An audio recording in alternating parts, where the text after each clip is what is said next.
We gon' separate live from jazz.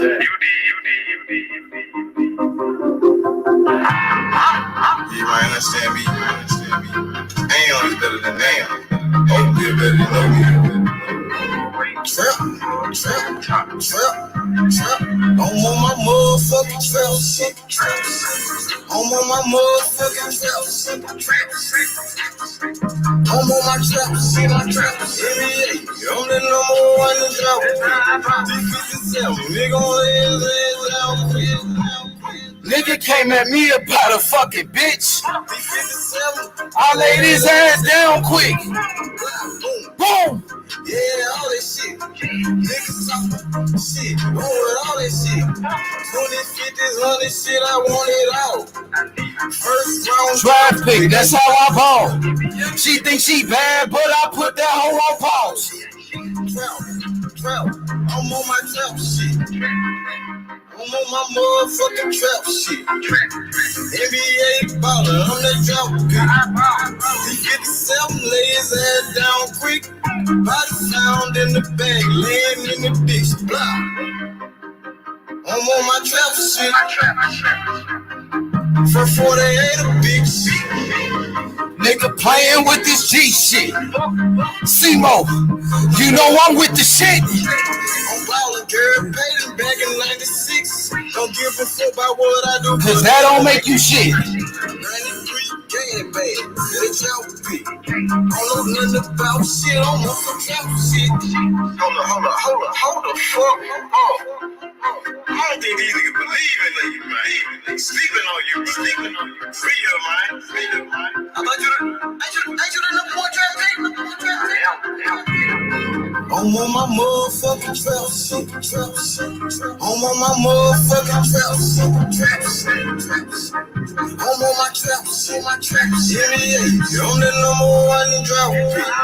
Close the door, turn off the phone. It's time for this meet. Had to grind for the shadows all the way on me. I'm on some trap shit, you niggas somewhere out there sleeping. Trap like a drive-through, they know I keep growing mad, cause I keep on firing up that reefer. I told them flex, got it, hold it down for my people. Ballin' like a motherfucking trap pick. D57, nigga gon' lay his ass down quick. These killers sound bad, that's all a nigga need.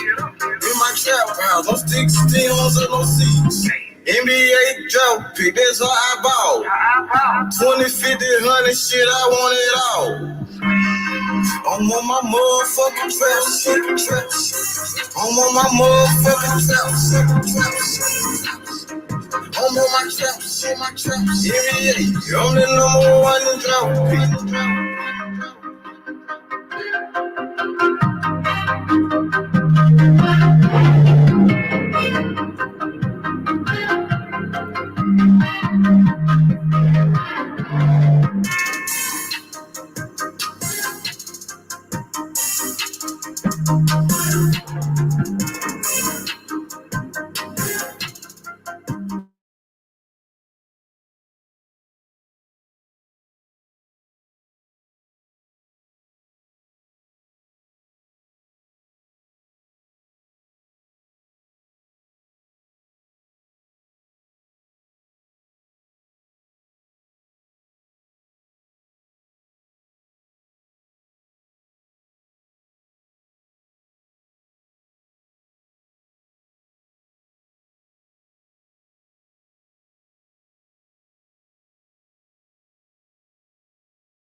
Nigga know my body, they know what's up.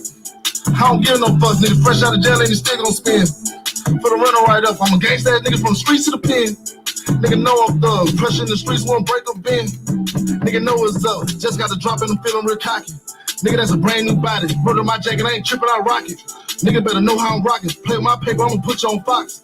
Nigga ain't playing my pockets. Swap a nigga, I'll be playing my blood. Pussy ass nigga, what's poppin'? Broke up in the city, we run heat up and we squeeze. I got blood up in my eyes, going blind. I can't see niggas. Trigger get to biting, that bitch digging like some teeth venom. Let them run me wrong, I put that paper on it. These niggas be slipping when we come with mops. No caution sign, catch him at work, we punching that clock. No overtime, free my dog, he fighting the hat. I'm about to send him a dot. Bad little bitch, you gonna send me to drop. These niggas be shooters and telling these niggas be robo-cops. Player get popped, nigga try to run, get stopped. Nigga run down, he shot. He better rush to the dock. Touching on 2 on pop. Nigga better stay in their place. Nigga better stay in their lane. Real they killers, no game. Niggas won't smoke with me, he don't get no sleep. TDIE. M-O-B till I D-I-E. What up, though? What's good? Shout out to everybody in the comment section. Hit the like button. Subscribe to the channel. Shout out to my brother, Young Billy Boxing, the best in the business, Young Billy. Shout outs to Prime Time, my boy D Justice. Shout outs to Rodney Evans, my brother Carl, Coco the Don. Shout outs to AC, Armando Colon, D Style Boxing. What's good, Jarius? What's poppin'? Brother Boxing, my brother Bruce. Big Carl in the building. What's good? We on the road to Undisputed. Sly tendencies. Big Sly in the building. What up, Sly? Sly, my guy. We ready to turn up, man. We on the road to Undisputed. I be in the building. I be who I be. What's good, man? We on the road to Undisputed, man. It's fight week. Earl Spence Jr., your Dennis Ugas in a unification. Let's go, man. Champion versus champion is going down. You know what I mean? What's good? What's good? Prime Time in the motherfucking building. What's good? Prime Time. Big Carl. Sly, my guy. Jordan, what up, Jordan? What's good? Undisputed. We on the road to Undisputed. We are on the road to Undisputed in the lightweight division. Devin Haney and George Kambosos. You don't want to miss it for all the marbles. This is for the legacy. This is for the greatness. Earl Spence Jr. He's on the road to Undisputed. And it starts this Saturday in this big fight with your Dennis Ugas in a unification. Let's get it. Everybody's on the road to Undisputed. Tyson Fury, he's on the road to Undisputed. He got the big fight coming up with Dylan White, Tyson Fury and Dylan White. You know what I mean? I just want to see the best fight, the best at the end of the day, man. Armando, he said undisputed for all the belts. Coco the Don said, Haney. It's Haney time. Let's go. Let's go. My boy Kevin, he said Team Ugas with the Cuban flag. Let's go. Let's go. Mad Dog in the building. Mad Dog, what's good? My boy Mad Dog in the motherfucking building, homie. You know me. I'm a dog, man. I'm the dog, man. You know what I'm saying? Listen. If H Money was a fighter, if H Money was a professional fighter, my nickname would be the Dog Man. You know what I mean? Because I'm a dog. I'm a dog, man. You know what I mean? You already know. Straight up. My boy Sly Tennessee said Fury versus White, 94,000 people in Wembley Stadium. Let's go. Let's go. Let's go. Hey, people got to give Tyson Fury his credit, man. Right now, Tyson Fury is one of the biggest names in America in boxing, period. In boxing, Tyson Fury is one of the biggest names in boxing. 94,000 people in Wembley Stadium. Anthony Joshua never even did that. Not even Anthony Joshua. So Tyson Fury, he's putting more asses in seats than Anthony Joshua right now. I'm starting to think that Tyson Fury is slowly starting to surpass Anthony Joshua as the second biggest name in boxing. We know Canelo is the number one. You know, he's the biggest name in boxing right now. Canelo Alvarez is the face of boxing.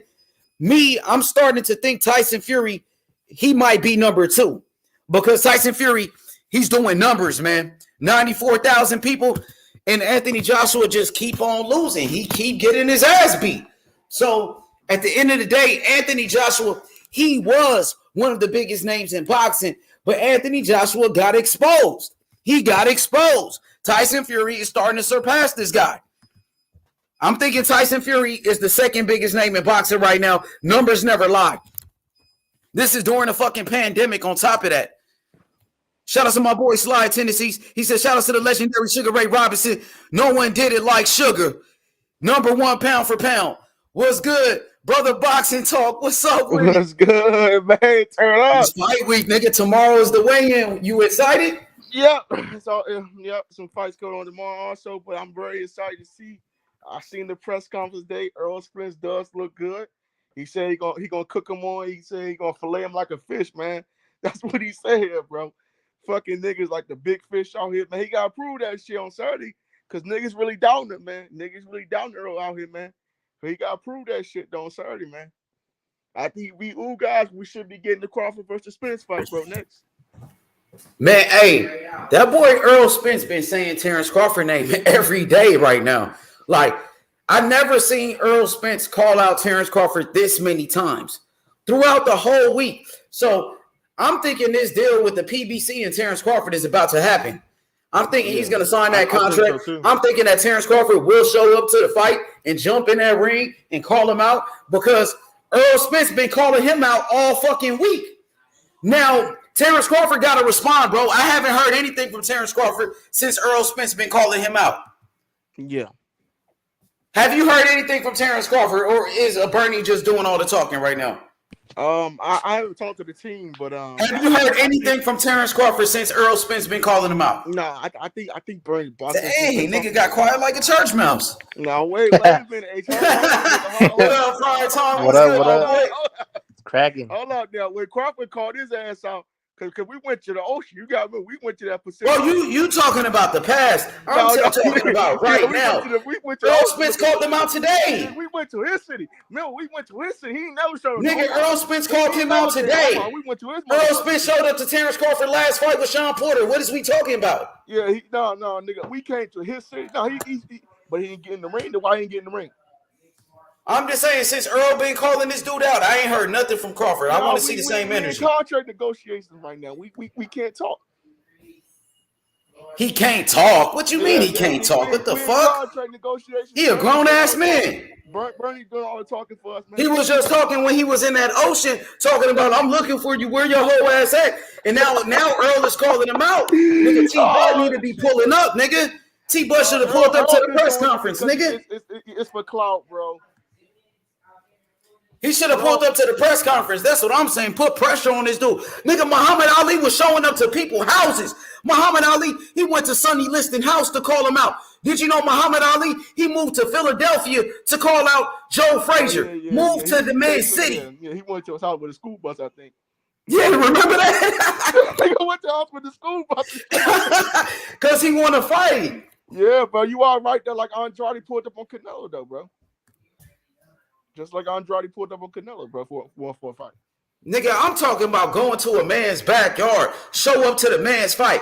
Not even that, nigga, show up to the man's house, pull up in the city, do all of that type of shit. Do what Muhammad Ali did. We did pull up to the city. They blocked us from coming in the ring. We did. We pulled up. We definitely pulled up a couple of times, though. We pulled up. Now, I don't know why Earl can't pull to Omaha, though. I don't know why. He can't go to Omaha, though, to see one of our fight. When we go down there, didn't he show up to his fight with Sean Porter? Yes or no? He did. I give him credit, but he didn't get in the ring. Okay. Ghost, man. So they both showed up to each other's fights. Terrence Crawford went to his fight. Earl Spence went to his fight. Yes or no? Yeah, I'll give you that. Okay. Just checking. I gotta be honest, he did. Yo, what's good, my boy? Rodney Evans, what's good? Hot Rod in the building. What's up with it? Prime time. Talk to me, prime time. What's good, man? You excited? You got Pitbull Cruz on the undercard. It's the return of the Pitbull, Isaac Cruz. What's up with it? El Rayo, you know what I mean? Pitbull. Rayo will stop Pitbull, baby. Rayo, El Rayo, he's still a prospect, and Pitbull is a contender. That's the difference. El Rayo's not ranked in the top 10 yet. But he do look good, though. I give you that. But I want to see El Rayo tighten up his defense. Throw him in the ring with Cruz. I got Rayo. He got to work his way up, right? He's not on that level yet. That's crazy, H. You love the southpaws. That's I crazy. no, I said I like him. I like both of them. To be honest, I'm a fan of El Rayo, but El No, Rayo, I'm saying you love Southpaws. hell yeah, that's why I'm a fan of El Rayo. You damn right. I'll fuck with him. You goddamn right. Hell yeah. What's good, man? What's up with it? It's fight week, man. Tomorrow is the weigh-in. You ready? Hey, I just finished watching that Pivot podcast. Hey, Earl, a cool ass nigga. Hey, Earl, he a cool ass nigga, fool. Yeah, kickback type nigga, you know what I'm saying? Laid back. He That cool, nigga bro. cool He chill now. Like at one point, Earl was kind of out of control, and that's when he got into that car accident. But now he settled down. Said all that on that podcast. He said all that on the podcast. I even like that Showtime that they did. That shit with Earl Spence, man. He's cool as fuck, man. All access show? All access, yeah. That's clean. Well, Earl, you gotta remember, Earl was turned up in clubs. We saw him drunk in clubs. We saw everything, but I feel like that carton kind of like changed his demeanor. Humbled him, bro. Like, you know, it kind of like changed his demeanor, you know? Yeah. Well, you know this nigga brother boxing trolling, bro. Why you gotta bring that shit up? Why you getting so upset? It's the truth. He was in the club, like, bro. I know you. I like what Earl said though. I like what Earl said. Go Saturday, everybody gonna go buy their best outfit, and they gonna see me fight. that was a shit, bro. We're gonna be flaying his ass like a fish on the grill. I like when he talks like that. You know, get this Saturday's best. Hey, that nigga say he going for the knockout. What y'all think? Hey, bro, he looks good, bro. Oh gosh, man, I don't know about that. Hey, Ugas look good too, though. I mean, in that access, they made me. He looks like he's hungry, bro. So I don't know. Hey, Chad, let me know what y'all think, Chad. Y'all think Spence can really knock out Ugas? Y'all let me know. What's the last dude that he fought before Pacquiao? What was his last opponent before Pacquiao? He lost. Did he lose in 2014? He lost like two fights back to back. Do you know who his last opponent before Pacquiao? Fuck no, I don't. I don't. That fight he fought right. He got hurt in that fight, bro. Pretty bad. For the regular title? Who got hurt? Who you talking about? Who was the last opponent before Pacquiao? I think it was Ramos. A brother named Ramos, a good fighter. Yeah, Ramos hurt. Excuse me, Ramos hurt. The chat is wild, bro. Everybody, people love to argue, huh? Hey, IB and Kush said he gonna stop him. Yeah, I think the chat said all access was trash. No, all access was good. Yeah, you see Earl with his horses and shit nigga, like that? What? Got some horses and shit like that. That shit was fire, bro. People like to argue, bro. How is it trash when they giving you behind the scenes of like what's going on? Like, who the fuck said it was trash? But who said that shit, man? Just the panel's crazy, bro. People are just crazy in life, bro. That's like saying all access does the fucking best shows, bro.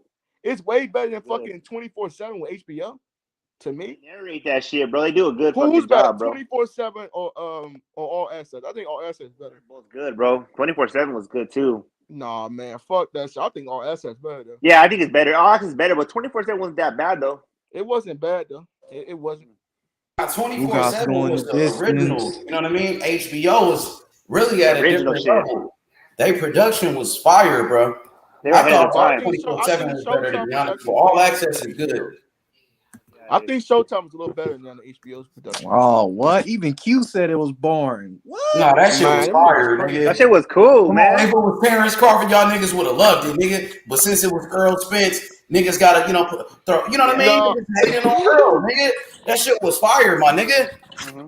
It showed his family. It showed him. It showed what he does. It shows like how hungry they are. I like it. I thought he was a cowboy. He didn't become a cowboy until after the accident. Ain't no 24/7 shit. So without 24/7, it ain't no all access, bro. What are you talking? Who that?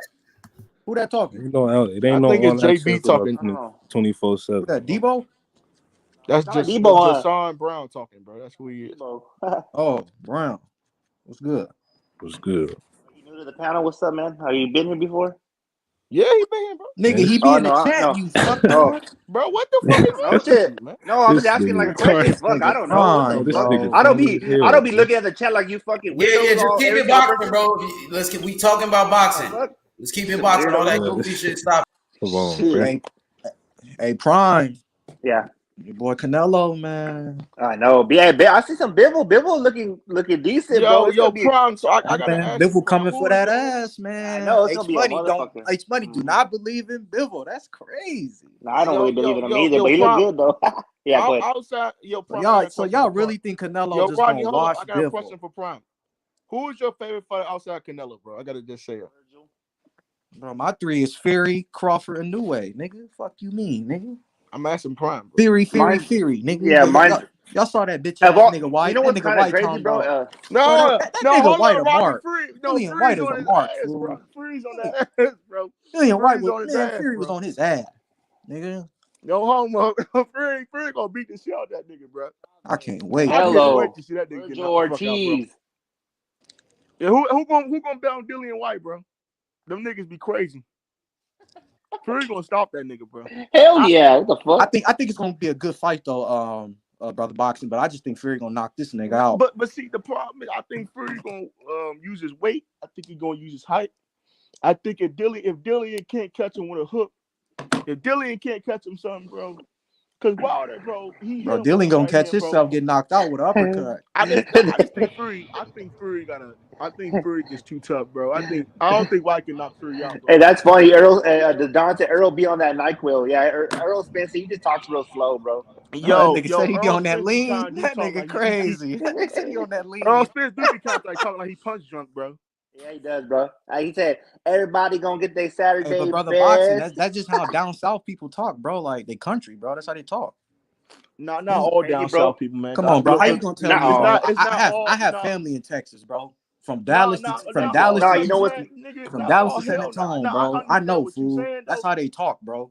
Not all Been there niggas for talk 2 like years. that, bro. Not all They niggas say from Texas talk kinfolk, like that, all bro. that shit, bro. That's how they talk down there. I had to learn that language Y'all. when I went out there, bro. No, This is not California. We everybody from talk Texas, different bro. from how they talk. You know what's crazy about So I know. Californians, bro? When I lived out there in Texas, they go, man, you talk fast than a motherfucker.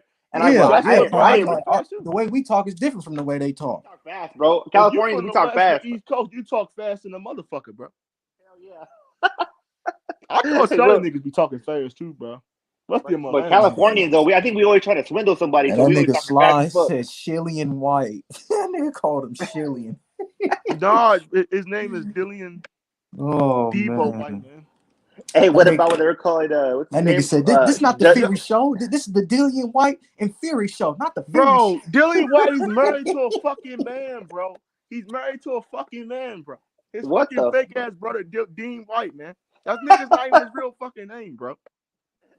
Fucking bitch ass Dean White up there, bro. Just like Forrest Whitaker and Kim Whitaker. I never knew fucking Forrest Whitaker had a brother in my life that looked just like him. Bro, I swear to God, this nigga Dillian White got that fake ass Dean White with him, bro. I swear to God, them niggas married, bro. I swear to God, man. Ain't no fucking way a nigga gonna be your brother. He don't got your first name or last name, bro. Right. That I'm nigga excited changed about his name Saturday, for Dillian though. White, bro. I'm excited about Saturday, though, man. I can't wait to see this shit. I'm excited about Friday. Hey, Prime, did you watch the I know y'all Boxing don't watch Boys? MMA, so I'm not gonna talk about MMA. Y'all don't Bro, watch I didn't watch it. I got it. Was it good? Oh, y'all didn't catch the Boxing No, Boys I was all had Shakur Stevenson on there, nigga. Check that shit out. Oh, I didn't watch it, man. Oh, y'all niggas missed it, man. They had Shakur Man, there's a Stevenson lot of on there. shit going on sometimes, man. I don't know. Fuck, man. I gotta go check that shit out. All I know, he gonna beat the shit out that pinhead user Valdez, bro. Hey, you know what, man? Ass, He's supposed to win, right? But I think, if Valdez could catch him slipping, man. I hope not. No, I don't think so, though. Valdez like some shit in his last fight. I don't care who say so, bro. Come on, man. I thought he lost his last fight. That guy got robbed, bro. That was close. Yeah, you can say It was that. close. I mean, you can say that. I think it could have won either way. But yo, but do you think what about and they had Shane Mosley Jr. too, Prime. What time that did fight they? coming on? Yeah, this morning. That nigga Shane Mosley said nobody thought he even deserved the fight with Rosado. Yeah, I forgot about Sugar Shane Mosley. I was Sugar like, Shane damn, Mosley that's how Jr. fans really be like that. Oh hell yeah, you hear it every day. You Man, these motherfuckers go free wild fans, out. y'all niggas crazy. Damn, but he said like fans and media was saying like he didn't even deserve the fight. Like, damn. Against who? Against Rosado. Okay. That's crazy. Rosado knocked out what's the name the bully and then fucking got about 3 more bags even though he lost. Oh, you talking about Gabe Rosado? I thought you were talking about Shane Mosley Sr. Oh, you talking about fucking bum ass Junior, man. Bro, There you Oh go. man, brother boxing, he's a bum, but he'll knock your bitch ass out though. He'll knock your bitch ass out too. He He'll probably knock both would, of us out at fool. the same time. I don't disrespect the professional and call him a bum. Fuck. What I like about the whoever yeah, said to these me, fools he's a always bum. say that. He'll knock both of us out. So It's nigga, let's irritating, don't bro. talk Like, about if him. he a bum, let me see your fat ass get off the couch and go do it then. Nigga, Let me I see ain't you go fat. run 4 miles. Let me see you Nigga, go I run weigh 5 miles. 185 pounds, nigga, Well, at 6 foot. How is I like, fat? niggas is weird. That shit is weird to me, bro. How you gonna Oh, call yeah, a nigga? I'm sick. How you gonna call a nigga that do this And I shit weigh for a living 250. a bum? I'm not. That's what he is. There you go I think stuttering so. and Gabriel shit. Dawes not a bum. I'm not saying like to hurt the guy's feelings, but he's a bum in boxing, man. He's How never is going to he be a a world bum? champion, How is bro. he a bum? And how Ain't is he a nobody gonna bum and sit he's up here and getting say 6 Shane Mosley's figures? gonna be a world champion, man. Come on, Hey, bro.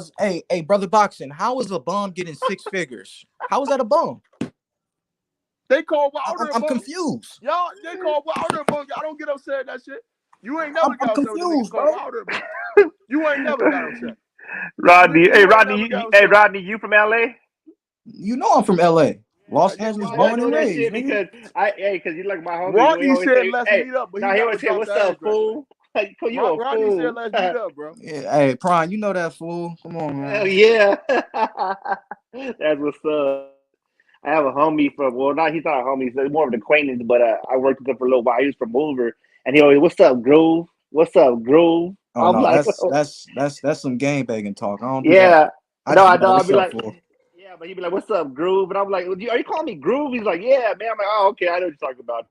Yeah, that's that Hoover shit. I don't do none of that. Yeah, but now I feel you. But that full word, that shit's funny, bro. That But shit anyway, weird.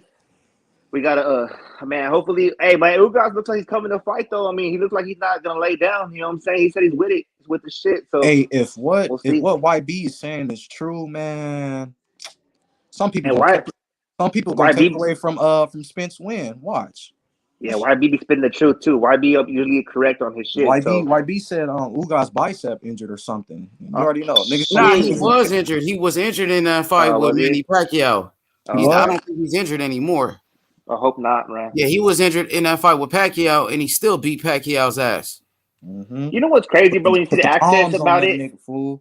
yeah. When you see the access about it, like now I kind of like Ugas more. You know what I mean? When you see like the who they are, you know what I mean? It's like, okay, cool. That fool, he looks like he's cool. You know what I'm saying? So Man. be a good fight. It's gonna be a good fight. Said he's hungry, blood. Said he's He did say hungry. that. Yeah, he said he's He hungry. said if Errol's in the big fish, he said I'm in the tank. He said I'm in the tank with the big fishes. I want to swim. That's what he said. They're gonna fuck it, man. They're gonna bang, bro. I think it's gonna be a good fight, bro. I feel it. But you know I don't like. What the fuck is Espinoza talking about?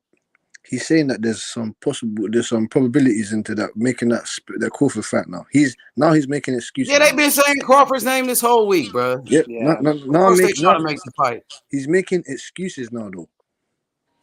And them He's boys ain't complete making no excuses. They've been saying Terrence Crawford name this whole time, bro. No, but listen to this. Listen to this, H. Now that Kinahan, they're trying to bring that up they're trying to say that can be an issue now in making that fight. Man, y'all gotta stop. What y'all talking about, man? What's good with y'all? What y'all talking about, man? What up? I hear a bunch of narratives and bull job, bro. It's Errol Spence versus Ugas, and that's all that should be talking about. I Nigga, don't know you be the why. main one spitting your own narrative. Right? What the fuck? I don't create no narratives at all, though. That's facts. That's Oh, facts. man, Y'all niggas just be bro, talking you about anything and y'all create run with every it. Come on, narrative man. there Bro, is, bro. stop it, man. Prove me wrong, and then I'll believe you. You show me one narrative I've ever created, and I'll believe. Man, dude. That's what I thought. But Anyway, anyway, go back on man, all it's the Errol H Spence money. versus Ugas. There's no point in Ugas debating ain't with got you. nothing to Like, do ain't with no Terrence point. Crawford, bro. It does, man. Ain't It got does. nothing to do with Terrence Crawford. Earl can't fight for Bud can't fight for Earl, nor can Bud fight for Ugas. So I don't know what niggas talking about. I don't Well, know that why fight's niggas talking with so it is that lies if and one of stuff. them You know, loses, man, Earl got to fight next Ugas. Ugas got to fight. Yeah, 100%. Y'all get 100%. talking all this Ugas, That fight's narrative not shit happening. about what That he fight's doing. never That nigga, happening. he can do what the fuck he want to do, man. He a champion. He a former undisputed, current former WBO 135 champion. Man can do what the fuck he want to do, my nigga. Same way Earl got to do whatever the fuck he wanted to do for all these years. What the fuck is niggas talking about? Alright, what are you then, talking cool. about? Niggas ain't What are you forgot. talking about? We agree. Then. So Yeah, what niggas are you ain't shit talking brand about? new, nigga. Cool then. What are you Yeah, talking he about? got to fight Ugas. Hey, Let's not fight hey, Earl. this He is just the keep first talking about time that all this Method other and argued shit, with bro. himself. Fuck it then, man. No, it's facts. I don't gotta laugh because it's Fuck it then. facts. Crawford It's should drop only the belt. He deflection should now. drop the belt. Arguing I'm with still waiting for yourself, somebody to though. debunk what I'm saying. Nobody's saying nothing. You're Just arguing with yourself. change, bro. Like niggas keep trying to change shit up. Ever argue with themselves? Cut the narratives, bro. Cut the narratives out, bro. Bro, what the hell is you talking about? Espinosa said Who that brought the up fans the ain't- I can't hear narrative? niggas. Niggas ain't saying that. Niggas said I make up narratives. I literally just debunked everything niggas just talking Espinosa about said the the past 5 fans days, bro. they don't really want this fight. That's what he Espinosa talking said the about. fans don't really want Hate this the fight. They gotta worry about Earl and Ugas. Don't none of that other man. shit matter, bro. Like real shit. Man, Don't none of that I shit they give you talking an A about for matter, effort, bro. They method, get paid though. to talk. What they gotta do is make the fight. And that's facts. We know Crawford's that. been- Well, we all I want heard this that, shit bro. all We know that. years, bro. I don't give a fuck Crawford's about been free what they agent talking for about. 5 months. They ain't They done said no we was gonna get negotiations. Wild They ain't started no and Joshua, negotiations. bro. So right now, we just gotta worry about the fight in front of us. All that other Hey, shit, get niggas' emotions all riled up. man Fuck said they all have that no, shit, Method bro. be started fighting with no himself. negotiations with Terrence Bud Crawford. The man said they ain't started no negotiation with the guy. Thank And you. the guy's been a free agent for 5 months. Butch. Thank you, Butch. Yo, when they said that? Thank you. Oh, you don't know? Oh, you want to hit? That's why I said I'm not even worrying about when the niggas keep trying to bring Crawford name into the situation. Niggas need to worry about Earl and Ugas. No, there's all no that narrative, gossiping, girl listen. shit. Leave that shit for the girls and for them all Bati boys. the All that roads other lead shit, to that shit Terrence weird, Bud bro. Crawford. If you want to think about it now or after or in 2 months, 2 years or whatever, 2 days ago, everything leads to It ain't Terrence nothing Bud to think Crawford. about. Earl Ugas is Saturday, bro. And that's all that matter right now, bro. Niggas get to Who you talking going for, about what Method? Bud gonna Who do you in going his for, spare Method? time. Like, nigga, he a grown ass, No, it don't Going fucking for it. matter, yo. Niggas ain't say that. Niggas ain't say all that when Earl was saying I want to fight Sean Porto Campos and that. Niggas ain't say all that. And niggas still Good. talking. He ain't had to fight. He ain't had to fight Ugas, my nigga. If we want to get technical, we ain't going to twist the narrative, bro. We don't got to twist it. What narrative? But anyway, let's get back to Earl Ugas Saturday, bro. Again, if Earl we gonna Ugas, talk and boxing, then we gonna talk God boxing. We ain't willing, gonna make no fucking Earl beats narratives. Ugas, and then we see We've been fucking calling for Bud. Terrence Crawford Earl for years, bro. And we ain't bro. gonna sit up here and keep talking about this, that, and the third, bro. But anyway, I don't know, Coco. Like I'm at that point where it's up and they just using the nigga name for clout, bro. Well, Pound for I'm just pound, pissed best off fighter in that the that world, fight's not former gonna undisputed, former WBO champion, current WBO champion. They niggas talking about, bro. Like stop the crap, bro. All the other shit's fanboy, all that feminine shit. Y'all keep they gotta really wake the fuck up, bro. You be a feminine. You're Wake the up. most feminine one on the panel all the time, crying and snitching. I I don't forgot even you're know Method you, 6'9". bro. I don't even Method know you, and 6'9". I'm trying to spare your feelings. You're the only grown ass Y'all man that's niggas 37. You crazy, talk, man. you talk like you ain't got no balls. Sound like you got your balls. 6'9", You bro. sound like you was new. Method You know, 6'9". you need these in your You body, are. but you want to talk about Method feminine, right? 6'9", bro. Let's get back to the top. Let's get back to the Yeah. topic. Okay. Because one of us is Yeah. That's insecure, the the other one's topic. not. That's very feminine of a man. One of us is be hating, and that's very feminine of a man. You get what I'm saying? But anyway, let's keep Bro, going. what the hell Method, y'all you To the got talking in here topic, bro. talking about we're feminine. What are you talking about? Anyway, back to the topic. You gonna get cooked Here every just time, fuck yo. the whole vibe up. What's popping They with got it? Brotherhood on here and Prime and Rodney, Jason. What's good with niggas? Nah, that nigga Brotherhood was Good, wild. man. That nigga Brotherhood was wilding earlier, man. Was he? But salute to brother, man. What's good with you, little Hey, brother? Q, what time did you guys get off this morning, bro? I woke up, go to work, and you guys were still on this motherfucker. I mean, shit, I had got on this morning, but shit, I don't know. I think shit. Oh, I missed it. Q, you cooked that nigga Smoke again? Took it, bro. Nah, I ain't cooked smoke out of there. I'm rolling him up right now, though. I'm rolling the blunt on him up right now. This shit was Hey, crazy. I said these fools been on the panel for 15, 20 hours. ever, Q. That shit was so funny, bro. Oh my god. Hey, Hey, I'm rolling up fanboys right now. You rolling up that smoke pack? I'm smoking that fanboy pack. All the fanboys, they gonna get. Well, Saturday, boy, y'all gonna be hurt, boy. All these fanboys. Saturday is coming. They're gonna lose in. Hey, that nigga Blood had I me got a down, leaf. though. I got each fanboy in a nugget. I got nuggets of fanboys. Mm-hmm. We gonna see, boy. We gonna see. This is Get a the soap best and piece of wash that boxing, funky boy. ass. That's what you gotta do. I can't wait. All I know is that Spence gonna beat Oh, those guys. here go this nigga Wise guy. That nigga Wise guy stay instigate. Yeah. Yeah, wise guy. He That cool nigga Wise sometimes. guy. Nah, that nigga funny though. He cool sometimes. That nigga He did funny. Smoke versus Jimmy this morning. I can imagine. Oh, that was quite crazy. Nah, I ain't gonna lie. Smoke be bodying. Smoke, They always argue about the same shit. Wait, what I I don't missed know. this morning? Nigga, Smoke will talking? argue about anything, nigga. Smoke will argue about anything. Bro, who got You'll cooked be this like, morning, bro?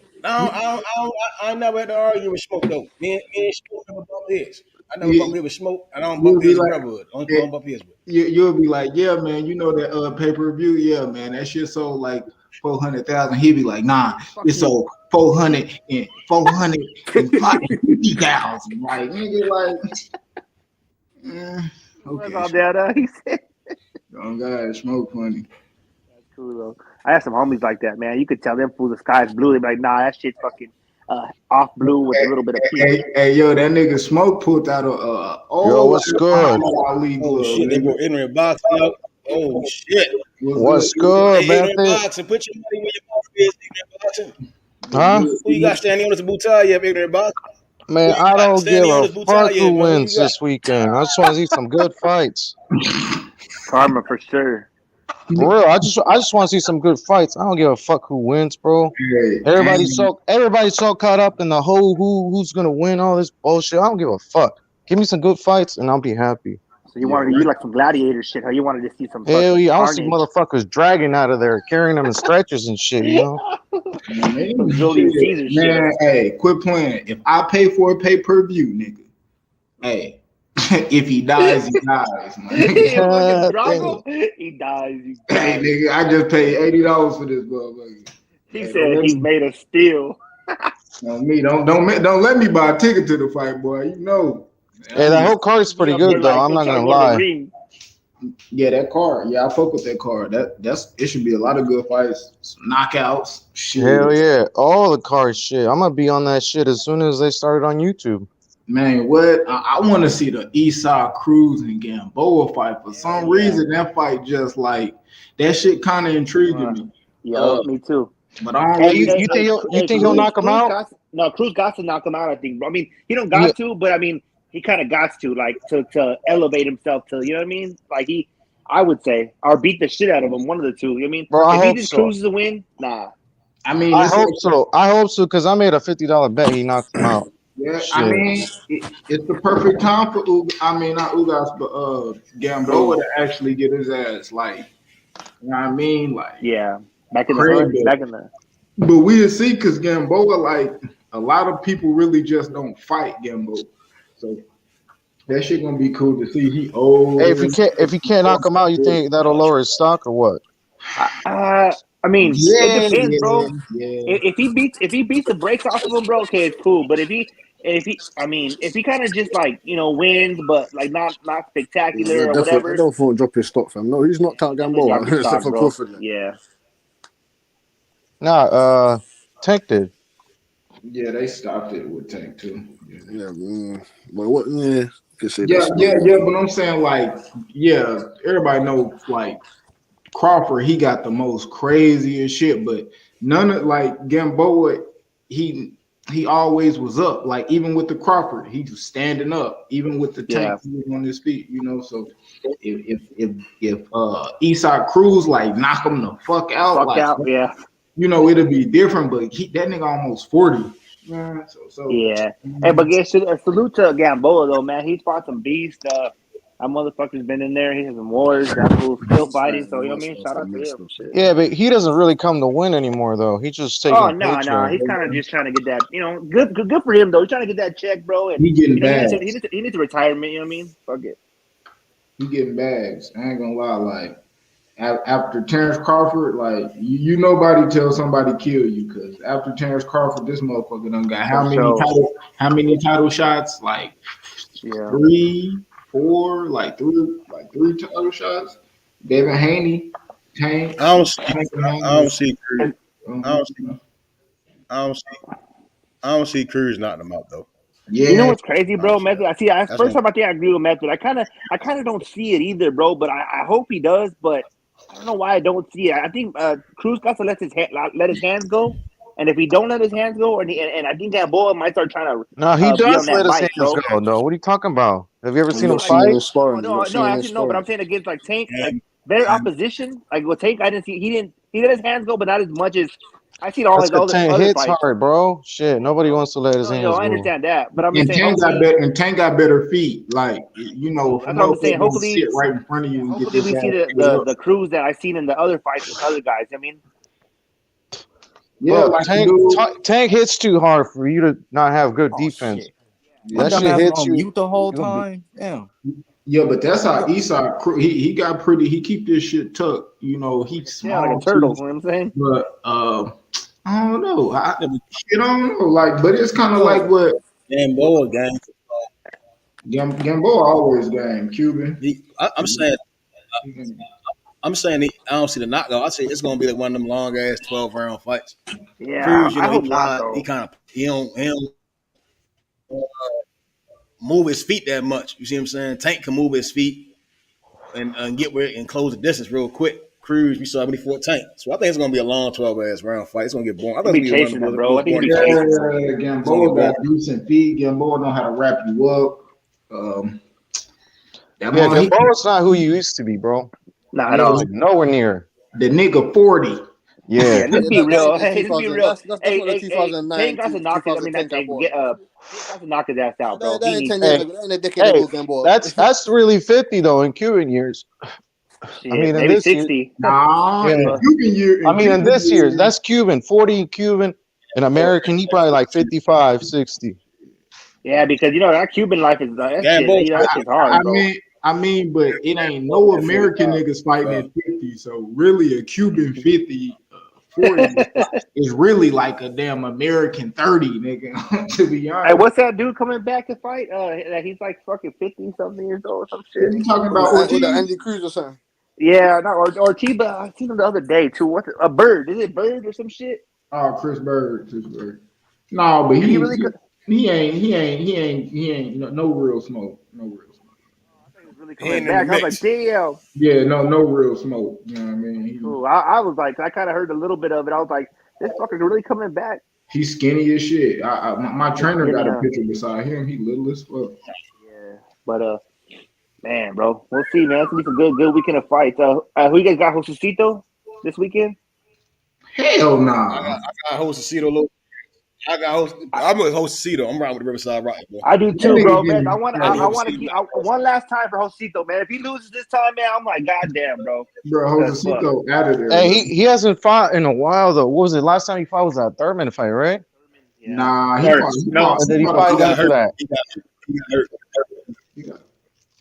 Nah. Who did he fight in Thurman? Wait, who did he fight after that then? If he was in Thurman, it wasn't the last fight. Bro. Shit, where's YB when you need him? No, not that was his last time in the ring, I think. No, he fought John Molina at the Thurman. He fought John Molina, yeah. John Molina. That was his last fight. That was his last fight, John Molina. He knocked John Molina out. He retired Molina and he retired damn. Told you see what Karma said on me. Them motherfuckers is they have one of the best medical systems, Karma, but they're fucking to get access to it though Cuba? it's hard because how you know that? That wasn't his last fight. I've been to Cuba before. I'm in a Rotary group and we help like give back to the people like of different countries. And I've been to Cuba. We're gonna go to Haiti here probably next year. Stop the cap. See, not in prime, bro. It's called the Bakersfield East Rotary, and we go right now. The Rotarians in fucking Ukraine are helping like house Ukrainians and everything. Bro, you Ukrainians racist as fuck. I don't give a fuck what Russia does, man. Let them do their own thing. Fuck that. That's wild, boy. Their kids dying and shit, bro. So y'all think there's gonna be a whole bunch of Cuban smoke now? Since now they able to go pro, y'all think the atmosphere of boxing will change? Hell yeah, their presence is definitely gonna be felt for sure. The Cubans. We're gonna have a whole bunch of Mexicans knocking out Cubans. Yeah, I think it's going to be easy to eliminate. The process of elimination should be different. You see what I'm saying? Like Prime said, you know, the Mexican boxers, they've been in the boxing game professionally for a long time. The Americans been in the game for a long time. Yep. So we're going to start to see Cubans mix up with the UKs and the Japanese, and exactly. we're going to really see their styles as pros, and there's going to be a lot of guys coming in. So I don't think so. I mean, we saw Keyshawn Davis, right, and Andy Cruz, right. And we was like, well, everybody was like, well, if he fought him as a pro, Keyshawn would knock him out. You get what I'm saying? That's their best guy. Hey, I Like, saw him talking Is shit it gonna about him be? though. Is it On gonna IG. be like that? Is it gonna be like that Impact? Well, I'm a kind of you know, like how the international people is in basketball, like the Lucas and you know Gasol brothers. You know, like people, you know, the impact like that. Now they have like I heard they can only turn like professional, like in Mexico and shit. Like they, because I talked to some of the Cubans about it. They said it's not like they free to go fight anywhere, like you know, just like anybody else. They still got some like protocols to follow and shit. They can only So wait, the amount of countries they're allowed to compete or is limited? Yeah, it's weird, bro. They can only like fight in certain can't come here? groups and shit. No, bro, they can only fight in like Mexico. You know why though? Man, It's that's some because bullshit. because they're still under a communism, right? So a dictatorship. So what's happening is that the dictator only wants to deal with certain countries that kind of appease like to his agenda in a way, right? In America, we're against any kind of form of dictatorship or communism. You know what I mean? From what I'm hearing, it's because of they try to keep the crime down. They said I was hearing something about like down there the crime is totally different. You know, that's why They guys like said fucking go to Mexico and put the crime over.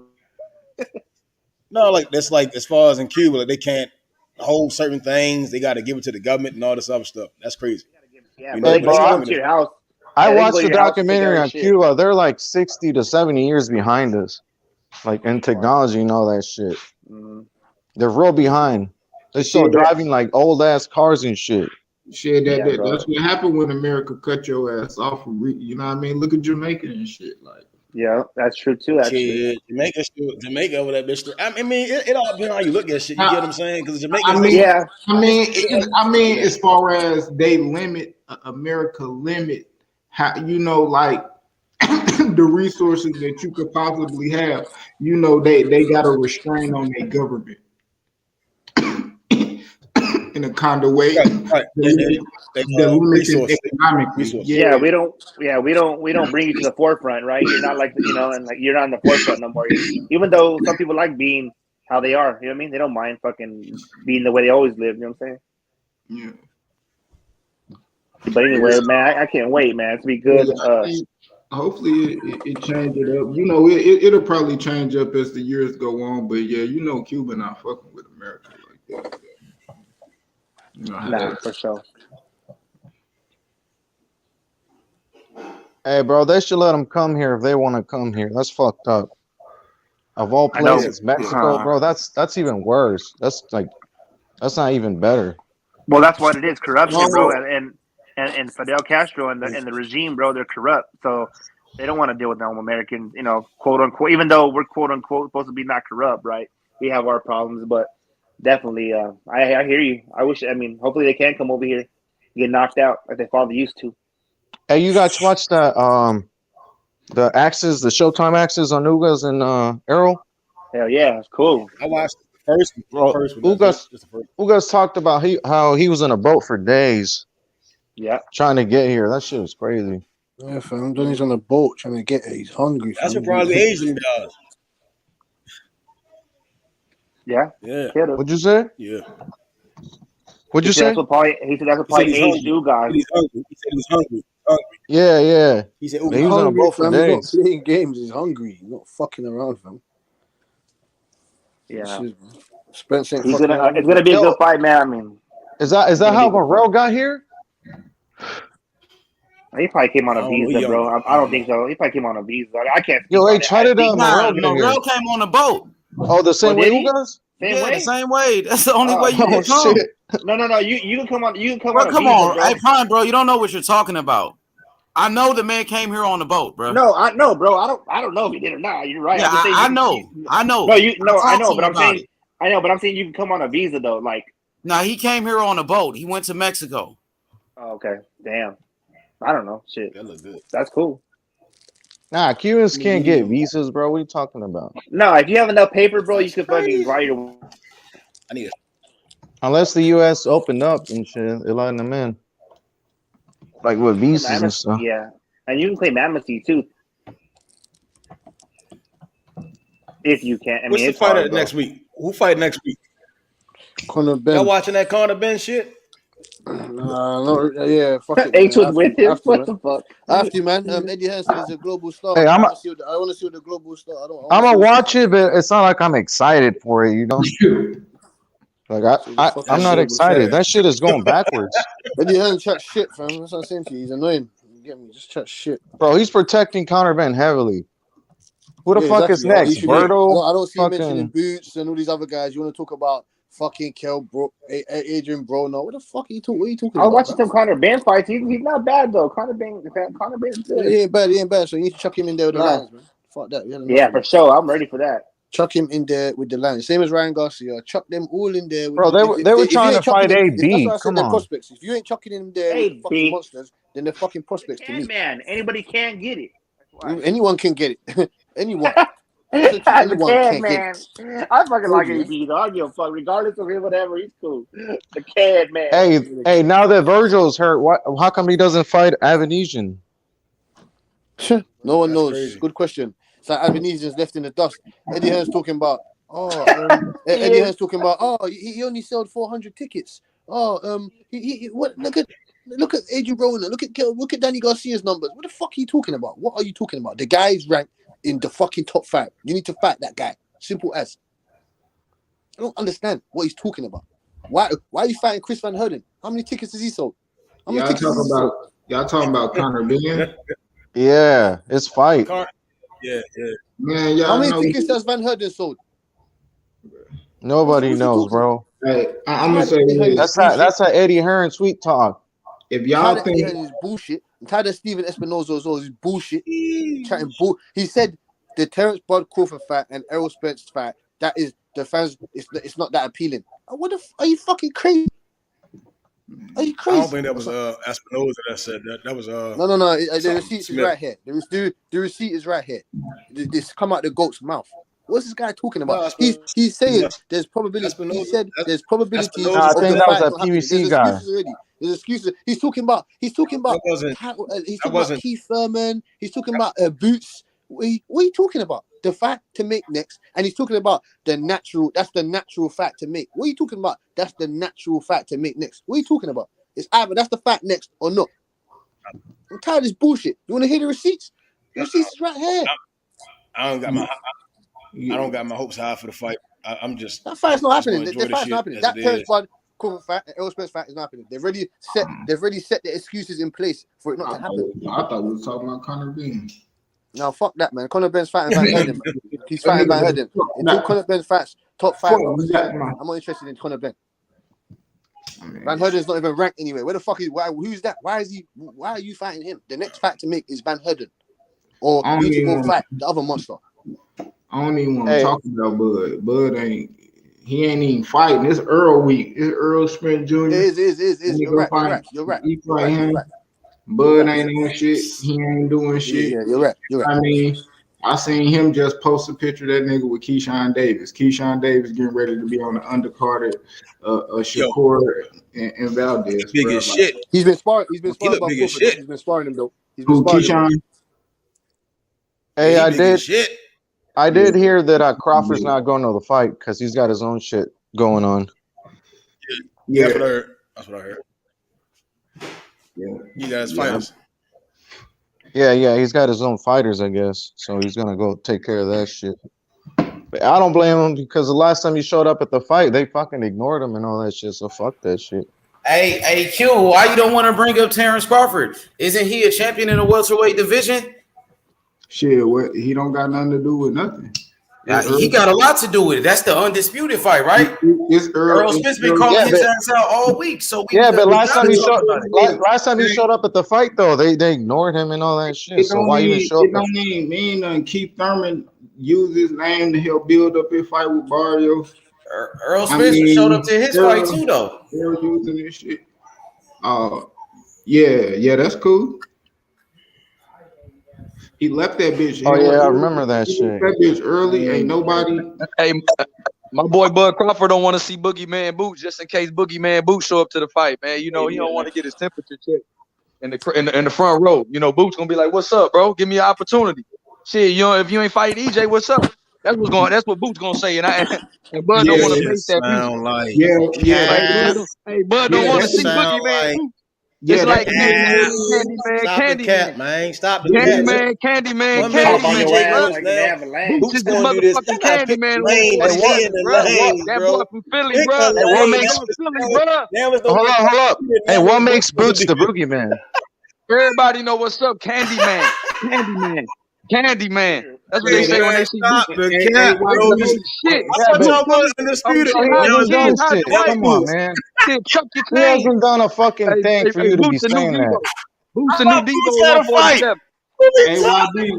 Now, you going off of Debo. eye tests or some shit? Or what? Bud Because there's like Crawford need to real bring his ass to fucking the fight, bro. certified Ain't nobody motherfuckers trying to at hear what he 147 got though. going on. Motherfucker, go to the fight. See Boogeyman Boots and see Kingpin EJ, bro. Yeah, that could be a narrative. That could be a narrative. See Kingpin EJ, bro, and come get called out, bro, so we can get this fight going. That could be a narrative. I mean, EJ got. Why y'all keep saying EJ calling him? Why can't Ugas call him out? Ugas been Keep from it. Ugas got so much can't faith speak English at the moment. Ugas ain't winning this fight, bro. What we gonna do? Up today, boy. What we gonna do is we gonna do him Texas style. We gonna chop him up like barbecue. You know, roast his ass, slow cook. You get in that ring? Yeah, we Texas boys. What we gonna roast him up, and then we gonna say, and then Bud Crawford, we gonna say, man, what's up? You know, you in Texas, bro. Let's make the biggest fight out here, man. The biggest fight the world want to see. Last time the Texas niggas said, I'm glad you said that, because last time the Texas niggas said, what you doing at the fight? No, don't get in the ring. No, we don't want to fight with you. Texas niggas need to pick a lane again and stay there, bro. Hey, last time when I'm hearing they people like, used COVID. no, we don't want you to fight Earl. Earl, he gonna go this way. We gonna take that route. Damn, YB. He's talking about Texas, bro. Niggas don't forget nothing, bro. Internet access, my God. Internet. All access. We ain't talking all access. We talking internet access. Hey, Bud need to come see Kingpin EJ. Kingpin Bud need to see Kingpin EJ so we can see who the king of 147 is. Because it ain't gonna be no king. And then we know who the boogeyman is. The boogeyman from Philadelphia, bro. We know this. There's gonna be difficulties making that fight. The boogeyman is looking for them. He wants to fight. He wants the opportunity with the top dog. Hey, YB, that could be a narrative. You know what I mean? Texas, put that shit in the if he wants the opportunity, how come Showtime hasn't even made no offers to Crawford? He's been a free agent for 5 months. They have. The paperwork ain't right though, but they have been making it right. They offered him a 2-fight deal. That's a fact. That ain't no false. PBC or Showtime? PBC and Showtime, because the fight's gonna be on Showtime. If Errol Spence and Bud fight, there's gonna be a Showtime pay-per-view. That's not a fact. That's a fact. Espinosa said there's been no negotiation. That's a fact. I ain't saying nothing. PBC trying to get rumors. That's just a rumor, bro. That's not a real fact. Showtime is gonna happen on Showtime. That's what happened on Showtime because as you see, Errol Spence left Fox and he's fighting on Showtime this fight. No. Hey, hold up. Before we go anywhere, you think that contract with Fox is over with? I don't think it's over, but I don't think that the big fights are going to be on Fox no more. Because all the fights are going to Showtime and shit. That's what I'm saying. You see Errol Spence off of Fox, you know. And he was there's no schedule. There's no schedule for Fox or anything. It's just Showtime and shit. Right. So. Hey man, word on the street is, man, Fox had to cut their budget, bro. I don't know how true it is, but they said Fox had to cut their sports budget, and boxing was one of the first things that kind of came off their list. I can't remember who I asked about this, but I asked somebody. I wonder why. Say it again. I wonder why they cut boxing. Well, yeah. Happy ducking Bud, and they get trying to fight on Fox. Fox said y'all got to stop that ducking shit and get in with Bud. I don't know nothing about all of that. All I'm saying is when I asked I'm telling you like it is. If he was fighting on Fox and they cut the guy off of Fox, that should tell you right there that it's on that guy. Stop ducking, and it's time to fight Bud. Billy. When you avoid big fights for little fights and petty fights, this is what happened. People like Fox will walk the fuck away. Not facts. what you Hey, they say? did put a lot of bullshit fights on pay-per-view for real. Fact. Luis Ortiz versus fucking Charles Martin was on Fox. Right Areola versus Andy too. That shit was on Fox right before that year ended. But what's up with the Boogeyman Boots, man? I mean, he gonna be in the building too. You know, he gonna dust up Castillo Clayton. He gonna knock Castillo Clayton ass out, and then we gonna get to the bottom of this. Hey, YB, I remember Earl Spence was the first Boogeyman at 147. And who was before that? I remember. Yo, Sean Porter was considered a boogeyman at one point.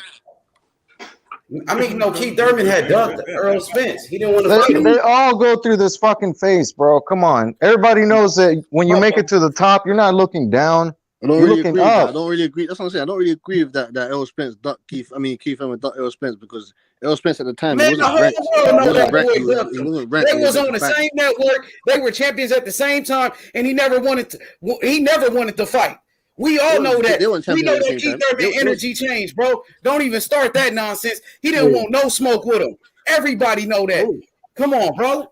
Everybody know that shit. Keith Thurman changed his energy. He was talking all that one-time Thurman shit. But when Earl Spence pulled up on that nigga, his whole energy changed. Everybody know that.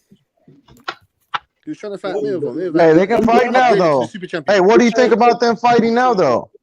Nah. He's in the fight Terrence Crawford. The fight to make is with Terrence Crawford.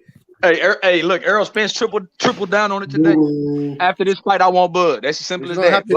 He makes a good B-side. He makes a good B-side, though. He talks a lot of shit. I want a Crawford fight. That's the main priority. That's the main goal. That's what I want next. That's what he said. Please. Yeah, that's what he's saying, though. That's for you to buy the pay-per-view and shit, you know? But after the fight, he's not going to be saying that shit. Listen to this man that's in control of Showtime. Listen to this man. He ain't never said. Listen to this man that's in control of Showtime. Please. The interviewer say his name. Please. And he said, he said, hey, you didn't check out the new. I'm about to drop the link in the chat so you can hear him say, the Crawford fight. Wait until after the fight to see what he says. Maybe that word will appease you because that's his last name. Maybe that'll be enough. I don't know what else you got to say. Only Ugas say Bud name. Okay. I'm gonna send you the obstacles that's now removed. You know, there are no limitations in terms of I don't even need that motherfucker. You know what I mean? Yo, turn it up. You said you're gonna say your name. You heard what they said in the press conference. Both these guys acknowledged that's the natural next fight. Right. So it seems like I would say our chances are better today than they've been at any point in the last few years. Yeah, neither guy threw cold water on it at all, especially Errol. Right. No, I think it's come to the point. It's like, you know, whoever wins, that is the naturalness, right? I mean, look, you know, Errol's gone through the gauntlet already. You know, for the most part, I mean, there's a couple guys out there. Obviously, Boots, you know, there's Boots, you know, and there's Thurman if they ever want to settle that. But you know, you look at these two guys, and you know, between, you know, you've got to throw Sean Porter in there as well. But Sean, Errol, Ugas, they've never hesitated to fight anybody. You know, short notice, you know, coming up injuries, whatever it is. Bro, who gives a fuck what Steven Espinoza is talking about? Nobody even. Come on, man. U.S. sanctions. Bro, the dude been saying he want to fight Terrence Crawford all fucking week, bro. Let's talk about that. Come on, bro. You pulling up with. Hey, Cassidy, play that clip. Since y'all playing clips, play that clip of him saying, "I want Crawford next." That's the main goal. That's the main priority. I'll play the clip. I played the clip when he said, "I'll never leave Al. I'll never leave Al." Whatever Al Heyman says and tells him to do, he's gonna do it. And hold on now, Cass. In that same video, he said when they talk about Keith Thurman, that was when I said it's over. That's what I was talking about. Keith Thurman. I ain't fighting him next. That's what he said. Basically, he said, "Fuck the Keith Thurman fight. If it ain't Bud Crawford, I'm moving up." There it is. Simple as that. He don't want nobody else but Bud Crawford. There it is. I don't know what else everybody wants. He said enough to me. My thing is the man been saying for the entire time, even if he ain't saying Bud name, he been telling you he want that last belt. That's what he been saying. He does. But and so if that's the case, as a last belt, though, when did Bud become the last belt? What the fuck are we playing? Flicking out this bitch. His little beef. Hey, listen. All I'm saying is wait after the fight. So see if he still got the same energy, if he feels the same way, because he tends to do that shit. He tends to do that shit.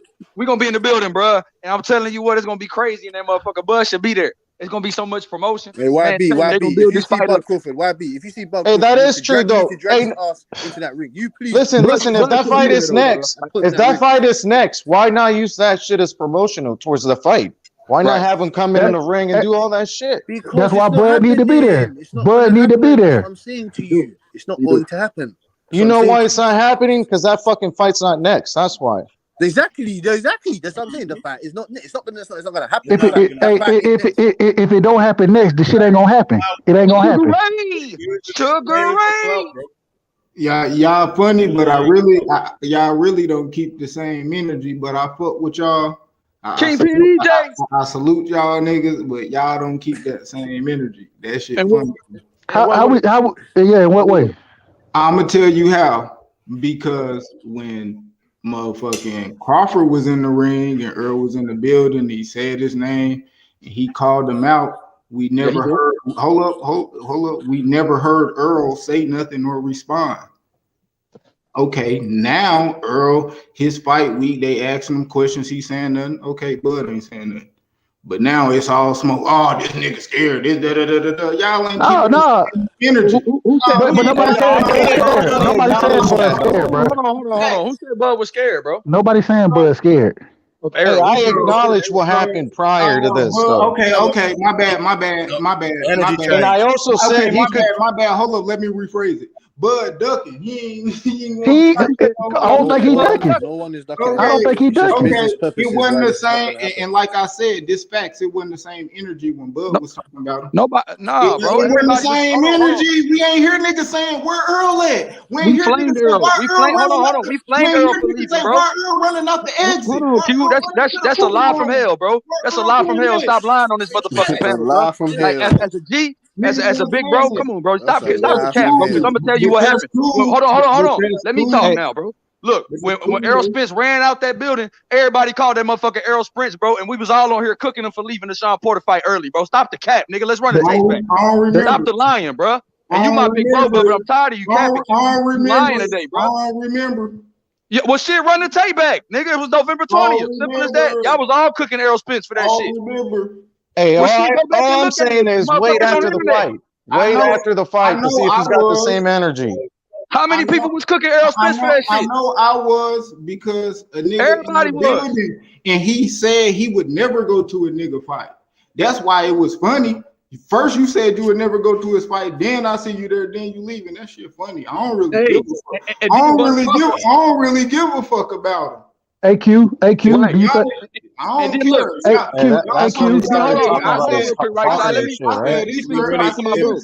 we really want to get in the bag, ESPN mentioned Earl, let's talk about Showtime, BBC. Let's talk about Bud. Let me get back to my bro though. Look, so okay, he showed up at Porter fight even though he said he wasn't gonna do it, and then Bud came out a month ago and said Errol Spence ain't ducking me. Then they both said they've been talking. So the energy has changed. So obviously, so now hold on, bro. Hold on. I was quiet. I let you talk. Now, when the energy changed, you can see Errol Spence saying, "I want to fight him." You can see Bud saying he's not ducking me. They saying that EJ said, "Man, I'm my bad about the numbers out there. I ain't gonna talk numbers no more because it ain't gonna do nothing but hurt the fight. We got egos as a fighter." So he basically said he was wrong. He obviously told Bud that behind the scenes. That's not what he said. Which is why he speak. Yes. Which is no, why he did. That's not what he said. What he said? He said no, he didn't, bro. Go back and watch it. I recorded that shit on my phone and I played it over and over. He said, "Oh, I don't remember saying that." That's what he said. And then he didn't say that. He didn't say that. Yes, he did. I got the video on my fucking phone. Go back and watch it. It's in the full boxing. I ain't talking about that interview. It's another interview where he said, I ain't gonna tell him what to take because fighters got egos and stuff, and I know that shit was how that shit was playing out wasn't right. You know what I'm saying? So I ain't gonna speak on it no more. That's what the fuck his story been changing. That's what's happening. That's what I'm saying. Wait after the fight. So Bud is not with Top Rank no more. So now the obstacles that was there, why not just go to the fight? If you already negotiating with PBC, why not just go to the fight? Hey, with the interview with Brian Custer, he said he doesn't remember. He said on Brian Custer, bro. And then he said he used his wife's fucking account and all this shit. He was making hella fucking excuses. Yes, he looked funny as shit. At the end of the day, Bud is negotiating with PBC. Why not go to the fight, bro? At the end of the day, both of these fighters, man, if Bud then came out and said EJ ain't ducking. EJ, he done came out and said he don't think Bud ducking. Both of them saying they want to fight. Both of them think the other man want to fight. And now with Steven Espinosa coming out saying this is the best opportunity we ever had to make the fight happen. I'm moving for EJ to beat Ugas so we can see that fight, bro. That's what it all boiled down to. I'm moving for EJ just to see that fight. I don't care who win. Just whoever win, go fight Bud, bro. I don't want no excuses. I don't want to hear shit about no mandatory. Fuck all that. Put that step aside money down. Go make Undisputed. I don't want all that cat, bro. Like for real, it's been too much capping coming from that other side. You know, Facts. and this is it's been capped from both sides. The pound for pound best fighter in the world, my God. I'm not trying all that other shit, bro. All that other shit is said cat. in the That's press conference today that what's Bud gonna do? Fight another title eliminator. What are you talking about? What are you talking about? Title eliminator? What are you talking about, fam? What are you talking about? What you mean? What you talking about, Cass? What you mean? It's just that these guys. It's just that they're like they're running around in circles. That it's just because the business of this. They both want to fight each other. I know they do. It's just the fact that the business of this is not happening. They have to do right by their client. But if they really want to fight each other, what's the business got to do with it? One couldn't make the fight. The same with Rolly Romero. How the same how they made him a promise. You're going to get this title shot against Tank. The same with Keith Thurman. Don't worry, Keith. You've been loyal to us. You've been a loyal client to us for very, very. You've made numbers. You fought. You gone through the gauntlet. Like my man just said, we're gonna give you a title shot before any of this shit happens. Don't worry, man. Don't worry. Just play your part, and we'll give you the title shot. Don't worry. If you want Errol Spence to bust your head or something, we'll do that. Terrence Bud Crawford don't want to fight him right now, or he doesn't want to fight him. Which other or we don't know. But trust me, man. That fight, it's not happening next. Man, but and we can't blame promotions about anything. We can't blame the business no more. Hold on, bro. Hold on, Cass. Hold on, Cass. Hold on, though. We can't blame. We can't. No, we can't. We got to stop it because Bud is a free agent now. Bud is a free agent now. He's a free agent. All right, see how you keep. That's what I'm saying. You Errol fanboys just keep trying to say, "But nigga, Errol his own promoter, my nigga.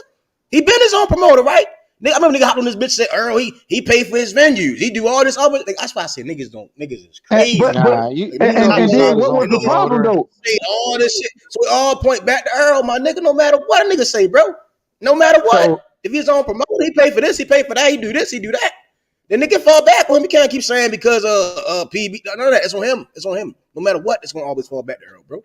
But this is the thing, bro. Regardless, right? Nigga, that's what I'm saying. When you say something, you gotta stand on it, bro. You just can't go around saying, "Oh, because he was top ranked." Nigga, you got your own promotion company. You your own promoter, right? You man down promotions, right?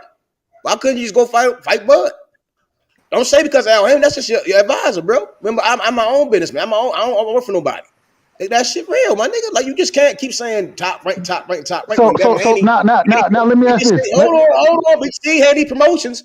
And niggas said, well, Devin will be ducking if he ain't go over there with top rank, right? That's what niggas are saying. So wait a minute, because he's his own promoter. He had his own. Hold on, nigga, before you jump up in, because I'm gonna give you that smoke too, my nigga. Any of them Earl apologists and fanboys, cheerleaders, whatever the fuck y'all want to call yourselves today. The nigga said he got his own promotional company. He don't work for nobody. He do this, he do that. What does that have to do with Bud signing the fight? There's no fight negotiation going on, my nigga. Okay, so how is when it comes, I'm gonna be looking at one way, bro. Just because he's only one nigga keep talking about just because he's his own promoter. How does that mean he can make Bud sign a fight? What the two things are related, right? Like he can be his own promoter, and we still don't get the fight. Nigga, the fight not gonna happen due to Earl, bro. And whoever is advised, you don't even know that. Whoever telling them not to pick the fight because of his image, that's not anybody's prejudice, but yours. It's not it's facts, my nigga. Like I've been watching this shit for too fucking long. The fact is, I don't gotta. If I knew any other way, I would definitely speak other way. But it's not. You can obviously see it's only one way to man down promotion. Niggas even on this panel says always just cat. Right, I got it. I got it, bro. You just running. I don't get nothing out of cat for the nigga, bro. I got it, but the thing is, you're saying just because Errol is his own promoter or not his own promoter, that says that Bud will or won't sign a fight. Like the two things aren't related. There is a man down promotions. You don't have to go like attack whether or not he's autonomous and all that shit to get the fight. Like Bud still got to sign. Nigga, you gotta send something to sign. Nigga get to talk about awesome. It's so great. So we mentioned Mikey, we mentioned Sean, we mentioned Keith, we mentioned them guys. I mean, we ain't mentioned Bud. Yeah, because exactly. I'm my own businessman. I'm this. Told you I'm that. that. I'm all this. All right. Didn't everybody hear? Hey, since Errol don't mention Bud, Errol say what he was going to do and what order he was looking to fight Bud in. He didn't say I'm going to fight you next. He didn't say I'm going to fight you in 2 fights. He didn't say I'm going to fight you in 3 fights. He said I'm going to clean up my side of the street and then fight you. There ain't no side of the street. Sean Porter said that. Then why didn't Bud? Then why was Bud on top of Sean Porter said that shit cat. I literally watched him say that. He said that's cat. No side he said my last fight was going to be Bud or nothing, and that's what he said. But I want to make that. If there's no sides of the street, why has Bud never not fought on Top Rank? Huh? Hey, did y'all hear that? No sides of the street. You said there's no sides of the street, but Bud has been on Top Rank the entire time. Why is that? Because he was signed to them. What the fuck? But this is because that's his side of the street. Correct. And but this is the thing. No, that's what he signed his contract. But when he re-signed that contract, bro, we all sat there and said, side of the street. Bro, when he re-signed that contract, we all sat here and said, bro, the best fighters are not with top rank for him to fight, bro. Yeah, he definitely fucked up by re-signing. And so all I'm saying is that at the end of the day, I'm not blaming either fighter, bro. I do believe promotional companies got in the way of it. But now that there's an opportunity for that shit, bro. It's an opportunity for that shit. Within this year. Hey, listen, all that shit's in the past, though. We should look forward to the fight and pressure these motherfuckers to fight each other. Agreed. Like, that's the fight that needs to happen next. Nobody should be claiming Keith Thurman and none of that bullshit. None of it. I agree 100%. It sounds like Bud ain't down for it. It sounds like ESJ ain't down for it. So we should be happy about the fight we're getting, and also kind of excited for the possibility of getting Undisputed, a fight we've been waiting for a few years now. I don't know, man. It's this weird vibe in the air, boy. It's like that team over there, bro. It seemed like they trying to find an easy way out of this shit, man. I mean, maybe let me drop the link. I gotta. As a man, I go based off character first, right? When a nigga lied the first time, I gotta be. It's a couple of lies, bro. That came from over there, yo. So as a man, I gotta be like, them niggas be lying, bro. So when I see niggas just giddy and shit, it's like they trying to find a way out of not making a fight. What's the lie? So what's the lie? In your mind? What's the lie? It's not. It's been a whole bunch of lies, my nigga. Okay, so what is it? What is it? Nigga, I just went down up a lot, my nigga. Niggas keep trying to say I'm making shit up. No, I'm just saying. So it's a whole bunch of shit. I'm saying more to what I'm to summarize what I'm saying. When I see a group of niggas just always just fucking lying, and then all of a sudden, what's the lie, bro? It's a whole bunch of fucking lies, my nigga. Okay, and I've never seen niggas. I've never seen niggas attach themselves to that. A niggas lie that much a day in my life, bro. And it's just weird. I get it. You saying that's lie so much, I just can't believe it. What the lie is? What the fight don't happen? Two lies. Forget one lie. 2 lies then. Since it's so many lies, what's 2 of them then? 70-30, 60-40. That's 2 lies in one. That's a lie? Yes. How is 70-30, 60-40? The nigga came out and said he was lying. What? No, he said he was joking. That's a lie. Okay, right. All right. There's a thin line between a joke and a lie. Finding what a lie is. Okay. Hey, he said he didn't remember. No, who said he didn't remember? Errol Spence. Errol Spence said he was joking. Yeah, how the fuck you can joke about that shit when? Okay, like, you just said he didn't remember. Like, what the fuck? He said he didn't remember, bro. Okay, do you not understand that if a guy said? Listen, just because you're in love with Errol Spence doesn't mean you have to defend him that hard, bro. He did go back and watch the fucking video. Go back and watch the fucking video. He said, "When did I say that? I don't remember." Errol was embarrassed about that question. Okay, so if a guy says, so if a guy can we play that video? If a guy says to you, if you say to a guy, I'll fight you for 60-40, and the guy says back to you, no, you got to give me 60-40, and then you say 60-40, you ain't doing shit. As a matter of fact, it should be 70-30 my way or 80-20. You're like, oh, you lying right now? That's a lie in your mind? Say what? Talking to me? I ain't even gonna lie to you. I told you to fuck out with you. I ain't even. I tell you, I'm trying to get that. Yes, I'm really done with niggas at this point, yo. The niggas always capping and fucking lying, bro. Like niggas just be rubbing me the wrong way with all this Earl shit. Bro, the fight needs to happen. That's it. You know, it sounds like it's just like it is what it is. You know, there's some fan like it is what it is. All right, the fight needs to happen next. That's it. Yeah, I'm saying like it sounds like some. Whoever wins, fight Terrence Crawford. My nigga.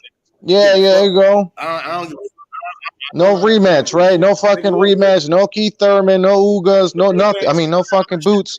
No nothing. Go fight the motherfucker Crawford, right? damn. Same way with Jamel Charles. I don't want to hear nothing about no mandatory. They said they paying them guys so they can get their Undisputed on. That's what I'm saying. I got my flame. This torch right here. I got this bitch waiting for the cat, bro. That's what said Saturday. My eyes Wait a minute. open, Why don't boy. you look in the mirror, bro? Like all the cap you're doing, looking for other people capping. Like, what are you talking about right now?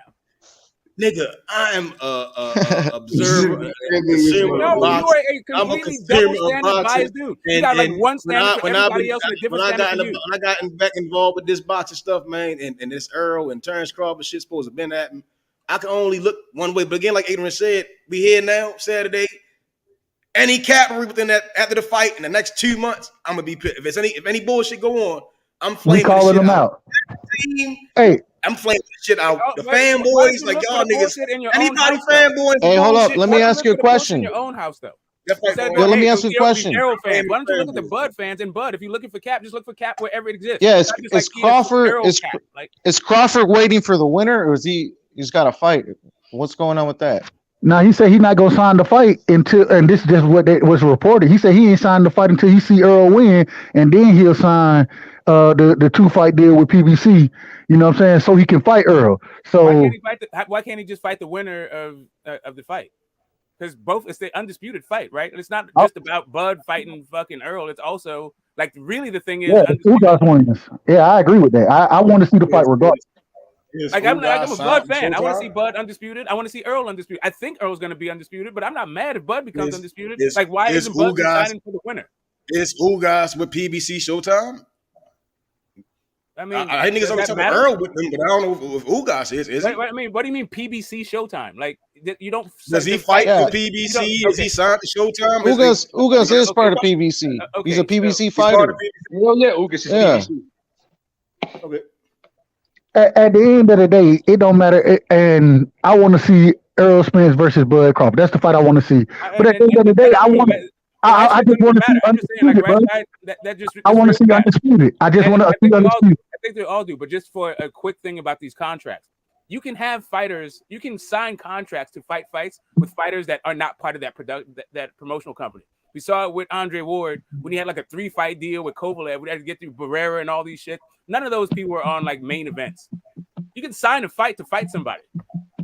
But what are contracts? On their promotion They ain't sending shit. What we talking about? They ain't sending shit. No, I'm saying like this idea that Bud got to wait for the winner to sign a contract. They don't even want to get a negotiation because they don't know if that nigga Earl going to win. What negotiation? Y'all niggas think he is, but them niggas like we don't know yet. We gotta let that shit right. Wait a minute, haven't we heard? Okay, so this whole idea about a 2-fight deal. That's why they hesitant, my nigga. They just can't. So you don't think there's a real offer right now? Hey, this is just rumors, though. Deal for Bud. Easy, bro. Niggas is crazy. You don't think that actually exists? They can't. They not. This ain't the zone, my nigga. This ain't the zone. Okay, do you think that there's really a 2-fight deal out there that they gave to Bud? Yes or no? Yes, the hell yeah it is. Okay, so then what are you talking about? There's no negotiations and all this stuff. Like, where's this coming from? I don't believe it. I think fangirls made it up. Great. All right, cool. Hey, hold up. What was the 2-fight? Who were the 2 fights? Errol and who? Thurman? I mean, I didn't see nobody else support it. I just seen that shit by niggas. So the details of it sounds like it's no stamp, no facts on it. Just fangirls. Oh, what's this? I see no facts. All I see is this nigga Bud working out. All right, doing shit. So you just thinking you don't think anybody said Bud a 2-fight deal? I'm supposed to have been here. You get what I'm saying? So where the facts? So you think all of these reports of a 2-fight deal are a result of ESJ fangirls? He said fangirls. Yes, That's what you think is happening right now. Like all the boxing news people are coming from like the drawers. Niggas get his drawers signed and put them on their head and they start capping up this bitch, bro. I promise you, yo. Listen. At least Benson would have put something out, right? And Carpenter would have put something out, bro.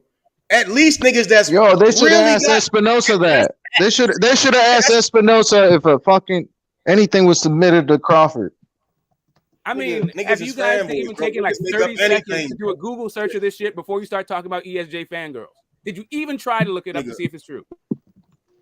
Okay. Or is this just a thing about like, but I don't believe it, so I'm gonna blame it on some fangirls? Like, the fuck are we doing here for real? Here we go. Here we go. I'm gonna give you 10 seconds. Give me 10 seconds. 10 grams, a 2-fight deal. Then let me see if there's any facts. There's always a number on the shit. Let me see something. My boy Philly's O in the Bob chat. Arum proposed a 2-fight deal between Terrence Crawford and UFC Conor McGregor. Congress says there's been talks to box Manny Pacquiao. There's rumors, Terrence Crawford, rumors. It's about to sign a 2-fight deal with PBC, collapse. I think if Spence wins a good fight, that's 53%. That's not facts, bro. It's rumors, bro. Some fanboy made it up, bro. All right, so what's the fact is, so if there's no negotiation shit, bro. per Bud, right? Because I heard somebody say that Bud said he's not going to sign this deal until the winner got there, right? So is that, do you call that a negotiation or not a negotiation? Who said that? Somebody on the panel did. Somebody said that Bud said he's not fighting. Yeah, somebody did say he's waiting for Arrow to fight or win or something. Right side said it. Right side said it. Okay, cool. Where'd that I come ain't from? heard Right Bud side? say shit. That shit funny because niggas just putting rumors out there. That's all I'm saying, nigga. Man, girls and cheerleaders is just nuts, bro. Niggas is wilding out this bitch, bro. Y'all saying, Bud like, ain't said shit. I'm just trying to figure out who has I guess you're saying that Errol Spence has a bigger fan base. And you're mad about it. That's really No, I'm saying he has cheerleaders. I'm saying it's the same weird shit. So he's got more cheerleaders. So you think, bro. All right, so you think niggas real over the other side, bro. Niggas don't be doing all that feminine ass shit, bro. ESPN Niggas is really real. talk about this. Okay, well, hold up a second. Capping, bro. Now, I don't see anything about this much contract. None of that. I ain't even on your side. Chill out with all the feminine references. Hey, let's switch topics. Yo, let's move on. Let's switch topics. Yeah, chill out with all that shit, though, my nigga. Like Earl Spirit, like I've never heard hit dog holla, man. about a guy's lack of popularity. You know what? Everybody hit the like button and subscribe. Man, at the end of the day, I don't give a fuck about none of that shit. I just said Bud gonna win if they fight. Bud to win. That's just how I feel. I don't give a fuck who get the fight, who wins, who's saying something, who's promoted. Is anybody picking Ugas? I don't give a fuck. Is anybody picking Ugas? Is anybody picking Ugas to win? I don't give a fuck. Is anybody picking Ugas to win? Y'all niggas. Is anybody picking Ugas to win the fight this weekend? Does anybody pick Ugas? I'm not picking him, but I think he got a shot. I don't give a fuck who wins. Just I don't think he's coming to lay down for sure. No, I'm just saying, does anybody pick Ugas to win? Nobody's picking Ugas. All right, so cool. So do you think that Bud is going to sign the fight Ugas? It's a professional. Yeah, there's people picking Ugas, not just out here though. Yeah, I'm just saying, like, does anybody in the panel, anybody picking Ugas? Sounds like no. Does anybody think that Bud won't fight Ugas for the Undisputed? Of course Bud would. Okay, cool. So it sounds like regardless of what happens, belts, bro, as long as he can ring, bro. That's the same. That nigga temperature always the same, my nigga. It's and Ugas. I mean, Ugas. He was the mandatory for Errol for a while back. We ain't never gonna forget that. You see what I'm saying? His temperature always been the same. He won a shot. You see what I'm saying? That niggas forgot that. I got you. So it sounds like we should get the fight unless you're just a real pessimist, right? The fight gonna happen. Hey, let's put it into the universe. The fight's gonna happen.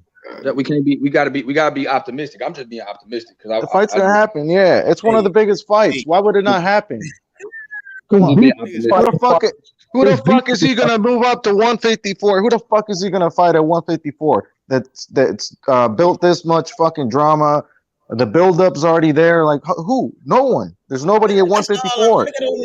He's not fighting Fundora at all. I promise you, he not. Like, nigga, you see, nigga, get his ass tore out the fucking frame, fucking with Fundora. Oh yeah, boy. Fundora. Nigga, fuck, man. Gotta focus on Crawford, nigga, for your nigga to your fight.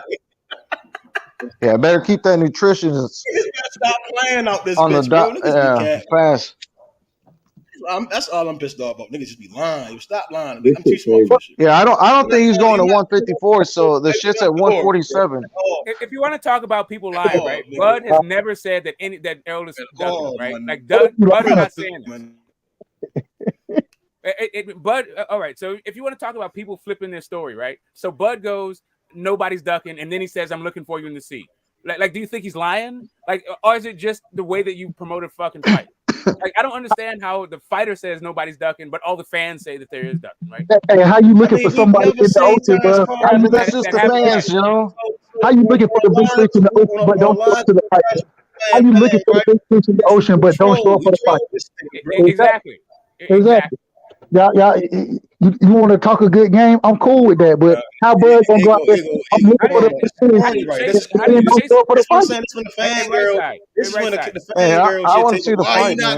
I don't give a him not coming to the fight don't got nothing to do with them niggas sending no contract over, my nigga. Sean Porter, Earl was what he got in the ring with Sean Porter, and Danny jumped in the ring with them. And then, I mean, that's cool. The same nigga backstage. He said backstage, I'm not. We still waiting. Fuck that fight, my nigga. Just fight that nigga, bro. What are we talking about? Why? Why can't he fight the guys he's fighting? Why gotta fight? Why?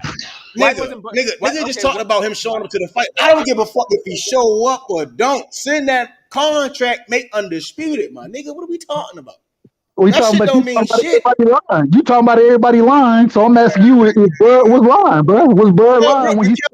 The Cal Brooks showed the Errol fight. The Cal Brooks showed the Errol fight. The Errol showed the Cal Brooks fight. No. Yo, let me ask you this. I got a question. One more question. Maybe you can answer this for me. Kambosos ain't show for shit, did he? Kambosos is got in the ring, did he? Come on, my nigga, stop this shit, my nigga. Can you chase somebody and also demand 60%? Hey, I got it. Can you chase somebody and also demand 60%? Nigga, only nigga that start talking that weird shit is your boy, bro. Stop the shit. Okay, you don't want to just get you bodied by a singing nigga. Niggas better stop to give them Twitter fingers. Nigga, stop, bro. Thinking about what you're saying. I'm trying to keep it respectful, bro. There's only one nigga. I'm ready to talk Morris code on this bitch, bro. Like when you're chasing somebody, aren't you willing to take the crap out of the deal? Morris code for niggas, bro. I don't know. It was never that talk at first, bro. Ain't nobody ever talked about percentages but one side, bro. And the niggas ran with that shit for years, my nigga. Yeah, okay, then nigga turn around and said, "Oh man, you know how that came about? Hey, you know how that 60-40 shit came about? We don't have Bud saying that he needs 60-40 and that he ain't even tripping off this fight. We don't have footage of this. Nigga, that was none was of he lying? Business. Bro, listen, that shit came about from Mike Coppinger. He fed it to him. No. We got Bud saying it on camera.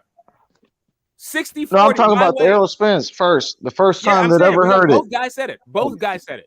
So that's what I'm saying. Neither guy is chasing the other guy. You can't chase somebody. Nigga. One nigga and started, oh yeah, this guy be this and this guy be that, and ain't never sent shit. Both guys niggas out here saying, oh yeah, both guys said it. Now the contract, he turned down a 60-40 contract. No, he turned down a 70-30. Like, nigga responded saying, nigga, this shit 50-50. Like, nigga, you don't make 50-50 with Mikey Garcia and Sean Porter and them. And then the pound best fight in the world, all of a sudden you talking about 70-30, 80-20, my nigga. Okay, so is it 60-40? Is it 80-20? Is it 70-30? Is it 90-90? They niggas that $1 million, my nigga. What are we talking about, bro? I heard you breeze past the question. No matter where you take this shit, boxing lounge, bro, it's gonna end up bad. I'm gonna repose the question for you. I just can't stand it. Repose the question for you, bro. Like, can you chase somebody and demand 60% at the same time? Nigga. Are you actually chasing somebody if you demand 60%? They never sent shit. Okay, you're not answering the question. One nigga said I need 70-30 and all this other shit, and that's when niggas said, nigga, I need to be the and also demand 60%. Come on, bro. This is a dumbass question, bro. Okay, so I'm gonna go. That's he been chasing this nigga, bro. No, correct. So you know the answer is no, right? When you're chasing someone, you're not asking for the lion's share. That's not how you chase somebody. You chase somebody the way Devin Haney chases somebody. Right? That's what chasing somebody's about, right? But it don't even matter what the split is, bro. At the end of the day, both of them, regardless, that's time to fight. Both fighters. Floyd Chase Pacquiao, and he got the line share. Stop the cap. I want you to debate that. I'm sorry. Did it not turn out into? Okay. Hold up a second. Didn't the network execs? You said when did somebody chase somebody and they want the A side? Yeah, because he Floyd wasn't Pacquiao. chasing him. Because he was chasing the bag. He wasn't chasing Pacquiao. He was chasing the bag. Network execs had to figure that out. So him being A side, nigga. So again, you saying because a nigga chasing no supposedly Pacquiao said because a nigga said he won 60-40, right? Floyd wasn't chasing Pacquiao. You said hold on. You said because he wanted 64 when Earl said 60-40, 70-30, 80-20, he wasn't chasing them. Now all of a sudden he's not chasing. No, neither one. Because one nigga won't bring numbers in public about percentages and shit. And he said, okay, I want 60-40 and then 50-50. Then all of a sudden he's not chasing this nigga, bro. All right. So and the same you thing have straw man debates, bro. That's a straw man topic, bro. That doesn't not mean a nigga not chasing, bro. Come on, bro. Right? Do you not understand that Bud said he wanted 60-40 also, and he also wasn't chasing when he said it? Do you not get that? Nigga, he said, nigga, we gonna quote, bro. Let's switch topics, man. Hey, listen, let's talk about something else. We got 6 months after this fight coming up. We got a whole. But we got a whole 6 months to talk about this shit. We got a whole. Let's talk about this weekend in the fights, bro. This shit gonna be crazy in Dallas, though, bro. This shit gonna be crazy in Dallas. That's all right I've now. been saying to niggas, bro. I just don't like the niggas keep trying drag. Yo, young Billy, you gonna fight? Hell yeah. And niggas ain't seen nothing, bro. Are you doing like sort of? Niggas got stuff. Bro, listen. Are you doing coverage for your channel, or are you actually going to watch it? They're only fighting each other because of money and legacy. That's it. Let that shit go, bro. We got time to talk about that later, bro. Let's talk about this week, man. We got some good fights this weekend. Let's talk about them, man. I've been telling y'all niggas, stop bringing this nigga Bud up and this nigga Earl got a problem in front of him, bro. That's all I'm saying. Let my boy Q get a word in, though. Where's that guy Farron at? Or what's his name? Go ahead, Q. Who's that guy that used to come on the show? He knows a lot about boxing. He's the writer guy. Oh, Heron. He the one told me about the 2-fight deal. Besides, he the one that talked to somebody. He the one talked to Bomac. You can't be putting out there. YB, the sources. Nah, he don't want to see it. He said it on my shit. He said he talked to Bomac on my shit. I heard him. He already released it. He already said it. He said, Bomac, my bad. My bad. Shit. Everybody done heard him say it. Shit. It's still the rumor mill, right? It's just he talked to Bomac and read them about that shit, but he talked to Bomac. He talked to Bud Crawford's publicist. Yeah, hell yeah, that 2-fight deal is real as fuck. Hey, what was his name? Heron? You said? Yeah. That shit real as fuck. Now, who the names on it? That shit been hard to find that Bud Crawford opponent because that Bud is Bud is what we think he is. Bud is what we know he is. He's a fucking monster. And Keith Thurman asking for astronomical goddamn money. So Bud is gonna have to fight Spence next without taking the fucking fight in between. That's what's gonna happen, and that's what's been cooking behind the scenes, and that's the fucking truth as it's gonna get. And that's what I'm trying to tell y'all. Ain't no fucking cap, ain't no fangirls, none of that feminine shit that Method was talking about. That shit is bullshit that he talking about. But I know what the fuck really going on, and I'm gonna tell y'all the truth. Bud Crawford and Errol Spence are really talking behind the scenes to make this shit happen. I know the suits getting away a lot, but them dudes is on the same page. They talking. They both contacting each other. They both respect each other, and this shit getting closer. If Errol Spence if Errol Spence win this fight will happen. I guarantee you. Hey man, so Stanley on his okay. That's a guarantee, my nigga. Hold on. So when niggas hold on right side. So when niggas start that retarded shit, why Bud not coming to the fight? He need to come to the fight to promote it though. But then nigga gonna turn around. Hold on. The nigga gonna turn around so the niggas talking. So he probably knew the nigga may not even show up, but the niggas around here, all I'm saying, niggas' tears keep fucking changing to me, bro. It's like that shit would be good promotion. You can't turn around and say what does that got to do with what you saying? You can't turn around and say niggas is talking, and then turn around and say, niggas is ducking because he's not gonna show up to the fight and create a fucking narrative, bro. And then that's some platform. Nigga mad when a nigga like me called bullshit. My nigga, what are you talking about? I already understand shit, but you're not gonna bro. What are you talking about, bro? Ain't nobody said Bud Crawford ducking. Bro, all I heard was people say that Bud Crawford should go for the promotion. To the fight and he don't want that smoke and he doing this and he running from a nigga now. Like, what is it don't matter what that nigga do, bro. Just make the fucking fight. He's a grown ass man, my nigga. Y'all niggas is crazy as shit. If anybody, y'all should be putting more pressure on Earl to make the fight if he win or Ugas because them niggas ain't fought no pound for pound fighter, my nigga. At the level of Terrence Crawford. At all, my nigga. That's what's up. That's all. No, that's not true. Technically, Mikey Garcia was a pound for pound fighter at the time. Top 3 in the fucking world. I don't want to hear nothing about that. He wasn't the, but he was a pound for pound fighter. But EJ resume bro. All this capping. How many fighters in boxing are the caliber of Terrence Crawford? Bro, they talk, bro. Like I don't know, bro. Okay. I mean, you know, this whole caliber thing. When you get to the level of like the Terrence Crawford, man, shut that dumb shit up. Hey, it's cool. Hey, YB, what was you trying to say, YB? No, all I was saying was that, you know, they was talking. I mean, they FaceTimed each other when they had beef about the 70-30, 60-40. Bud called him on the phone when they had that little Twitter spat back in 2020. Bud was like, "Well, pick up your phone then."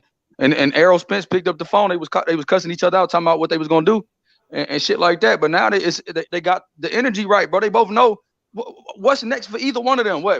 What's the bigger fight, bro? Boots Ennis? You think Bud and EJ rather fight Boots Ennis than fight each other?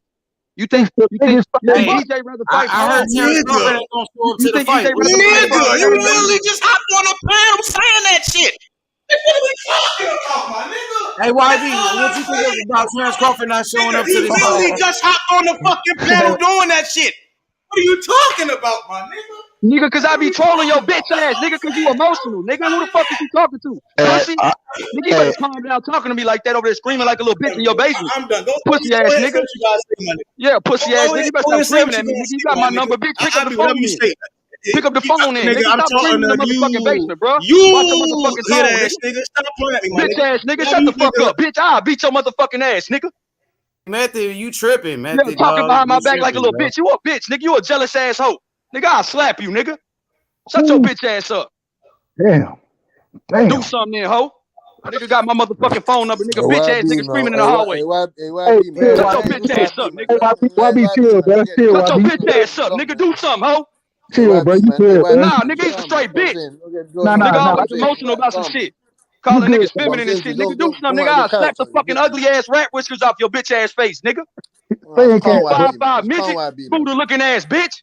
Stay in character, bro. Stay in character, Nah, bro. fuck this nigga, bro. That's what I'm saying. Stay in Nigga better watch his motherfucking mouth, That's what I'm nigga. saying. You got your jaw in your now. You cut your character. It's calm. Yeah, stay in character, bro. Shut your bitch ass up, nigga. Yeah, if you got each other numbers, handle that off camera. Yeah, nigga will call me then, bitch. He got my number. Last time I had to pick up the phone, he's acting like a little bitch. So, nigga, answer the phone. Nah, man. It's good. It's good. Shut your bitch ass up, nigga. Stop and don't talk about me behind my back, nigga. Use my number. If you gonna say something to me, say it, nigga. Stop talking behind my back, bitch. Yeah. I can't say nothing about a nigga talking about behind somebody. Nigga, he's a straight bitch, a coward. Nigga, I never talk behind his back because he's a hoe. I don't talk behind nobody's back. I ain't got nothing negative to say about nobody. But obviously, this motherfucking his feelings about another fucking man. Pussy. Shit over there hollering and shit. Nigga, because I was trolling. Shut your bitch ass up. Hey, man, Butayev Stanley on this YB. I want that smoke, bro. I want that action, bro. I got 50 on Butayev, man. Hey, H, don't do it no more, H. Don't. Oh, pussy ass nigga talking behind my back. Nigga, I'll beat the brakes off this bitch. Nigga, we can sign up. He talking about you looking for an opponent. Nigga, fight me. Oh, shit. Yeah, you looking for an opponent. Nigga, put a bag on that shit. Nigga, matter of fact, I'm going to get off the line. I'll call this hoe right now. Fuck this bitch ass nigga. Yeah, calmer heads prevail. Handle that behind the scenes. Yeah. Hey, man, what y'all got on Stanley on this Butayev, man? We just cooked on that. We had a good conversation. I want to get everybody. No. That's what I'm saying. Right side. I got some business to handle for that. Okay, what you got? What you got? Yeah. I just want all I want from this, because that's what I'm saying to you. I don't want to argue and do all this beefing back and forth. But I just want some simple answers to a couple questions, innit? Because the man in the suits are the ones that are controlling the stuff, innit? You get me? Agreed. Like I'm listening to what these guys are saying, because these are the ones that are controlling this stuff. That's the only reason why we haven't got the fact. That's it.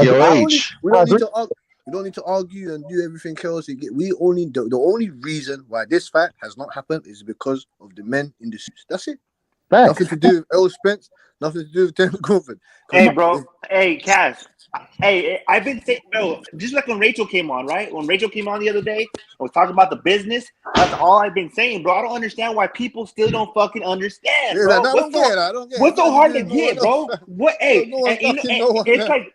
It's Cass. It's like Cass. It's like me and you, are Terrence, big time fighters, right? We're gonna hit each other up and be like, hey, Let's get the fucking biggest payday we can get. What are we doing here? You know what I'm saying? It's business, bro. I don't get what the fuck Method don't understand. It's fucking business, bro. Man, I get stressed the fuck out, man. Fucking YB. I hope YB's gonna go crazy on him, but it's business, bro. YB was correct. YB's correct, bro. YB's telling the truth, on bro. the same wavelength, but he just needs to generate enough P's for everyone to make exactly, a profit. bro. That's all I don't it is. get it. Fucking Rachel Anyway came on here with a professional fighter husband and broke it fucking down about the business over and over. I don't know how many motherfucking times we gotta fucking not understand. It's like, god damn. Hey, just quick thing. Put some respect on Rachel's name. She's not just awesome. the wife. She's also the manager. So we talk about that business of boxing shit. Hey, hold on. Hey, she's awesome, bro. I told her, I give her credit. I said, man, I told her. I'm just saying, you're we talk amazing. about boxing business. She's a manager. Yeah. Oh, does the business of boxing apply to everyone, or does it depend on fighter by fighter? No, everybody, bro. It's a fight business. It's a business, you man. don't fight. It's a business, man. You don't fight. Yeah, but what about the big names though? Look, this is what I'm explaining to you. Why they now mentioning this Kinahan as a problem? This is what the guy's telling me now. All of a sudden, this Kinahan problem he said it's a problem. It might be a problem to make the fight. What are you talking about? What are you talking about? That's what I'm saying to you. I don't understand what you're talking about. Man, at the end of the day, bro, even Bud came out and said Bob wasn't able to get me the biggest fights. So I gotta move on. It was more of the truth than it was of either one of the fighters wanting to fight each other. I think what I'm saying, bro. I can answer that question for you. And I don't mind. I'm sorry to cut you off, but I don't. That's exactly what it is, bro. There's nothing else besides. No, every fighter wants to fight each other. Right. Every fighter wants to fight each other. I don't give a fuck. Let's get busy, right? But when you think logically, you say, okay, you want to fight for crumbs, or do you want to try to get the biggest payday and help you and your family succeed for the rest of your life, bro? Come on. And see, this to answer that Kinahan question, I mean, I can answer it for you. Like boxing is like not the most straightforward business. There's a whole lot of shit going on. Exactly. And let me finish my point. If you have a state-sanctioned manhunt for a guy, what the last thing you want is the feds crawling through your fucking books if your books ain't right. That's not what you want. Yeah. And you see, Bob got away from that shit immediately, bro. Bob, he came out and was I'm not fucking with him at all. And everybody else need to stop fucking with him. Exactly. Bob did it for a reason because he did it for a reason. Go ahead, Bob. No, and that's why YB got so heated right now, because he was trying to explain just what we're saying right now, and it's the truth. Like, I don't know what else. There's not much more to say. Like, we all want to see the great fights. We want to see motherfuckers fight right now, right? But we're not them, right? We can't dictate what they're negotiating, bro. Even though we want to, and we want to say, you know what, they're ducking. Fuck that fight now. We're fans. We're boxing fans, bro. You know what I mean? Hey, Bob used to work for the government, so he knows what's up. There it is, bro. Used to be a lawyer himself. He's also been paying guys off forever. He also testified about the corruption in boxing. Bob's books ain't like. Listen, guys, if you don't want the feds on your doorstep, you don't want that. You don't want it. Hey man, niggas. Hey, I can agree with that. You do not want the feds on your door. Hold on. Let me address this nigga H Money real quick. Oh God. Why, bro? That nigga. Hey, this is the thing though, and this. I think Devin Haney, bro. He about to go crazy. Let me turn my volume down just in case start screaming and shit. Rashad, don't worry. Rashad, I got something for you to listen to. I got something for you to listen to. The man in the suit. Please. Talk to me. What you got for me? Speaking of obstacles in the way of the fight, does this news recently about the Kinahan stuff and the U.S. sanctions and the fact that he may or may not be associated with Crawford, is that a potential obstacle, or could that get in the way of a fight? I mean, it could be. I mean, obviously, there's a lot of concern at the highest levels of government about Daniel Kinahan and where his business is. So. Yeah, I think there's still a lot to be learned. I think there's more that will come out. With a move like this, I don't think this is the end of the story. Wouldn't surprise me if there's additional actions by the Treasury Department or the U.S. government. Oh shit! I don't want to hear that. Turn it off, very closely. So it is a I hope Bud ain't got shit to do with that, bro. I hope Bud ain't got shit to do with that. Is being in the red light district. What are your thoughts overall on this situation, if any you choose to share? You know, Look, it's not a good thing for the sport. You know, that's for sure. There's been maybe a higher tolerance for, that within the sport. And I think that's one of the things that's kept it, as you say, it's a little bit of a positive or negative. It's not a positive in the sense of having people like that within the sport is not a positive, but look, people view it as something that's sort of edgy and it's sort of mysterious and and it's Vegas and there's this allure to it. It's certainly not corporate. It's a little bit of the wild west, and people love the sport and love that aspect of it. But by the same token, there's a difference between being. Come on, bro. Nobody gives a fuck what Steven Espinoza got to say, bro. Come on, nobody. Come on, man. That shit's like a minute, 2 minutes. You got that action, like, hey, I'm just saying, yeah, like, it's. And this is the thing, though. Listen to the important bit now.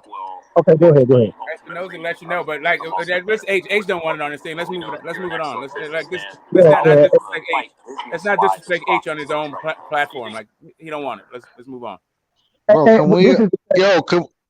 Go ahead. Can we shit on Andy Ruiz? What's up? Nah, we got too many good fights. What's up with that Brandon Lee fight? Like, what? And forget Brandon Lee. What do you guys think of all these old ass dudes being fed to young ass dudes on this card? Hey, that's part of the process, development, though. But damn, depending how old they are, it's up to them to retire them. I mean, on one card though, like, isn't that half the card like an old ass dude versus a young ass dude that you expect to get knocked the fuck out? Yeah, it's more than it's everything but two fights. It's everything but two fights. The only real fight.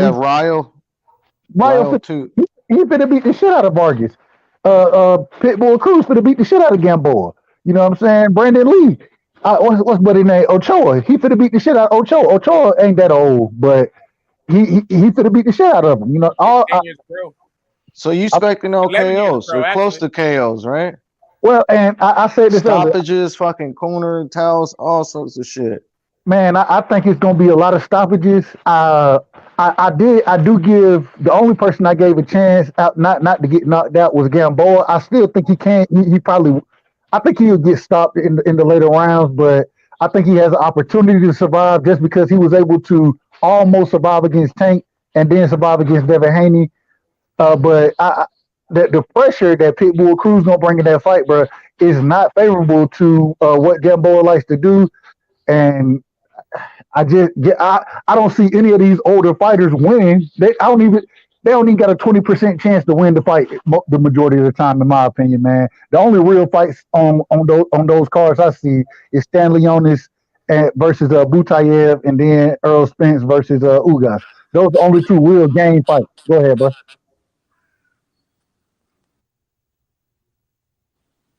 I thought I heard somebody saying something. Yeah, no, I agree. Who do you think gets the knockout of the night? I think Brandon Lee's gonna get the knockout of the night. Yeah, I can agree with that. I think Ochoa, he's not as experienced as a Gamboa or a Vargas, so I think he may be a little more game fighter versus trying to survive. But shit, I ain't gonna lie. I think Ryu. I think he might Valenzuela. I think he got a chance to have a knockout of the night, bro. Like I said, I got him stopping Vargas in about the 6th round, bro. It might be before that, and I think he's gonna have a knockout of the night. But I wouldn't be surprised if it was Brandon Lee. Yeah, I think. After this fight, I would like to see Brandon Lee actually fight somebody. I agree. I mean, he got a lot of work to do before he starts fighting people. Yeah, but he's got like what, 20-something fights already? 24. Yeah, what the fuck? And he still when he throws his combos, that chin is right there. So someone in the top 5 can get that chin, then, isn't it? Simple. But this is the problem at 40, bro. For when you get into that top 10, that top 15 at 40, it's some dogs right there. You know what I'm saying? It's some dogs. So You look at a Matias, and then you got to look at where he fight at. You look at Matias. You look at Gary Antoine Russell. You know what I'm saying? I don't want to see him in the ring with none of them guys right now because I think both of them will beat him. You know what I mean? But I think he does have the opportunity to develop. And if he can get his defense on point, bro, he can get his head off a line, develop some more head movement, be able to slip punches better. I think I think he can be the goods. I really do. I think Brandon Lee can be the goods. He's just, Hey, listen, I think he's falling in love with his power because at the press conference, he said he had fucking God-given power. So, God. you know, I when you hope starting to feel like that, man, I don't know. What's the first name that popped in your mind that fell in love with power like that? Mr. Booty Squad, Who? Deontay Wilder. Okay, I can give you that. Deontay, I can give you that. I think I was talking about more as far as younger fighters right now. So I was saying Berlanga, but I can Berlanga, yep, Uberlanga. Yeah, I can understand where you're coming from with Deontay Wilder. I can see that. But Deontay Wilder was never he was never a great boxer in my opinion. He had the ultimate equalizer. You know what I'm saying? And that's what he won off of. So yeah, but, that's the only reason he had a career was because of power. Like right. The only reason they kept him in the gym. Like But the thing is we never said. I never thought that Deontay Wilder was he got into boxing. But he himself said it. He said I think it was after the Ortiz fight. I can't remember the first one or I think it was after the first one. He said he needed to go back to the basics and shit, or maybe after the Wilder fight. I can't remember. Well, the problem is Wilder started fighting so late. His basics aren't. But he said due to the fact that he was knocking everybody out, he started ignoring the basics and shit. That's why he said you need to go back to the basics. No, I'm with you on that. That's why Tyson Fury is a better boxer than Deontay Wilder, and he brings the. That's why he was able to win. He brings the size. He can take a punch. He can get knocked down, get up, and still continue to box. And he's just a better boxer than Deontay Wilder is. It is what it is. But anyway, back to Brandon Lee, right? Shit. Mm-hmm. And Method back in this bitch. Yo, I would like to see. Ain't that easy, shorty. Hey, who does Showtime got Brandon Lee could fight at 140? Gary Antoine Russell? Nah, I don't think he could beat him. He'll lose to him. Yeah, I agree. I don't think they'll put him in the ring with him, but I don't know. What about that guy that he brought before that? That he gave him a good fight, right? Who? I don't know. The same dude that fought AB. Gary Antoine Russell just fought? No. He fought Postal. He just fought Postal. The dude before that Adrian Broner fought before he went into fucking retirement for the 100th time. Yeah, I don't remember dude's name. I remember the like Latino dude. I don't remember. Dude. Yeah, him. I don't remember his name. I don't know. I think at some point in time, man, Brandon Lee it's his time to step up. I think they're gonna. I just hope they don't move him like Golden Boy is moving. What's his name? Munguia. I hope they don't move Brandon Lee like Munguia is being moved. Munguia has opportunities to fight champions, and Golden Boy, I did not turn them down, but Golden Boy turned them down. You feel me? So, I think that's a bad comparison because Munguia was a champion. Now, Brandon Lee hasn't even reached that level. Munguia was a champion at 21 years old when he knocked out Saddam Ali. But he's still not. But he's not fighting champions. I mean, he was a champion. Hey, I don't think Brandon Lee's fought even a prior champion, right? No, he hasn't. He ain't fought nobody. Now, Saddam Ali was like, they really brought Saddam Ali for Cotto to go out on a W, but Cotto's body couldn't hold up. That's really the only reason why Saddam Ali got that fight. And that was a retarded, like a circus looking fight when he got in there with really green ass, huge ass fucking Munguia. It didn't even look right. That was actually assault in the ring. Hey, Munguia big as hell, bro. He big as hell. Who, Munguia? Hell yeah. Munguia, he a big ass dude. I'm not gonna lie though, I did follow. I really liked Munguia in that fight, and it wasn't just Munguia, his family. I liked like the family ringside. You had grandma there. You had mom. It was generations in there going crazy. I appreciate Munguia, but yeah, Golden Boy business is messed up right now. If you are Munguia, Ortiz, or Ryan Garcia, you got a real interesting road to hoe. Hey man, who y'all think Ryan Garcia? Since JoJo ain't gonna fight him, or well, I don't think JoJo gonna be able to fight him because of the legal troubles that he got going on right now. But so who y'all think? Y'all think, I was gonna say Fortuna. I was gonna say Fortuna. What y'all think about a Garcia Fortuna fight? Nah, man. I mean, they were supposed to fight, right? At one time or no? Garcia was stopping. Listen, But really, they were supposed to. He was supposed to fight Devin, but he brought up Fortuna, right? Like it's gonna be. I'm sorry, Smoke. It's gonna be Ryan Garcia. I think in JoJo Diaz. I'm thinking that's gonna be the fight because JoJo. Yeah, but JoJo got the whole thing going on right now. JoJo got them legal problems. Yeah, he's looking at jail, not Ryan. Yeah, that's some bullshit, right? I don't know. Isn't that shit some bullshit? Come on, we know JoJo did. Come on, bro. They just did Roby the same way. Well, listen, even if he gets convicted, I don't think he's. I guess they want money and shit. All right, what about Ryan Garcia versus Maxie Hughes for the IBO world title? Ryan Garcia stops Maxie Hughes. Hey, is he gonna go to the UK for that?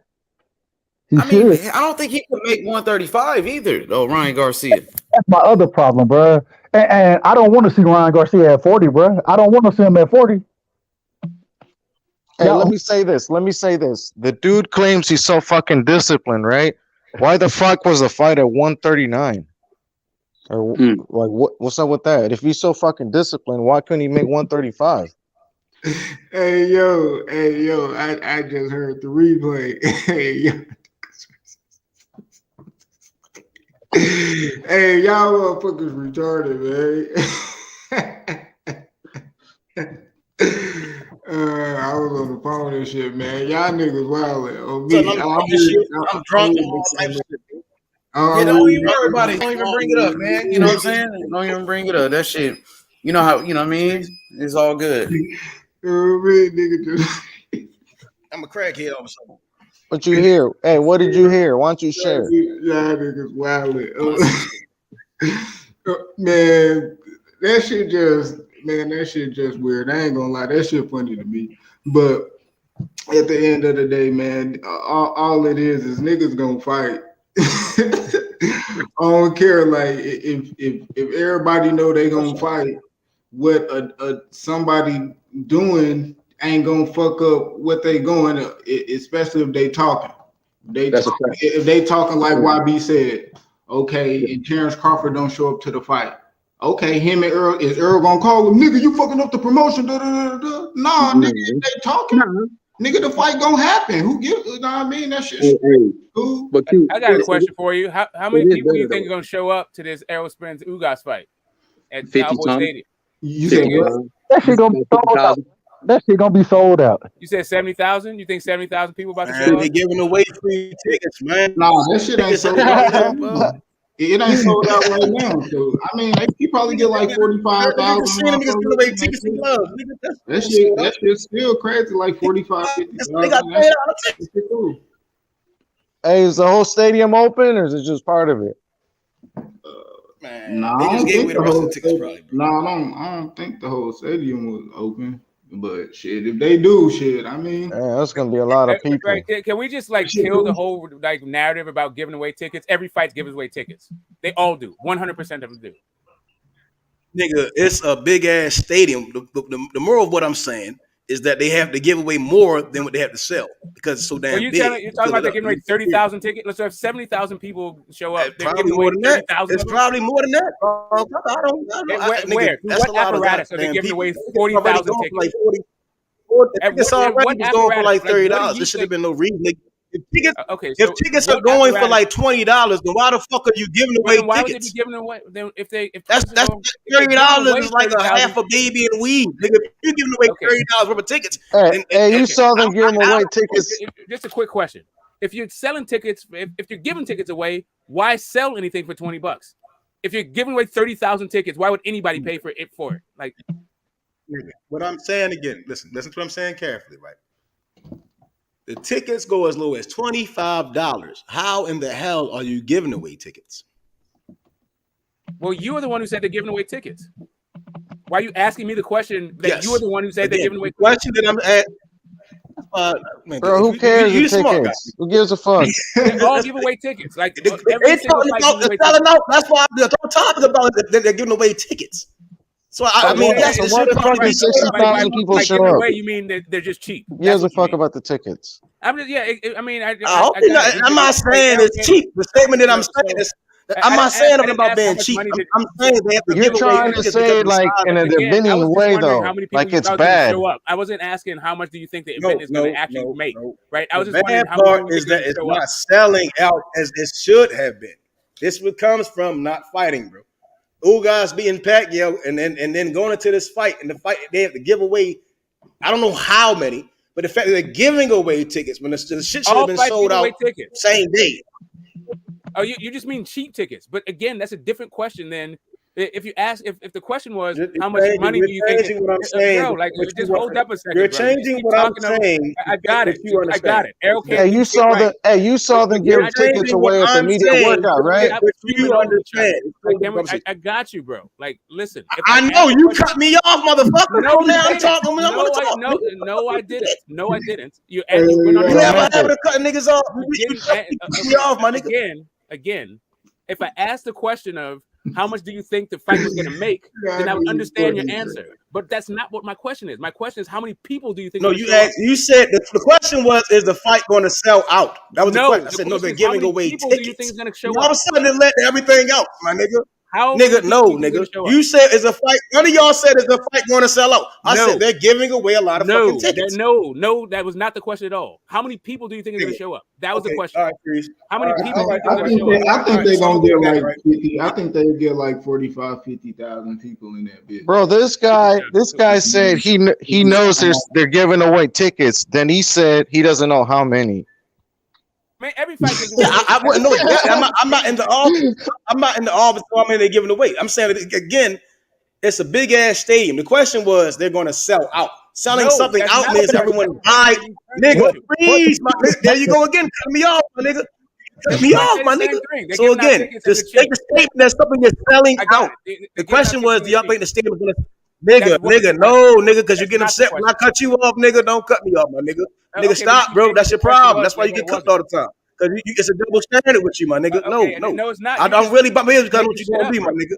So again, you don't make a statement or question. Is it gonna sell out? Then I say, well, no, they're gonna give away a lot of other tickets. It already answered the question. No, they're not selling out, my nigga. They're giving away tickets. What the fuck, nigga? That wasn't the question. Is it gonna sell out?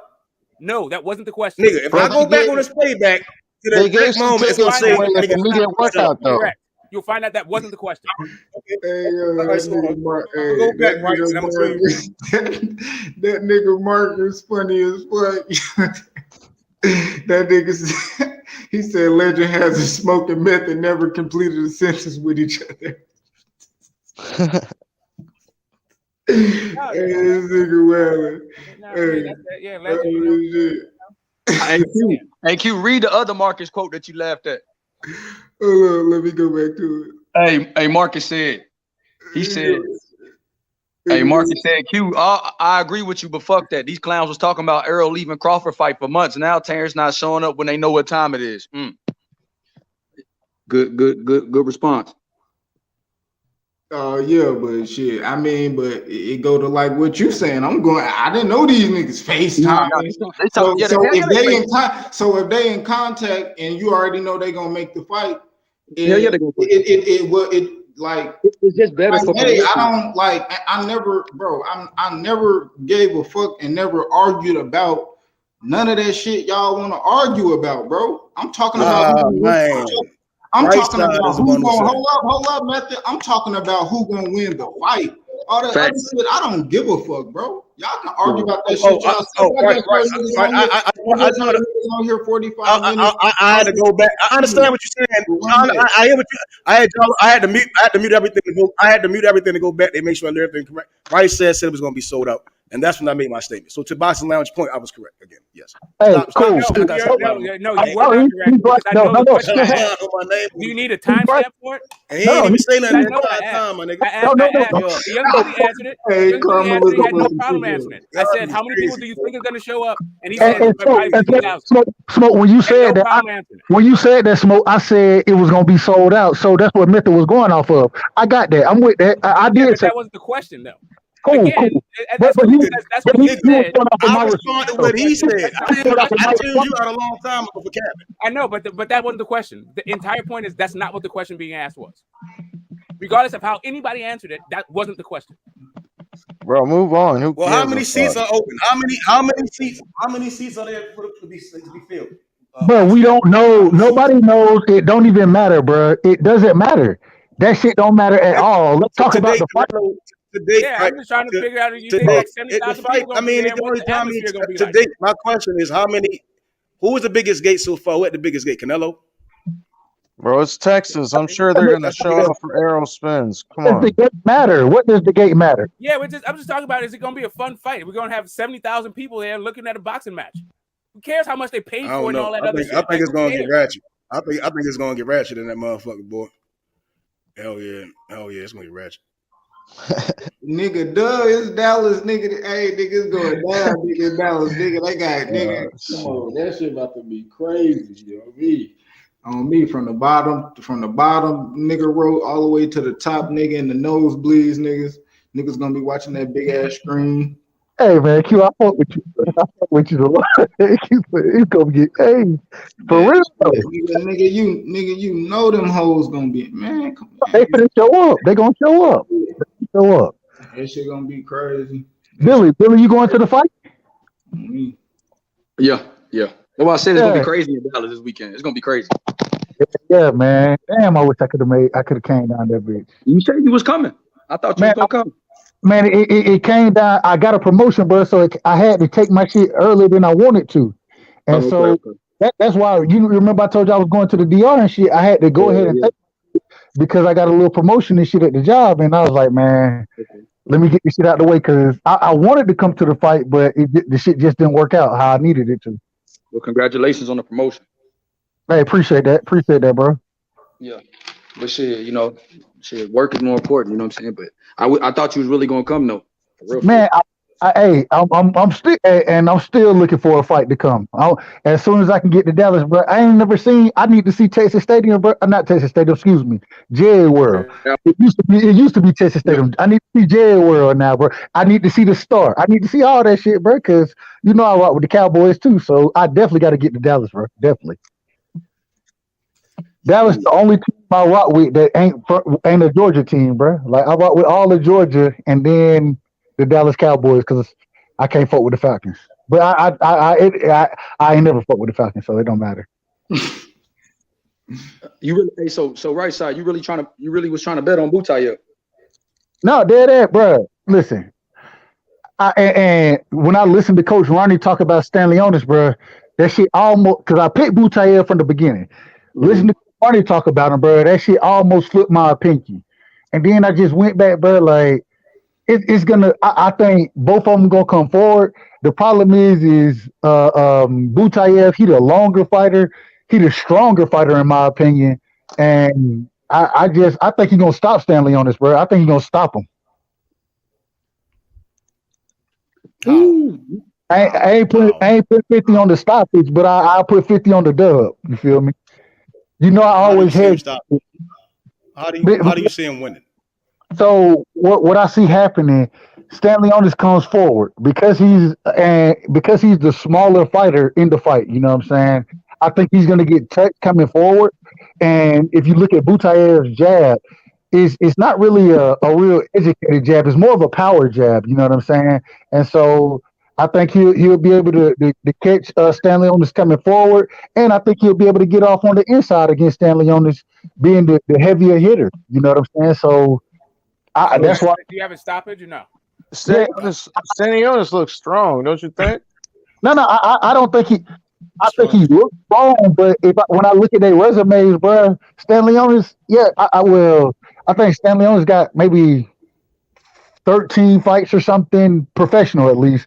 Butayev maybe got 15 fights or some shit, but Butayev got a better knockout percentage. And then when I look at just their last few fights, Butayev is getting niggas out of there.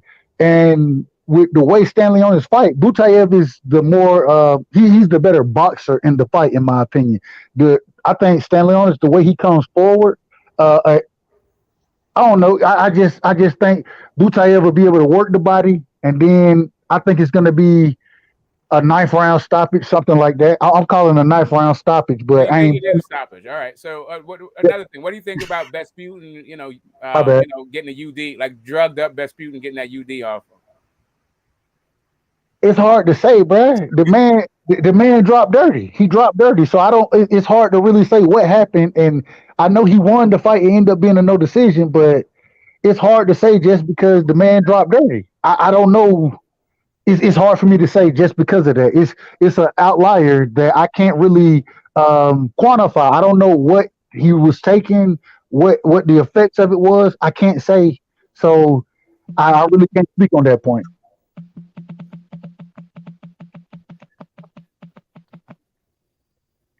YB, you want that action though, don't you? 50 on it. 50 on it. I'll let you know by tomorrow. Hey, because I'm gonna be real with you boys. Have been pulling out of bets on me, bro. Like I'm supposed to get 400 tomorrow.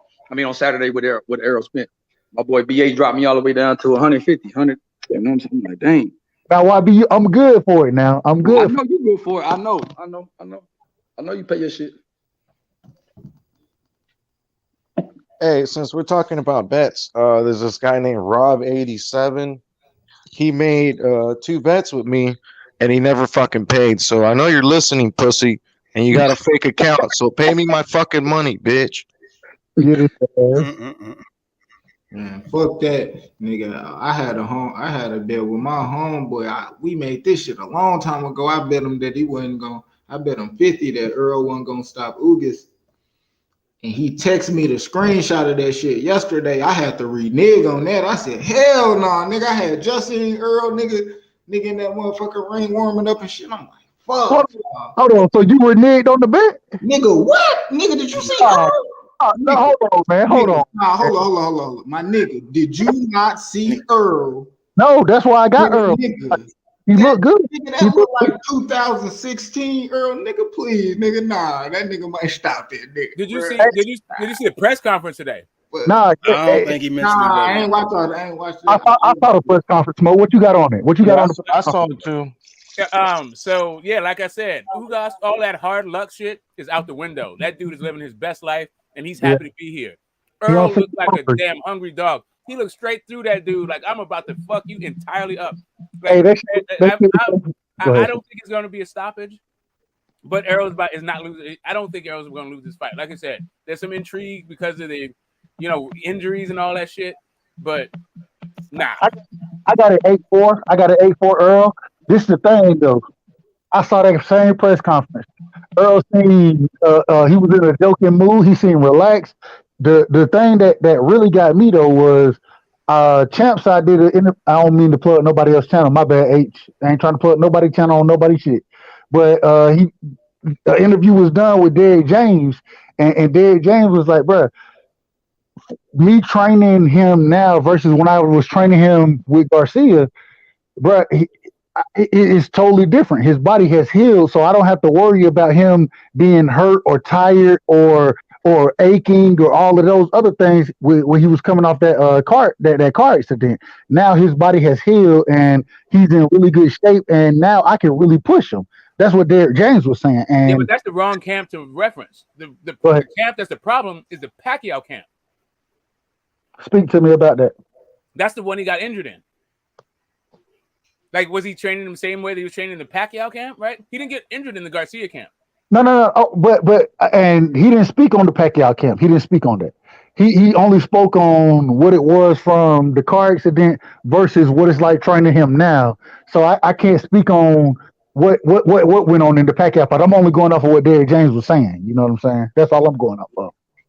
Nah, I hear you. Yeah, I got Earl. Like, yeah, he was joking and all that shit. All the way to they did the stare down, and that stare down to me, Like I haven't seen, like I don't even put a whole lot of stock in shit like this for real. But it's just the look and the intensity and the focus that I saw at Errol was something I have not seen in a while. Yeah, I hope Errol wins for sure because I want to see that Crawford fight. Facts. That's the only reason I don't have a dog in the fight. I'm rooting for EJ just because I want to see Bud EJ, bro. That's the fight I want to see. I want to see that shit, bro. Like, and the reason I really want to see it is because you can ask me now, you can ask me or when the day before the fight. I don't think I'm gonna be able to tell you who's gonna win the fight. I think I don't see either one of these fighters losing. Man, Bud got so much dog in him. EJ is a great boxer. He has a great skill set. Bud has a great skill set, and I'm ready to see that's the fight I want to see because I can't see either one of them losing. So I want to see who win that fight, bro. Like just straight up, like boxing may win, but straight up, I'm gonna be taking the L that night. Whoever fucking because it's gonna be two of my favorite fighters facing each other. One of those dudes got to lose. It's like to me, it's like Mayweather versus Mosley again. One of them dudes, one of my favorite fighters, gonna take an L that night. Yeah. Mosley, one of your favorite fighters. That's Mosley, hell, fucking yeah, I love Mosley. Mosley can box, though. Hey, you like his son? What about his son? You like him or not? Mosley Jr. I liked him last weekend. I think the son box better than I think the son box better than I think Mosley Jr. box better than Senior.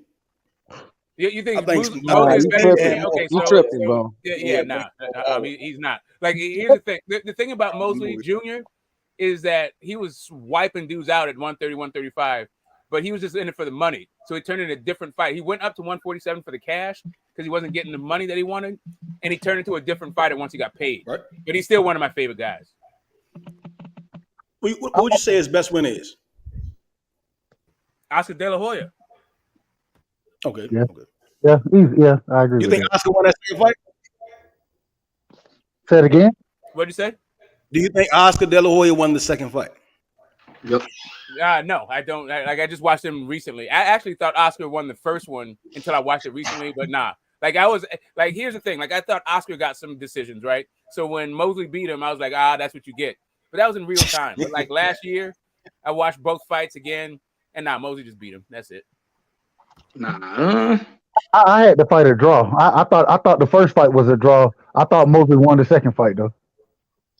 Hey, listen. So everybody got the A side on these fights, right? Everybody picking the A side.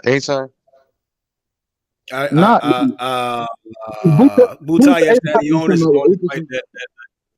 Who's the A side on that? Who's the A side on that? So there's only one 50-50 fight in the whole card. Nah, I think. I think it's only one. There's a lot of people picking Ugas though. But I think that's a 60-40, 65-35 fight, man. Ugas, I don't see him winning the decision, and then I don't see him knocking Earl out. So I'm not sure exactly how he wins the fight. So is this shit really worth $80 then? It's gonna be a great fight. I think, man, that's gonna be a great fight. I think it should have been a pay-per-view though. I'll see that. I don't think it should have. Yeah, I mean, it's all about your money, right? Like the whole thing about worth and value and all that stuff. I think it's a personal question more than like something that the entire boxing community needs to answer, right? Okay, I agree with that. True. I'm buying the fight. The thing with it being a pay-per-view, see, if right side buying it, I look at it like it's a lot of detractors that's not going to buy the shit. You see what I'm saying? But they're going to have an opinion about the shit. You get what I'm saying? And that's how I see that shit playing out. I can see that. Like I said, we're in the we live in the 21st century. You can watch fights, and I'm going to say no more. Yeah. Hey, now let me ask y'all this. I think that I look at somebody like me, like myself. I'm only going off myself. I like Bud. I like Earl. You know what I'm saying? I like both of those fighters. I think that the fan base is much more closer with those two fighters. I think they have a lot of the same fan base. What's y'all thoughts on the separation that's happened between them within the last 4-5 years between the fan bases? Even though I think it's almost like you got to pick a side in this fight. When I ain't really got a side I'm picking in the fight. I got to argue against everybody who I disagree with. So go ahead. Well, you talking about this fight? No, I'm talking about the EJ. I'm talking about EJ Earl, bro. I mean EJ Bud. EJ Bud. My bad. I said EJ Earl. EJ Bud. Yeah, the closer we get to it, man, I gotta tell you, like I'm excited for that fight and all that stuff. But like I said, one of my guys got to lose, so I'm gonna just take that one step at a time, and we got to get through Ugas. Ugas is nice, but I saw my man all diamond up. He had the shades on. He was like dressy, he was casket fresh. Hey, Ugas. Hey, his lady is bad, bro. I ain't trying to hit. all that. I'm just saying, my man, all that like came over on the boat shit is in the fucking rear view mirror. That dude is straight fucking chilling. I think he's gonna get his ass whooped. What you got? You got the smoke. Yeah, I was gonna say you got the stoppage smoke. I don't have the stoppage just because, really, it's because the last fight I saw from Earl, I saw him make some business decisions. I think he's a different guy right now. I do think he's a different guy, but I don't think he's gonna bite down his mouthpiece and just go. I don't think he's trying to destroy Ugas. I think he's gonna beat the shit out of Ugas, take what Ugas gives him, gets out of there with 116, 114 kind of shit. So do y'all like Sean Porter or Danny Garcia that Earl fought coming off the injury? I mean, off the car accident. Do y'all like either one of those fighters better than Ugas? Sorry, 116, 112. Sorry. What's your question? I said, do you like either Garcia or Porter more? The ones that fought Earl Spence. Do you like either one of those fighters more than you like Ugas in this fight? Danny doesn't come forward. Danny doesn't come forward. He had multiple opportunities to capitalize on Earl, and he never took them. I think Sean Porter had a decent game plan. Sean Porter gave him a good fight, though. That's a good fight. It was a really good fight. Yeah, I think he has a better shot with the Garcia version of Errol, right? Because he was boxing him and trying to win from the outside. He had that jab going. But yeah, I think Ugas has more success against that version than he has against the Sean Porter version. Not, but my question is do you like either of those fighters? Not what Earl's going to do against any of them. Do you think that Ugas is a better fighter than either Garcia or Sean Porter? Hey, a lot of people had him beating Sean Porter though. Yeah, I think Ugas right now. So I did not have Ugas winning that fight. Just so that's first part. Well, there is a debate. I did not. Right. And so that's the first part. And the knockdown, there was a knockdown. But I do think Ugas is better. And there was a knockdown that it wasn't counted though. Can you agree on that? Whatever. I'm not even going all that. I didn't think he won the fight. But I do think Ugas is better now than he was then. And Sean Porter's fucking retired. I don't think Sean Porter is the same fighter, and I don't think Ugas is the same fighter. So, yeah, he old as shit. He old as shit. Who? Ugas? Nah, he Sean Porter's not that old. No, Sean Porter old and dumb. If your style is predicated on athleticism, once your body starts to go, and really wasn't even so much his body, but his mind. Like the dude has a whole bunch of responsibilities. Now he's like, he's got his podcast. He was like the front man. He was trying to be like a media guy and all this shit. He just wasn't a fighter like that. Like he wasn't totally dedicated to just being a fighter. But my thing is the same thing that was going on then with him was going on with Bud. You know what I'm saying? And Bud stopped him, even though I disagree with the stoppage. I disagree with it because we got to keep the same energy, because nobody thought Bud was going to stop him, But I mean, Porter had never been stopped before. And so like giving them, I know the people like you, I know, a lot of people on the panel that rock with Bud thought he was going to stop him, but there was a lot of people that because he had never been stopped was like, man, Bud ain't going to stop no Sean Porter. So, but I don't care if one foot was in and one foot was out. Bud Crawford stopped him. You get what I'm saying? And that shit means a lot. That's just more about people not being like a prediction is a prediction, right? But you don't know what version of a guy's going to show up on the night. Like nobody, like I don't know what like. I've never been a huge fan of like Porter's jab, but I mean he had one kind of, or he like roughed you up or went to a thing like willing to walk. Like there's just a whole bunch of shit that I'm used to seeing from Sean Porter that I didn't see that night, and it's not just because Bud was so good. Like, but this is the thing, Smoke. This is the thing. I watch these fighters the same way you do. I'm not in their corner. I'm not training with them every day. When you have a trainer, right? When the same way Deontay Wilder, I believe the second fight, Deontay Wilder trying to throw the towel in. You know what I'm saying? He's seen something. I think it was the same thing. Kenny Porter seen something. Hey, either way, though, he's making up excuses now, though. Yeah, but what he said was he saw something even before the fight. He said he saw something training. He fought him, and he got knocked out. So, well, he didn't get whatever anything else that he says is extra. He did not get knocked out. The towel got thrown in. It don't matter. His daddy quit. All right. Yeah, that's what I'm saying. So when the guy who threw in the towel says the reason why he actually, let's rewind. Actually, I watched the interview. He said his leg was shaking, and he's the one that decided to say no more, done. That's what he said. Correct. And he also said the reason why he did that was because Sean was slacking on his macking, even in training, wasn't showing up, wasn't focused, wasn't the guy he needed to be to prepare for the fight. And nobody understands. Like, he got knocked out, though. And we don't know that while we're predicting these fights. Does that really matter, though? He fought him. He chose to fight him, and he got knocked out. It does what young Billy is saying. When people are saying that no one was talking about Sean Porter being stopped by Bud, like we are not in the gym seeing Sean Porter in the gym and what effort he's giving. Maybe if we knew that, you would be saying, hey, you know what? Bud might stop this dude. Or if Bud don't stop him, the pound might get thrown in. Oh, but a lot of people picked him to stop him, though. I mean, that don't even matter, though. Like, that is true. It don't matter. It don't really matter. So, you're not paying to get taken there to spar and it's Hey, at the end of the day, man, we got to give Bud his credit. We got to give everybody their credit, and I just want to see Bud versus Spence. That's what I want to see. I'm biased by it. I'm biased about it because I want to see that fight. And I'm Saturday. We all do, but I'm just saying, like when it comes to predictions, like the reason why like Vegas gets it all right because they know all the inside shit. They know who's hurt. They know whose baby mama is giving them trouble. They know all the shit. We don't. But that's why.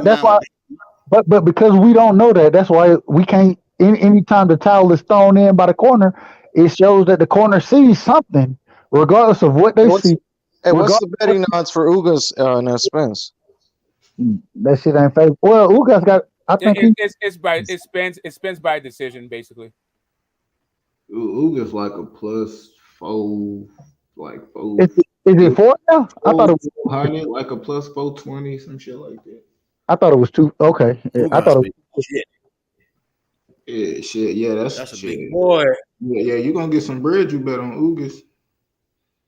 You put 100 that's on a big Ugas. Hey, boy. if you wait till tomorrow, it's gonna be you're gonna make even more, right? Like if you wait till Saturday, right? Nah, if you wait till Saturday, the odds probably be closer. You ain't gonna. Hell no, I know, but then late money ain't gonna break for no damn Ugas. Hey, y'all gonna think I'm crazy? I'm putting $10 on Rolly Romero, bro, just because of the odds. I got $10 on Rolly Romero, and I think I got to go back and look. I think I damn near gonna make 100 off of that motherfucker. Hey, right side, you ever lit $10 on fire? That's what I did. Hey, bro, Rolly. Can Rolly fight, bro? Can Rolly fight? No, Yes. Rolly can't fucking fight. Hell no.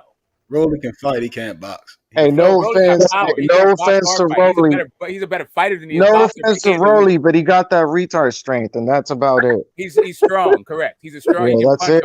He doesn't really have anything else. Bro, I don't think Rolly gonna even try to get off in that fight, bro. I don't even think man, I got Tank stopping him 4th round, bro. 4th round. If it make it past 4, I'm gonna be shocked. Hey, what if he takes his power though? If that happened, Tank gonna win the fight because he a better boxer. But if he could take Tank power, man, much respect to Rolly, bro, because that means he got a beard on him. He got a long beard, and I don't think it's ever been tested. So I don't know if that's a possibility or not. But like you said, that retard strength, that shit may go to the chin too. I don't know. Y'all better put money on Ugas and put money on Rolly. That's nuts. I'm That's not putting crazy. it. I'm sorry. Like He what big it is took for gonna him sleep to, through. like what it took for him to get to Yigit. Like nah, bro. Like first off, like nobody. Like all right, so we can talk about like if you want to get into the conspiracies and maybe some of the like nuances and context.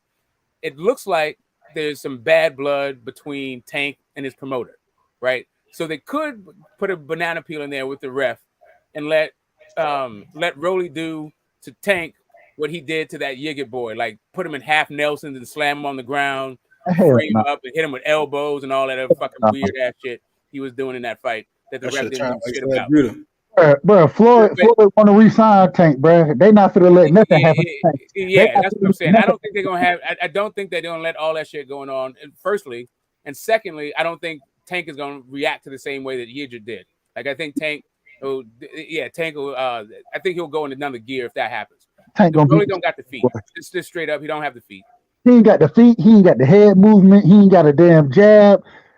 He only got power, bro. And And I even think he's also power, jealous. how he? You I said think what? he's starstruck.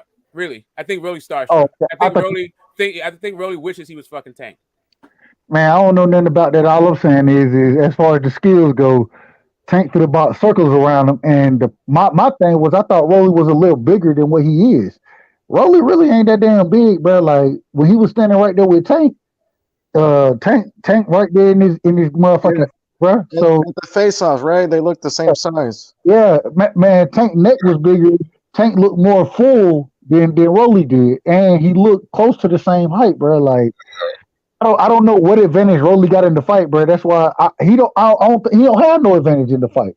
He just got retarded. That's his advantage is he's retarded, bro. And that's the bottom way. Dumb way. That retarded shit get you far until you meet them skills. I see that. And to tackle Rolly, bro. I mean, it's for Rolly to tackle Tank and do all the stuff he got to do. He got to walk through thunder for that. Bro, he got to get. Tank gonna be throwing some shit. You know, Yeah, he's gonna hit him with uppercuts. Hey, but this is the thing. Tank fight better on the back foot. Tank fight better on the inside. Tank fight better at the mid range. Yeah, that's what it's a maul thing. Like that's what I'm saying. He got to turn into a mauler. Like you know, he got to get even that. Like that all that mauling shit. I don't know. I feel like Tank got something for that. That nigga got to be Khabib. Is his name Khabib from MMA? Yeah, he got to goddamn wrap his ass down the entire fight, bro. Because if he don't do that, he can't fight with him. He's not a better fighter, man. Bro, Tank in four, bro. Tank in four. He cool fight with the Yankees, but I got Tank knocking him out like 7 rounds. You got 7? 7. It's gonna get worse for Pedraza. Bro, I don't think Rolly can make it to 7, bro. The man ain't got no defense. The man ain't got no. People want that cheese, though, man. I think he's gonna carry that boy. Gonna carry. Oh no, but he gonna beat the hell out of that kid's body. And he doesn't have a defense, and we don't know if he's got a chin. So right. But it's a body attack. That's it. It's just he's just gonna break him down. Bro, break him down. He ain't gonna break him down. He gonna knock him out, bro. Yeah, but that's what I mean. What I mean by knock him out, I mean he's gonna attack the body, and then he's gonna knock him out. That's what I mean by break him down. Like he's gonna juke all that fucking weird shit that Rolly does in there, and Rolly's gonna have to take a ton of fucking body punishment before he gets knocked the fuck out. Bro, this is the problem. I don't think Tank gonna go to the body like that. He ain't gonna have to. He gonna be able to touch the chin so damn much.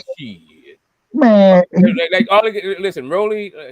Like all you got to think. Like here's really the thing. The easiest way to beat fucking Rolly, and I think the easiest way that for Tank has to beat Rolly is, like jab him to the body, straight like left hooks to the body, all fucking night. Keep turning that dude. Get your jukes on. Mid rounds, late rounds. Once he's just getting beat up, knock him the fuck out. There's no reason to like go in there and brawl with him, try to like one shot to KO him early. Because Rolly's like a strong kid. He's going to be strong in the first 4 rounds. And to take all that strength away, just attack the body. His legs will show down. They'll take all the poison out of those punches. And, then it's sit and duck. After round 2, Tank walking this man down the rest of the fight, bro. After round 2, Tank going to be walking his ass down. He too dangerous in the first couple of rounds. Like being realistic, right?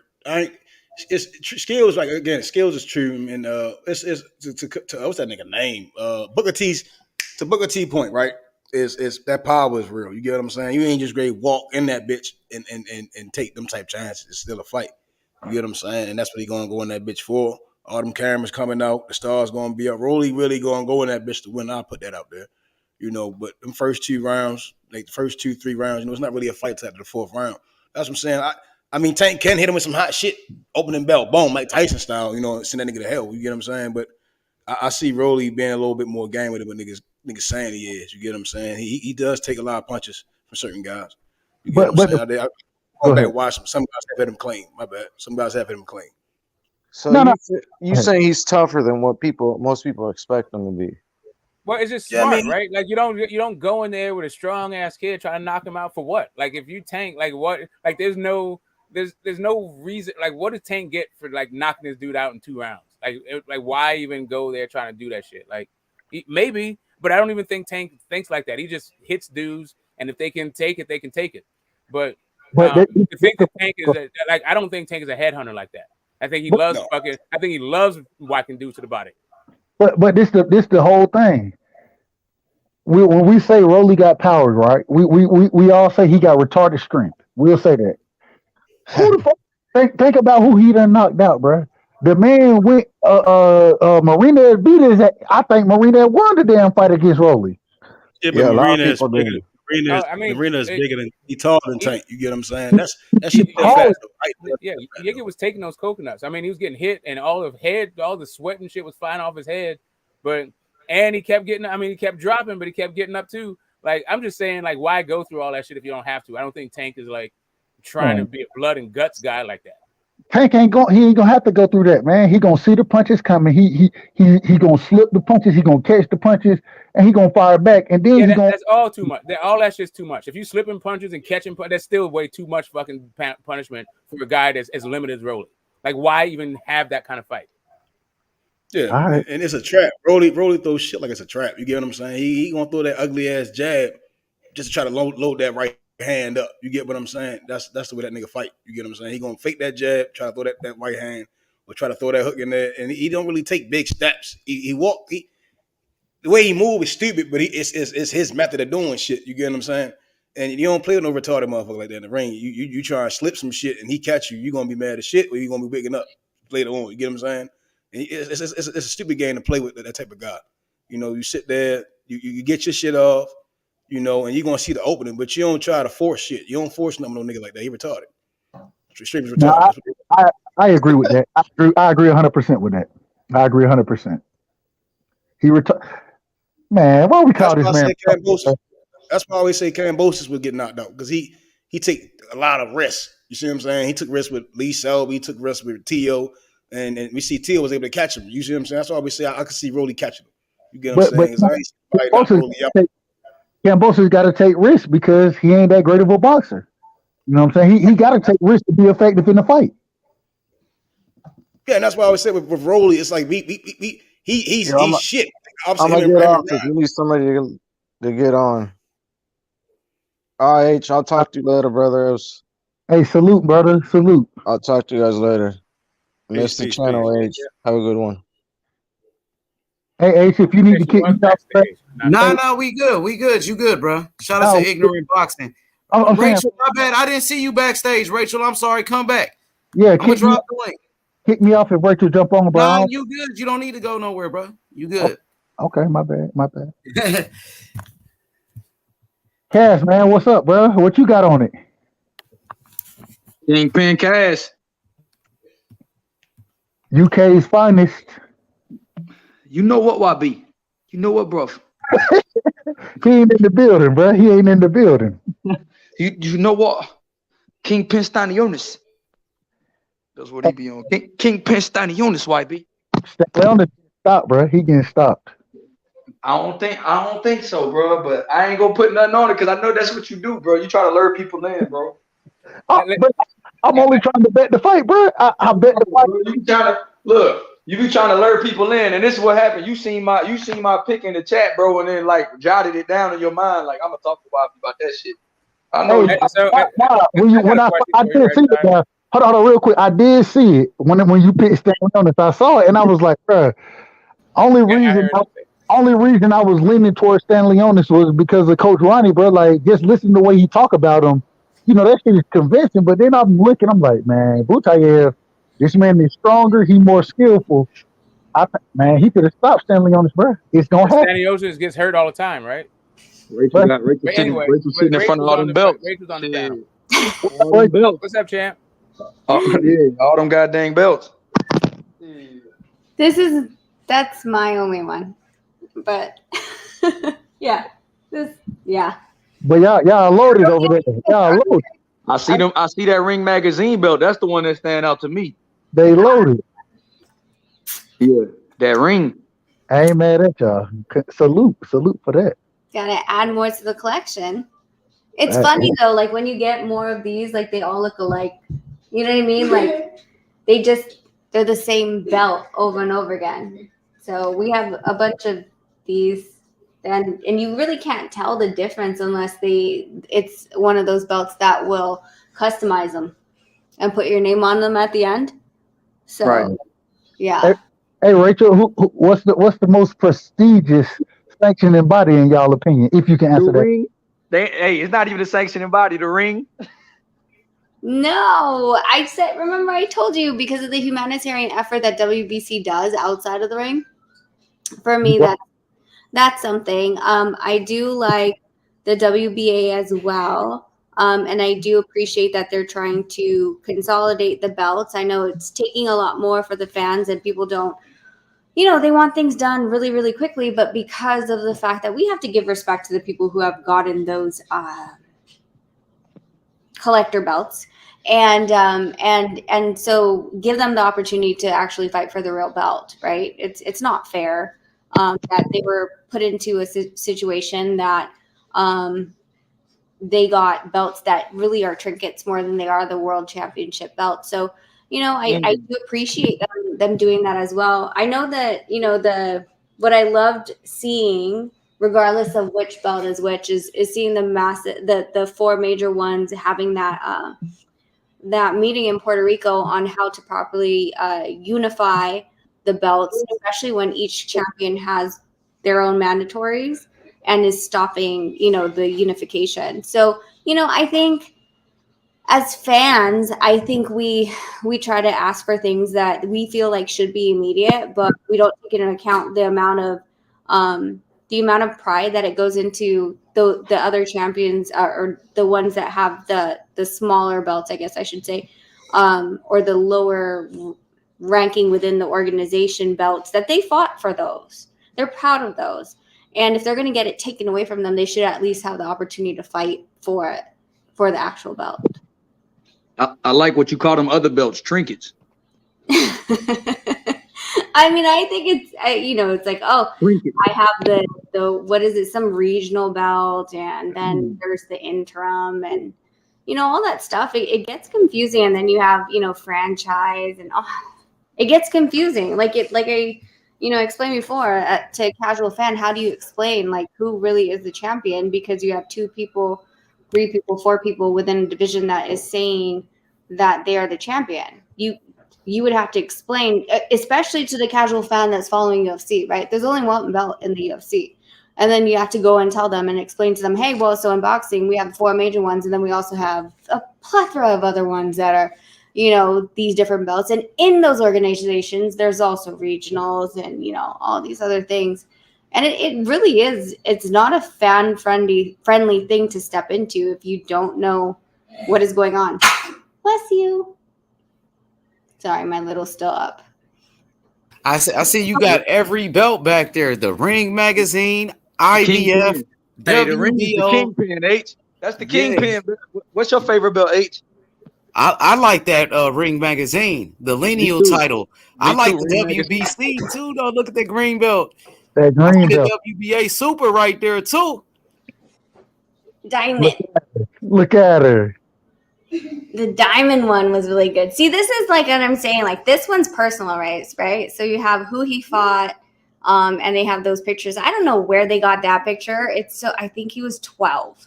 But They never ask you for your picture. You know that? They just print the picture, and you're like, that's not the picture I wanted. But I like this because it's a diamond belt.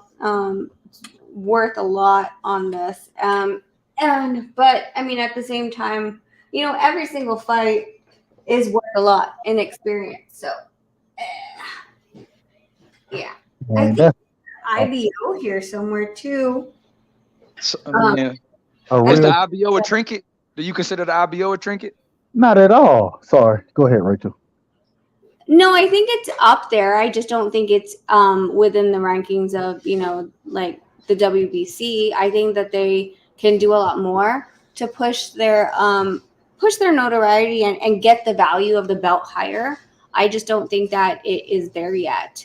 Whether that is because, you know, it's not something that's widely accepted. Like there's certain organizations that are always involved, you know, and always front and center when it comes to the fights. And I think the IBO, I think that they just need to kind of get themselves out a little bit more to get that kind of support for boxers to really want to have their belts, the coveted thing. Like, I really wanted this belt specifically. I don't think they're there yet with the fans and the boxers.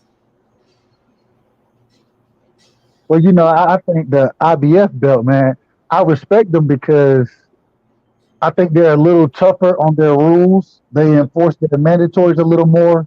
I think it's kind of them trying to gain that prestige against the other sanctioning bodies, but I respect them just because they do hold that they stand up to their rules. Whereas I can't say that about all the other sanctioning bodies. I'm not calling no names.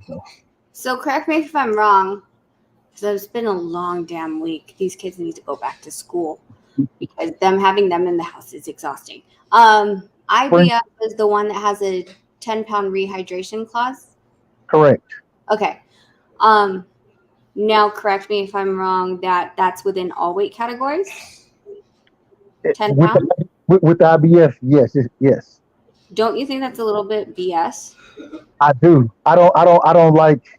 I think if you make weight the day before, you make weight, regardless of what you go up to. If you made weight, you made weight. I agree with that. But Well, go ahead.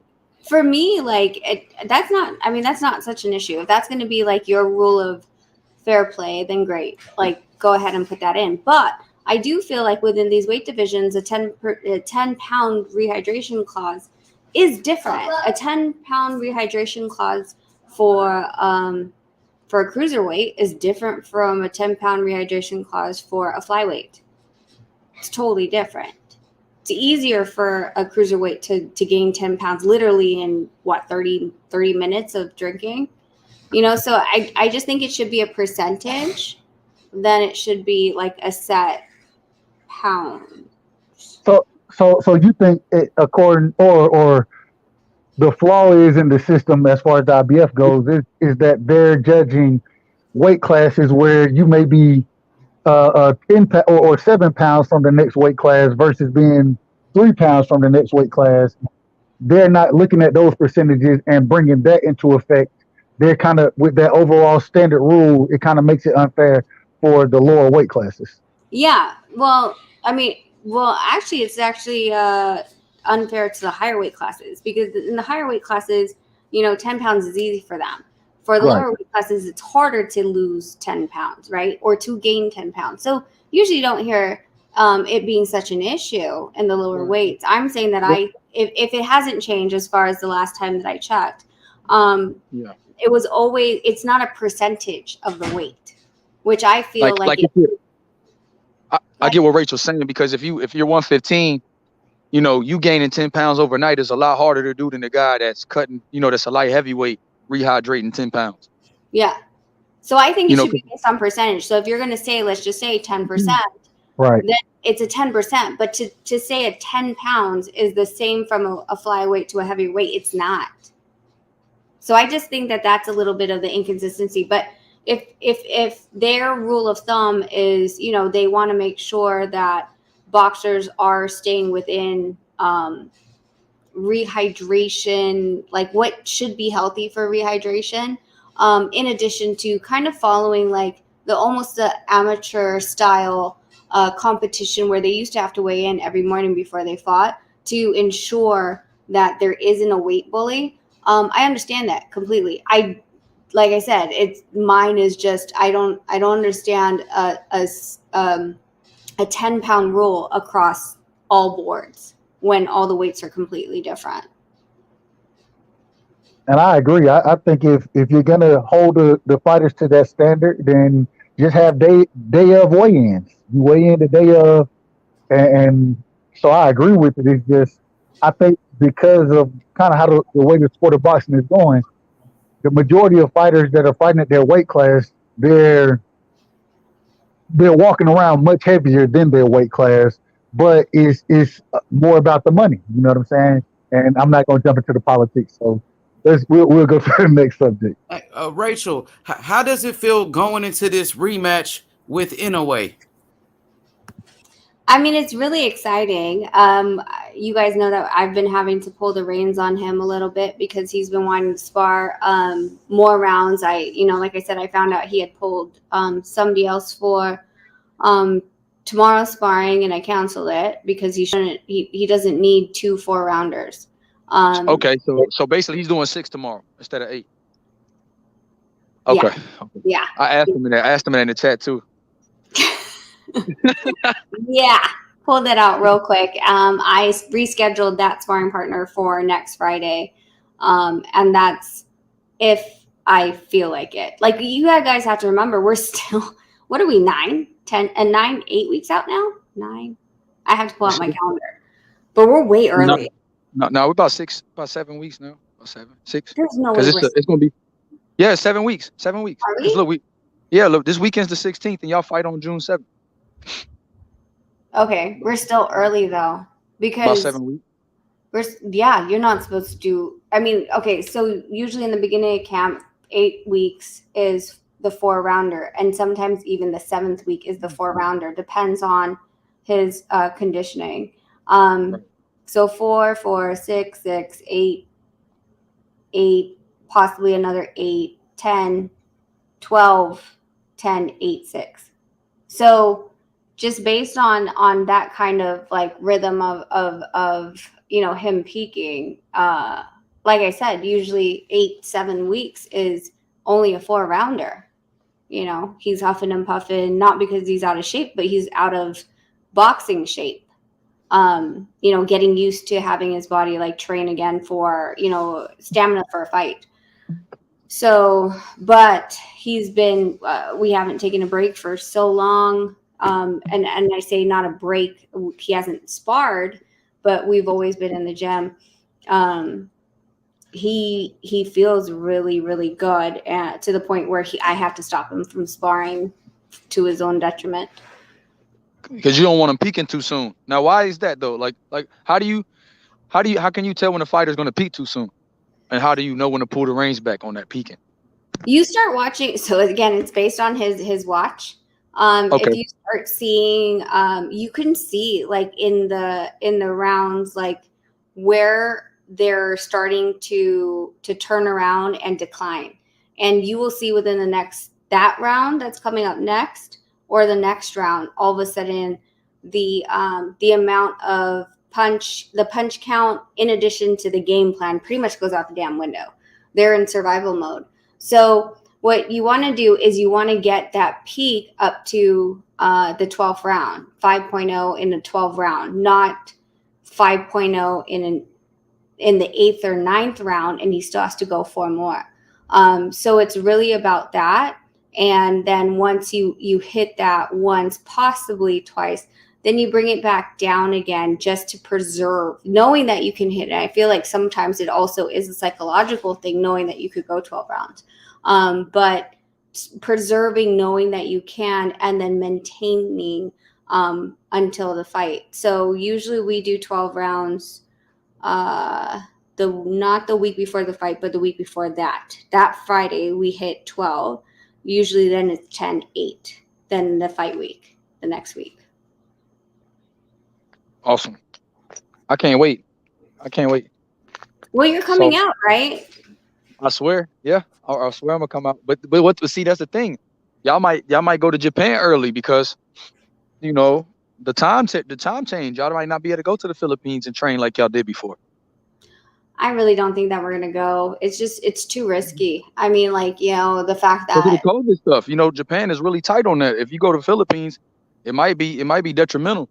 yeah. They, So I honestly think like we know how the US government is, we know how Vegas is, you know, so this is more of a certainty where we are, and we know what gym to go to, what time we have the key to the gym. You know, we could go to the LBAC and train over there.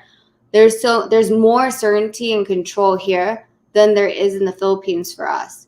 So I like certainty. I don't like uncertainty. I don't like having to deal with, you know, people not showing up for sparring, or finding out the gym that we booked in the Philippines doesn't have air conditioning, or right. you know, or typhoon hits in the Philippines, because you have to remember May, June, July, August, that's typhoon season, and typhoon season wipes everything out.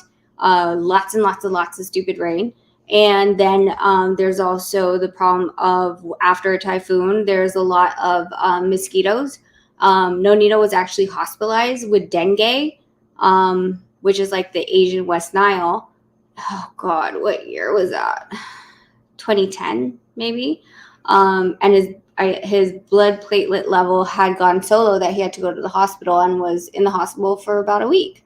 So again, so many moving factors that I would rather just know, like, hey, we have the key to the gym. Literally, if he wanted to go right now at 10:20 at night on the Thursday, we could go to the gym, open the gym, and he can go and shadow box, spar, he could spar if he wanted to, but train if he wanted to right now. How come you guys get so quiet when I come up? And is it and Rachel, is dengue it fever? Like, we don't get dengue. It's like, wow, for real? hey, Like, Rachel, let me ask you, like, so when you said my bad right side, because I You gotta good, think of it YB? while I'm still. Go ahead, YB. Go ahead, YB. Yo, you was talking about Jesse Vargas sparring Troy. Was he sparring Troy Isley? Was his name Troy Isley? Because you said he was managed. You said he was managed by Jay Prince. I think Troy. When you said Troy, he's 4-0.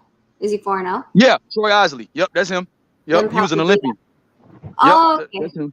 He's managed Yeah. by Jay Prince. That's Yeah, his name. Yeah. Okay, so now that's a hell of a sparring partner for Jesse.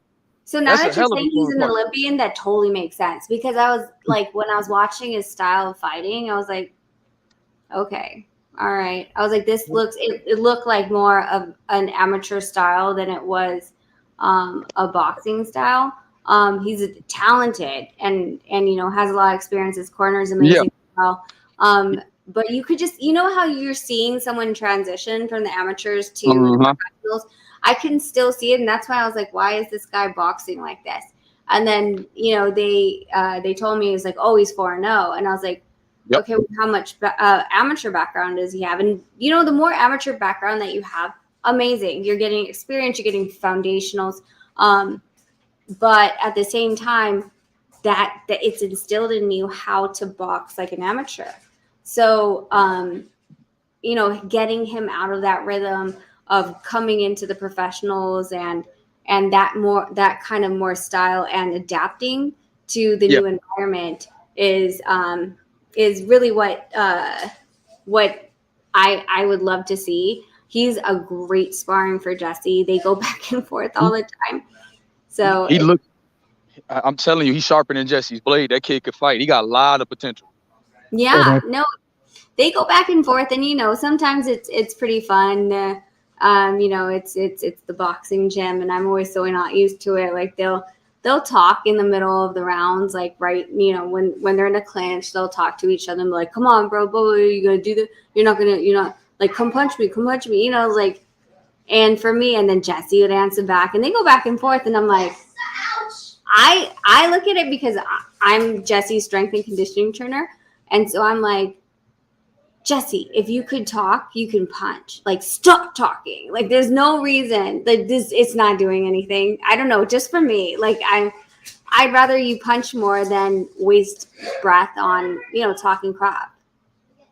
I don't know. Hey, go ahead, right side. My bad, bro. Nah, I was just gonna say, she was asking why we get so quiet when she jump on. Well, we gotta respect you. You know, we don't want to overtalk you, and just know I overtalk the best of them. So, you know, we gonna show you the love and respect Hey, because we appreciate you jumping on, and you know you show us love. So we definitely gotta show you that respect. That's why we don't over. But if you want us to, I'll get it started now. Don't. I'll it's get it it's started. it's it's a lot of people in the chat picking anyway, you know. So it's some smoke in the chat, Rachel. You say you down for it. It's a lot of my boy John Blaze picked anyway. It's a lot of people in the chat. So Yeah, it's probably the same people that said that he was going to be out in 4. Also, the same people that bet on Ubali against Nonito. So I understand that they're upset. I mean, hey, Burnett there's nothing I could do. wasn't Onito a underdog against Burnett too? Yes, he was an underdog Mm-hmm. against Darchinian, 7-1. He was an underdog. Oh, I remember that. I remember that Darchinian fight. Yeah, Burnett was it 6-1. Onito was unknown going into that fight, kinda. That was his big, statement. Yeah. But And 7-1, bro. 7-1. Yeah. Go yeah, ahead. Darchinian, yeah. Yeah, no, I'm with you. Burnett was 6-1. I made that bet the morning of the fight. Oh, she bet on it too. Shout out to my boy Taco. Yeah, Rachel, I'll talk your head off though. I'll be trying to tell Nonito. Nonito, they be writing free Nonito in the chat when I be talking to him. Talking about everything. He be like, I got to spar tomorrow. I got to wake up early.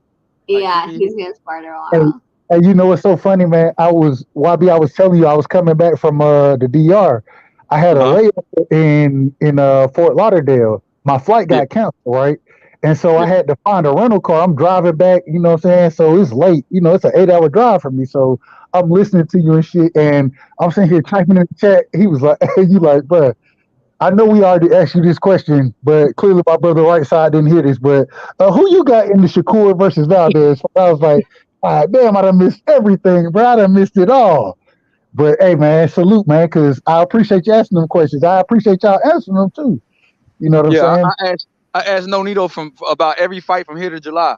I said, he was like, yeah, I haven't been watching as much boxing, but I'm gonna pick. Hey, my boy, Nonito picked Ugas. We was just cooking on Ugas and Spence, and the shit was hype. Nonito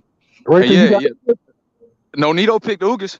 Yeah, he thinks Ugas is gonna win because of the mentality, because of the injuries, because of the layoff, and he don't. So yeah, he does think he gives Uga. It's not like he's saying like clear freaking winner, like gap, kind of thing. But he believes that there's a lot of unknowns because of the injury, because he's been out for so long, because he's changed his diet, because. And Ugas is steamrolling off of the win of Pacquiao, right? Confidence does something to you. Now, does he have the skill? I think he can make it extremely awkward. Does Spence have the skill? Yes, he does. He's just naturally like that. He's also been at that weight for so long too, though. So, all these things are it. I heard you guys talking about betting earlier and how you guys didn't know anything about what, if you guys knew anything about what was going on in the camps, then you would have bet differently, of course. And in this one, because none of them are training in Vegas, I don't know. I'm in the dark about that. And it'd be interesting to be a fly on the wall with how his mentality is. There's a lot of unknowns with Spence right now. If the Spence that, was from before does show up in all of his fashion and all of his slickness and his speed and his ring IQ, then yes, it's going to be an easier fight for Spence. But the fact is, we haven't seen where he has been, what's really going through his head in the last couple years. So there's a thing where boxing world puts a stigma on you, and it's an unfair stigma, but it's a fair stigma. And a lot of the people, when Nonito was going to fight Ubali, was like, he hasn't fought in 2 years, ring rust. If you believe in ring rust, if Spence believes in ring rust, he's going to fight as if he has ring rust because it's already implanted in his brain. If he doesn't believe in it, the way that Nonito believed that the COVID time off allowed his body to heal and recuperate, then it's not going to be a mental issue. for him in that ring. Now, Rachel, let me ask you this though, because me, I think, and this is something I think I wanted to know from like let's say your perspective on Nonito's too. If he was worried about ring rust, do you think he would come back against the champion in his first fight? He didn't take a soft touch. You know, he came back, said, I ain't fighting for nothing less than the title. And every fight from now on, like my next 2 fights got to be for belts. Even though I had all these injuries, even though I've been off, he said my sparring is tougher than a tune-up. So why would I take a tune-up? Yeah, well, I don't think he has much of a choice. I mean, and I say it with all due respect, but I mean, he dropped out of the Pacquiao fight. He missed a payday in that fight, right? And then now he has Ugas that's running around with a belt, and he has to go against him. He's not going to do a tune-up because he's going to get hate from doing a tune-up. Let's be honest. If he was ready for Manny, you're ready for Ugas. You're not ready for Jimmy. You didn't ask for a tune-up before Manny. So why would you ask for a tune-up now? So exactly. Like he just. So you feel like he's forced into it. You feel like he's forced into it. Not that that's his mindset. You feel like whether he's ready or not, that's what he's doing. Yeah. Yeah. Okay. All right, hold on now. So Rachel, I hear what Nonito. I hear that he picking Ugas because of the becauses and the becauses. I understand that. who you got though? Who you got? I like Spence in this. I do. I really do like Spence in this. I want to be able to. Like I told you guys, I've been kind of MIA in boxing for a minute, and then even on social media. So I want to look at what he's been bringing to the table. I know they did a couple media workouts and things like that.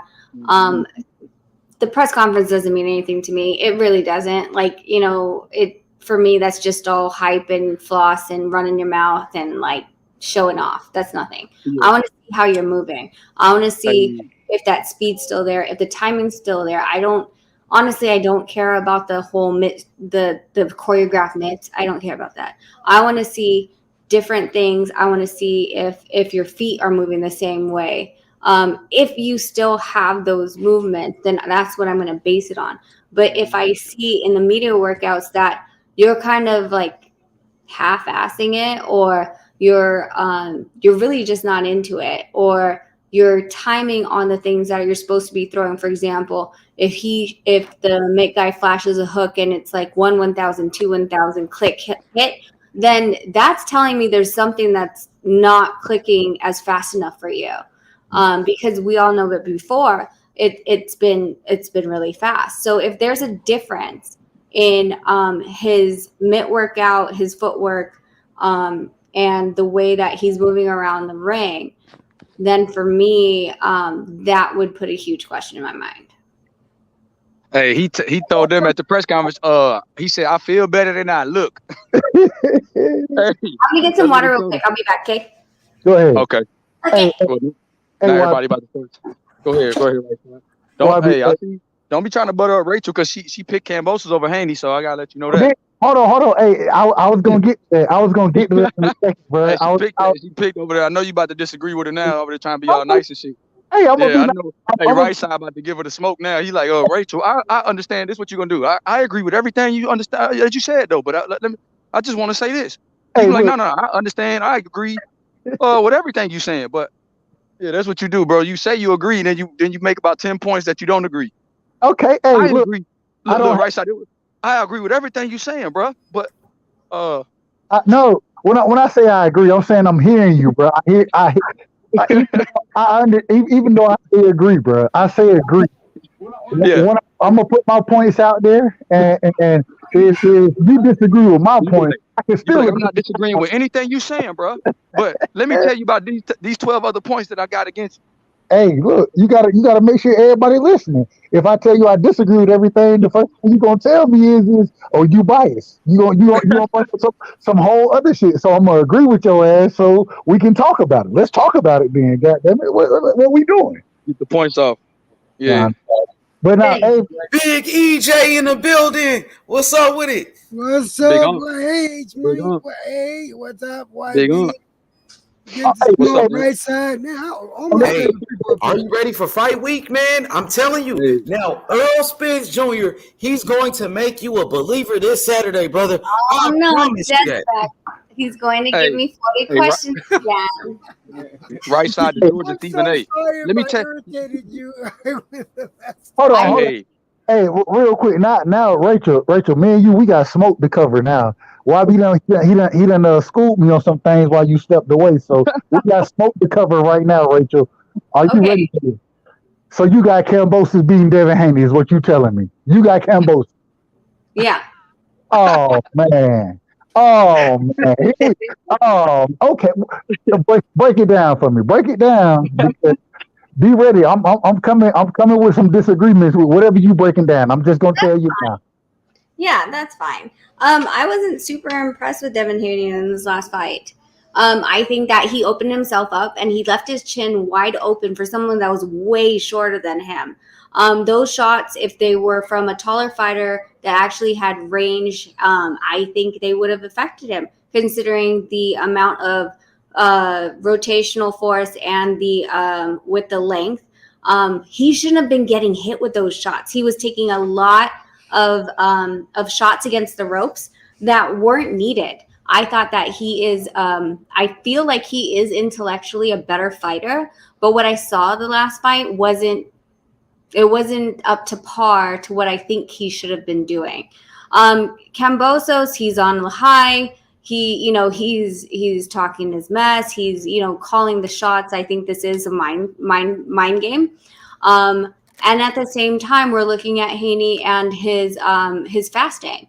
That is questionable to me. In addition to the when he's going to get there and the amount of time he's going to have to adjust to the time schedule, because let's be honest, if I was on that side and I'm trying to call the shots and all this stuff, I'm going to stay to the 5-day rule where I'm only flying you in Monday. Doesn't matter if you don't get there till Tuesday. So if he doesn't get there till Tuesday, if it's not covered by the promoters and he doesn't dig into his own pocket to make sure that he is there with amount of time to adjust, that could be detrimental to him as well. I do believe that it's in Australia, and there is going to, as much as we don't want to say it, there is going to be a little bit of slight towards Kambosos. So Haney really does have to come up and really oversell himself on this fight. Now, do I believe that he will? I believe that he'll try. And I do give him a shot. I'm not saying that I'm washing him out completely. I just give Kambosos a little bit more edge on this, because I think those shots that he got hit with the last fight, I think that that Kambosos can totally exploit, and he is a threat right now. It's not something where he should take these shots from Kambosos, and I feel like because Haney wants to come up and make a statement, he's going to open himself and be susceptible to these shots. Go ahead, right side. So I respect that, and I'm not disagreeing. I'm not disagreeing. YB, you hear I'm not disagreeing, right? I'm not I don't disagreeing. disagree with you, but I'm not disagreeing. This is the thing right here. Devin Haney is going to come into that fight and he's going to handicap George Kambosos. In the fight against JoJo Diaz that you referenced earlier, I don't disagree with you. Some of those shots he shouldn't have been getting caught with. He was on the ropes too much. The problem is he's not going to fight Kambosos nearly the way he fought JoJo Diaz. JoJo Diaz is a better fighter than Kambosos is. I know y'all going to disagree with me on that. I'm okay with that. JoJo Diaz is a much better fighter. Kambosos is a B-level fighter. If he's going with split decisions against a Mickey Bay, a Lee Selby, I think he showed up against Teofimo, but Lopez, that was more on him. He came in with a horrible game plan. If you listen to what his father said in the corner, and I hope nobody ain't telling Nonito exactly what Tio Senior was saying in the corner. Go whoop his ass, bro. Go whoop his ass. That's what. So at the end of the day, this is what's gonna happen. Devin Haney is gonna handicap Kambosos. Kambosos is not gonna be able to get off the way he was against Teofimo Lopez, because Devin Haney's gonna come in and stick to his game plan. He's gonna jab the shit out of him, and after he finishes jabbing them in the 6th, 7th round, he gonna take it on the. He gonna start to fight him because he gonna feel he's up however many rounds at that point. And I ain't gonna lie to you. I believe that Devin Haney may catch him and finish the fight. I think he may not George Kambosos out that first fight. If he don't knock him out, it's gonna be a 9-3 decision for Devin Haney. Either way, Devin Haney can win the fight. Hey, but right side, we know that Kambosos is a better fighter than Jojo Diaz. Jojo Diaz, he started off at 126 pounds. That guy's picking on me. Nonito, the champ. What up, y'all? Hey, Nonito. Now, me and you, Saturday, you got 2 days, big bro. When Errol Spence looked the same way, I'm gonna give you a courtesy call. Hey, go ahead, man. No, see the thing about I'm going live after the fight. From the fight, I'm gonna be like, Nonito. All good, my brother. I'm like, Big DJ back. Big DJ back. The thing with Spence and Ugas is 100% on Spence.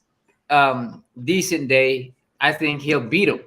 You know, Spence has the ability, the talent, and all of that stuff. The Ugas is riding on momentum, and I don't ever look down on momentum in terms of confidence. You know, the way he's going in there beating Manny and all of that stuff. You know, he feels unstoppable. He feels good about himself, and that in itself is a big weapon. Do I feel that he is a good fighter? He's a good fighter, but I don't think he's in that level of Spence. But the whole thing, and look at, I'm actually getting like this now with him, looking at Spence in his work. As long as he can go in there and use his jab and utilize it and not get cocky about it, thinking that it's really easy to overlook Ugas because of the way he fights. Yeah, that's right. I gotta take this. And I'll be back. And that's what it is. I mean, Oaktown in the house. What's up, man? Again, going back into it, Spence has all the talent to beat Ugas. Now Ugas has all the guts to beat to make it hard and even get the victory, depending on how things is going to look, but again, I'm like this with them because of the fact that I don't know where Spence is mentally, but he does look good. Ugas is just riding on that fire, on that fire. Wave. Yeah. Can I ask you a question though? First of all, huge fan right now. I'm trying hard not to fanboy right now, but huge fan. Man, the champion. Let's go. Nonito down there in the building. My question is, watching Spence's past few fights, I've noticed that he has a slight issue. I mean, he's not bad on the back foot, but I've noticed that he can get caught, and his balance on the back foot, he leaves himself open to get caught with either an overhand or a check. Mm-hmm. And I was wondering, do you think that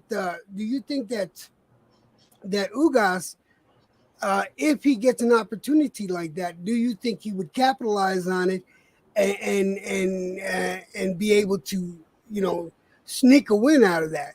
If he does that because it's I've seen it in 3 of his fights so far, where Spence, if he's on that back foot and he gets caught, he's off balance and he leaves himself open, and it's either to that overhand or a check left. It's bright as day. If you understand what I'm talking about, I know you do. Yeah. No, I see what you're saying, and I understand exactly what you're looking at. The good thing about that, and what makes that even more possible with Ugas is, if ever Spence come in with more than 2 punches, he's going to be vulnerable for that, what you just said, because Ugas is the type of person to stay in there and punch with you, and that's what makes it tough for a lot of people when he fight everybody. He made everybody difficult fight for everybody because of the fact that he fights, he punches with you, and especially with the southpaw, that's why Manny was getting caught with overhands and all of that stuff. Yeah. Yes, exactly. because he punches with you. Now, if Spence somehow squares up, when he throws that jab and he's landing that jab and tries to go with the straight, and he opens up somehow, and Ugas just somehow gets in the middle of that little space that Spence leaves when he throws from out here and he goes out this way. That little space is valuable for Ugas to throw that overhand. And that'll open up a lot of the things. But again, we don't know how things is gonna be because of the fact that if Spence used those jab, I think that it'll be an easy. Well, I wouldn't say easy, but it'll be a lot more of seeing things. He'll be able to see everything when he's throwing the jab constantly. But if he's not throwing that jab constantly, it's gonna be a difficult fight. Can I answer Marcus's question in the chat or his comment? He said that Teal was confident to Nonito, then Kambosos happened. Let's be honest, Teal was not confident in that fight. He knew that the restraints that he was having medically, and that is something that does play on a fighter's mind. In addition to if he was, it's easy to put on a face. It's easy to put on a mask. But we don't know what goes beyond that. And we know that, after the fight, he was dealing with a lot of physical issues as well as all the stuff that was going on with his life. Confidence is easy to say, I got this, because you're a fighter. You ain't going to say that I got issues behind it. I mean, I've been to a point like that too.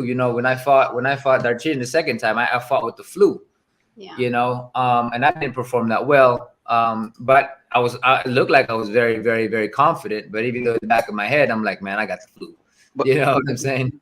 And how much is that just naturally bred for a fighter to have a poker face no matter what you're going through, because you can't let your opponent see weakness? That's the number one. That's the number one thing that Dre always tells me. Don't ever show your weakness. Don't ever show you're tired. Don't ever show anything that they can capitalize on.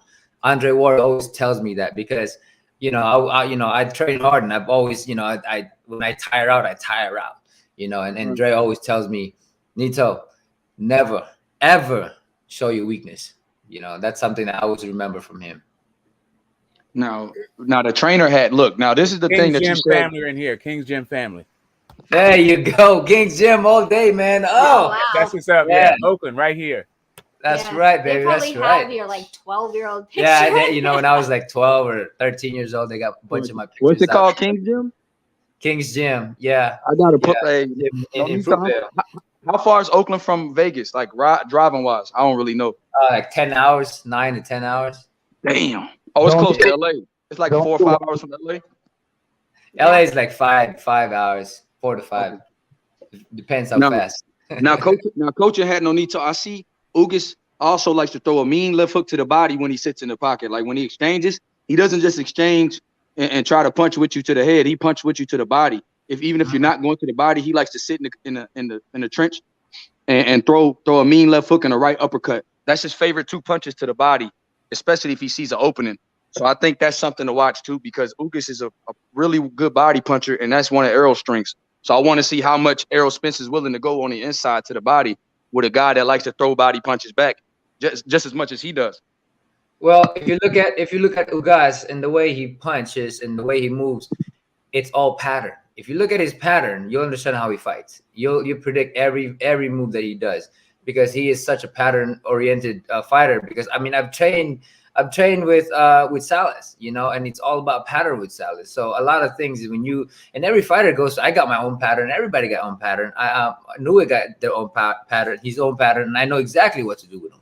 Ooh, hey, so fighting words, baby, fighting words. Hey, champ, we ain't going. Look, we not going 8 rounds tomorrow, champ. That somebody laid down the hammer, champ. We ain't going 8 rounds. Oh no, man, I don't like decision, man. Never like decision. No.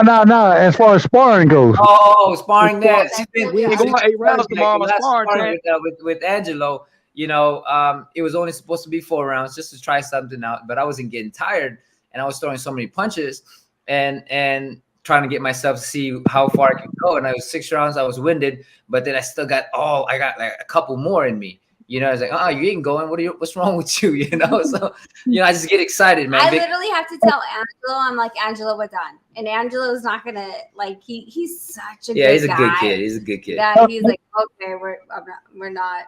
He's a really good kid. He just wants to learn. He just wants to learn. So, Hey, Nonito, let me ask a question to you, brother. When Rachel is trying to pull you back, and she's like, "Hold, man, we got enough sparring in.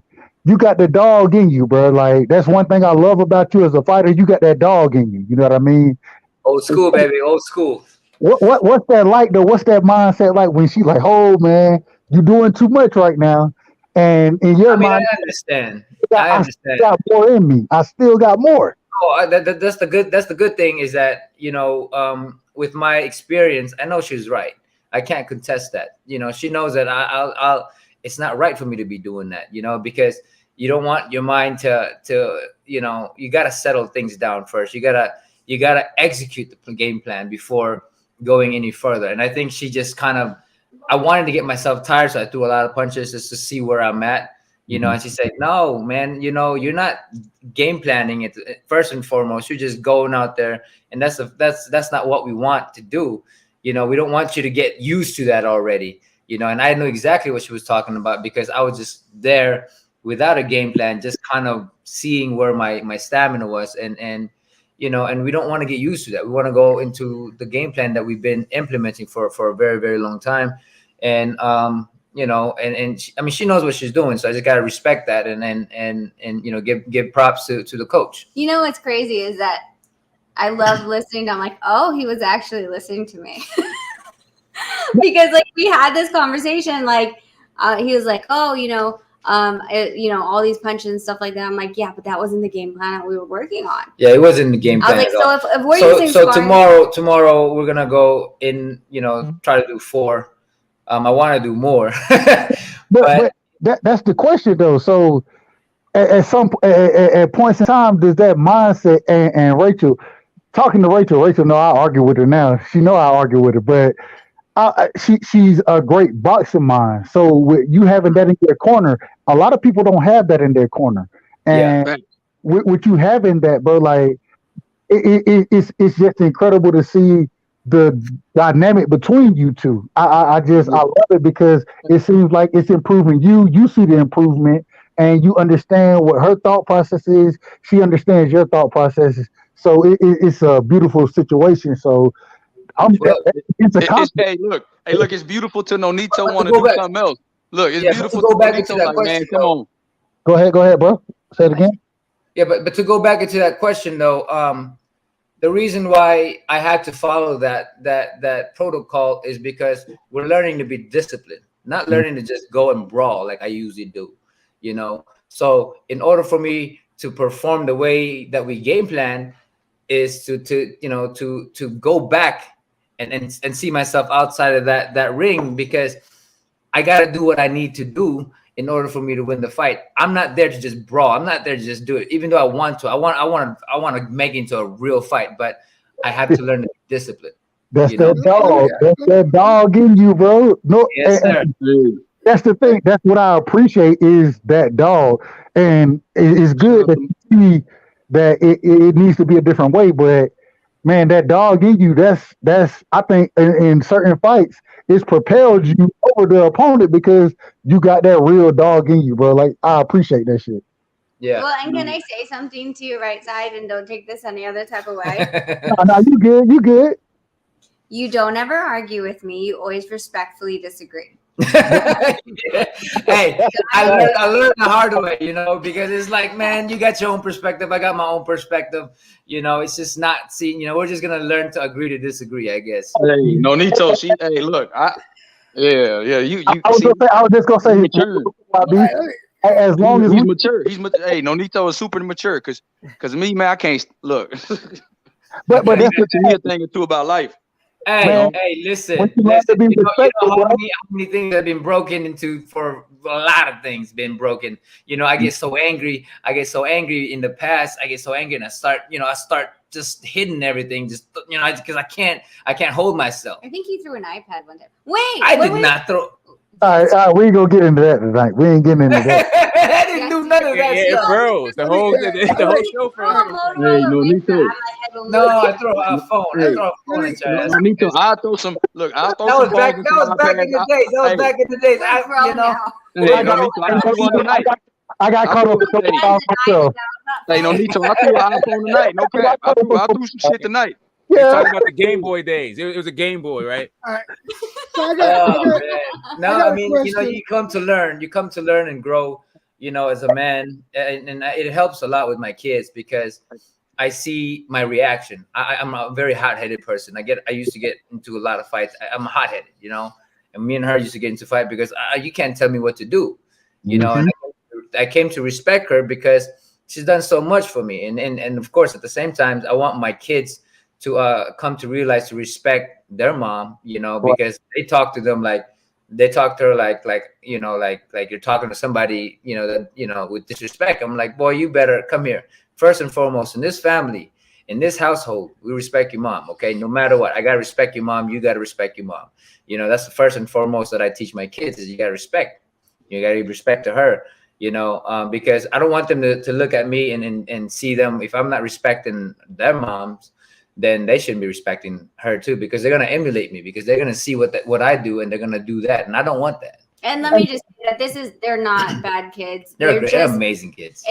We've just noticed ever since after COVID, when they got back to school, they've it's horrible. things that are not okay in this household. Yeah. And it's funny because I'm a single dad, right? So my son, I did the whole homeschooling thing with COVID. He went back to school. I ain't putting hands on him like I need to, but the man, he want to stand up. He want to talk. He want to do everything he's supposed to be doing in class. Well, hey, he got that from his dad. If he could talk, he got that from somebody. Like father, like son. Shit, right side. Yeah, your son just emulating what he see. Yeah, I got a question here. Hey, Nonito. Hey, this is Haplo. I've been on here for, the entire time that the YTBC has existed. I seen your career start from the beginning until now. And I gotta say, bro, like, I'm really liking what I'm seeing between you and Rachel at the moment. I think it's beautiful, a beautiful thing. And I think that that you have like so much to offer, and this guy Inoue, he's just like the kid that you were a long time ago. How do you exploit the fact that you have all this wisdom and knowledge, and like you're still kind of still in your prime, that you can beat this guy and show him like a lesson? Because I think you really can, and I believe in you, man. So thank you. Let us know.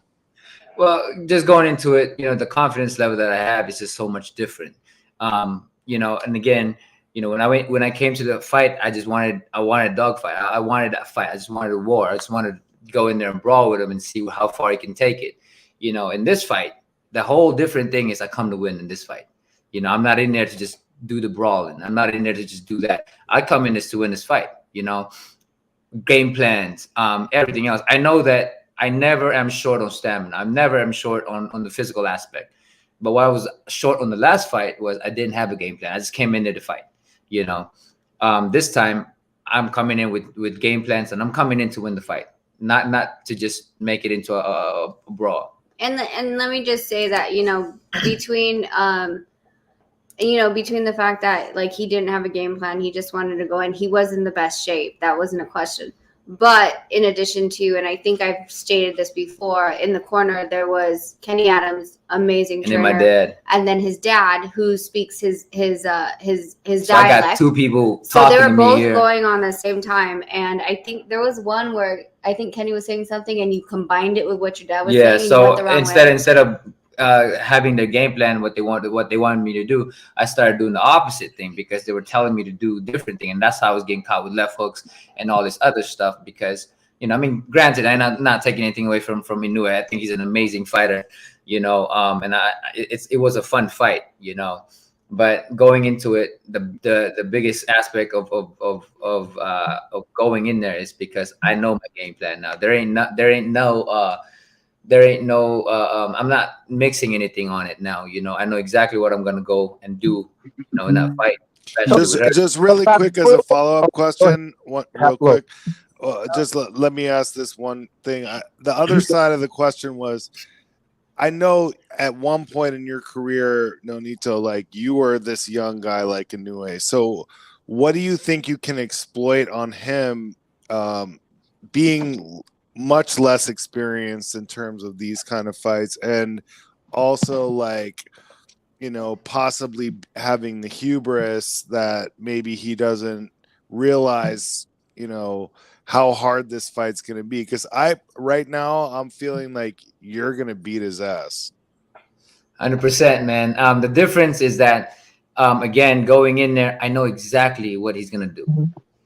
Because of the experience that I've had with him, I don't know how he's gonna be able to because the guy that's coming in front of him this time is gonna be so much different. It's gonna be a completely different guy from who he fought. And because I have all that arsenal, I have all that. If I need to fight in the inside, I can fight in the inside. If I need to clinch and throw and fight like B-Hops, I can fight like that. I can fight like Tyson. I can fight like Oscar. I can fight like Tito. I can fight like all these guys, because that's how I built my style. I always emulated fighters, so yeah. So whatever he comes in, and again, I don't worry about what he does, or what he needs to do, or what he has done in our fight. I don't worry about any of that stuff. He's gonna have to worry about what I'm gonna do in there, because it's like in the first fight, he thought that he could back me up, and then he realized that he can't back me up. He realized that I'm not the kind of guy to be pushed around. And again, my whole thing is when I'm going in there to impose my skills, to impose my style, and it doesn't matter what he does. Let me ask this. Hey, Nonito, thank you very much for the answers. I appreciate it, and Rachel as well. Go ahead, right side. That was a good question. No, Haplo is a good dude, man. I fuck with Haplo. But let me ask this now. When you're saying you're going in with this game with a game plan, the dog in you, that's one thing that I never count out. That dog, because it's always gonna be there. Rachel don't want to hear nothing about no damn dog. She want to. No, hell no. That's a fact. This is the thing though. So can you suppress the dog in you? I'm gonna tell you, bro. You got dog in you in the way that I love fighters. I love that dog in fighters because I think that can go negate some of whatever their flaws may be. In this situation, it's almost opposite. The game plan is gonna negate what Inoue does. That dog in you creates the fight. Do you go in and stop that dog from coming out? Do you do that? Like how do you? You don't stop the dog. You don't stop that. That's part of me. Right. What you do is hit that and control that and allow it to be. Like for instance, in the fight with Gabayo or Ubali, there was a lot of discipline in all those fights. Again, going back into the sparring, that's the first thing I'm gonna do is make it into a dog fight. That's just how I am. I'm just gonna make it rough and tough. And then she goes, hey, we ain't supposed to be doing that. I'm like, oh yeah, my bad. Yeah, so it takes a bit to get back into the discipline all over again, but I've done it in the last two fights, and I'm getting better at taking that control over, but using it in moments that I need to. So you're combining it. Now you've learned to combine the dog with the game plan. Is what you're saying? To squeeze That's exactly what I'm saying. Let's talk about dogs. I mean, the thing about dogs is that their natural tendency is going to be to bite. Ever since they're puppies, they're going to be to bite, and that's his natural tendency. But when you train them when to attack and how to attack, is a totally different animal. So that's what we're doing, is sharpening his skills to make sure that the bites that he gives are more fatal ones than they are wasted ones. And that's kind of like where I wanted to head with my question. First of all, when you get a sparring partner, depending on what type of opponent you're going to have or that you're training for, what do you do if you have someone that's like unusually tall or much taller than you or longer arms? Do you go and specifically seek out a particular type of sparring partner so that you can get the edge in? I'm thinking obviously so, but because of how much more experience you got uh, over, let's say, over Nue, do you also do you plan uh, do you plan and think about every punch before you put it out there? Because one thing I noticed about, let's say, the last Triple G fight, I noticed Triple G, he wasn't throwing as many punches as he usually does, but his punches were more accurate. He like pinpoint them. He was fighting a lot smarter than he. You could tell he was older, but he was fighting a lot smarter. Do you find yourself kind of in that position, and what do you do about the sparring partners? Well, we try to get the as much as close to as possible with with Inoue's style. And if we can't, then we get guys who have the attributes. Like say, if we get a guy who can fight, who can bang, and we get guys who can box and who can move. Two guys that can kind of shift my mindset between fighting and boxing. So that's whatever you have, you just got to work with it. Cool. And then to follow that up, another thing is, do you plan on? When I talked with your wife last time, we don't want to get into specifics because you have your game plan. But when you get in that ring the next time, all right, are you going to make quick work of it, or is this going to be, in your opinion, is this going to go all the way to the end, or do you plan on making quick work of it if possible? If I can, if I see it, I'll make it happen. Again, I'm the kind of guy that will see whatever that's opening or whatever that I can take advantage on. I'll take the opportunity. Whatever opportunity is given to me, I'll bite on that. And if it comes to be an early fight, we'll make it an early fight. If it comes a long fight, then we'll make it happen. I don't, for me, whatever opportunity and whatever I see that I can capitalize on, I'm gonna be there. Hey, Nonito, tell them we don't get paid for overtime. Point blank. Exactly. We don't. Yeah, exactly. We don't get paid for overtime. Yeah, look. I have a question for Rachel, because she's been talking about all these bets. Do you see some money to be made in this weekend's fights? Who do you got? Who do you think's like a good upset win? The odds are stacked to get him. Have you looked at the card? Check this out. My man Nonito got Ugas. That's the upset that you're picking. Yeah. No, but that's a question for Rachel though. I heard Rachel talk about betting. No, yeah, like I said, like I like Spence. I like his style, but at the same time, I'm questionable about where he stands right now in his career. Of course, when Ugas fought Manny, I will tell you that every single media news outlet asked me, and I said, "Listen, you guys are sleeping on Ugas." And I think I told you guys, it was like, you can't go and upset the WBA and tell them that they're trash, and then think like if it does go to decision, that it's going to go your way. We had that conversation at ringside, remember? Yeah. So, I mean, all in all, I want to give it to Ugas. I need to see a little bit more. It's Thursday, so I'll see the weigh-ins. I literally want to see how Spence looks, because, we were talking about his change of diet. Does he look drained? Is there an ashy skin color to him because he's so drained and he doesn't have color anymore on it? Well, the change of diet too can really affect a fighter, that's why you gotta know exactly. Like for me and everybody that I work with, they gotta, I have years of data of food that's good for me and food that I felt crappy on. Yeah. So I mean, like it's really, I know, what did he say? He's vegan now or whatever. But I mean, okay, so let's get it in the best of terms. In vegan, when he's eating vegan, is there something in there that, yes, it's healthy for the natural person, but for his body, it is not working?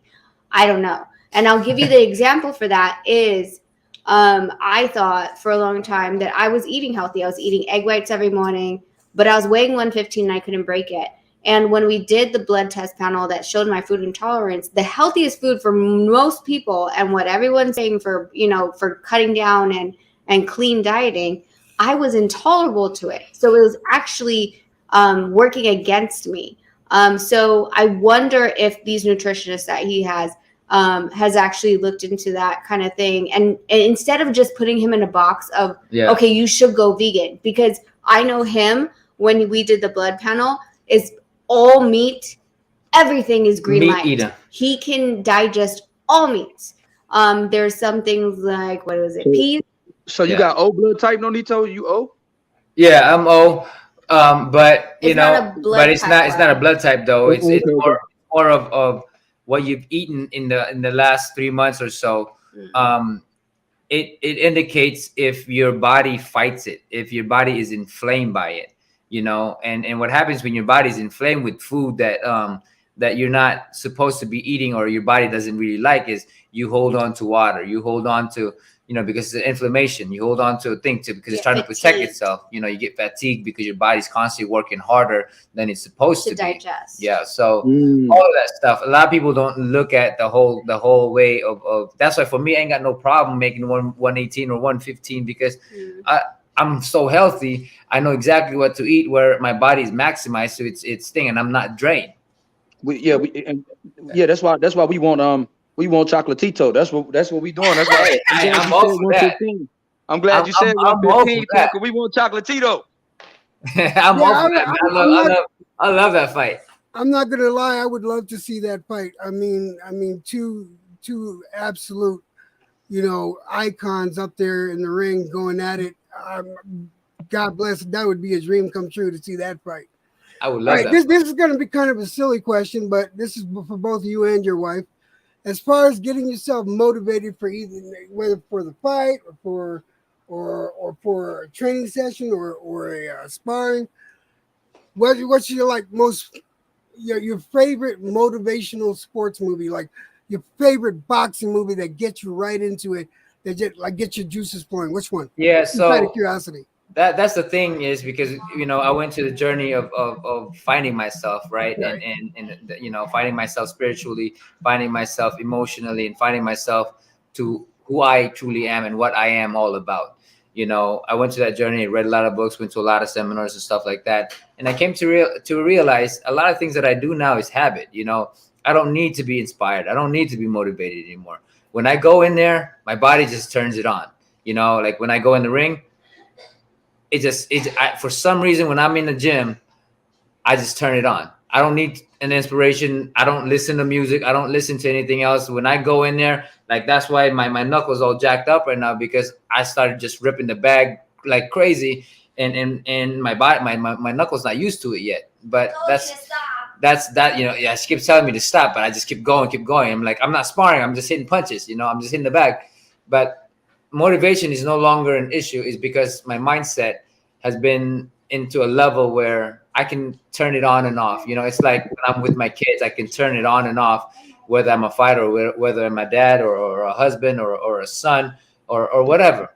Now I can turn that emotional inspiration and or motivation. So when I go in the gym, it just turns on its own, and I just rip that bag like no tomorrow. I have a quick question on the backs of that Chocolatito question. Is there any fight that you wished had happened that you didn't get, like a Loma fight or some other thing? Like Lomachenko. Yeah. So the Loma fight, I really wanted to get that fight. When we were at 126, I know he was still bigger than me, but that would have been a fun fight. And then of course the Maris fight and the Santa Cruz fight, I still wanted that fight. I moved up in weight for them, but that was what I was chasing going up into 122 and 126. Wow, you were, oh man, I didn't you wanted, yeah, he's at 126 when he fought the X-Men. That's right. No, that's right. Real quick, no, Nito, I got a question for you, bro. I got a straight up question for you. Yes, sir. It's a lot of fighters out here. You're giving your time to a panel of individuals who love the sport of boxing, right? everybody on this panel love the sport, but you're giving your time to us, and it's different from what we don't see this on a regular basis. What's the mindset, bro? Like, and I think you have a great mindset. All of that. I just want to ask the question, like, you don't look at yourself bigger than anybody. You know what I mean? Like, and I show you respect for, much love for that. Yeah, but because I'm not. What's the mindset? Like, You know, what's the mindset? Go ahead. the mindset is well, I gotta thank my wife. Y'all gotta thank her because she brought me Why in would I the do? conversation. I'm like, oh, this is an interesting conversation. I want to get in there. You know, it's just like that. I'm just a regular person. You know, I know that I do what I need to do in the ring, but I don't look at myself in that way because, you know, in my journey that I went through, in finding myself and in loving myself, is I came to realize that, you know, I am like everybody else. You know, I'm no better than everybody else. If I say that I'm better than somebody else, or I have more than somebody else, then I am, you know, I am looking past me. I'm not looking at myself for who I am in gratitude of what I have. I work at what I have. You know, I've gotten what I have because I work hard, but doesn't mean that I'm better than everybody else because I'm grateful for it. When you can be thankful for your life, for what you have, for everything, for little things, you know, it doesn't matter what you have or how much you have or how little you have. When you're thankful for everything else, you're equal to everybody. You're one and the same with everybody. And then you can only be respectful in that way. And this is why boxing and all of that stuff, I respect everybody, is because that's part of me and my gratitude in growing the person that I am spiritually. Man, Now, thank Nonito. Now, let me say thank you real quick, Rachel. Hold on, right side. Let me say thank you real quick, Rachel, for talking Nonito into these great interviews we got on the channel too, on my channel and Ace channel. You kind of talked him into it. Like when I asked him the pound for pound list, she was like, "Babe, what's your pound for pound list?" And then he took the My phone. phone got jacked. Yeah, and then he took the phone. Yeah, so I'm glad that you are always, you know, talking to him and asking him these questions, and I'm glad that he, you know, that you find it interesting enough to come on. But check the private chat real quick, Rachel, if y'all can. Okay. Yeah, and I appreciate both of y'all, man. I think what y'all bring to the, I always say the sport of boxing right now, as far as mainstream media, is not huge. We kind of rock on YouTube, you know what I'm saying? And for y'all to come here and show love like y'all do, salute to y'all. Much love, man. Much appreciation. And I mean, y'all are giving invaluable knowledge to all of us. So thank y'all. Thank you. Well, appreciate y'all too, man, because this is what it's all about, loving the sports. And anybody that loves my sport, the sport that I love, the sport that got me to everything that I am now, you know, I got to give respect regardless if you don't like me or if you like me or whatever the case is. You still supported my sport, the sport that I truly am blessed to have and to be, you know, and I want to say thank you to everybody for that. Give him like about. I'm gonna say goodnight to the boys Yeah. for a minute. Let He'll me. be back. I'll be back. Okay.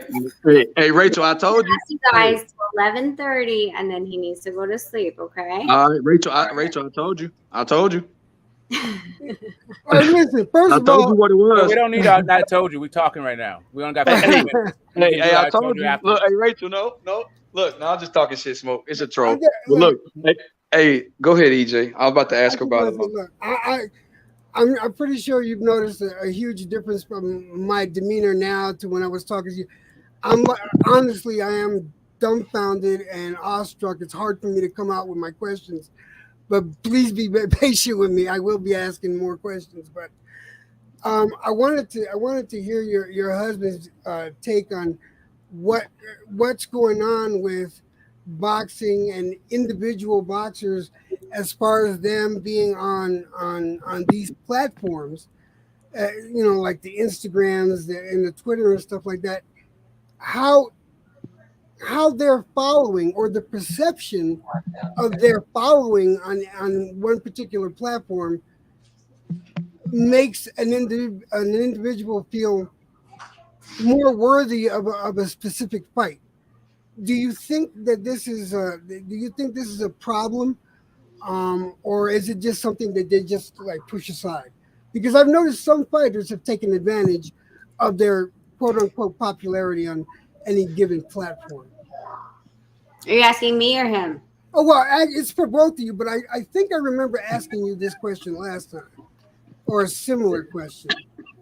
But if you want to answer it, that's fine. But it is, I did want to get his opinion on that too. So yeah, so my opinion is still the same. I think I think we get a false sense of security with the platforms and with the amount of likes and subscribers and followers. I think they tried to change that into dollars and demand in the boxing world, and it doesn't translate. If you are a TikTok star who's doing dances and you think that that's going to create ticket sales, it's a whole different market altogether. So, Jed, could you give that question a little bit in a condensed version so he can? Sure, sure. What's that? My question was this: how do you feel about what's going on with boxers today and using certain platforms and getting a certain amount of followings and thinking that because they have such a following on these platforms that they are entitled to certain matches, or is it just pushed to the side and it's really not a factor? It's a very difficult thing because at the same time I do appreciate their effort because they made it themselves. It's not something that it wasn't like back in the days where the only thing that they do is sign Olympians and stuff like that, and they didn't really care about anybody else. That's why for me, I had to fight my way into the fight, to get into the top. I became the stepping stone for everybody, but I started knocking everybody out. And that's how I got noticed. But these guys, they figure out how to get famous, and YouTube and all of this other stuff. So I got to give credit to that for them. But then at the same time, I know how it is being a fighter. It's degrading in a way because we work all our lives, work hard, blood, sweat, and tears, and everything else, and yet we're getting pennies compared to these guys, So I'm kind of torn in it because I'm a realist, I'm a true fighter, and I support the fighter, and that's all I know is how to fight and the process to fight. To me, it's like more of like it should be a boxing entertainment or something. They should be in their own little groups called boxing entertainment or whatever it may be that they kind of create. Because it's hard for me to look into the fights when it's all about it's like selling. It's selling boxing. It's pretty much selling boxing to the people that don't know nothing about boxing. Right. Casual. Now, no, Nito. Let me ask this now. With your answer that you just gave, let me ask this: do you believe there are quote unquote sides of the street when it comes to promotional brands and all that and making fights happen? How true is that side of the street thing? What do you think about that? Can you repeat that one more time? I think he needs more clarity on the question. Okay, let me clarify it. So as far as when we have and I'm gonna use Bud Crawford and Earl Spence in this analogy, but just using them as the fighters, it's one of the biggest fights in boxing right now. So I'm gonna use them. But when you have a Bud Crawford who was signed with Top Rank, and then Errol Spence has his own promotional brand, but more or less doing business with the PBC. Do you think there are sides of the streets there when Errol says, I'm going to clean up my side, you know what I'm saying, and then I'm going to go fight? But do you see sides of the street that way? Because you've been able to make the big fights happen. You've been making them happen. So do you see sides of the street the way that I think that previous to Bud Crawford becoming a free agent, the sides of the streets, the promotional brands were stopping the fight from happening? Well, that definitely is one key factor of how things can work. But in the past, the reason why I wasn't able to fight Morris and Santa Cruz is because of the differences, pretty much like Bud and Spence, issues, which is the promoters and all that stuff. But then I came to realize that there's other ways to make things happen. I'm grateful for Richard for allowing me to do whatever I need to do, and he would step aside for a little bit just to make the fight happen. But the thing is, some promoters is very, very difficult to make things happen, and that's what holds a lot of the things. But now that all of this is settling down, they just got to come to their own terms, because it's not, you know, the fighters have their own pride. I'm like, who's getting paid more, or this and Right. this and that, you know, and that's what kills all of it, is because everybody wants to be bigger than the other, you know, and you know. Hey, I still real quick. Hold on, let me say this, and then go YB. I think Richard Schaefer. I think he's still one of the greatest as far as promoters go. I think Richard Schaefer is unmatched. Go ahead, YB. My bad. Driving force behind Golden Boy, real talk. But agreed. But what do you think about the situation with Kinahan? I forgot to say the guy's name over there with MTK, and they're trying to attach it to certain fighters, like these boxers had anything to do, you know, to bring a negative publicity to the fighters when it has nothing to do with them. You know, what is y'all take on that? Well, honestly, she knows more about that. Who's Kinahan, babe? I have no idea who the hell is Kinahan is. Exactly. So I don't know. I don't know who the guy is. So, but they say he's linked to Probellum. They say he's linked to Bud Crawford, Tyson I Fury. mean, there's a lot of sayings and all that stuff. Okay, so I mean, let's say they say, right? They say. Allegedly. Yeah, allegedly. That's whatever. But let's talk about facts then. If we're gonna go down, There we go. The facts are, Arum stated 2 years ago that he could look past these alleged crimes of Kinahan. And did business with him. Oh, my bad. To do business with him, and is continuing to profit off of the Fury fight. He can say whatever he wants as far as, oh, well, he's just an advisor. He was just an advisory role in those fights too. But now, using that, where this story is going, using that narrative as a gun against any other promoter when you have blood on your hands already, I don't like it. Hey, Bob pulled out at the perfect time. He pulled out at the perfect time. He said, I ain't doing no more business once he was going to be implicated.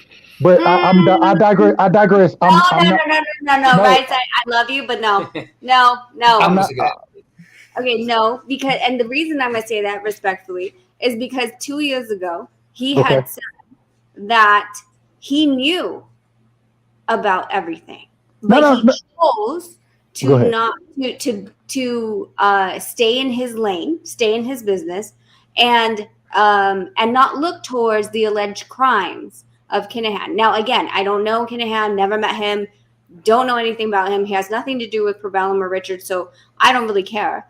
But to me, when push comes to shove, if you already knew about this, then why all of a sudden are you singing and pointing at everybody else? You said I was honorable. No, I'm agreeing with you, Rachel. I'm agreeing. Yeah. I'm saying that and this is, I'm only going off of what I think. He done had ties to the federal government previously. Somebody tipped him off and said, we going after this guy? And he came out and was like, I don't know nothing about this guy, even though I done did business with this guy.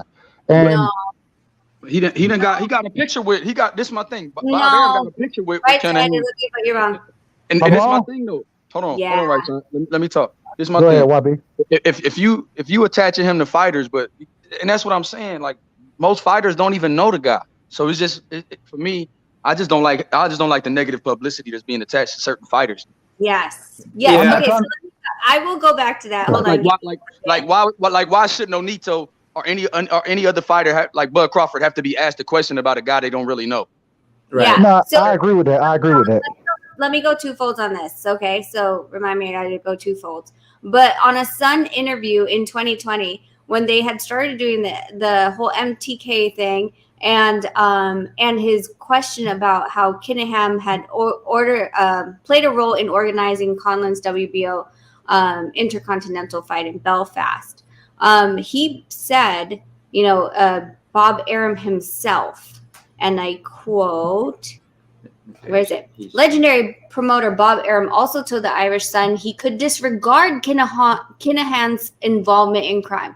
So just based on that statement alone, that's accessory. If you can put your blindfolds on and disregard his involvement, that's already, it would have been different if he said he didn't know anything about it and would like not to comment on it. But considering he could disregard his involvement in crime. Means that he knew. So he allowed it to continue for 2 more years to profit from it. I am not naive, he says. I'm saying I can disregard all of that stuff. It doesn't affect me, and it hasn't affected me. So my philosophy is stick to your business. Stick to your business and don't be distracted by anything else. Anything that went before, that's none of my business. That meaning that you knew who you were sleeping with. And just because you got herpes now, you're going to go upset. It's not like you didn't know.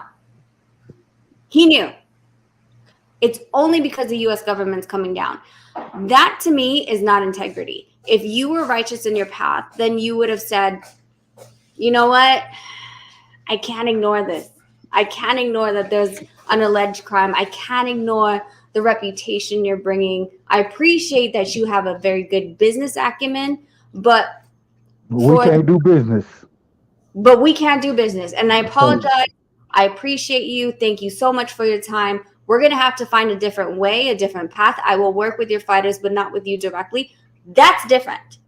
But just someone put a spotlight on you and said, well, what are you doing? Then he's going to, well, you know, this dude and that dude and this dude, they're all, you know, I think, you know, don't look at me. Don't look at me. I'm just not going to work with him anymore. Okay. Are you going to continue making money off the Fury fight? Because Fury is with Kinningham. Yep. And the answer is yes. The answer is yes. Because at the end of the day, if I can get in here because it's real quick, like you only got a couple minutes left, really 1 minute left before drop deadline comes, and I want to get into a question beyond the boxing ring and then more into that wedding ring. Like you guys are a couple that you're in business together, you're raising kids together. How do you guys keep it fresh, and what do you do to make sure that your foundation is still strong? I mean, I think it's just more into the we're like best friends, so. It's more the fact that we respect each other and me seeing her as a person, not somebody that's there who's going to catch me all the time because I fuck up all the time or whatever. So it's just more of like, you know what?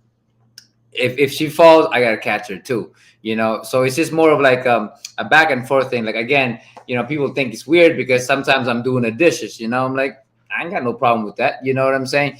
For a lot of guys, it's like, man, that's fucked up. I'm like, I don't have a problem with that, So it's because she does a lot of stuff. She got her own business. She's on the phone all the time. She's doing all this other stuff. Plus, she got to go take care of the kid, especially now that I'm in camp. Then she got to take care of me too, So everything else is just, I guess for me, is I got to do as much as I can for her, as much as she does for me, So. In all aspect, I mean, it just gives respect that when she needs time off, I'm like, go ahead, do your thing, man. I think it's also just respecting other people's opinion. I think that's why we can come up on YouTube. We could talk to you guys, and Right said he can say his own opinion. I'm not going to be offended by it. Mm-hmm. I'm speaking my truth. He's speaking his, and I'm respecting other people's opinion and their perspective on things, and being comfortable and safe in knowing that not everyone's going to have the same perspective and the same reaction that you do, and just respecting that is what it is. That's what makes us all individuals. And sometimes too is like, one thing I've learned from our relationship is she's a very strong-headed person, and I'm a very, very strong-headed person. Huh. And and sometimes I don't have to win every battle with her because she's very passionate about things, and she's going to have her own perspective of things. And for me to make her see my perspective, it's just like her playing the whole, it's all about me kind of thing again. Because when it comes down to training camp, it's all about me, 100%. And she understand that. Now, if I bring that to the house, it's all about me, then it becomes, I'm just taking control of everything. I'm not letting her voice her thing out. So that's why when we do have our own thing, I'm like, you know what? You're right about that thing, but I don't understand your stuff. But it's all communication, right? I don't understand what you're saying, your perspective, but I have my own perspective. But I'm not going to go in there. You know what I'm saying? I'm going to understand your perspective, even though I don't get it, but hey, I don't agree. No, Nito. I'm gonna tell you, bro. You smarter than a lot of us. You smarter than a lot of us, bro. Hey, Hey, nah, no, Nito. you smarter than we Last are. question, man. I know you got to look. I want to put. I want to put on the coach hat. How is Jesse Vargas looking, and when should he be peaking? I know he's a little bit more than 2 weeks out. I know he's Well, about. he's already peaked up. You know, he's already ready to go. You know, Amazing he did an amazing sparring the last time around, and he's sparring tomorrow again. So, I mean, he looks amazing. Like I've never, you know, even himself and his dad and you know all his people are like, damn, I've never seen Jesse this shape. I mean, because like he's doing my thing, you know. So, you know, he's doing everything that I'm doing. So he looks really really good. Hey, Bam is the goods. Bam is the Man, goods, bro. Rodriguez. He the goods. I like Bam. His He the protege. goods. His protege. That's Yeah. that's Man's favorite fighter is Nonito.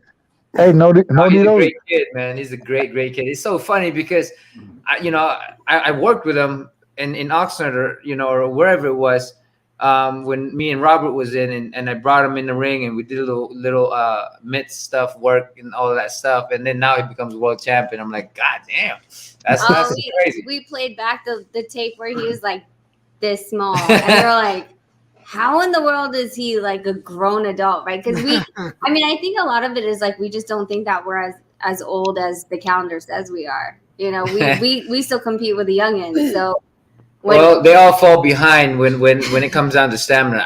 It's so crazy, you know, and I think I'm going into a level of consciousness, I guess if I have to say it, and sometimes I sound kind of weird because people, they don't understand it, you know, they don't understand how the mind works, and I do believe that my physical is so much more stronger than when I was 20 or early 30s, and I think because I have been doing this way of connecting with my body where anything that I put my body into it just complies with me, and I think it helps with all the meditation and all this thing I've been going through, and this is why I come into this fight very very very confident. Hey, Nonito, do you think if you were to the mindset and the way you just said you connecting with your body, right? And I don't know if you did that, or first I'm gonna ask, did you do that when you were younger? And if you didn't, did you think at a younger age you would have recognized what you had earlier than being at your age now and being in fantastic shape and being a dog? You know what I'm saying? Which you still had those attributes then. So, but at the end of the day, do you think if you connected away with your body you did or that you do now back then, what do you think you could have accomplished that you didn't accomplish? If that makes sense.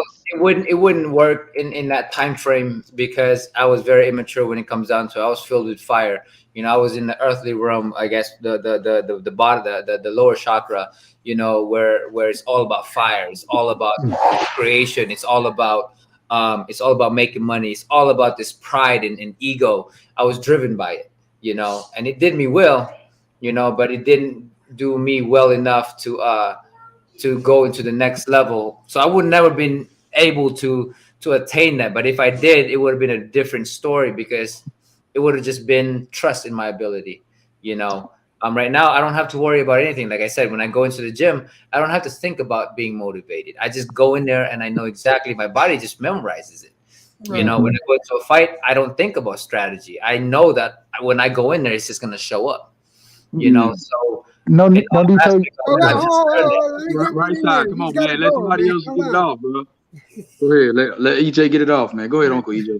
All right, yo, sorry about it's the last one. No, Rachel said she got to kick him off. We got to save him from himself. She's throwing him in the towel. I gotta ask this, Nonito. Being that you fought in so many fights and you've been fighting so long, okay? How do you feel? A, and what can you do? B, about the generation of boxers that are out now that fight only once a year, where you fight multiple times in a year.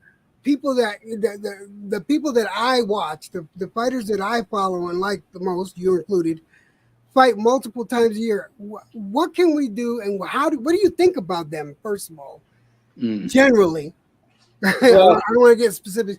And what can be done? I mean, can the fans influence them to, hey man, you got to produce a little more. That's my Yeah, man, it's just it's a different time, like back in the day, Sugar Ray Robinson, they fight like almost every week, so that's what they did. That's what they had, like 100, 200, 300 to 500 fights, because that's what they did. And we can't do that now because of the mindset that we believe that we can't do it. Now, these kids are probably believing that they can only do a 1 or 2 fight with like Mayweather, they put themselves in that level, and you can't change that because they'll just break them mentally, and I don't think that they're gonna want to do that. I mean, they get paid good enough in the first place. I mean, I don't think that the fans can really influence that. They're there for a reason. Like for me, I'm there to fight. They're there to make money, and I think that's the biggest difference in their mindset. Is Oh my God, you nailed it right on it. Thank you for saying it. You hear Hey, that, guys? he He's just there said, to fight, and "I'm these there other to guys are fight, there to bro. make the money. I'm there to There's a fight." difference. There's Hey, thank you so much from hearing just to hear. Well, let's leave it at this. Back in the days when I was getting paid this much amount of money, Aaron or Top Rank brought me back down to a thing because it was in a championship, and I came in. I'm like, you know what? I'll fight it. And she's like, no, you ain't fighting that. That's degrading you. Like, but that was me. That was me. That was me because like that was their budget. That was their budget. And I'm like, okay, you know what? I'll fight. And that was what she did.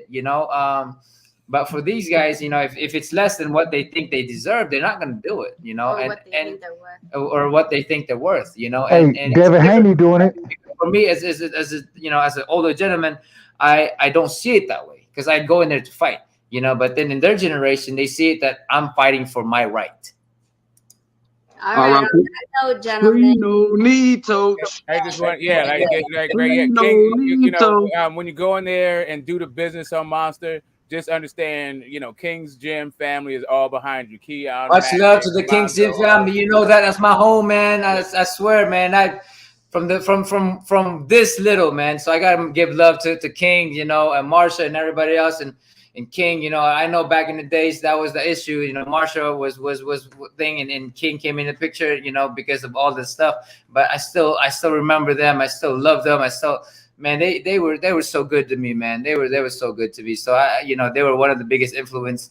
When we didn't have anything there, they've always welcomed us. They've always loved us. So much love to the King's Gym, to everybody out there. And again, guys, thank you this was fun. Thank you, guys. Much love to you guys too as well, and much respect. Appreciate it, man. And everybody else. Thank you guys. Thank you guys. It means a lot Free to no hear Nito. from one of my. Free no Nito. You are Free the no Nito. man. You are the man, man. Free no I Nito. appreciate you. Hey, no Nito. Curfew. R.I.P. No. your curfew. No Nito. Me and you got to argue, bro. We got to argue about Devin Haney Kambosos. Man, let him go, bro. Let him Oh go. yeah. R.I.P. You know what? On that note, I'm gonna go with you for a little bit. That's fine. I like that. Let's argue about David Hennigan and Haney and Kambosos. All right. It's okay. I'm like James Brown right now. I feel good. Yeah, come on back, baby. Come on back. One more. Hey, hold on. Now, no I'm Nito. not trying to hear Look you now. right side at all. I want to hear about Kambosos, Devin Haney from Nonito. Well, hold on. Now, I done called him out. So I got to speak on it. And then I want him to rock. Only thing I'm gonna say is this: you come with this Devin Haney hate, bro. I'm on your neck, bro. I love you. But I'm on your neck. Everybody has their own perspective, right? Facts. But when I look into it, right, I think Haney is the most more talented, into it. Now, my question of it is, does he have the heart? We saw Kambosos going in there, blooded up, getting hurt, and he showed he got heart. Now, that's in when it comes down to it, however the fight is going to be in Australia, if there's going to be a rough fight, or if there's going to be this, or referee's going to be that, is he going to be affected when it comes down to that? So that's something that we got to kind of put into it, right? The judges and all of that stuff. Now, when it comes down to talent, yes, Haney beats him, Now, when it comes down to situation and confidence level, and I know Haney's confident because he's coming in it to fight as well. You know, I do believe that Kambosos has the with Teofimo has the leverage in his mindset. You know, in going into this fight. You know, and I gotta give it to Kambosos by, I would say, really close. Really close. It could be like this, right? But like it could be 50-50, but I have to kind of go into the Kambosos because of the fact that I mean, I see Haney when he was like 10, 11 years old, man. I know how he is, you know. And again, for me, I'm an old school fighter. I look into the heart of the person, you know. Like if I was just anybody else, you know, the monster did could have stopped me if I didn't have that heart. Now I believe in the mentality and the heart, and this is why I gave Ugas the biggest up on it, is because he does have the heart to make it rough for Spence, you know, and as well as Kambosos can do that, you know, and where however rough Kambosos is gonna play, will Haney play the game? You know, I don't know where Haney's mentality is when it comes down to it, because he is young, he's very prideful. And if he plays the game of getting pissed off by Kambosos, that can go against his game plan. And this is why I gave it to Kambosos. So and now, okay, I'm not mad at that. I'm not mad at what you're saying. My thing, this is my thing. And you ask anybody on the panel, I'm a big Devin Haney fan. So I'm gonna argue you down about this. You know what I'm saying? But I don't want to hold. But at the end of the day, this is the thing. Right side. Jesus Christ, bro. Man, let me. Go ahead. No, that's cool, man. Just you know, you don't have to be proper. Just speak your mind, you know. All right, cool. I ain't got to be proper with it. Devin Haney is about to go in and handicap Kambosos so bad, because at the end of the day, the skills pay the bills. And the same way, you know, Devin Haney is a much more skillful fighter, regardless of all of the other things we want to bring into consideration. Skills pay the bills. And I think Kambosos is a much less, I don't think he has the skills Devin Haney has. And because of that, because he doesn't have that skill set, I got him getting. I think it'll go to the judges, but I don't got him stop. I don't got Devin Haney stopping him, but I just think he's gonna beat Kambosos easily because he has a skill set that Kambosos doesn't have. Okay, that's fair. But the thing about it is, the only thing I question is Haney's. You know, I've seen so many skillful fighters all my life that just couldn't, you know, who failed by, you know, who fall and followed their hype, one, and two, their emotion. So if he can't sustain or control that emotion, that can be a detriment to him. Like me and wanting to fight all the time, I gotta control that mentality and that heart and that wanting it to be a rough fight. You know, I gotta kind of pull myself down. Now it takes a lot of effort for me to do that, because I just want to make it into a brawl. You know, now for Haney, will that affect him in any way? Will he play in that way? I mean, if there's pushing, if there's shoving, if there's shit talking, if there's all this other stuff, will he fall into that? Well, if Kambosos is trying to piss him off and trying to get him off his game plan, will he go out there teeing off on him and then tire himself out, or whatever it may be? So all I'm saying is I give Haney the if like Ugas and Spence, you know, the skill levels is different. You can really see the difference, and the same thing with Kambosos and Haney. Now the only thing that I have not seen in Haney is he mature enough? Agreed. I agree with that, and I think that's going to be the fight. If he's able to go in and keep himself composed and fight his game plan, I think he'll be very effective. If Kambosos is able to get into his head, I think it's a different fight. I think Devin Haney is the goods. I think he's the goods, and so I'm rocking with him. But I appreciate you rocking with me on this. Hey, Nonito, keep in mind, Devin Haney is his favorite fighter. Yeah, no, 100. Yeah, and that's I mean, what- that's cool. That's really cool. I mean, like I said, I've known Haney since he was 12 years old when I was training with Zab. At the Hit Factory over here in Vegas. I know his dad. I know all of them. And they're cool with me. I'm cool with them, and all of that stuff. And again, it's not that I don't think he's gonna win the fight. I think that there is a lot of things that I want to see on him, because that will make him great if he overcomes them. Now, can we expect a knockout from Jesse Vargas on April 30th, Nonito? Well, the guy's kind of tough. He's a tough guy. Even He is. But one thing is for sure, Jesse's coming out victorious. All right, now free Nonito. That's the cutoff. And Rachel, look at Rachel. She's I know. Just give me the elbow. No. This is how you do. Boom. This is how you do.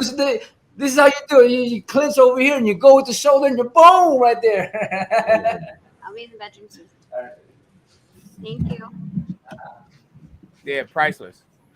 So here, he actually finally came up. I know you guys have seen me, but you haven't seen me. I've never been on cam, but had heard from me a bunch of times. But I think, if we schedule, I mean, I know he just randomly jumped in, but we can schedule it earlier. That'd probably be better.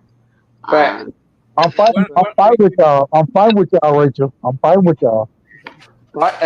So I'm liking the collection, but I'm not seeing the Ali trophy. No, there's a Sugar Ray Robinson one. Yeah, where's the Sugar Ray Robinson one? Jesus. Kingpin. Hey, Rachel, we got it. Now they was making fun of me talking about free Nonito. Shit. I think my boy took the cake. You gotta stick to I think my boy took the cake on that one. Shit, now y'all can't say I was the one holding him too long now. Shit. I ain't the longest winded person on the panel no more. No, I'm the longest winded one, bro. Hey, right, so I think you got me. I think you got me a little bit, bro. You gotta give No, you're pretty long winded, YB. I accept it, bro. I accept it. Is that boxing historian? What you say, bro? Yeah. How did you not say anything this entire time? Oh, I just jumped in. No, he just hopped on. Just now? Yeah, just now. Compared to the last time He just hopped in the chat too. Sorry about that. I didn't Kingpin BH. What's up? Hey, BH, you see that Ring magazine? That's my favorite belt. The Ring magazine. Yeah, the one on. Yeah. That mean number 1 and number 2 fought. That's what it means. Yeah, according to Ring magazine. Yes, number one and number 2 according to Ring magazine. Yep. So those are all the belts from 122. Honestly, no, it's I still don't a hell of a remember. belt though. Like that's just the look of it though. It's still, it kind of it's reminiscent of the Rocky movies, really. The Ring one was from Nishioka, if I'm not. Yeah, TKO, because it says it on the belt. Nishioka versus Donaire is the Ring magazine at the 122. So yeah, that one was. These ones I can't tell. There's no pictures on them, so not helpful. We have a bunch of them, and they're all spread out throughout the house. And then the diamond IBF. 19 world champions make it 20 with it anyway. Then we gonna make it 21 with Chocolatito. We gonna make it 20. Now, or we might take Stephen Fulton and shut some people up. That's what I was thinking. We might take Stephen Fulton and shut some people up. Yeah, bro. I'm gonna be honest with you. I don't look. I mean, Stephen Fulton, Figueroa, they're good, but I don't know if they can handle Donaire or in a way. I don't think they can.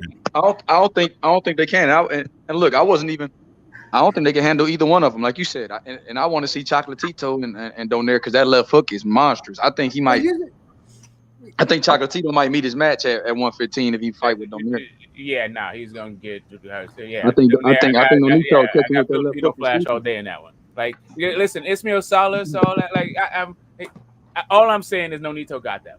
That's all. Too big, too strong for him. The only problem I have, with Chocolatito and Nonito getting into it is because that's a huge difference for going up like that. And everybody's been telling me because of the smaller size of the fighter, that small amount of weight is actually a tremendous amount of trouble for them in the ring, which is what I heard. I don't know from experience. Well, but well I'm just, Nonito will be going down. It's EJ. Chocolatito. No, Like Chocolatito. Chocolatito Hold doesn't on. actually know how to use a half guard for real. Like Hold on, he's gonna get knocked the Chocolatito. fuck out messing with Nonito. But Uncle EJ, Chocolatito will be at 115 still, and Donaire will be coming down to his weight class. oh man, I don't like that idea at all. So because he wants a fifth, he wants a fifth division. He wants a fifth division title. Either that. We only got the interim. Yeah. He interim at 115. Yeah, at 115, he only got the interim. Nobody wanted to fight him So at Nonito would be coming down. Yeah, Yeah, because he's tired of hearing the 4 divisions. He's kind of irritated about it, so he wants 5 divisions. That fight is Nonito, bro. That's what we want from our fighters, bro. that fight is that's a possibility. That's actually a possibility. Honestly, I mean, are we talking about is it a possibility because of Nonito's weight, or are we talking about like promotionals? Because Chocolatito is Tekken, and we're fighting with Tekken right now. Mr. Honda is amazing. I think I actually missed a call from Japan earlier, but I don't see why not. I know the other guys. Honestly, I can't even remember, but we asked about the other 115s, and they said no way, not happening unless there's big money on the table. Like they did not want to put their champion against Nonito. So, unless there's that damn payday thing. Gosh. Payday for sure, especially if it's like a do or die fight, and I get it. If something really does happen in that fight, that could be your last. Nonito retired a lot of champions. And with the fact that the promoters don't even give you guys that kind of money that they give the heavier weights, the bigger guys, the bigger guys pisses me off because you guys are the most exciting weights. Mm-hmm. You guys give the best fights, and like what the that's infuriating. But it is what it is. That fight, man, I'd love to see it. I mean that's unfortunately, that's not what Nonito's. It's not his drive. That's what he was saying about the whole thing about the social media guys is that they're fighting for money. He's fighting, to fight. That's the dog in him. That dog. Why do I hear Snoop Dogg when you say that? Man, hey, look, I'm just saying, man. No, the man want to fight, bro. Like, and he'll get in with some of the bigger punchers, and he still want to make it a fight. You know what I mean? Like, it's not a lot of fighters like that, and that's that dog in them. I appreciate that, bro. Like, I love that because it shows heart. It shows the heart. It does. I mean, there's a lot of guys to me in those lower weight classes that aren't worth talking about. But like Chocolatito's not one of them. Neither is Monster. Neither is Nonito. Like there's guys who got a pack a big punch. There's guys who have skills. And those guys are like a great mixture of a bunch of Bam that we want to see. Bam is gonna be the future, man. He gonna knock out Rungvisai. Hey, man, I don't know if he knock out Rungvisai, bro. Rungvisai can fight. Rungvisai can fight, bro. Rungvisai can fight, bro. My young boy knocking out Rung, bro. Bam, man. That kid is something special, bro. I like Bam. If you go down there, if you go down to 115, are you going to stay down there for the Iokas and the Estradas and all that stuff? Is just no. We just want one of them. We just need one of them to step up. That's all. I mean, of course, I feel like Chocolatito would be something that, 2 first ballot Hall of Famers, I think their records have been amazing. They've been trailblazers. So I think that would be a legendary fight, something that would be for ages. But if it's refused, we are willing to take on. I really don't want to take on Bam because I feel like he's like, I literally see him as like this little kid. I know he's a man now. No disrespect, he's a man now. But at the same time, it's like, let's go after just one of the other guys and be done with it. Call that. Let Bam rock, bro. Let Bam rock. Yeah. Why? Yeah. I mean, like it was a protege. Why take it from him when he has it now, right? So allow him to build his legacy. And again, there's so many other champions in that division that we can fight. Yeah, and just fight, take that belt, get it done, throw it back, and then move on. If that's what he chooses to do. And go up there and go handle Stephen Fulton for all the shit talk that we heard the other day. You know, Man, that's what I want to see, bro. I'm gonna let it go. I'm gonna let it go. No, I mean, Hey. and the thing is that, like, you know, Fulton, like, in all honesty, when we were after the Caballo fight, we had so many options to pick from, and I think it was the Caballo fight. You know, so they were like 115, 122. But at that time, right now, you know, the mandatory position is standing in our way. So it wasn't something that I was going to really hit my head against the wall to try to negotiate, knowing that I would have to deal with the sanctioning body with that mandatory, possibly have to do a step aside, et cetera, et cetera. Knowing that Inoue is free and clear right now and has nothing on the books. So And it's a bigger fight. yes, and I think we've talked about this before when we start talking about, you know, if Devin Haney wanted to ice out Kambosos, he could, because when you look at the options and who he's going to fight, and he's expecting this type of payday, yes, he could poker him out and just say, okay, well, I'm just going to stay on this side. Let's see what your next move is going to be, because like I said, 0 of 10 million is still 0. So when we looked at the landscape of everything, and Inoue was the direct path and the best option for us. I mean, that's the only reason we didn't go for Fulton, and the only reason we didn't wait for someone like Ancajas. I know that was brought up. Donito didn't really like that option because he wanted another Filipino to reign. Of course, you know, he lost. I heard he's supposed to go for a rematch. I'm not sure. But I mean, we'll see. Hey, go ahead, YB. Go ahead. Got you. No, I ain't got nothing. I just was like, damn, that's I don't want to see him against Ancajas. Well, and this is my thing. So first things first. I think I want to see Nonito fight Cool Boy Steph. I want to see that fight. Definitely. Do you think the MJ fight versus Cool Boy Fulton, do you think that happens first? And if it does happen first, does Nonito go up there and challenge to be undisputed?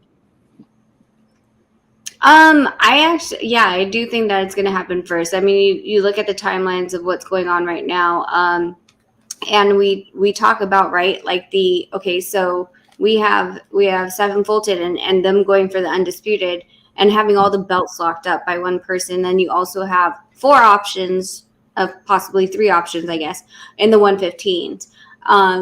The thing is making most of your time and seeing what is available and not trying to hit your head against the wall, trying to make a fight that is harder to make, and which part of the legacy he wants to go. So based on the blueprint that he has given me, it's undisputed at 118, hit that 115, and then let's see where the road takes us.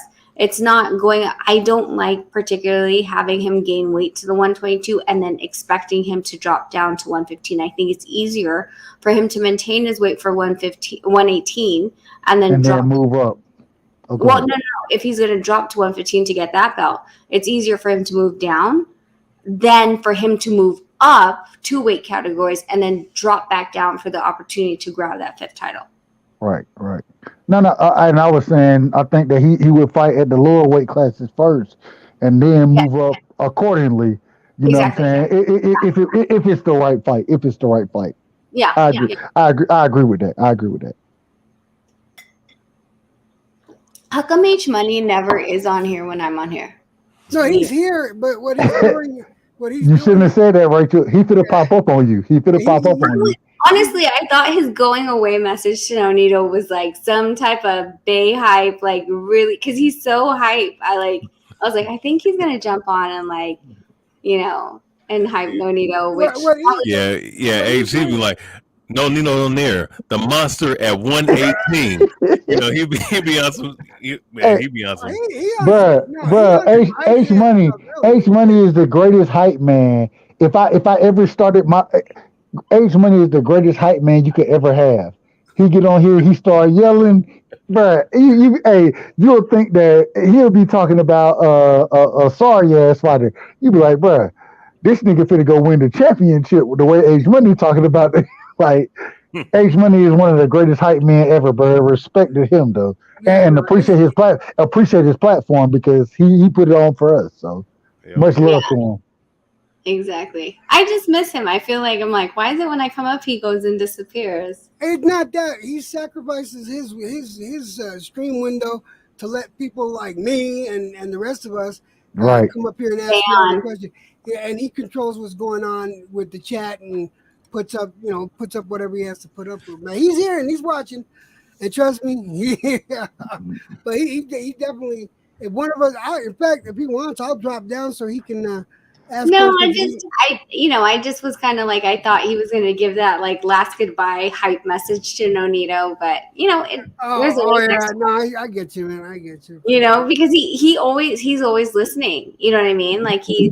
Oh, did Nonito hear it the other time? Nonito Donaire, the monster. Godzilla. We're going to Japan and knock out anyway. We're going to kill anyway. You talking about the left hook, the Filipino flash. Me and YB, bruh. Me and YB, we promoting Donaire. Donaire's our fighter now, bruh. Me and YB going to push this shit till fight night, bruh.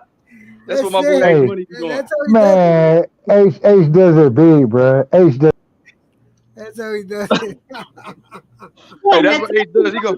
I was kind of expecting him because, like, Nonito's always heard it. Like whenever it's been, I just play you guys on my phone, and then sometimes I'll put something on my chat. Sometimes he'll be on his own chat, and he's like, he'll laugh. Like he's like, dude, that guy's hella hypey. I'm like, yeah, and so.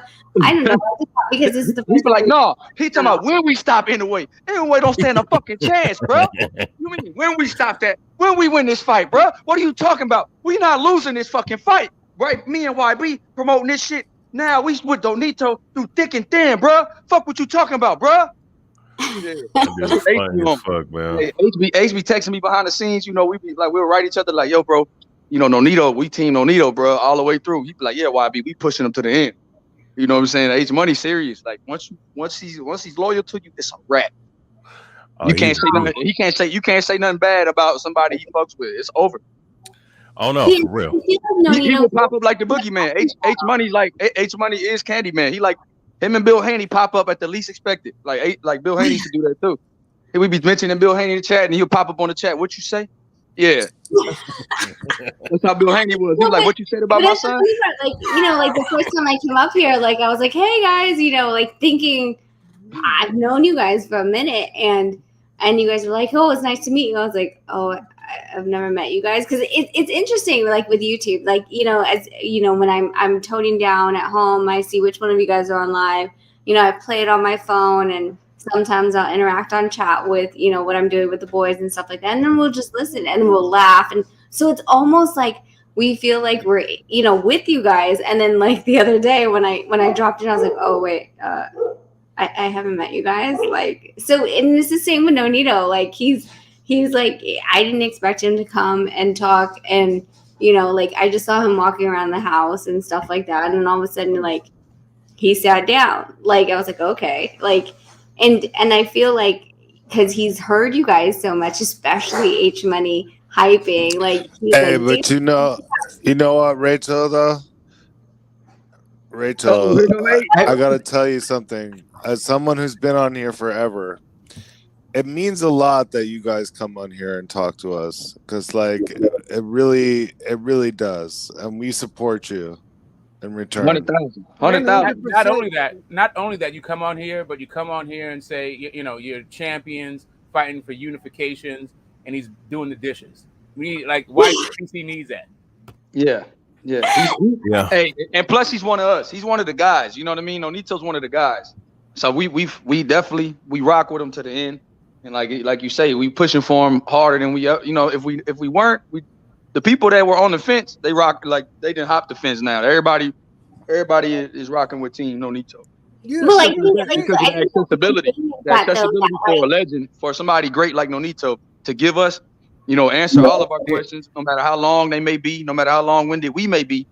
You know, he's patient enough to tolerate it and respond and stay, you know, and you too. So we That's appreciate right, that. YB is right about that. Now, everything that we talk about, being a unified champion, moving up in weight and knocking people out, Nonito has accomplished that. That's what we talk about all day. And he did it. He did Bro, it. Nonito's done it all. Yes, exactly. Hey, You know, hey, hit him with that. He disappears. Hey, that's that drive-by shit. He'd be like, "No, Nino Donaire is the greatest at 118." I'm out. You talking about the greatest? You talking about the greatest fighter under 122? Bar none, bro. What are you talking about? We gonna get this out of here. That's Godzilla. We stomping on buildings out there, bro. Yeah, he's like the ultimate. You a monster? We're Godzilla, bro. That's what he's telling me. Yeah, I think that's the difference with us. Like, you know, like you guys see our social media and it's like far and few between, right? Like we forget. Like we're like, oh, oops, didn't interact on social media. And when we do interact, and then it's for us, we're like, hey, like let's talk. That's why, like when I said, I was like, please, you guys, like talk your shit. Like don't like just don't cuss at me, don't call me names. But yes, we could disagree. Like we're good. Like you could talk whatever you want. But it's like we just feel like we are fans of boxing. And I feel like when we go up to this panel, we are fans of boxing. We're coming in as fans of boxing. We're not coming in as like, hey, so yeah, look at all this. It's sorry that these are all here, but like, you know, like, hey, so let me give you my expert opinion, and you're going to listen to me. It's not like that because we're talking about boxing fights that we all have different opinions on, and you know, it could get heated. You know, we have different opinions. That's fine. Whatever it is going to be. A lot of people are passionate about different fighters. That's fine. But the thing is that we can have these conversations. And I think that's the best part of it is we don't feel like we're above you guys. Like we're just in the same seat. Yes, we might have more experience in boxing itself, but we are still watching. We're still sitting on the couch. We're still sitting ringside and watching the fights just like you guys do.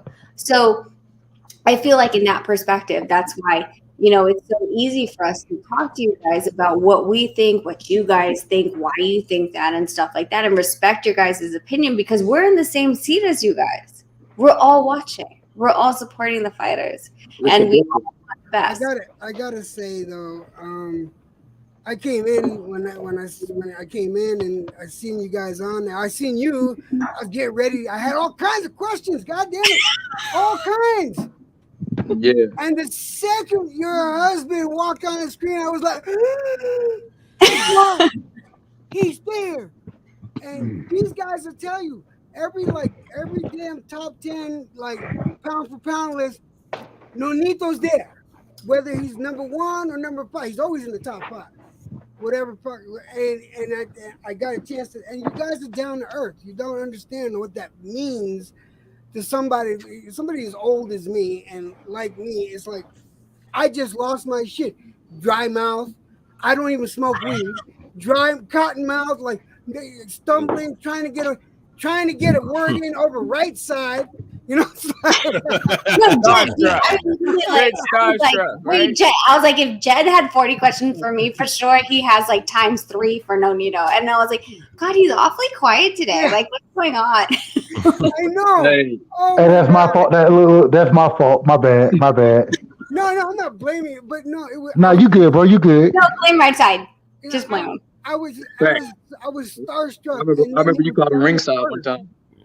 You know, I'm sorry for the acting. Well, no, I'm not sorry for it. Fuck that. I like that. He's one of my pound for pounds, and I'm talking to one of my boxers. So I froze up, but it's good to know that he's the down to earth, and that means a lot. Facts. That means a lot to me for sure. Facts. So yeah, but trust me, I'll tell you, there will be questions next time. Hey, Rachel. No. Yeah. Do you keep up with Dillian White in the heavy? I know you've been detached from the heavyweight division, but I was talking a lot of shit about Dillian White, but man, that boy look in shape. I saw the press conference today. Upset. The little virtual press conference, BH, he looking hella shape. Shape. I'm telling you, he gonna give Fury. Man, I'm kind of worried about my boy Tyson Fury. I'm gonna tell you something. I don't think that Fury knows how to deal with an actual pressure fighter, bro. I don't think he's fought a guy like that. Dillian White looked like, I mean, he's in dog shape. He wasn't in this type of shape against in a while. You know what I mean? Against no what? I'm gonna tell you right now. Dillian White's gonna get his entire ass whooped. You guys are tripping. I'm gonna tell you right now. I'm still comfortable in my pick, but I think it might go decision. I had it by knockout, but I don't. Dillian White coming to fight. Okay, so I just have a question, and then I'm going to get a refill on my water, and then I'll come back. But do you guys feel like you guys base it on their body physique? No. I just don't see Dillian White in that type of shape. Like the last time I seen him in good shape was against Chisora, and he fought really well. Like when he has a gas tank, when he looks like he takes training seriously, he actually has a better gas tank and he has a lot more balance. We've heard fans though that they're like, "Oh my god, he has a 6-pack and blah, blah, blah, blah, blah." Like, people are like about Spence right now because people ain't seen because he ain't made the weight looking as healthy as he's looked in a long time. Like the last time he looked as healthy as he did yesterday was probably the Kell Brook fight. Like he looks like, for people they probably like, damn, I ain't expect him to look that healthy, because he's been having trouble making the weight and all that. So people like, yeah. I am gonna say this. My wife doesn't necessarily. My wife judges and she picks her fighter like on weigh-in day, and she looks for the eyes, how mean they look. And now she's starting to check out. Now she's like, what's his reach compared to his reach? My wife, and she just got into boxing, but yeah, she used to be those like, oh man, he looks really good, all in shape, but now she's starting to get into like, what's his reach? And how many fights did he win? And how did his last fight look to you? And I said, well, damn, babe, let's get some videos out. No, that's perfect. And like I said, like that was just something that I wanted to ask because I think, a lot of the casual fans do look at physique as like that's their deciding factor. And I feel like, we're not in a bodybuilding competition, like we are in a boxing world. Like, if we were talking about physique, I will tell you, I think Donito typed it when we were talking honestly about who was it, Tank? And I was like, Tank has no calves. Like, what the hell? Like, like if we're talking about physique, because again, casuals talk about physique. But I don't perceive it as an indicating factor. Like I said, I see the flush in their cheeks,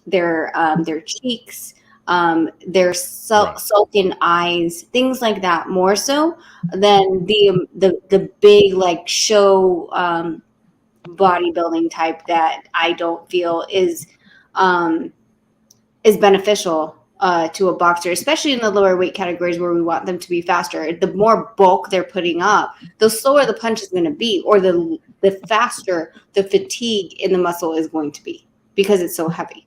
I'm going to go get my water. I'll be back. Yeah, man.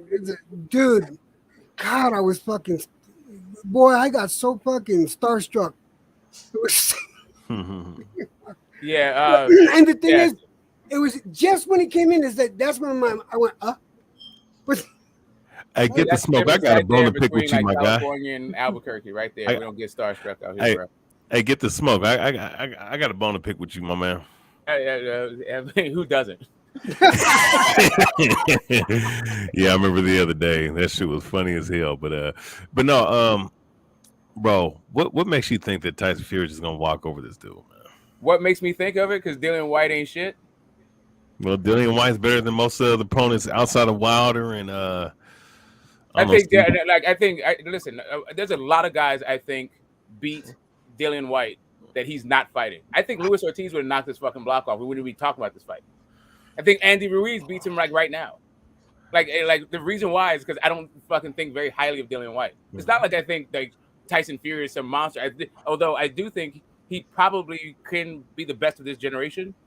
And there's no way that I think Dillian White has a shot at being the best of this generation. I think Usyk beats him, AJ beats him, Ruiz beats him, Wilder beats him. Like I think all of these people beat this guy. Can someone tell me why Andy Ruiz is fighting an MMA fighter? You talking about Tyrone Spong? So with Tyrone Spong, he fought in MMA for a second, but he was more known so in his K1 days in kickboxing. He was like 71 and something like that, 10, and he ended up going to MMA. But I guess the reason why he's fighting Andy Ruiz is because, or Andy Ruiz is fighting him for that matter, is because Tyrone Spong has been fighting in the regional circuit in Mexico, and I think he has the Mexican title, and he's 14-0 with like 11 knockouts. So I guess that's in boxing. So that would be the reason why he's fighting Andy Ruiz, or Andy Ruiz is picking him as opponent now, I guess.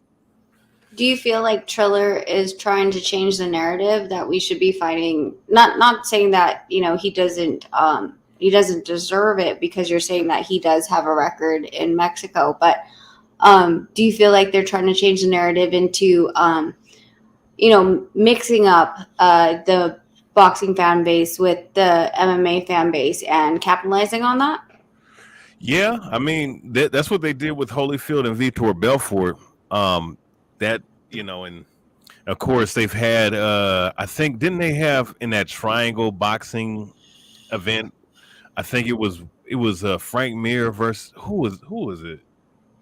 The Frank Mir, and it was another guy, and Frank Mir just almost got killed in that fight. So I think they're trying to do that to draw in the MMA crowd, boxing crowd, and of course they're switching it up. They have a triangle ring of all things, instead of a squared circle. So I mean, I guess they're trying to be different. They're also trying to have different genres of people, just like they had they had some rappers fighting, they had some basketball, football players boxing and whatnot. I guess they're just trying to be different in the boxing realm, but if they don't pay their fighters like they didn't pay Teofimo Lopez, I don't know how long they're going to be around though.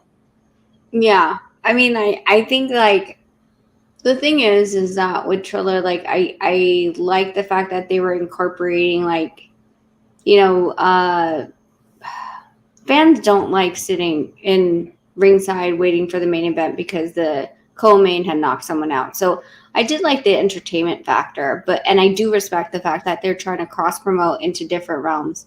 I just wonder, like Nonino said, entertainment boxing and boxing.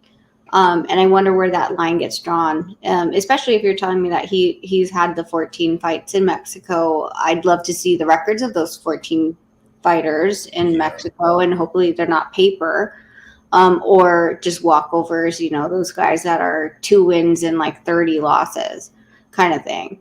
Yeah.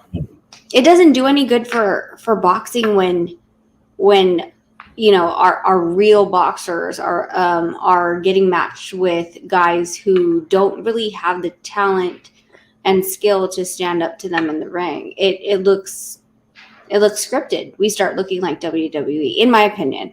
But yeah, I don't disagree with you with that at all. I actually wholeheartedly agree with that, and I'm not too comfortable with that myself. I think. Hey, Jed, I think your camera is either drunk or you need to clean your camera somehow, because you are so blurry. It's I vape in front of my camera, so sometimes it messes up the focus. So sorry, boxing historian, go ahead. My bad. I do want to reference though that Tyrone Spong, he was, I don't know which sanctioned body, I think it was the IBF. He was ranked number 10 I think a couple years ago when he was 11-0. He's 14-0. So he's 14-0 now. So I don't know if he's obviously, I don't think he's in the top 10 now, but in one of those sanctioning bodies. But that might be the reason why they're picking him for. Yeah, but we know he's a kickboxer, Tyrone Spong. Oh yeah. So Andy Ruiz, he should be fighting somebody like Luis Ortiz, Deontay Wilder. One of the top guys, not this guy. Well, you know what, H, it's like this. If he was to fight this guy as a tune-up guy, but he has 2 or 3 more fights this year, I wouldn't mind it. But at the end of the day, it's like you were saying, Rachel, right? Like what's the point of, like, especially when you're a guy that was a unified champion by taking the belt from Anthony Joshua. Yeah.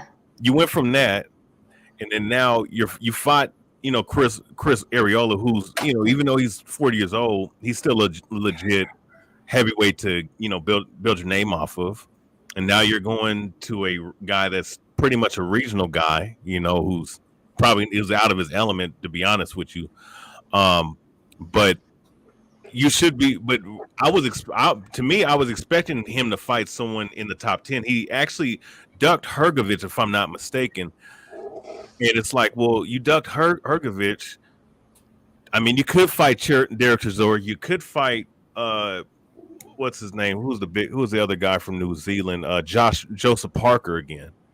You could fight someone to get yourself back into that contention for one of the belts. Why do that? Yeah.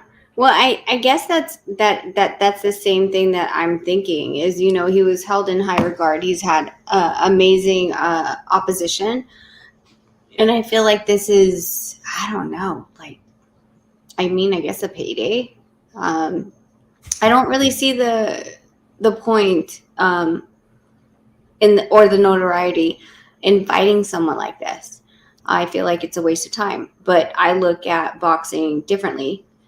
Pretty much the same as Nonito. I would want to fight, and I want to fight for legacy. I wouldn't want to fight for money. Now, we all know that Triller does pay a pretty little penny, and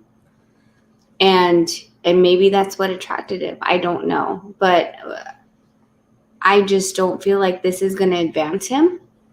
And if he wants to, come up the ranks, I just feel like this is almost, I don't know if this is it's like a wash or a tune-up for me. And I held him in a higher regard than taking this fight. And it's no disrespect to his opponent, like I said, but I just feel like he should have taken more opposition, more adversity in the next fight. Yeah. Yeah, to me, it was like when it popped up on my phone, because I have the ESPN app, and it said, "Oh, Andy Ruiz is fighting on so and so day against Tyrone Spong." I'm like, "Oh shit, wait." Is that a pay-per-view or something, or is it just free on? It has to be free because I don't see how anybody's paying for that. Yeah, agreed. And my thing is with Andy Ruiz, he got fast hands. He's talented to a degree, and I think that he has a chance to beat anybody in the division. The only problem I have with that is he better not lay an egg against this guy, and go and let it go to the decision and possibly get upset. Because if that happens, he's wherever he's at in the top 10, he's going all the way down. Yes, exactly. Like, and that's the thing is that some of these, some boxers, if the opposition isn't good enough, they lay down their shield and start to just battle with the sword and be like, this is going to be nothing. I literally can tie or put a blindfold on and still beat this guy. And then they show up, half-ass. And if that happens in this game, being who his opponent is, it will be a reckoning, and it will be something that isn't going to be taken lightly or given anything to him because of the fact that this was a guy that's supposed to be, like I said, like in my opinion, would be a tune-up, would be a stay busy fight. Yeah. And if he doesn't make it easy work, it's going to come back as, okay, let me look at it from a business perspective. If he doesn't, everyone's going to say, you're nothing, you're crap. Now, as far as the other opponents that are in the top 5 of the division, would they look at that and say, look at you, you're not anything. We saw your last fight. You couldn't even knock out this kickboxer. Like, if you want to come get smoke, come. That's another possibility as well. Unfortunately, these are things, right? The more that you run your mouth and you don't show up in your last fight and your opponent was crappy, they're going to use that as something against you. I don't like that route. I really don't. Not for him. Not for something that he's done a lot already. So why degrade yourself by fighting this guy who I don't feel is on the same league? Well, I mean, it's like this, and I'm looking at the rankings right now. So he's WBO he's number 5, WBC he's number 5, WBA he's number 11, IBF he's number 9. So he's pretty much top 10 in all three in 3 of the 4 sanctioning bodies, and 11th in one of them. Mm-hmm. Spong is nowhere. He's not even in the top 15. You know. That's what I'm saying. Like, so if you're there, right? If you're there and he's here and here's a Ta, you fighting him and that, I guess, what is it called? The medium in that would bring you here. Yeah. Not here. I think the goal is to go back up here. So why are we going down the ladder instead of up? I mean, I would only. It's like this: if you fought 3 or 4 times a year, and this is the one guy that's the build up, the tune up fight for one of the big fights, I could see that. But is this guy going to fight 3 times a year or 4 times a year? No, I doubt it. But isn't he coming off of knee surgery? Is he? Andy Ruiz? Yeah. I don't know. Is he? If he is, it was never announced. But one thing we I do. thought he came off of knee surgery. Not to mention the vast amount. Well, not vast, but he lost a lot of weight. So I would consider. I'm thinking it's kind of like a tune-up just to get it out there. But I see what you're saying, Rachel. I understand exactly what you're saying. But on the same token, the fans already do that. As far as God forbid you lose your 0, you already get like a lot of fans just like cut you off already. So there's a highly judgmental community. The ones that don't do that so much are the hardcore fans. The casuals, they just kind of go along with the mob. They'll just go along with whatever narratives come on until they see the real picture. So I see it as, I think he's just like, if I'm right and he is coming off of surgery, I think he's just trying to see where his body is landing at. Well, yes, for sure. I've never heard that. If that is a thing, that I understand. The hesitation into really going into a really hard fight, knowing or not knowing, I guess, the uncertainty of his knee surgery. But I haven't heard that. So I'm just basing it off of, I'm looking at Andy Ruiz and what he's done in the past, and just, having him in a regard that he's fighting this guy. I'm like, why? Right? Unless he's mandatory, I'm asking myself, why would you do that? Yeah, and he's definitely not mandatory. Well, what, I'm looking at it right now. So he had his fight with Chris Arreola in the fall. Mm-hmm. His knee surgery. Let's see. I'm looking at. Oh, so he did. Yeah, he. So it says he undergoes knee surgery. Father claimed it was a time span including the AJ fight. So. But this was in August 18th of 2021. So he had the fight with Chris Arreola after that. So to me, even with that being said, he already had a fight. Correct. He had a fight after his test. Yes. Right. So still, it to me, like I said, I mean, Tyrone Spong was an excellent kickboxer, exciting guy, but this is boxing, Right. I mean, he's 14-0 looks good when you're fighting bums. You can find a lot of, excuse me, I understand, I understand you don't call fighting, but he's fighting lower level opposition, right? Yes. Yeah, don't. that's why I said I want to see his record. I want to see who he fought because we do see a lot of the 2 wins and 30 losses guys. Right. Like we see it. It just is what it is. So, I want to, I will give credit to where credit's due, but I also will not put a stamp or an approval on something that we know is complete BS. It's amazing to hear 14-0, beautiful, sounds amazing. But if you fought guys who were complete walkovers, then I'm not going to give you the credit for that. Fight some opposition that you're supposed to fight, people that with adversity and put you through hard tests. But a 2-30, I mean, you might as well just pay the guy to lay down. I So the only time I really heard of Matthew Spong, like I'm very surprised we're having this in-depth of conversation about this dude. I just remember him from a fight that never happened with Usyk. Who? The 14? The Spong dude. Yeah. You've heard of him. I'm saying he was supposed to fight Usyk when Usyk moved up. First, like Carlos Takam, fell through, and then he was supposed to fight Spong, and then that fight fell through, and he wound up fighting Chaz Witherspoon. Yeah, he was like one of those guys that was supposed to fight Usyk, and that's like literally the only thing I know about this guy. Well, I mean, if he was in the conversation with any of those names, I mean, and at the point that he is in a fight with Andy Ruiz, props to his management. That's the most I can say. I mean, to be able to have a 14-0 or I would put that under that. Isn't that like the handler issue then, right?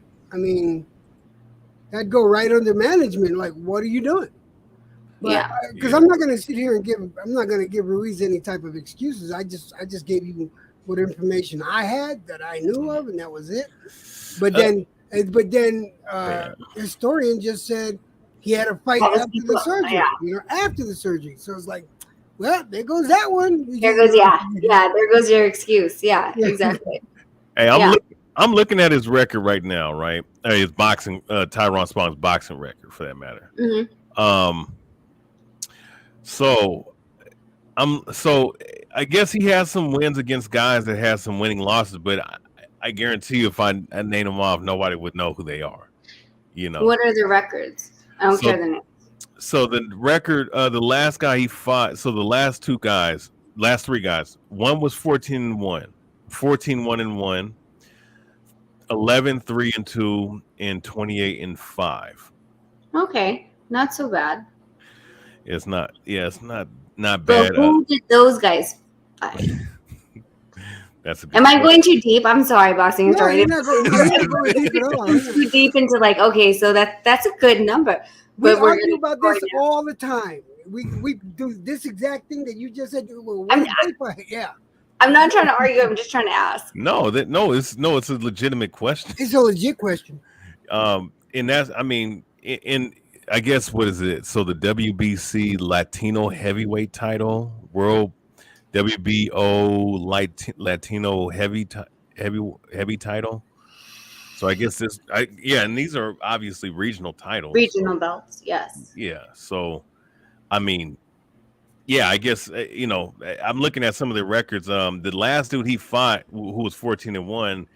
Ever since he lost to Tyrone Spong, I think he's lost about 6 times since then. Oh wow. Yeah. And I guess he's 14-0 with 13 knockouts. Tyrone Spong is. So I guess it's something. And I guess it's aesthetically pleasing because it looks good. It looks pretty on paper, for sure. It looks good on paper, but like I said, look, he was known for his kicks more so than his hands. Yeah. No, like you said, it's a great marketing tool. It sounds amazing. But for casuals, that would be an easy buy if this is even sold. But for us, we're gonna go deep. We're gonna keep going the layers, right? Okay, great. Amazing record. Who did you fight? And then who did they fight? And who did they fight? Yeah, exactly. And this is gonna be an all-night conversation because we're gonna look at all of those things. This is something that's always done on channels like this and on YB's channel. This is us. This is what we do. So that's normal. That type of question, I'll tell you, I'm glad you asked it because I didn't know about this until you brought it up. Because it's like, what? He's fighting a kickboxer for real? It's like, yeah, and I'm pretty. I know about the K1 circuit. Like I have fighters that I train strength and conditioning in the K1 circuit. So like yeah. So are they the best boxers? No. I mean, at least the guys I'm not training are.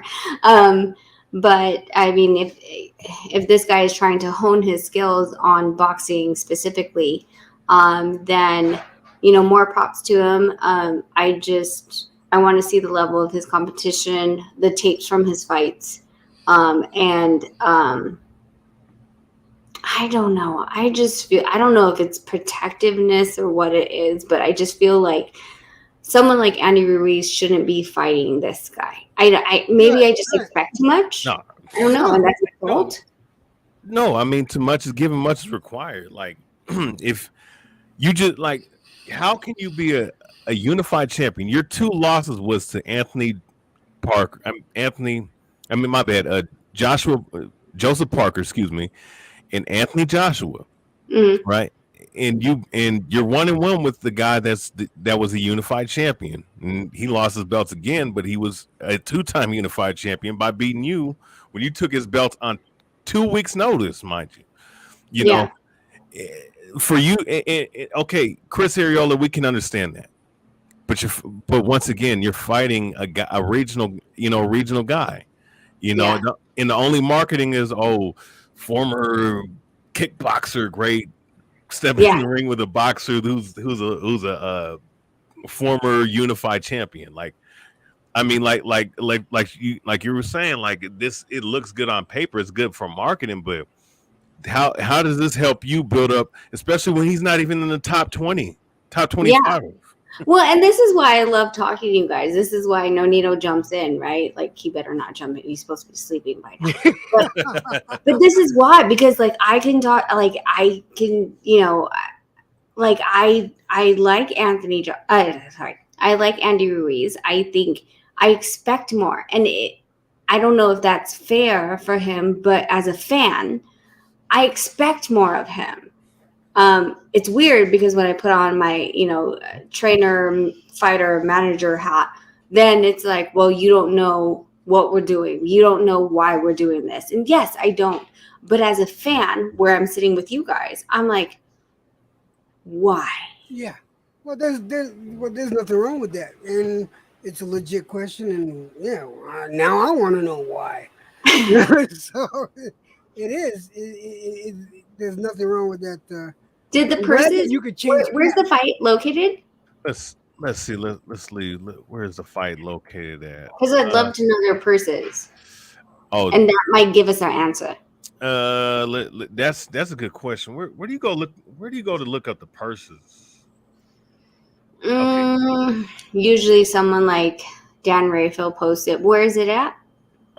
See, it's okay. Yeah, see, look, former heavyweight titleist Andy Ruiz to face Tyrone Spong in Mexico City, July 16th. Okay, well, first of all, we're never getting those purses, so there's that. Hell yeah. It's a Mexican commission.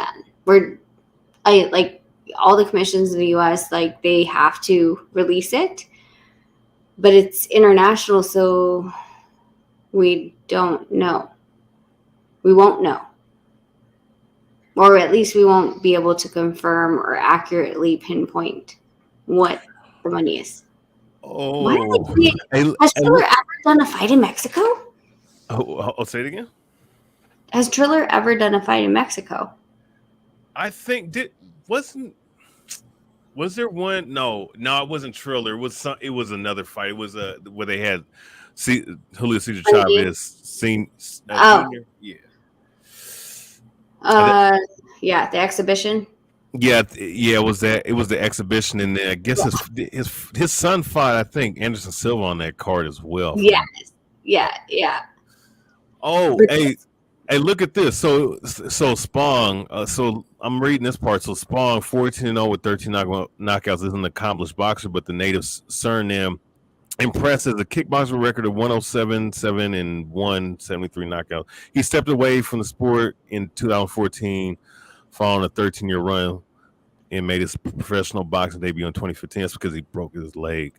The 36-year-old has feasted on low level opposition, but was supposed to step up against Alexander Usyk in 2019. The fight was canceled after Spong tested positive for a banned substance, Comlifene, which can be used to boost testosterone levels. So he's been in boxing for 7 years. Is he American kickboxer or Muay Thai?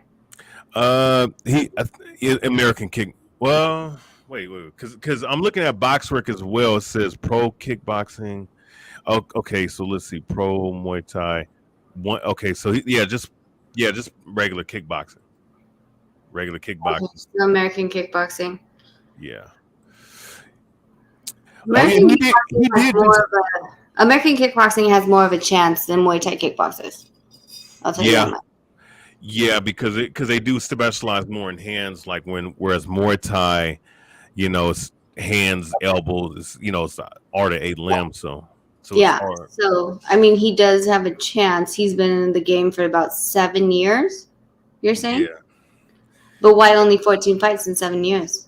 You know why? Because he's also been, because I do remember him fighting in Eagle FC a couple years ago, or not a couple years ago, like a month ago. He fought Sergey Karatonov, and he got taken down in that fight, and I think he got ground and pound or something like that. So he's going back and forth between two disciplines. Right. Eagle FC is full MMA with ground and stand-up game. Yeah. Yes. Norman Gadoff, Khabib Nurmagomedov. Mm-hmm. Yeah, that's his promotion. He signs different guys. A lot of these guys are like old MMA fighters, washed up guys. Some of them. He was just competing, I think, a month ago. Yeah, but working on an MMA game with ground game is a totally different game. Yeah. And it's hard to turn off that switch on and off on how you attack someone and your guard when you're going to go in to do a takedown. So,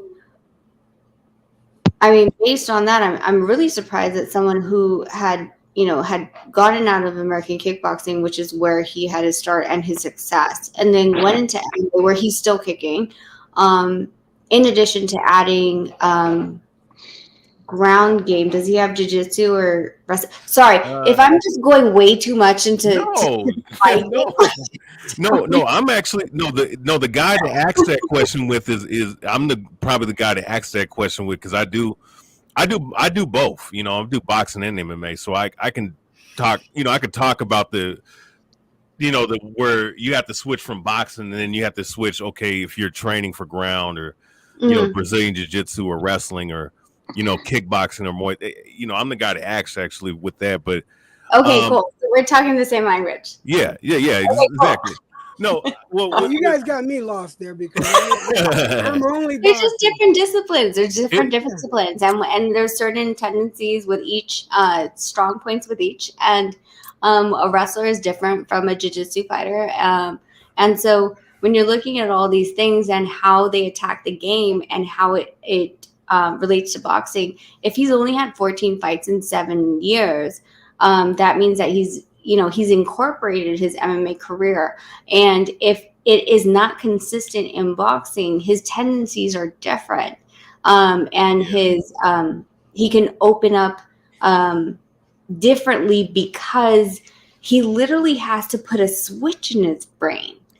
Oh, I know from my standpoint now, boxing is my main discipline, but I can do kickboxing. I've sparred with a guy that actually fought in K1. He was a lower weight class, but sorry. Hold on, sorry. Yo, what's wrong? I'll be right back. No problem. But it is different. It is very different because when you switch off, when you're like it doesn't matter like what your main discipline is, like especially in the striking game. The stances are different. The distance is very, very different. When you try to when you're boxing is in complete pure boxing, like we love the sport of boxing. You can't have that same stance in MMA or in kickboxing because your lead leg is exposed, and if you take 2 or 3 really good kicks from that, especially from someone like a Tyrone Spong, like you're gonna break your leg. You know what I'm saying? If you don't check it, if you don't get out the way, or you're gonna switch different stances. So, from his standpoint, I'm switching from kickboxing to MMA, right? And I'm standing in that. I have a more straight up stance for kickboxing. Then in MMA, I have to have a balance, like a all around stance to sprawl for takedowns. ABH. You go ahead. ABH question. So and I'm listening to y'all teaching right now, so I'm learning everything. I'm trying to learn what y'all talking about. Yeah. With him having that type of style, will he sit down on his punches more? You know what I'm saying? Well, see that's the thing. I need to see what his boxing style is because he has. See now we understand like with the regional guys, right? We have 4 that are 14. Guys can have more knockouts than the other average person, but 14 fights, 13 knockouts. You have some kind of power in your hands, obviously. But I know that if he was to go into boxing, he's gonna have a different style than he does, just doing it overall. But the guys also in MMA don't have the same chins as a guy in boxing. Like you can talk about the power, but those 2 things don't translate. I got a question for you guys about tomorrow's fight. Because we got a regional fight going on. Was it with Gwen and Willis? What kind of fight you guys think that's going to be tomorrow? Gentlemen, I appreciate your time, but my little is having a nightmare, so I'm going to have to go. It has been a pleasure. Rachel, thank you. Thank you. And thank you for spending the time with us, and thank you for bringing your husband on there. Oh my God. I appreciate it. Yeah, unboxing historian. I'd love to have this conversation. I'm going to look him up. So the next time I come on, let's have this discussion. I want to look this guy up and start looking at his old videos and his tendencies that start to show unboxing that is, from the other disciplines that are showing up and if he should be in that ring. So I'll do my research and I'll talk to you guys later. Thank you guys so much. I apologize. I have to go, but all right, God bless you. Not a problem. I sent you a question. We appreciate your insight always. I sent you a question on the other platform. If you could let me know, it's if you could, I would appreciate that. But okay. I sent it to you over there. If you can give me an answer, I'd appreciate it. Thank you very much. Okay, sounds good. Good night, guys. Bye. Good night. So, what kind of match you think that's going to be tomorrow, guys? Which fight? What fight did you say, bro? What fight? The Willis fight tomorrow. Who? I don't even know. I don't know. I don't know. Well, it's on Friday, right? It's happening now. Well, technically today. But this thing is going to be a crazy fight, from what I understand. It's got potential to be. If it happens the way it's been told to me, and from what I know of these two that I've seen, these guys are going to be in the phone booth the whole time. What's the full name of the fighters? It's Gwynn and Willis. GWYNNE and Willis. They're both. The C. Is it boxing? Yeah. They're for regional championships. What card is it on? It's his own card. It might be. Is it anything like that? I'll show you. Josh Taylor card where they fought for the what's that? Scotland title. Yeah, Scotland title. Yeah, I fucking couldn't think of it, man. Okay, so they fighting for the Scotland title. Yeah. Okay, I gotta look at that. I'm sure. I mean, I was saying if y'all saw the Josh Taylor card, When they had the heavyweight Scottish the regional dude with the title. green hair. You talking about the dude with the green hair? Yeah. The skills That ain't gonna be all the way there. was a sorry ass fight, bro. That was a sorry ass fight, bro. I know. Hey, man, I like This is them the pre-show one I'm fights, talking about dog. right here. Hey, that was a sorry ass fight, bro. I'm just saying. Hey, that shit was kind of funny though, man. Motherfuckers. Hey, that fat dude. Hey, that motherfucker. Hey, he was giving them the work though before he got gassed out. He got tired, started getting his ass whooped, bro. He started getting his ass whooped. That's that crazy. dude. Oh man. Yeah, nah. So I ain't even gonna lie to you, EJ, bro. Like OG, I don't know those fighters, so I can't speak on that fight, bro. I don't know. Lightweight. Yeah, I'm interested because a couple of people told me about it because I didn't know. I heard about Willis, right? I heard about Willis. I didn't know Gwen at all, and but I've been told by like 2 or 3 different people from Ireland and from UK saying, "Oh man, this is gonna be a battle." He's So a 6 foot. I thought you guys would know about it. No, I don't know that fight. If I knew it, I'd talk to it, but I didn't even know they were fighting, to be honest. So I don't know who they are. I'm definitely gonna check it out. I'll let you know if it was a slobber knocker or not. I gotta make sure I use the whitest word I know. Slobber knocker? Yeah. Nah, you good. You're good. Dude, 6 foot, 13 wins, 2 losses. That's crazy. How did he make He's that? 6 foot, and the other one's 5'7", and let's see. Gwen is he's Orthodox, and Willis is Southpaw. He's 6 foot and lightweight. That's crazy. What's his reach? Didn't have his reach for some reason. That shit gotta be like 74, 76. Wait, who got a 74-inch reach? I'm saying, bro, if you 6 foot at lightweight, bro, you gotta be long as hell if you 6 foot at lightweight. It better be fucking 73 at the 72 at the least, bro. At the least. It's not giving any fucking measurements. Just wait. Let's see, AJ bandwagon for mental health. Hey, get the smoke. You ain't right for that damn comment, bro. Bro, man, this dude, I don't know if you guys were around the YTBC for the spring and the summer of 2018. I was. Right, this shit was madness, bro. Like, if you remember all the fucking shit flying back and forth, like this dude, like it's boring, man. We're in 2022. It's the same shit. Yep. It's fucking. It's whack as fuck. Like real. Like oh my god. Like if you still out here fucking hating on Wild and AJ, bro, like wake the fuck up, dude. Like Rip Van Winkle. Like somebody like forgot to tell you that neither one of these guys are even champions right now. Man, both of those, man, they fucking blew that shit, bro. I'm gonna be honest with you, Deontay Wilder, AJ. Had that fight would have happened in 2018, I don't care if it was in America or England, that shit would have fucking brought boxing back. You have 2 big 6'7" fucking guys from both sides of the pond. All right. You know, power punchers, you know, like that would have brought boxing back. They're both undisputed. Bro. I blame Buddy. What's funny is both of them took L's from guys from across the pond. No, AJ lost to Ruiz. Yeah, no, but Ruiz from here though.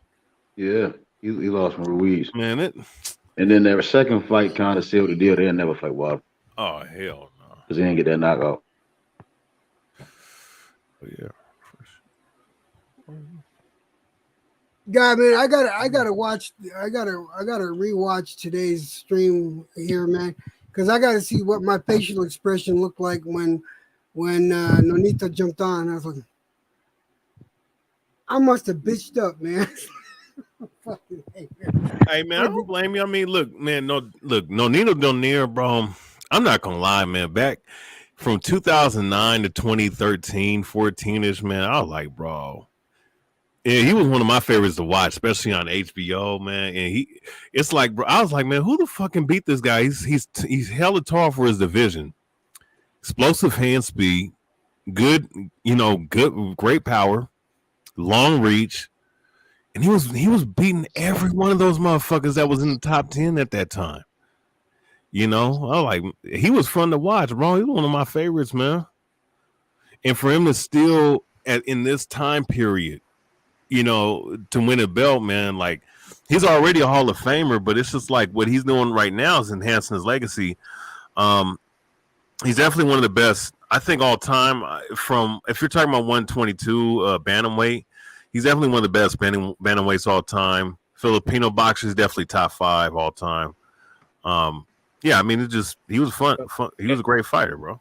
Man, listen, when he was in the World Boxing Super Series, I thought he was done. I thought he was just a name for people to come in and make a name off of and all that shit. Like, I thought that, like, the Burnett fight, Burnett got hurt.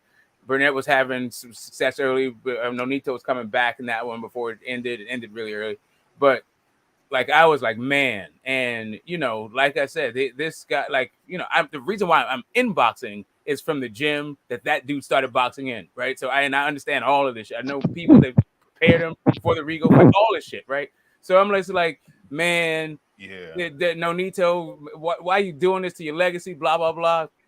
No, he made me a believer. He shut me the fuck up. Like I love this guy's set. Like, what is his third act? Really, I love this. Hell yeah, and what's crazy? I thought, I didn't know. I thought he retired at one point, man.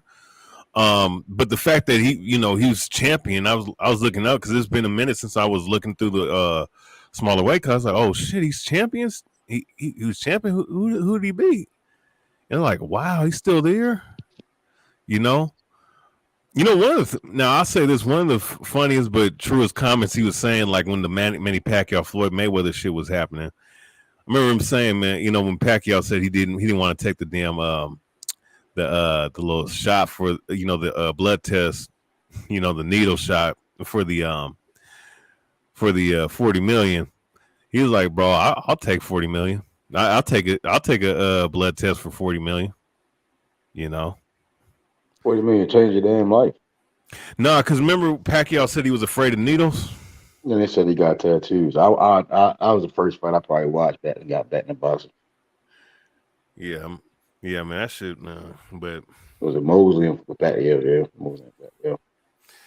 Yeah, it was him and Gamboa. Yeah, when Manny Pacquiao was like getting knocked out in the school by the little ass dudes, but waving in like Margarito 154 and like beating up Clyde. Yo, what am I watching? I watched him dude in like a year and a half just blow through everybody. I'm like, you know what? You guys believe what you want, but but whatever. That dude's retired. He's still one of the best that ever laced him up. Whatever. Let's fucking move. Well, but you know what? But Donaire though. I mean, he's still like when you think about it, like.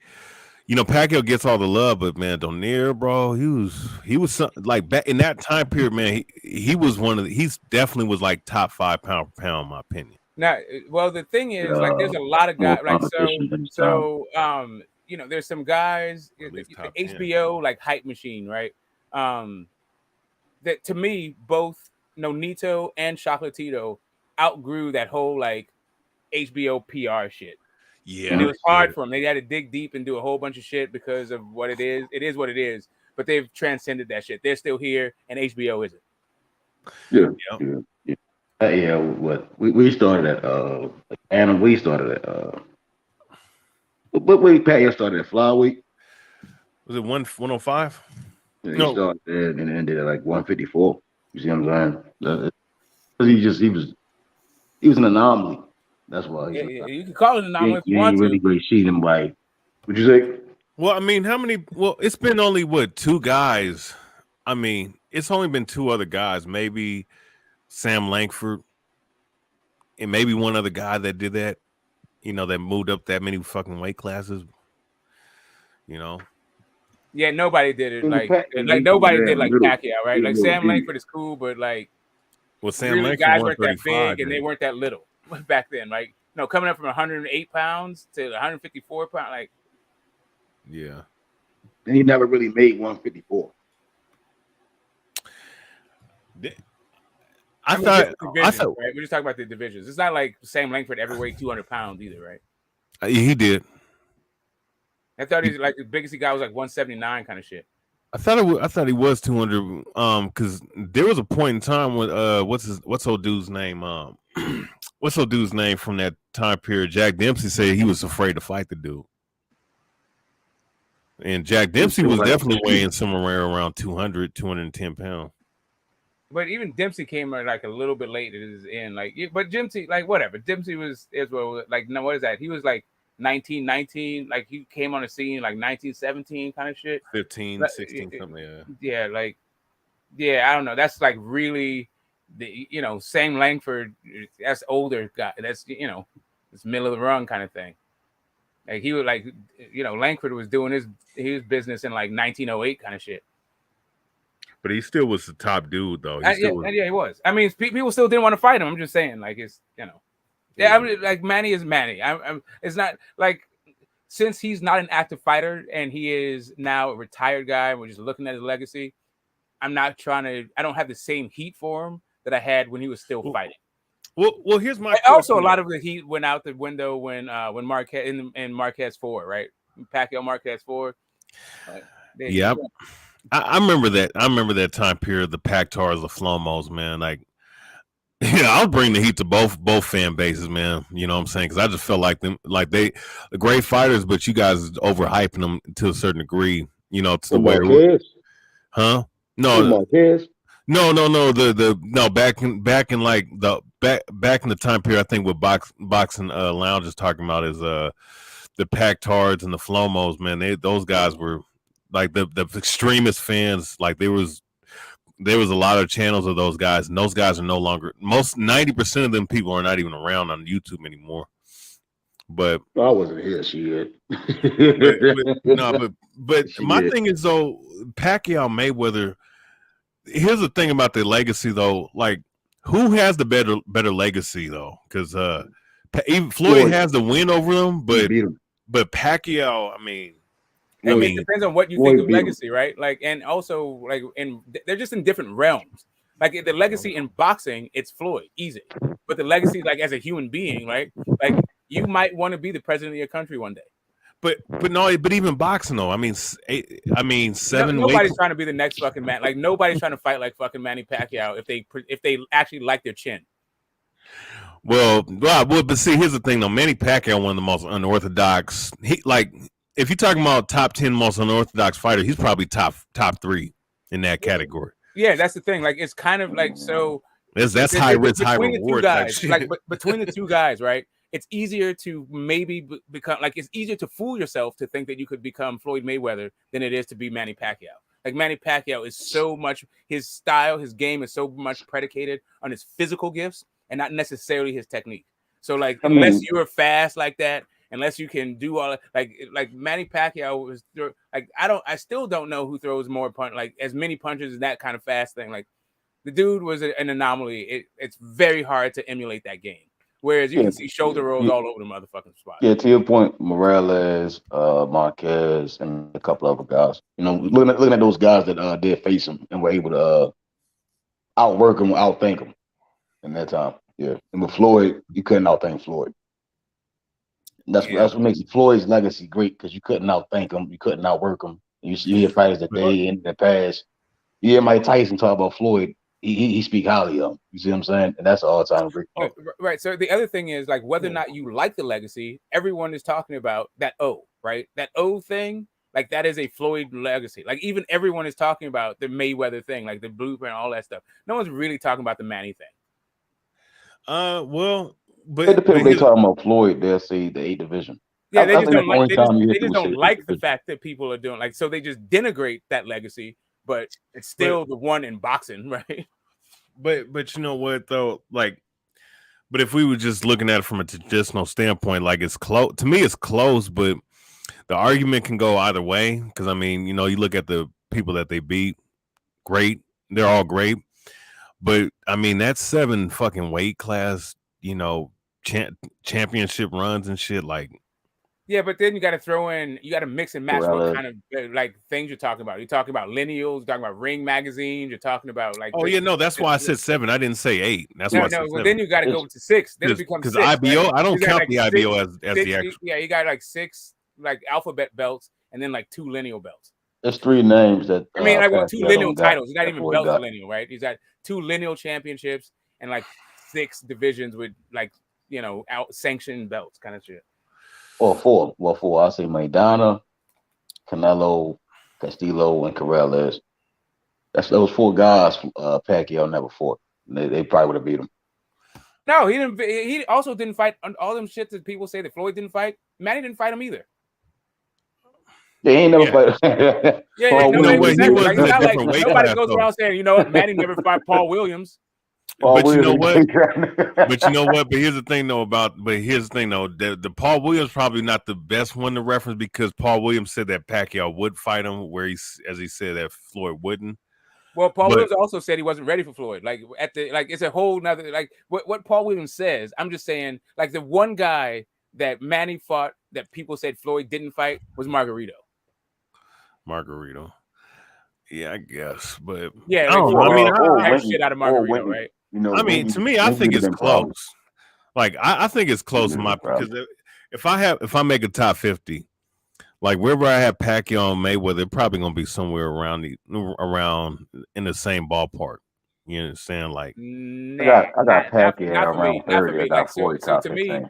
So to me, one of the reasons why I think he's the best that ever did it was because the longevity of his career and like how he went out, like as a champion. But like it's just how long he was competing at the very top, right? But when it comes my down to like, criteria if I think like, is he the best defensive fighter that ever lived? I don't think so. Is he the best offensive fighter that ever lived? I don't think so. Is he the best ring general that ever lived? No. Is he the fastest? Is the strongest? Ain't none of that shit. What he is a guy who came up from a really low weights that nobody looks at, and he was able to compete in the glamour divisions for a long time. What do you think is defensively better than Floyd? Geez. Pernell Whitaker, Sweet Pea that I've seen. I can't say that, man. Bro, Pernell Whitaker is not defensively better than he was. His reflex, but Rich, here's the thing though. If you're talking about technique, you're talking about real quick. If you're talking about technique, yeah, Floyd probably has him in the technique department by a hair. But if you're talking about, we're talking about defense overall. It's reflexes, guard. Head movement and movement. Shoulder roll, fucking all 6 days a week and twice on Sunday. Look, man. Look, I mean, there's two. There might be 2 or 3 guys. The only shoulder roll though, bro. I mean, Floyd had a great shoulder roll. We're talking about defense, right? Like really, we're talking about all over round. We're talking about like he had great feet. He block punches real well. The shoulder roll was nice. He had good head movement, all that, bro. I'm saying like I don't know if you guys have seen Sweet Pea like I've seen Sweet Pea. Oh no, I remember 135. So here's the thing: like James Toney to me is better at like pocket defense. Like even James Toney to me is a cutter, like on the same level as Floyd, if not a little bit better at what Floyd even does. Yes, right? Prime James Toney. And I'm saying, in my opinion, Sweet Pea is better than both of those dudes. Listen, Prime James Toney, bro. Like I think Prime James Toney is up there with any counterpuncher in the history of boxing. And I'm gonna tell you something: the difference between Floyd and James Toney, because they come from the Philly shell school of defense. I think that Toney uses both shoulders pretty well in terms of blocking the punches. Like when he was on, if you're talking about pound for pound, I would say James Toney. And I've seen both Floyd and James Toney, both great, but pound for pound, James Toney. Yeah, and I'm saying like, I'm saying that these are dudes that I watched. I'm not even talking about like Willie Pep, who's like film I've seen. Like who was way like just more fluid with it, more intuitive with it, more like it wasn't just a technique thing. It was and I feel like Sweet Pea was from more the Willie Pep school where he understood where a guy was going to be and he could move with it. Like he's a manual burst without I think has the best footwork of all of them. I think his footwork is probably the best of all of them. I say his defensive guard may not be as great as Floyd, but I think his footwork might have been better. But Willie Pep. Yeah, Willie Pep. I think his footwork was better, but I wouldn't say his defensive guard was better than Floyd. His head movement probably. If you were to ask me better. who was the best fighter I've ever seen, like straight up just film, regardless, I would pick Charlie Burley. It's not even any of these dudes. It'd be Charlie Burley, right? But there's barely any footage of the man. I'm just saying, but the footage that exists is next level shit, right? I got Robinson beating Burley. I mean, I'm not saying Well, Robinson we're just talking about Duncan, defense. We're not talking about who's going to win in the fight. We're just talking about defense, right? Defense, yeah. But you know what? If you go look up the articles on Charlie's Burley, man, that dude, man, he was ducked by everybody, including Ray Robinson. Ray Robinson said, "I'm too pretty to fight him." So if he's saying that shit, you already know what kind of dude Burley was. You understand? So, I mean, you gotta look up some of the articles on Burley, man. Like he was, he really was a guy, man. One of the greatest. I would put him in my top 20 just because he didn't get a shot for 20 years, man. You know, because people ducked him. But I mean, we can say the same thing with Ray Robinson, though. No, we can't. No, Ray Robinson was not part of the Black Murderers Row. Hell no, he was not. The mafia kicked him out of Charlie boxing, Burley got man. fights. The mafia did kick him out of boxing for a I'm minute. sorry, but Sugar Ray got fights. I mean, No, while Ray Robinson they did keep him out of boxing. But you know They what? weren't trying to get him to fight. But here's the thing about Ray Robinson. He was kind of very similar. If I had to really say, him and Floyd Mayweather had a similar personality in the sense that they're very flamboyant. Everybody loved them. I don't think it's a similar personality to so much as Floyd Mayweather is a fucking biter. Like what he does is he takes guys, greats, and then he tries to suck up their essence through fucking osmosis and build on that shit. Like he took what Ray Robinson's personality was as the money man, as the guy, as the A side, and all that other shit. He took what Ray Robinson was doing and incorporated that into his own persona. Yeah. I was supposed to call it all up. Yeah. What the fuck? But if we're talking about defense, hey, you know who was an excellent defensive fighter, man. This dude from France called James Famechon. That dude had a nice little shoulder roll style. It was different, you know what I'm saying? But his defense was something special. Get the smoke. You older than me, right? What do you think about that cross guard defense? So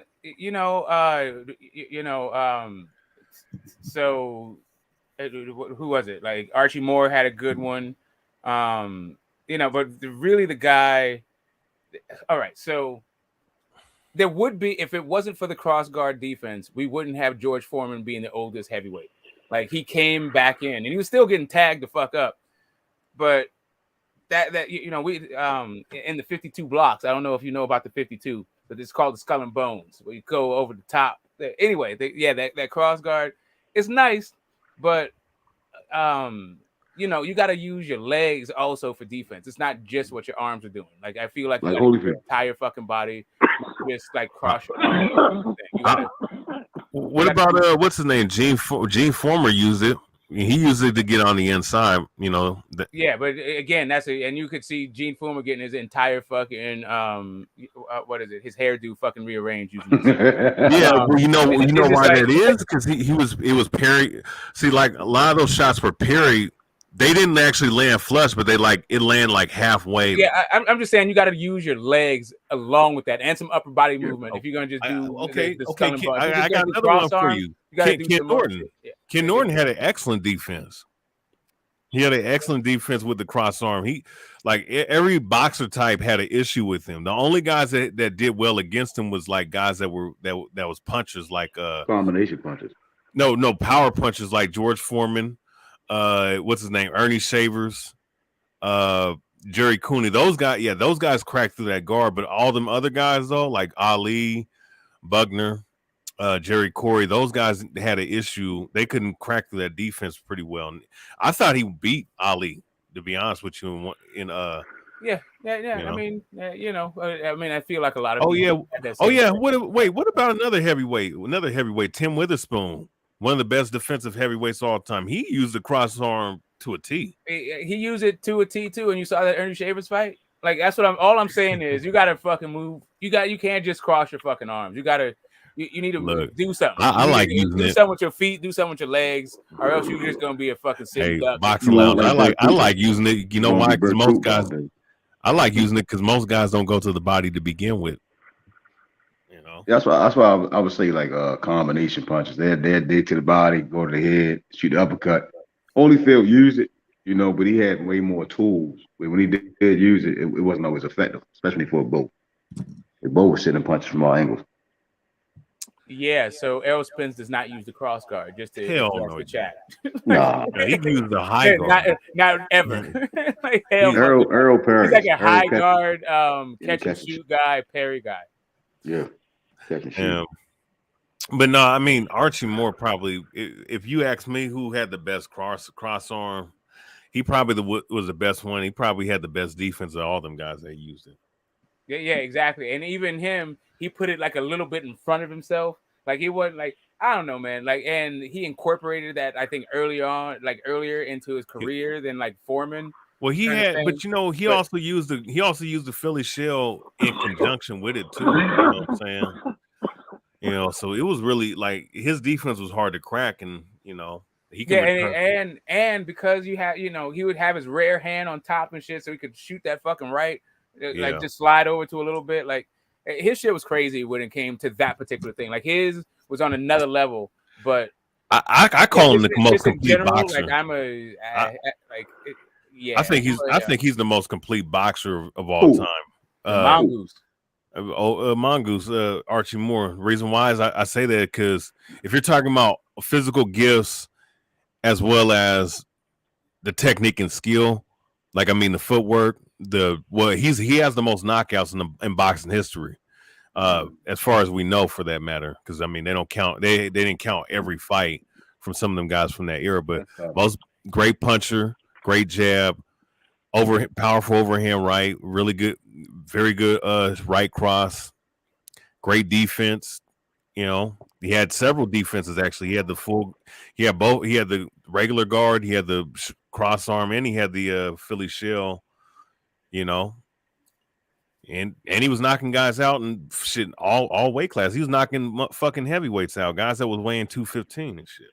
I mean, yeah, he's one of the greatest light heavies that ever lived. And again, another duck dude. Like if you want to talk about duck guys, and like anyway, and you know, padded records with Marciano as a result. Well, but his record, I ain't trying to get all that. I mean, you like 2 comments away from talking about Rocky Marciano. I don't want to go to that line. Oh no, but you know what? But see, they robbed him in that fight though. He should have had that win. Because remember when he knocked him down, I think not only did they give him an extra count, Marciano, I think he was supposed to be down a little longer or something like that. And they robbed him. You know, they gave the decision to Rocky Marciano. Yeah, but Floyd is you know, getting back to the actual point.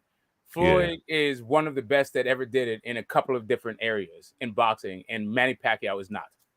Like Manny Pacquiao is just an overall good fighter, but really his whole claim to fame is that dude came from really the microweights all the way up to the like glamour divisions and was competing at the top levels for forever. For whatever reason you think he was up there, he at least was up there. But you know what? He is one of the greatest offensive fighters of all time. I can't say that. I mean, bro, like I don't even think he's top 100. I don't even think he breaks the top 100. Who's a better offense? Okay, name me your top 10 offensive fighters. Foreman is top 5. Foreman is top 5. Yeah, exactly. You got Foreman, Frazier, like Tyson. I don't even know, like I like Mike Tyson. Yeah, bro. Like, come on, man. Like, Sugar Ray Robinson, Mike Tyson. We can just go through divisions at that point. Yeah, like he's not making middleweight. Like, you know who was a great offensive fighter? What's old dude's name? What's old dude's name? From light heavy. Like, listen, I think like Fandura might be fucking up there. I think Fandura's up there with Pacquiao. Not yet. And Fandura's like 24 years old. Like, I don't think Fandura cracks the top 100. Like, not yet, bro. I know it's not yet. That's my whole point. It's like all you talk about is a guy that throws a lot of punches fast. Bob Foster. Bob Foster's one of the great. Yeah, but that left hook on Bob Foster was the thing. What's the actual punch? Like Pacquiao got to move. the way he lands his left hand, cool. It's a beautiful thing to watch. His in and out and the way that he lands that left hand. Sure. It's not top 100 to me. Like the bullet punch, you got you got the Haviland kid, you got Kid Haviland. Like man, Kid Gavilan. Kid Gavilan. No, he's one of the greatest defensive fighters. He not offensively, bro. No. What's the fucking Seferino Garcia. You talking about that dude? No, I'm talking about the because he's the one that started the bolo punch, the Filipino cat. Yeah, exactly. There you go. Tito's top 5, take top 10, 15 offense. Who? Tito Trinidad? Tito, yeah. He's somewhere. Nice, but Tito was just a rough and rugged guy. Like I don't even offense. Okay, offense. Okay, here's what I say about offense. It got to be you got to be a guy that can throw combinations. You have to have punch variety, and you have to have some kind of power too. But how do you say something about when you talk about all time, like you talk about guys who invented punches.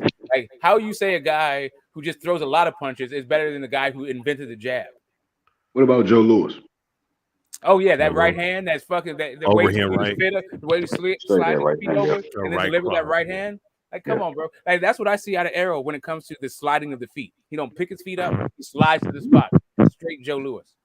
I hate sliding the feet though. That's but you know what? I'll say this though. Slide. I mean, it's cool to bounce, but sometimes sliding when you're in the pocket makes more sense than just bouncing though.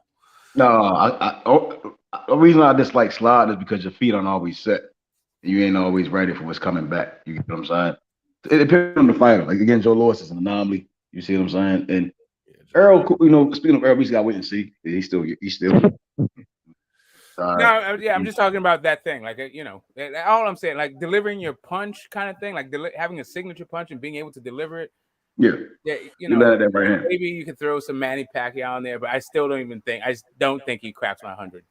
What about Mickey Ward? Mickey Ward. I mean, I have Pacquiao over him, man. Mickey Ward was aggressive as fuck, but he was just tough as fuck. Like that dude wouldn't go down, but now he didn't do anything great other than take a shot. Okay, what about another volume puncher, Joe Calzaghe? Where do you put him in as a top offense? He's good, but the 168, and then also he had that bolo shot going in, and Roy Jones another bolo puncher guy. You know what's crazy? Nobody uses that shit like that no more. Yeah, man. You would think that shit would make sense. Calzaghe to me spent a lot of time in England and in a division that was kind of thick. I don't know. It wasn't so much that it was thick. He had great guys going through it, but he didn't catch them when they were coming through. And instead, he caught the guys that could then tail into their careers that were at the top of that division. 168 has just never been the shit in boxing. That's all. It's hard for me to put a division like that. One of these. B-Hop skipped it for real. Yeah, he went to 160, went straight to 175. B-Hop. Yeah, he skipped 168. Oh yeah, he did. And he went straight to the glamour division. It was old school stuff. Well, yeah, 168 was. fucking Canelo. He's the first undisputed champion there. There ain't really much history outside of him and Calzaghe. That's what I'm saying. To me, Calzaghe still is the class of that thing, historically, because even though he didn't have all the belts at once, he touched every single belt Canelo has. Calzaghe held that belt. And you know what? You can say he beat. It wasn't simultaneously, and I think he fought better guys too. And he beat Roy and B-Hop too. Yeah, exactly. He beat he got some scalps up there. Yeah. Look, Caleb Plant is never going to be on no all-time status. Callum Smith, he's a decent opponent, but he ain't. Was there a Michael Watson? Nobody really remembers Michael Watson like that, but whatever, it's all good. Michael Watson, I don't know who that is, but that's the whole point. Is it was mostly in England, and if you're not one of those English, there's a couple of guys like Mike McCallum who is, but yeah, anyway. Yeah. It is what it is. I'm just saying that if you take a look at Canelo's run at 168, it don't fuck with Joe Calzaghe. Probably not. I still hate the fact that he beat my guy Jeff Left Hook Lacey though. To me, I don't I wasn't a Left Hook Lacey fan. First off, I'm not even a fan of buff boxers. Like I don't even like that shit for real. Like I think you're in the wrong weight class and you're gonna get tired. Here about me, Anthony Yard. Jeff Lacey is definitely Anthony Yard. They're the same person. No, but They no, might be the Anthony same Yard. person. See, here's the thing, though. Anthony Yard, he's a slugger, though. I mean, at least Jeff left hook Lacey. He had a very good left hook, and he had a stiff ass jab. At least he has that going for him. Like Anthony Yardy ain't. I mean, he's a big muscle bound puncher, but this motherfucker got them big ass hypertrophy muscles. Motherfucker be gassing like in the 6th round and shit. You know, like that's the difference between him and Jeff. I mean, when Yard met real competition, he got embarrassed. And that's kind of the same thing with Lacey. He met decent competition and then he was ruined. You get what I'm saying?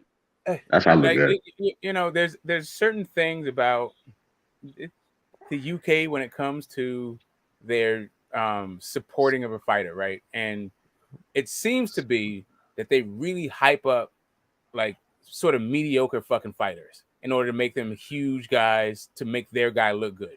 And you know, who do I, you know, guys like Paulie, like, you know, like what's your boy Ricky Hatton beating Paulie, or old ass Castillo, or Prince Nassim beating Kevin Kelly, or Calzaghe beating left hook Lazy. Like that's all like kind of the same fucking shit to me. It's like the blueprint of like kind of how you hype your guy up. Like they try to do that shit with AJ, but Andy Ruiz wasn't having it. He's living on the floor with his mom and he's living on the floor on his mom's bedroom floor with his wife, and dude wasn't fucking having it that day. He's like, I'm not going back to Mom Duke's house. Fuck this. Right. So he just ran to the wrong one on the wrong fucking day. But it's, I don't know. Like as a guy that's watching the fucking game unfold, that's what I see. What about Lennox Lewis? No, Lennox Lewis was, to me, I like Lennox Lewis was the first heavyweight I liked after Ali. Like I wasn't a Tyson fan. I wasn't a Larry Holmes fan, and a Mike Weaver, Big John. I Tate. see why guys don't like you. You were never a Tyson fan? Nah. and they hated me. I was like, Lennox Lewis is gonna beat the entire shit out of Mike Tyson. Yeah, they hated me. They hated me. Yeah. Hey, no, everybody thought he was gonna. I ain't gonna lie, everybody thought Tyson was gonna beat his ass. Yeah, like yo, like hey, this is like boxing ain't just about being a mean like bully dude. You got to think. Nah, man, Lennox. You know, I mean, I was in the household where motherfuckers was rooting for Holyfield and Tyson. Nobody liked fucking Lennox Lewis. But when I look at though, that motherfucker has to have. I would say his title reign has to be the 3rd best all time at heavyweight, easily. You know, behind Joe Louis, no one else. Everyone else kind of falls backwards.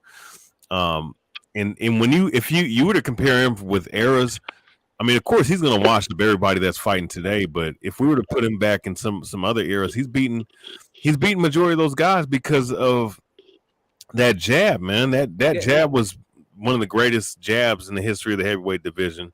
So like listen, that dude's right hand. That dude's right hand was on. His punching power was over 9,000. You know. And everybody was on the Mike Tyson hype train, right?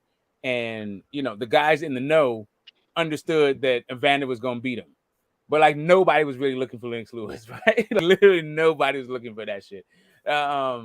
And so, yeah, I was like, you know, I was in the realm by myself, even amongst like boxing and fish now. Because to me, like Tyson was all about like some casual shit for real. But yeah, just real quick for this fucking people and these UK people get their panties in a bunch. I didn't say the guys couldn't fight. I was just talking about their notoriety, the hype around them versus their actual ability, right? Like I'm not saying Prince Nassim couldn't fight. I'm just saying that all these like are just like AJ. You guys came in the game talking about these are the best fighters ever, and they're gonna take over, and they got that fucking ass whooped by like mediocre competition, not even like the best in the game. So like, pump your fucking brakes with all of this. Like AJ's better than Ali, or Prince Nassim is gonna take over the world, or Ricky Hatton is about to beat Floyd Mayweather. Shut the entire fuck up. Nah, I can't lie. Hey, no one was saying Ali was better than AJ. I mean, AJ was better than Ali. I never hear no one say that. Well, I never hear that. Yeah, I know. I got it. I'm not sure how prevalent you was in these YouTube streets in 2018, but yeah, Like it was all about what AJ did in 16 fights. What did Ali do, and all this other bullshit. Hey, but hey, Havoc. Hey, I think Tyson's smart outside the ring over the years. I mean, again, when he started boxing, he was young and easily influenced. But when you see him fight, you get what I'm saying. Like even if he fought Roy Jones, you see what I'm saying. You don't really. I don't know how to explain that shit. It's like he understand the sport. But when it came down to shoot, it's hard to explain, yo. Like it's I don't know. I think he was good at what he did when guys were intimidated by him. When you put a guy that also thought he couldn't outthink, he's out that You know what box. it is? You know what it is? Custom Model never taught Mike Tyson how to cut off the ring. All Mike Tyson, he was a plotter, bruh. I mean, he was a hooker. He was a good hooker. He was a good inside fighter. But I don't think Custom Model really taught the dude how to cut off the ring, man. Like even when I watched him fight in the '80s, when he would fight movers, he looked confused, man. Yeah. Hey, Los, Texas. Hey, you know what's crazy? I just wanted to touch on that too, right?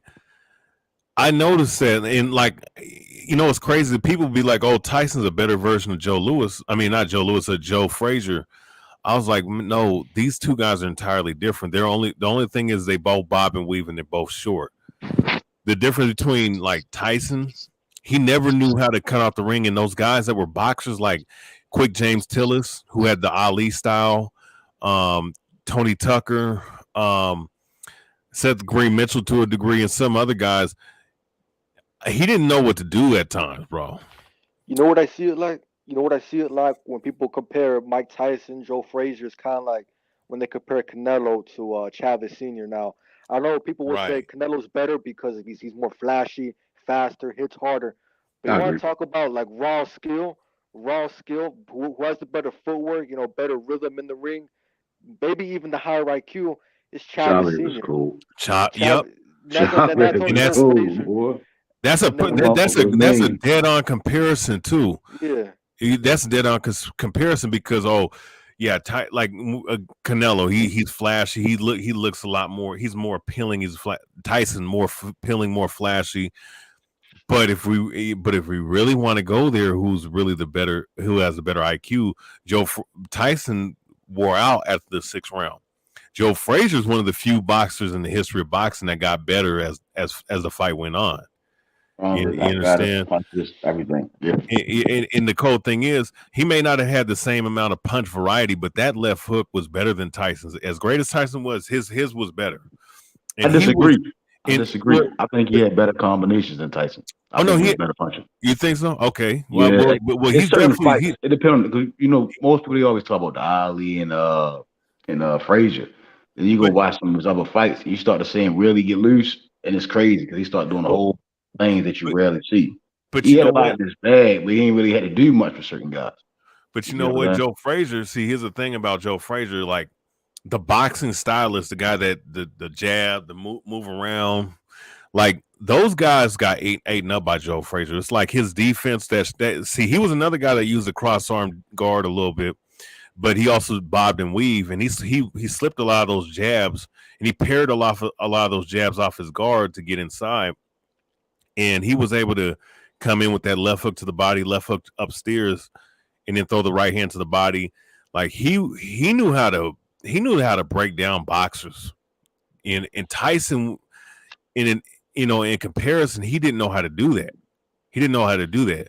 You know, yeah. and and it is, to me, it's just like when you compare both guys, like the only thing you could be comparing is the height in they both bob and weave and they both punches, but it's way different. Way different. You know what I'm saying? And I think that analogy with Canelo and Julio Cesar Chavez, I think Chavez is the better skilled boxer between what's his name, Canelo Alvarez, greatest You know, Canelo Alvarez, yeah. Chavez, his inside fighting, and people talk about Canelo Alvarez, but Chavez Senior, man, that dude had crazy inside technique, You know man. what, Head move. man? Yeah, like as I like, if you were to ask me who's better, Chavez Senior or Canelo, about 4 years ago, I would have said Canelo. But as I get older, and like you start to, I mean, your boxing IQ gets higher, and you start to notice, certain things, and want to go back and watch Chavez Senior, like let's say his fights against Whitaker and fights like that. But Chavez Senior was always in a rhythm. You know, he was always thinking. He was a thinking guy. He would react to your punches. The thing with Canelo and these like they're plotters, bro. Like they have these combinations already set up in their mind, and they think before they throw. Like they're plotting, they stop and they throw their combination they already thought about. Whereas Chavez Senior, he would kind of he would follow you in a rhythm and he would adjust in the moment, right? He would throw what he could find openings, right, in the rhythm, kind of like Salvador Sanchez, that kind of Yeah. style. And Canelo was just like a plotter. Don't get me wrong, though. Canelo's gotten way better at coming forward, but it's still that plotting, slow type of style. But Canelo gets away with that style because he's so fast and he's so quick. Someone like like I see Oscar Valdez try to like emulate that style, and it doesn't work for him because he doesn't hit as hard as Canelo, and he's not as fast or as smart as Canelo, man. That's why that plotting hook style it doesn't work for most fighters. You have to like have the same. I mean, you basically got to be Canelo to use that style, Yeah. and even then, it's not the perfect style. I prefer dudes that can like come forward in a rhythm, like Chavez Senior and Salvador Sanchez, like that. That's what I fuck with. Yeah, I agree. I agree. Especially with they can use Whitaker as an analogy. For him to even go into a fight with a Whitaker, yet alone Oscar De La Hoya when he's in his older age, and going there for 2 fights, it kind of speaks volumes. His intelligence is there. His intelligence is definitely there. His IQ. And then to what Havoc is saying in the chat, it correlated all together with the Tyson and Joe Frazier. It's two totally different styles. Muhammad Abdul Kawi would be more resembling of Joe Frazier. You see what I'm saying? They had way more it was more of like, go. Tyson was like, I'm gonna do this, and that's it. And I'm gonna keep doing this, and that's it. Them guys could like totally switch it up. And that's why Kawi had a better performance against a Holyfield compared to a Mike Tyson. Had a way better performance. Way better performance.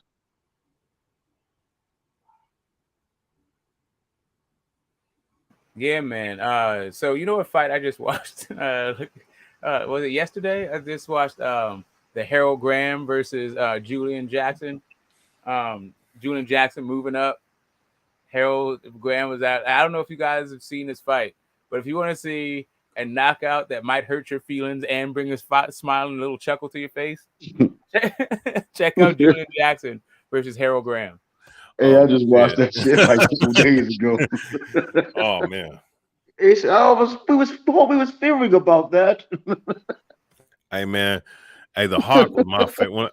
Look, man, just like how I like Tank Davis today, I kind of like Julian Jackson in the same way because I just love power punches, man. I love them when motherfuckers just crack a motherfucker. And they go fucking go down like they got hit with a shotgun and shit, bro. I like the calm. I like when people put the punches together.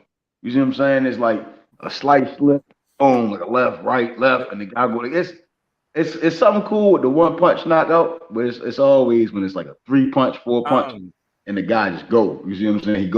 He just like he fold up. Like that's tough for me. It's clean. Like if you land all four, especially if you land all 4 punches. You get what I'm saying? You rarely see guys doing that today, or they got a good 4-punch combination, and the guys going out of there.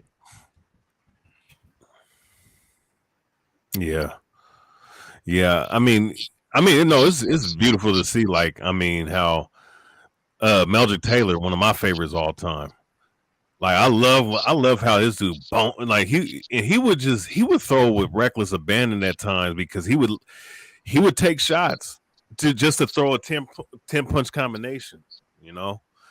That like I think he has not only the fastest hands of all time, he's probably the best combination puncher of all time, in my opinion. Like, like the way he put it together, like I think on any given night he could beat any 135er all time. Now you're yo. Like, listen, I love guys and their comedy. Listen, I'm just saying, fuck, dude. You got Henry Armstrong and you got fucking Joe Gans.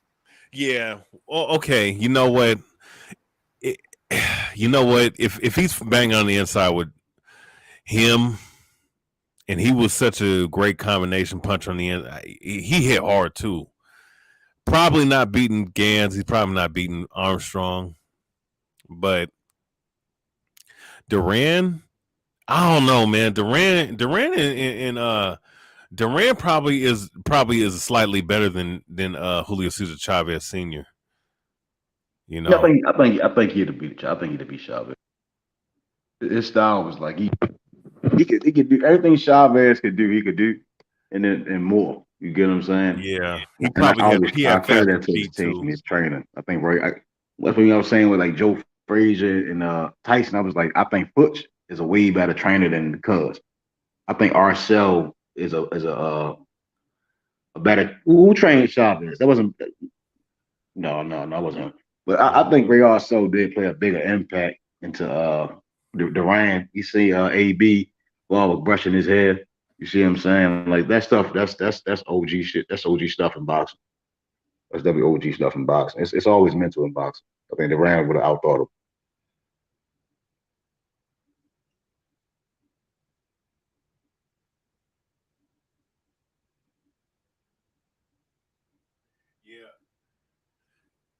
Yeah, I think that I think, man, Duran was a special guy, man. You know what? I think his run fighting from 135 all the way to cruiserweight is probably better than Pacquiao's run, in my opinion. Just because he fought opposition that he was overmatched by. Like, I mean, who would think that he was going to beat the Blade Iran Barkley? I don't think nobody would have thought he got named Marvin Hagler alone. Yeah, or went the distance with that dude, man. Like, why nobody try to fight Hagler? Hagler, the best middleweight of all time, in my opinion, man. You go 12 distance with him, he did something right. He fought Leonard, Hagler, and Ernst. Iron Barkley. Yeah, and he fought Benitez. He fought Benitez. Everybody. He fought every fucking body, man. He didn't have to fight Vinny either. Vinny, he was beaten. I think the Vinny Pacianza fight was probably one of a great fight to watch, even though he lost. You know, I think that's always a great fight for somebody to go back on. The skill, Vinny but you see his conditioning was terrible. Terrible conditioning. Man, they both. I ain't gonna lie, wise guy. They both had great chance, man. No, yeah, see, I mean, you can't say because Tommy Hearns knocked him out that was a bad chance. You can't say that yet. Man, Tommy Hearns only been knocked out by great punches, and everybody else he was really dodging. Man, Tommy Hearns got to be one of the top 25 hardest punchers of all time. Yeah, I mean that motherfucker rocked. That dude almost took out fucking Marvin Hagler. Man. That right hand. Yeah, he blew it in the last couple of rounds, 13 to 15. He blew it. He had to fight in the bag, and he let up. We couldn't deal with the combinations of Hagler. Hagler just kept coming. Yeah. When Duran got lazy, Hagler turned it up. You can see it. That willpower. That's one thing Nodita was saying earlier, the heart and the willpower will get a fighter through anything though. Duran he just got lazy, party, and all that shit catch up to you. What mediocre fighters did Jerry Foster get beat by? I only seen maybe one or two of his fights, man. I don't remember his whole career. Is Jerry Forrest like the best guy? Like, really? Jerry Forrest? Like, what the fuck are we talking about? Like, really, you gotta go through all the list of these like regional guys that didn't do a motherfucking thing. I don't know, bro. Like, whatever. Well, hey, but you know what? There was one regional guy. Well, he wasn't regional. He was a contender, but man, you know, and he's from my neck of woods, Johnny Bumpus. You know, that guy could have been way better than how his career turned out. Yeah, these guys are in their feelings. I said our best guys don't get beat by mediocre guys. Like, all of these things, like, yes, people get beat by mediocre guys. You know who doesn't get beat by mediocre guys? The best of our best fighters. Like, your best fighters might get beat by mediocre guys, but not our best. Yeah, the UK, I'm gonna tell you something. Them UK guys, bro. Conor Bennett's actually waiting to happen, yo. Man, I'm telling. Look, these look. I'm not sitting up here. I'm not sitting up here down in the UK. That great fans, but they boxers, man, are like I could like, bro. I would not feel stupid betting against some of they fucking champions, man. Because those guys, man, seem like they're vulnerable, man. Like I don't know what it is. They just like, bro, you got a half dozen champions in a century, in the last century. That's what's going on. Like that's it. Like you're coming off popping at the gums. Meanwhile, we send people to the Hall of Fame every goddamn year. Like, stop playing with me. Like, yo, I like just troll from the chat and hopefully get your game up one day so we can actually have a conversation about like who's really holding this whole thing down. Because at this point, Cuba's doing better than you. If you want to talk about islands and boxing, like Mexico killed fucking England, like all of these fucking places are killing you right now.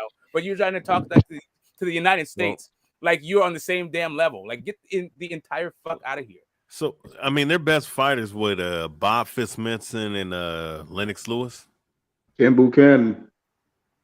Yeah, like talk, whatever. Like that's about it, though. I mean, who like Brian London? He was good. Henry Cooper was good, but they weren't. They weren't world beaters. My favorite UK fighter is Lennox damn Lewis. Period. Dot. That's every UK fighter's favorite fighter. And he might be Jamaican and he might be Canadian, but whatever. Oh, he's actually from. You know what? He actually he's from Canada. Yeah, exactly. He might be from other fucking places, but that's my favorite guy, British boxer. Period. That motherfucker from Canada, man. Yeah, exactly. The Mystic Man. He might be Jamaican. Like, I'm not saying he's not Jamaican. I'm not saying he's not Canadian. I'm just saying he's born in England. And like what I thought the guy was, I thought he was an English dude, right? Well, look, Mexico got way better boxers than they do. Always did. I mean, Josh, look.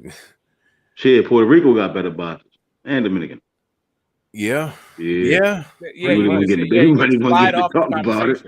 The Puerto Rico got way better boxers. Yeah, I'm saying, like, listen, if you really want to have this conversation, you'll get your feelings hurt. Like, I'm just trying to keep it cool. I was just trying. I only mentioned 3 guys, but these guys want to get all the way deep in their bag about these fighters. Nobody gives a fucking flying fuck about outside of your little ass rock. Wait, so Calzaghe, is he UK or is he really Italian? And he's UK. Like, he's a British. I mean, he's a Welsh guy. I mean, like, really, his family's Italian, right? So they do that like country of origin kind of thing. Enzo, and like Enzo is his dad, trainer, but he's a Welsh guy. Like, Calzaghe is cool. Like, I'm not saying like he is what it is. I was frustrated with the amount of media hype he got versus what he was actually doing in the sport versus the killers that we had right at the same time.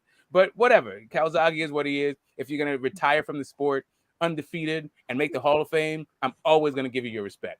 Always. Lloyd Hunnigan, I give him his fucking respect. Like Ken Buchanan, hell of a fucking fighter, right? I'm not hating on these fucking dudes, but stop acting as though there's some sort of parody, like there's some one-to-one thing. Like for every guy that you can mention, I can mention 30 fucking Americans that you never fucking heard of.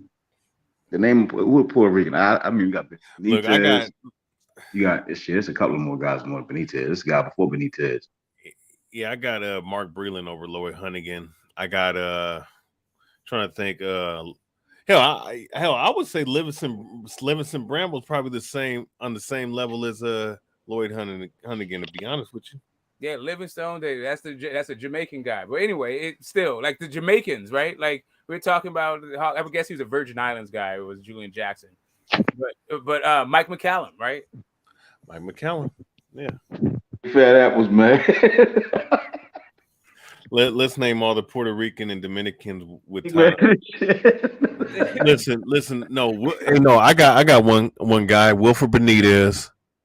Name one UK fighter better than Benitez without saying Lennox Lewis.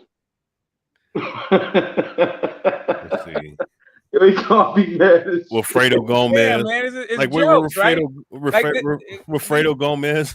Bro, It's just like just come to chat and just like want to throw their inferiority complex in our faces. Like, bro, bro, it's no I'm not even trying to placate your fucking your insecure ass, bro. Like, bro, get your game up and stop trolling. it's no comparison, bro. Compared to what we have to them, I don't even know. That's not an argument, bro, at all.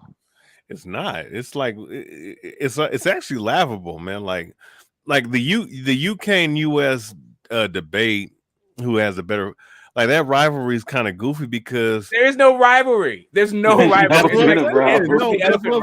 There's no rivalry, bro. Like, no, They it's made good that for shit up marketing. in the head, boy. It's good for We marketing. think you guys are adorable. We we appreciate what you do. Thanks for Queensberry. Too bad it was because the Marquis of Queens was getting cornholed by Oscar Wilde. But whatever. Thank you for it. Like, it's just a bunch of insecurity that you guys project all over the fucking place. Like, cut it out.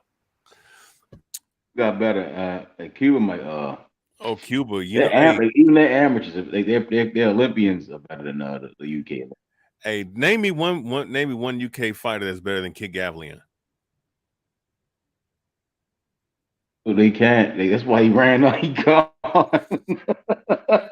Once he thought about that question, he ran off. Like, come on, dog. Like, what kind of 3 Wilfredos? That's what's funny to me because it's 3 too many. Wilfredos. And there's a lot to go. You can keep going. There's a lot of Puerto Rican fighters. They didn't get that just due. You see what I'm saying? They may not be on the level of the Kodos and the Tito's, but they. Oh, you know what's funny? And I got some real ones. Puerto Rican. You know what's cold? Like what's her name? Serrano about to knock the shit out of Taylor, bro. So that's gonna be another fucking. That's gonna be another win. She about to beat the shit out of her, make her look horrible. See, it's just a difference in how they fight. Like UK fighters are well conditioned, but there's something about their skills. It just doesn't stack up at the elite level. But you know what? Hey, if you box with them, you play basketball with them. They could box a little bit. They could play basketball real well. But all you got to do is just get up in their grill, bully them a little bit, and you see that they're really not all that good. It's just the athletic ability isn't there. But like, there's some scrappers, and not only that, they got some real ones. That, like, especially out of Ireland. Like, if you want to talk about really where the real ones come out of the UK in boxing, it's Ireland in my opinion. Right, even though you have some guy we didn't mention those guys like Collins and all that shit, but whatever. I'm just saying, like, the athletic ability isn't there, and really, it's like, bro, like, you got, what is it, like 60,000 in an entire UK? That's like 4 or 5 countries. That ain't shit. We got 330 million people here. Like, just stop it. Just like stop playing with us, man.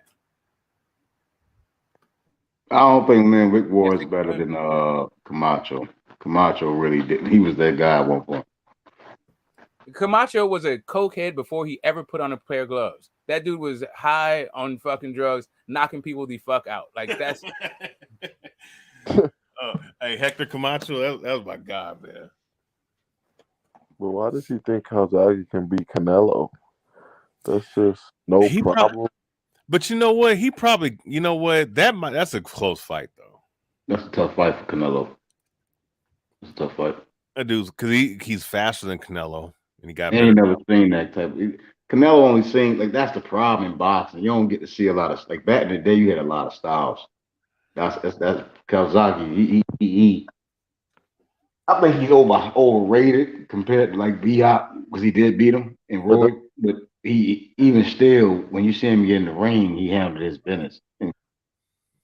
Canelo might have been too little for him. You see what I'm saying? He like, it's a complex. Like, some dudes see the guys differently, bro. Like Callum Smith got scared when he got in there.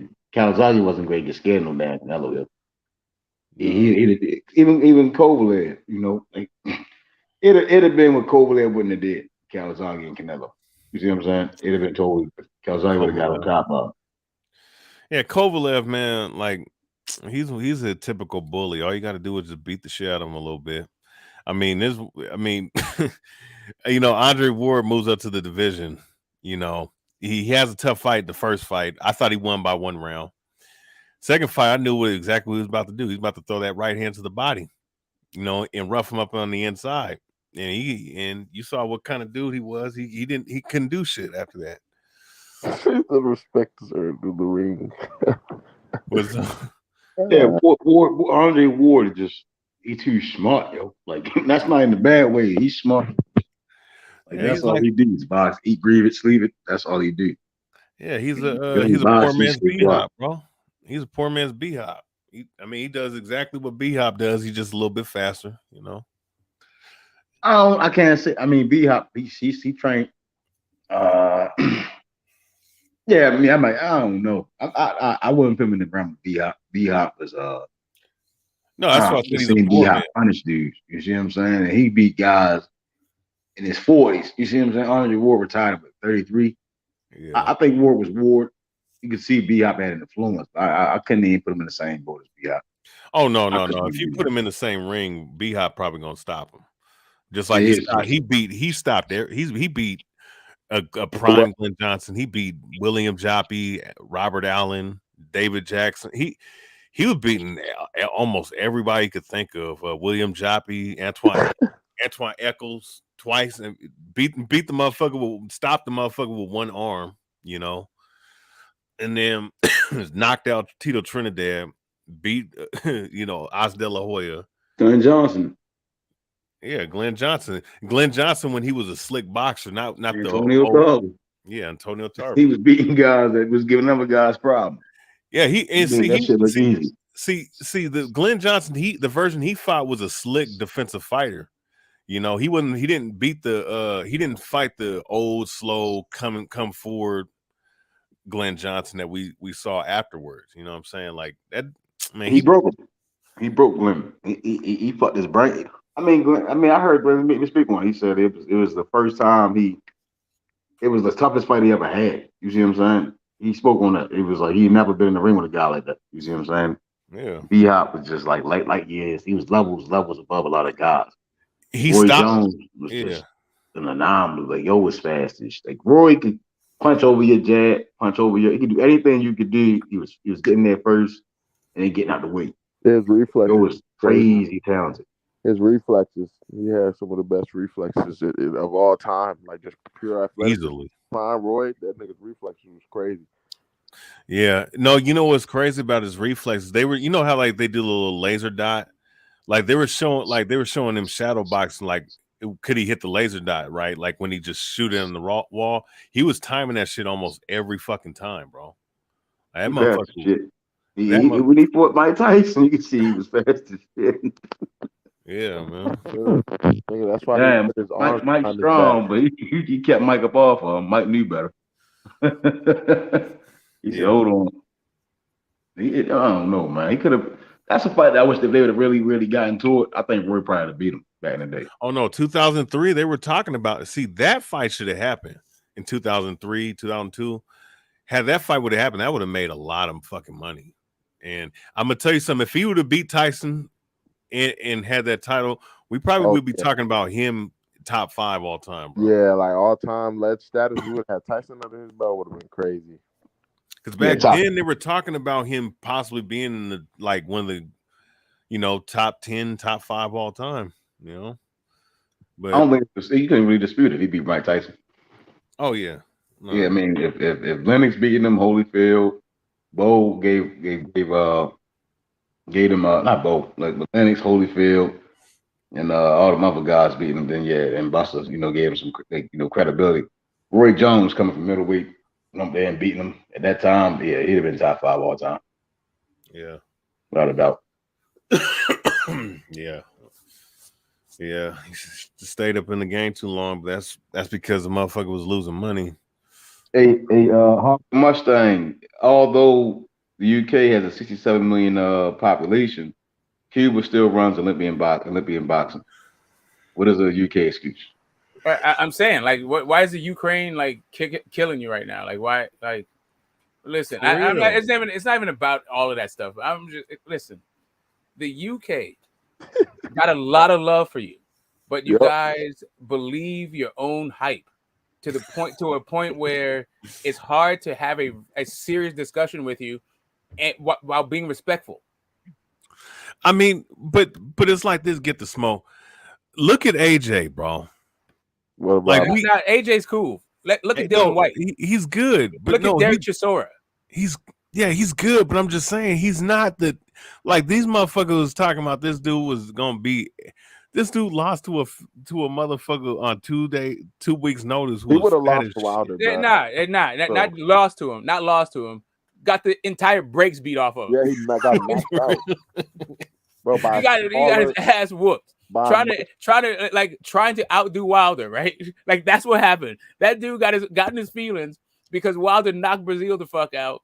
So now all of a sudden he got to compete with fucking Wilder and got the entire brakes beat off of him by like Batman Scoop. Like and get look, the fuck out of here, dude. and Ruiz is not really the upper echelon of American heavyweight boxing, like, especially some of the dudes that's coming up.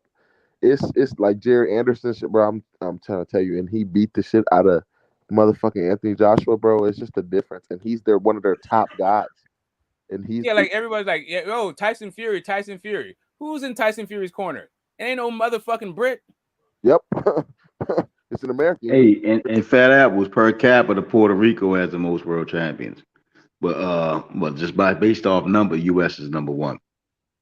Gonna That's be and facts, always bro. gonna be. We're gonna keep on sending these dudes in. Timothy Bradley gonna get in. Zab Judah gonna get in. We're gonna keep sending these dudes every goddamn year to the Hall of Fame like it's a bus route.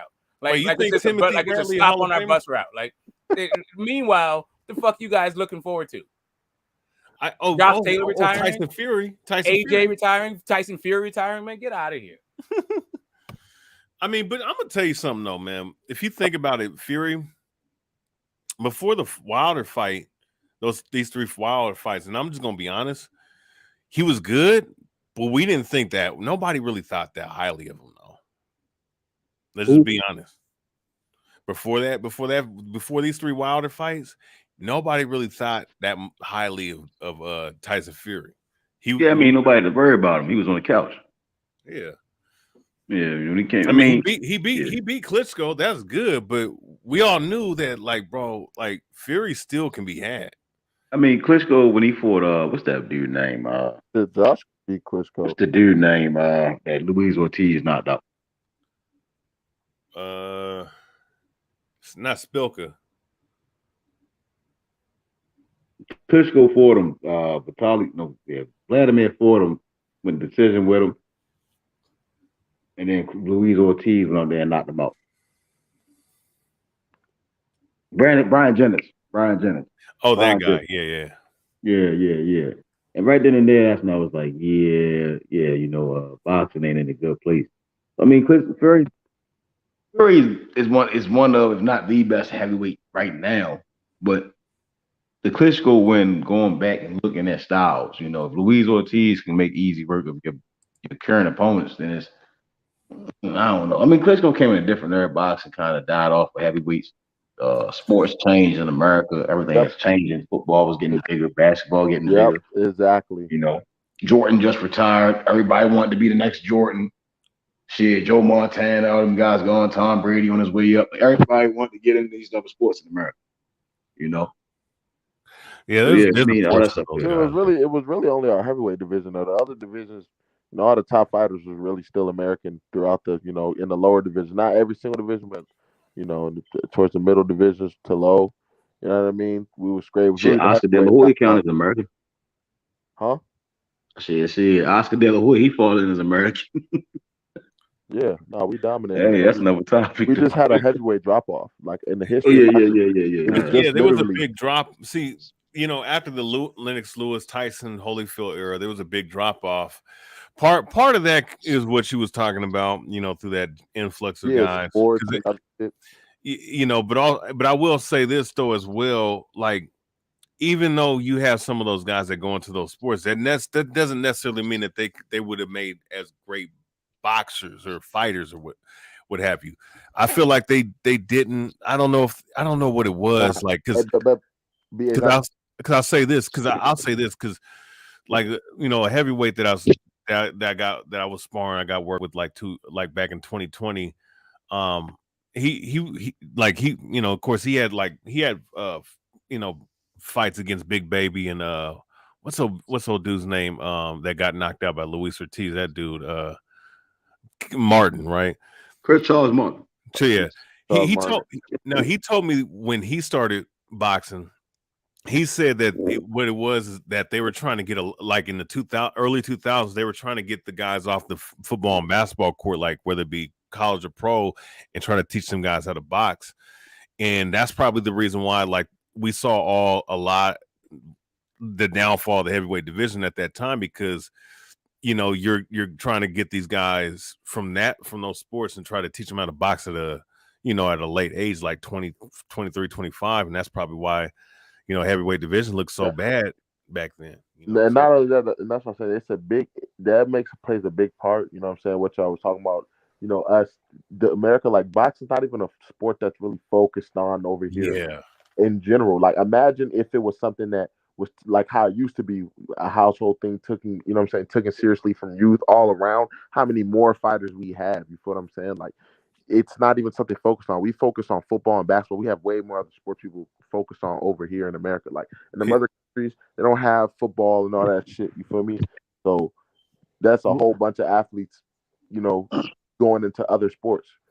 They focus on combat sports. Countries way in America. People don't understand NCAA when they come country. You see what I'm saying? Like that's it's a total different level. College sports, basketball, football. You got March Madness. You got the bowl games, like states. Yeah. It's damn near like a pro, like a semi-pro, like type shit. Like it's like semi-pro. Yeah, basically. Warner is totally. People don't understand the level to American sports. American sports, like how big high school football is. They don't understand how this shit be like. You know what I'm saying? Yeah. Hey, you know what, Gus? He just told me that Chris Bird, who has a better resume than Vladimir Klitschko, they had to find dudes off the basketball court and off the football field. That's where they're finding their guys from. Yeah. Like what is Dominic Brazil, George, Washington, Gerald Washington, Deontay Wilder, like what are these guys? 20-something-year-old fighters who were not boxing since they was young. You know what I'm saying? Exactly. They're former football and basketball players. And winning belts. Like, this is ridiculous. And here's the thing. Here's another thing, too, about that, right? Here's another aspect to it.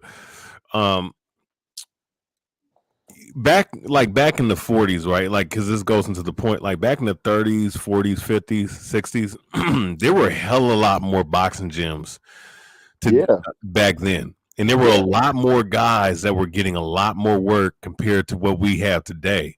You see a whole lot more MMA gyms than you see boxing gyms. Boxing gyms, yeah, because it's popular. MMA boxing used to be very popular. And I would say this, right? And I now I'm not saying that Washington is a huge region for combat sports, but I will say this though: every MMA gym I went into, whether for grappling or kickboxing or boxing or whatever, I could find a big boy to train with, a guy that's over 200 pounds. I know where you're going, bro. Right. In boxing, and obviously it's the same way for where you're at. To find a heavyweight to spar with, work, bro. You cannot. I'm a heavyweight. We be trying to find work. It's barely any work, bro. barely fucking work, bro. It's crazy, man. Like 8 years ago, I was like 195, and whatnot. But I knew I was gonna be a fucking big guy because I'm just big by nature. But I was like, man, I was sparring with fucking light heavyweights, middleweights, and fucking welterweights, man. And I'm like, man, bro, I want a big boy to box with. But I will say this though, when I spoke with Lemon Brewster last time I spoke to him, he did tell me though, look, when you think about it, in today's era, what real heavy, what are you really gonna learn boxing a heavyweight in today's era? You're gonna learn a whole lot more boxing the smaller guys. Yeah, you understand? Because you're not gonna find you're really not gonna find no big fucking heavyweights. No cruiserweights, no heavyweights to really spar with. A lot. I'll be sparring the same ones. I have, and luckily they're, better than the pros, so they make me better, so I progress fast. But yeah, you know what I'm saying, it's the same guys every time. Like it's the same guys working with the same dudes. Where it's not going to be a variety of work as like somebody in 154. In the amateurs, you know what I mean. It's 52, I believe. You're not going to be fighting fighting those guys.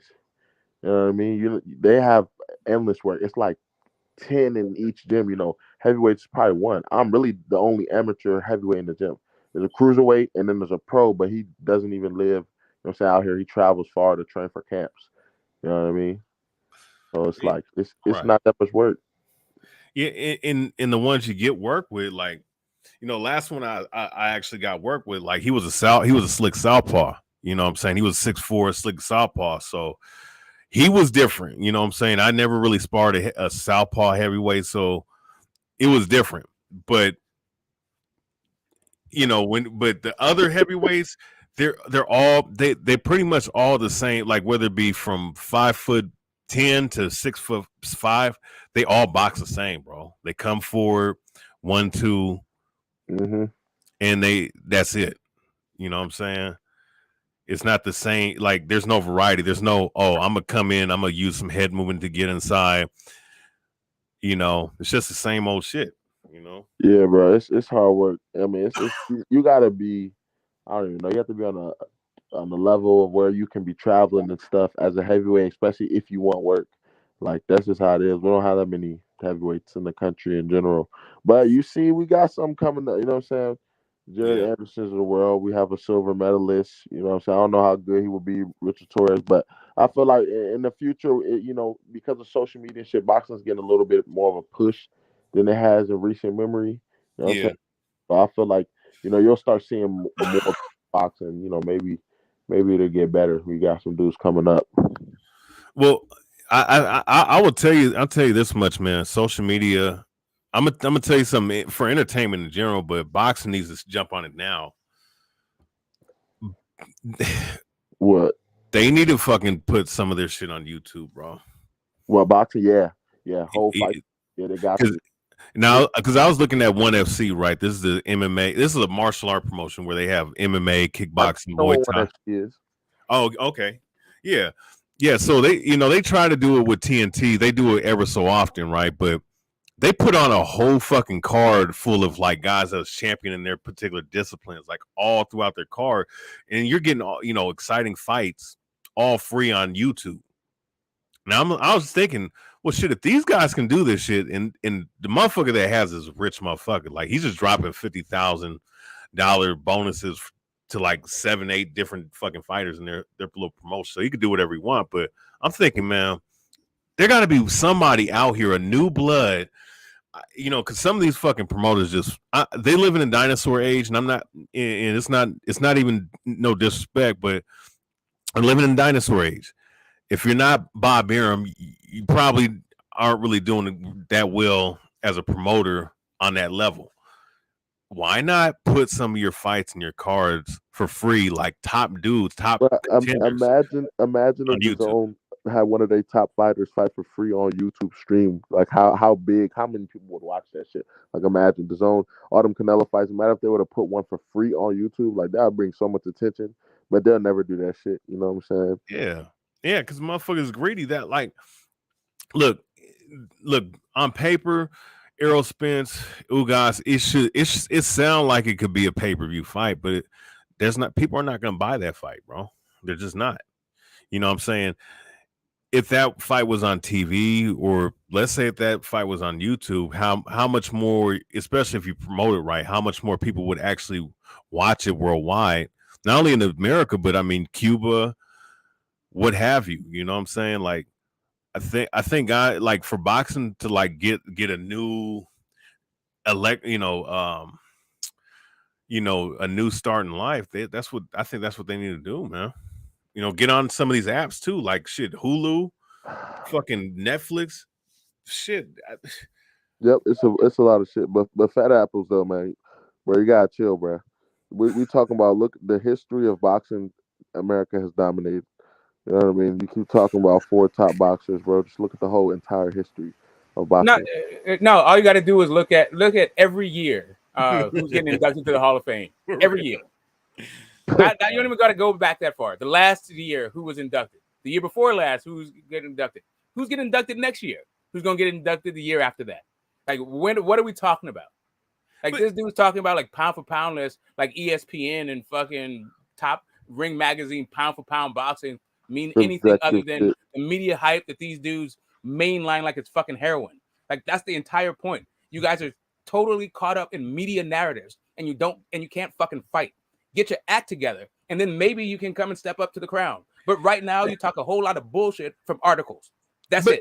But you know what's so funny? He just sat up here and said, "Oh, Deontay Wilder's overhyped." Well, motherfucker, what is AJ? The fuck? For real? What the fuck? What is AJ? Yeah. Like right now, how many people? What's the log jam for U.S. fighters going into the Hall of Fame? Like right now, versus anywhere else. Who else is like looking at dudes that's going to go in? Even that, but that's what I'm saying. He's saying history, but even right now, we have a lot of top fighters. Like I don't know, right? What does he mean? 4 top fighters? It's way. Yeah, exactly. I don't. He's stuck in it. He's stuck in right now in like something that some article said, or maybe he's talking about guys with belts or some other like weirdo shit. Wait, top 4 fighters? Yeah, like yeah, he said America only has 4 top fighters. Like nobody, like at a certain point, Kirk Johnson was a top fighter. But if you weren't around back then, you don't know that. Michael Grant was a top fighter. John Ruiz was a top fighter. Right. If you weren't around for that shit, you don't know that. Because you like if you just go through they're not getting in the hall. Weren't ever getting in the hall. Hey, right? wait, Francis Botha was a top fighter. Exactly. Like like all these dudes, like that shit that's some prisoner of the moment shit so you control in the chat. Like we're talking about the history and the tradition of boxing. Like what not just getting a belt, but what did you do once you got the belt? Did you stay on top for long enough that for generations, like my kids will be talking about you the same way we're talking about Joe Gans or Bernie Ross or Benny Leonard or Barney Ross or John L. Sullivan or like Lennox Lewis or whatever the fuck. Like what the hell are these dudes what kind of work are they putting in right now? And then how many people you got? Let's be honest, man. Like the Italians haven't had a great boxer in a long time, right? But if we could say that they ain't too far off from the UK, and they haven't had that many great talented boxers. They haven't had a great boxer come out of theirs. Can we historically name UK's greatest boxers? Right? Is it going to be over 10? Bob Fitzsimmons or Fitzsimmons. He probably is the best one all time. Then Lennox Lewis. Joe Calzaghe, Brian London, I think. Ricky Hatton, is he? Would he? No. He's not making. He might not even get in the hall. If it's between Ricky Hatton, listen. As long as it's between Timothy Bradley and Ricky Hatton ain't getting in. If it's between Zab Judah and Ricky Hatton is not getting in. He's not getting in. Zab Judah's better than Ricky Hatton. Oh yeah, you know what? Those two names right there ring bells way more than most UK fighters, bro. I'm just saying, bro. You could just look at, you know what I mean? The nigga say he doesn't care about history. He's living in the now. But even in the now, name y'all top fighters. Nigel Benn was that was a hell of a fight. Like especially that Gerald McClellan fight, hell of a fight, brutal. One it's a boxing memory for me. Like even that entire fight, no disrespect. I'm not even trying to disrespect. I'm just don't understand like why you guys don't understand your place. Like why do you think? A comparison. Why do you think we're not laughing at you when we have to talk about why I have to big up Nigel Benn to the world when we got Roy Jones and fucking Mike Tyson and all this shit? Who gives a flying fuck if little Mike Tyson comes from England when Mike Tyson comes from Brownsville?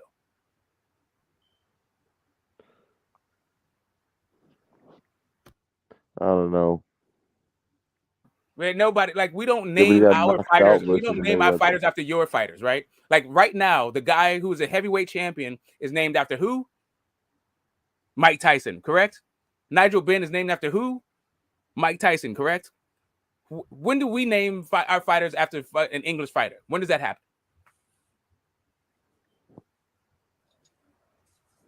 I'll tell you when. Never.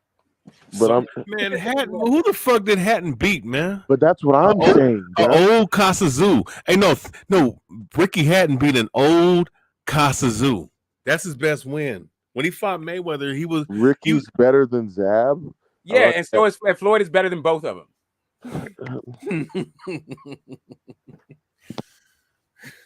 Like, what the fuck, dog? I mean, he got up in there with Floyd. I mean, I know he moved up a weight class or whatever, but he got his ass whooped, man. Oh no, he got his ass whooped in a classic fashion. If you want to talk about historics, like let's talk about the guy who got stopped because he got his head ran into the turnbuckle, and then the towel came in, the ref waved it off, and he was knocked the fuck out. Like, Yeah. Yo, I ain't gonna lie, that shit was funny as fuck, man. That check left hook, and this motherfucker Was he getting his went ass head whooped the whole first. fight. and what was the follow up?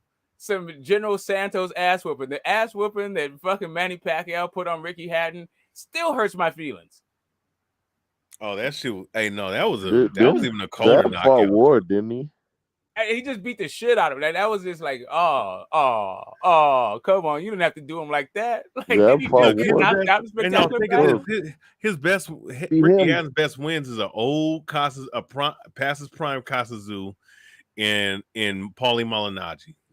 Also, you got to throw in old Jose Luis Castillo, right? Oh yeah, another Is, old guy. is Hatton better than Broner? No. No, and Broner's a C-level fighter, bro. I'm sorry. I'm like, Hawker, what do you think this debate is about? That you think that you're winning, that I'm losing? Like, what do I'm you gonna tell you something. Broner would beat his ass, bro. Is he Hatton better than Broner? Like, come on, let's stop this. 140 Broner. Look. It depends on which Broner. If we're talking about this version of Broner, then Patton may win. Both their prime 135 Broner. You talking about that? Broner knock him the fuck out, bro. But like, come on, bro, and that's what I'm saying. I don't even like Broner, man. Broner fucking sucker, but he can. At that point, he could box his ass, bro. This UK. Hey, if it's between Broner and Hatton getting into the Hall of Fame, who's getting in? A 3-division champion before. Yeah. Broner, maybe. I mean, it makes sense if you just stack up accolades and you know the pedigree of who they've even. Wait, we just gonna keep on coming up. We just gonna keep on bringing up these Americans that's keeping Ricky Hatton on the Hall of Fame. This shit doesn't make sense, bruh. Who's losing credibility, bro? I'm just saying, this is real shit. How many divisions is Adrian Broner a champion in? Four division champion. There gotta be UK dudes in the comment section because it's around the time. Yeah, man, their feelings are hurt, and I don't understand. Like, this is what happens. See, here's really what it is. These dudes are trolls, and we don't really focus on what the fuck they have to say because they're just too busy trolling. We got better shit to talk about. But fuck it. Let's talk about it right now. Why not? Yeah, why not? Look, Nigel Ben was good though. I like Nigel Ben. I like Nigel Ben. I like him a lot, man. But bro, I like their fighters, bro. You know what I'm saying? There's some. But what was his nickname though? There's fighters right now in the UK I like, bro. You feel me? I'm not a. I'm pretty sure his nickname was Little Mike Tyson, right? Yeah. Yeah. He fought. Yeah, he had the peekaboo style. Yeah. I like Boetzi, but Boetzi even trains with an American trainer, but that's besides the point. I'm just saying. I like their fighters, bro. I'm not a hater. I just have to point the facts of who we're comparing, who's done more, who's better. Come on, bro. It's not even a comparison, bro. You really think Floyd never took a L? Well, it's not even about that. Did Hatton give him did Hatton have a close fight with Floyd? No, he didn't. No, he didn't. He got his ass whooped and then knocked out. In historic fashion. Hey, no. Hey, that shit was. I ain't gonna lie. That was one of the coldest knockouts ever, bro. Like, I'm trying to tell you, man. In the whole history of knockouts that I've seen, like Simon Brown, Pendleton, dude still punching. He's on his back, punching the air. Like, yeah, I just talked about the Hawk versus Harold Graham. Hey, like, how Paulo, that was a pretty brutal. How Paulo likes to talk about home fighting at home and all this Americans don't fight at home.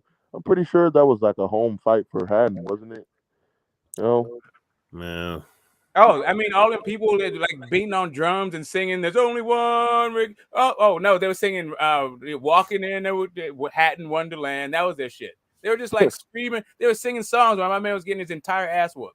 You know what I'm saying? This motherfucker's serenading him and shit. Like, why he's getting knocked out in a manner that like our children gonna be talking about. And wouldn't a lot of people agree that Judah arguably was winning that first half of the fight versus Floyd. First half or first couple rounds, he was winning. Like I'd say he performed better than Hatton, versus Floyd. I don't like to, try and go through. I'm just saying, you know what I mean? When we talk about Hatton, like who is Hatton? I just want to know, like, no Okay, so what he got? Hey, So he got their the best guy. lineal title at 140. Like I'm not even going for. He was the lineal champion at 140. But he fought some great guys at 140, but that's one division. If you want to start talking about Broner, right? You got like Broner fought a virtual, like he's been in there not just with legends and didn't get knocked the fuck out. Yep. But also, it's like what is it? Like 3 more divisions than Ricky Hatton. Yeah. And like here's what Ricky Hatton never achieved. So if you want to talk about the difference, Ricky Hatton never achieved a belt at 147. Not ever. Adrian Broner was able to do that. Yep. Shit. Oh. Like Ricky Hatton moved his ass up to 147 and turned into a meme before we even had social media. Hey man, this motherfucker got checked hooked right into that shit, bro. Hey, you know what knocked him out was the damn fucking the turnbuckle. Yeah, the turnbuckle, dude. Turnbuckle, he ran his ass into a turn. First, he hit him with a punch that got him smooth into the turnbuckle. Hey, that shit was fun. It was like wrestling, bro. Like, bro. Like Georgia Animal Steel shit. Yeah, it looks scripted, but I'm just saying, bro. That shit is like, I don't know, bro. It's no. Yo. Why you guys hating on the UK for? We're not hating. Because you guys troll too much. No, I just turned the panel on for about 10 minutes. I'm just hearing you guys hate. Have you read the chat? Have you read the chat? Yeah, have you read the chat? No one's hating, bro. It's just. I'll tell you originally where the beef came from: UK versus US. I'll tell you. It came from the UK because we don't care. No. Let me finish, man. Fucking hell, you be yapping for about 2 hours, man. No, I'll tell you where it came from. Wilder could not accept that he was the B-side to a British fighter in Anthony Joshua. That's not where it came from. It came from Eddie Hearn feeling like there's some kind of rivalry. No. This is where it came from. A lot of Americans were emotional. Now Wilder was making $700,000, but Joshua was making $20-30 million. Okay, no, that's where it came from. Not putting their boxing hopes in all of their boxing hopes in Deontay Wilder. That's not how we did look at boxing. That's what it was, bro. That's what it was. Because you only got one that's guy. That's what it was, bro. That's what happened. That's what it is to you because you only got one guy. No, that's what happened, though. That's what happened. I remember the beef. What happened was no. Before that, there was a lot of unity. Eddie Hearn tried to sell you. No. Shut your bitch ass up and listen, pussy. Shut your old ass up and fucking listen. First off, turn your hearing aid up, bitch. First off, that's not what happened. Eddie Hearn tried to sell you fucking. By the way, Ricky Hatton did win a belt at 147. Nobody's tripping off. By the way, Ricky Hatton did win a belt at 147. No rivalry. Adrian Broner, bro. Adrian Broner was never the man in any division. Adrian Broner was never the man in any division. You're going to compare him to Ricky Hatton. Ricky Hatton was the king at 140, bro. He actually destroyed a Hall of Famer. Adrian Broner's claim to fame was winning vacant belts against fucking bombs. Okay, so come on, first man. off, his claim to so Paulie was the champion. It wasn't a vacant belt. And Paulie, a split decision against Paulie. The same Paulie that got destroyed in his prime by Ricky Hatton. Come on, man. The same Paulie that got fucking crushed in his prime. Come on, man. A washed up Paulie. Arguably beat Adrian Broner. Was it a vacant? Come on, man. Was it a vacant or not? Because you said a washed up Paulie got a split decision against Adrian Broner. Was it vacant? Was it vacant or no? I'm asking you, what division was Adrian Broner the man in? I'm asking you, was it vacant or no? What division was Adrian Broner the man in? I'm asking you, was it vacant? Or you just bro? Adrian Broner was a fucking BBC hype job. Okay, I actually love Adrian Broner. Another troll. I love Adrian Broner. He's actually one of my favorite fighters. This is why you guys get. This is why you guys get cooked. No. Come on, look. I'm not sitting here saying, oh, British boxing has a greater lineage than American boxing. No, I'm not saying that. No, it wasn't. It was never. No, it was because of AJ Wilder. Because a lot of emotional American fans could not accept that Wilder was the B-side. That Wilder was a fucking undercard fighter. You guys are howling. Oh, what about Mike Tyson? That motherfucker. You bring up something that happened in the fucking the 80s. Eddie Hearn. Listen, smoke. No, it wasn't about Eddie Hearn. Eddie Hearn selling you a dream. It's about Shelly Finkel screaming, "We got Mike Tyson." No, it's about Wilder buck dancing for Shelly Finkel. We have people going to the and you co-signed that shit. Mike Tyson, but you co-signed that shit every year. Smoke. We got him every year. You co-signed that shit. The only reason the UK, the reason why the fight didn't happen is because Eddie Hearn felt like you want to buck dance for Shelly Finkel. That's why the fight didn't happen. Right, the fight, as if we like American boxing. There's a lot of Wilder fans want to buck dance for Shelly Finkel. That's why the fight didn't happen. Joshua still got knocked out by an American. Listen, Wilder's legacy was never about becoming unified. It's about following JD's orders. It was about JD's orders. You guys love JD's. He still ended up getting knocked out. That's what it was. I'm fucking obsessed with JD's. You guys love his media hype. Because you were buck dancing for JD, Smoke. What does that matter? Because you were buck dancing for JD's. Because you were buck dancing for JD's. You're a troll just like the rest of them. Listen, you were hating on. No, you're just a troll like the rest. Listen, bro. You were hating on Mark Breland. You were hating on Mark Breland. Listen, stop hating on Mark Breland. Stop buck dancing for JD's. I got you. So right. So what happened when AJ came to not? What happened when he fought Fury? Fury knocked him out cold. Yeah, that's what happened. I got it. And you know he went to America, knocked him out cold. JD's is thought. There's still no rivalry. Deontay Wilder was an uncle, bro. Deontay Wilder was an Uncle Tom. I'm sorry. I'm sorry. Deontay Wilder was an Uncle Tom. You don't even I'm know sorry. what Uncle Tom is. Stop buck dancing for JD's. Stop buck dancing. You don't even know what Uncle Tom is. Smoke. Stop buck dancing for Shelly Finkel. You're just saying shit. Smoke. You're buck dancing for Shelly Finkel. Jimmy. Stop buck dancing, pussy. Stop buck dancing, pussy. Stop embarrassing your ancestors, faggot. Stop embarrassing your ancestors, pussy. Stop embarrassing your ancestors, pussy. Stop buck dancing, pussy. Stop taking a bullet for Shelly Finkel, bitch. Stop taking a bullet for Shelly Finkel, pussy. Stop buck dancing. There's no rivalry. I know there's no rivalry because Wilder got iced out. You try to sell you suck. But Wilder stepped up and fought a British fighter. He got put to sleep. Yeah, I got you. So that's what happened, bro. Hall of Fame. There wasn't a rivalry. What year? Because Wilder was making $700,000, bro, and Joshua was making $30 million. He was the seaside. I'm sorry. I'm sorry. I'm sorry, bro. I know you need. I'm sorry. Be sorry. Are you very sorry? I'm sorry. It hurts your feelings. Hall of Fame. Listen, Wilder was not the A side over Joshua. I'm sorry. That's what happened. I got you. This is where the rivalry came from. Can we talk about the Hall of Fame? This is where the rivalry came from. Jimmy, can we talk about this is where the I'm telling you right now. It's over Anthony Joshua and Deontay Wilder. This is where the no, it was not about Eddie Hearn. It's about JD's and you buck dancing. Are you guys? It's about Deontay Wilder fans buck dancing for JD's. That's what it was. Hating on Mark Breland. This is about a bunch of Eddie. The British fans were like, no. This was about JD's. I got it. Smoke, you were buck dancing for JD's. Stop buck dancing. Stop cooning and buffooning. Stop cooning, old man. Stop cooning and buffooning. I got it. Stop cooning. You're cooning and buffooning. Alright, pussy. You got smoke, bitch. I got you. This shit was easy. Sure. It felt so nice I could do it twice. Is Eddie Alright, pussy. Is Eddie Alright, pussy. The JD's paying you. Stop hating on Mark Breland, pussy. Stop butt dancing, bitch. Stop cooning and buffooning, pussy. Stop cooning, old man. Stop butt dancing. Stop hating on Mark Breland. Yeah, I get you. Stop capping for Shelly Finkel.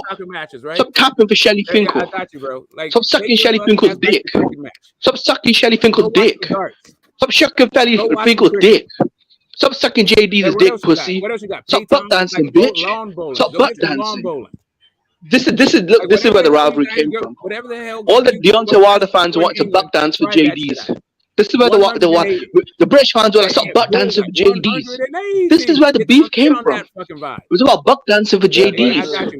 This is what it was about. Smoke, you called JD's Master Diaz at one point. Why don't you go boil some meat? Look, during the Wilder. Why don't you guys go fix your fucking? I saw you slip up. Listen. Smoke. You called JD's Master Diaz at one point. You called JD's Master Diaz. You're a fucking Uncle Tom. Shut your bitch ass up. Shut your bitch ass up.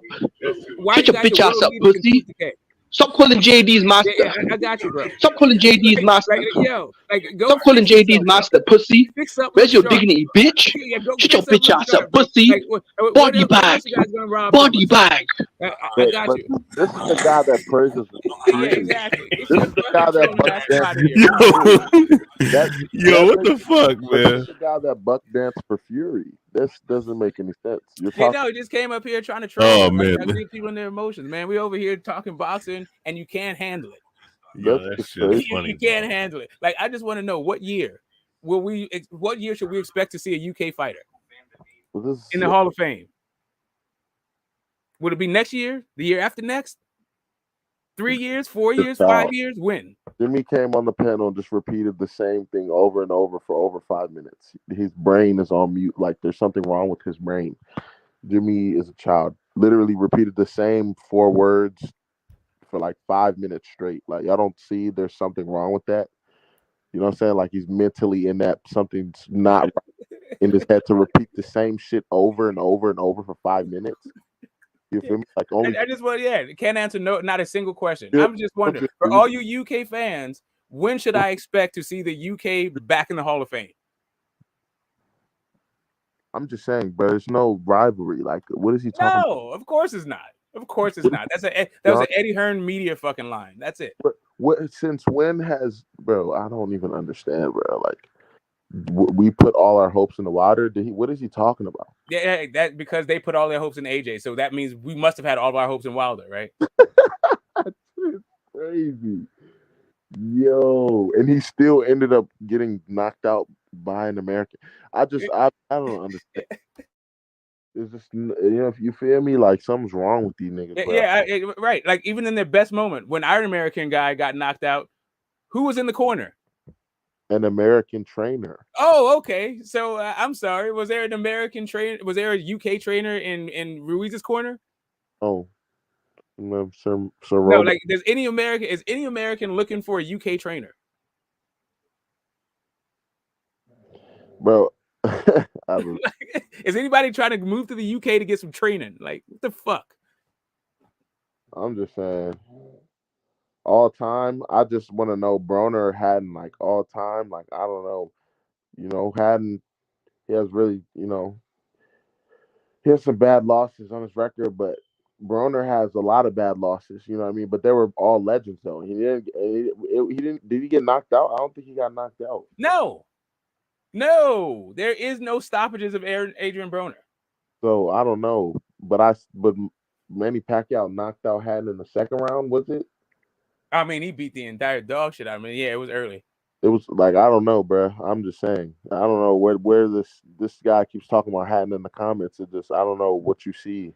No, I mean, like there's a lot to move to the UK for. Like the UK, let's not get all the way into UK hate just because we got some UK trolls, right? Yeah. Like UK, there's a lot of stuff to go. Like I would love to go to the UK and just chill the fuck out. They got some nice vistas. It's a cool, calm time. I'm not even going. And they got some rough shit. If you're like into like taking a tour of like some rough shit, sure, you can go find that too. Any kind of things to love. But this rivalry thing, it's in your mind. Pussy at all. I don't think they pussy. I'll go to gyms and train there. Fuck it. You know what I'm saying? I feel like they get down, they do their thing, but we were just comparing the sport, bro. Like the sport of boxing, there's no comparison, bro. And I don't want to hate on them. You feel me? Like I don't want to hate on, but I'm just saying though, bro. This nigga said Josh Taylor over Mayweather. Like I just want to, you know what I'm saying? That is trolling. It gotta be like this shit doesn't make sense. No, it's there's that's how much they are into their guy and how little they know about the sport. They came on here talking about like slave shit. Like, okay, cool. Yeah, you know what that slave shit did? That's why you're jealous right now. That's why our Hall of Fame is littered with the children and the grandchildren and the great-grandchildren of fucking slaves. A lot of great fighters, bro. And that's what I'm saying. They were saying Fat Apple kept talking about, you know what I'm saying? Right now, he doesn't care about history, but even right now, we have a lot of top fighters. Over how many top fighters does the UK have right now? We don't even have to talk about history. What year? Like let's talk about Hall of Fame inductees 2023. Next year, will I see a UK guy in there? We just talk about right now. Like they have Josh Taylor and motherfucking Fury. Is that their top fighters right now? I think okay. So if we go to the top UK fighters, right? Like let's see who has a shot at the Hall of Fame, right? We got AJ has a shot, we got Fury has a shot, and we got Josh Taylor has a shot. Am I missing somebody? I don't know. Like I'm thinking of smaller division guys, but I don't. Yeah, I can't think of any. Like, I mean, I guess you could make. I guess if we're gonna go guys who aren't active, right? Like, are we talking about like guys who retired, like Ricky Hatton, who's not in yet, and nobody's really talking about letting him in? Like, are we saying that, or just guys who are active right now? I'm saying active right now. Yeah, we got 3 guys who are on a Hall of Fame trajectory right now. 3. You said the Hall of Fame of boxing is American. Yeah, okay. So apparently you don't know what the criteria is for Hall of Fame. So there's a panel, right? It's an international panel. It's the Box Writers Association, the boxing writers, right? And then there's a panel from all over the world. There's like 2 panelists from everywhere, and the UK gets 2 judges also. Japan gets 2. Like, look it up before you go do before you start talking about like bias and all this other shit. It's rigged. Yeah, I know it is. It whatever it is, bro. This is like you got to cope some way. This is now coping skills, right? These are like poor coping skills on display right now. Hey, but we're emotional. Yeah. Yo, this is crazy. Yeah, they're afraid of their emotions, right? Name a top U.S. boxer excluding Fulton, Haney, Shakur. It's good. Yeah, they take all the top 1 guys and then name one, right?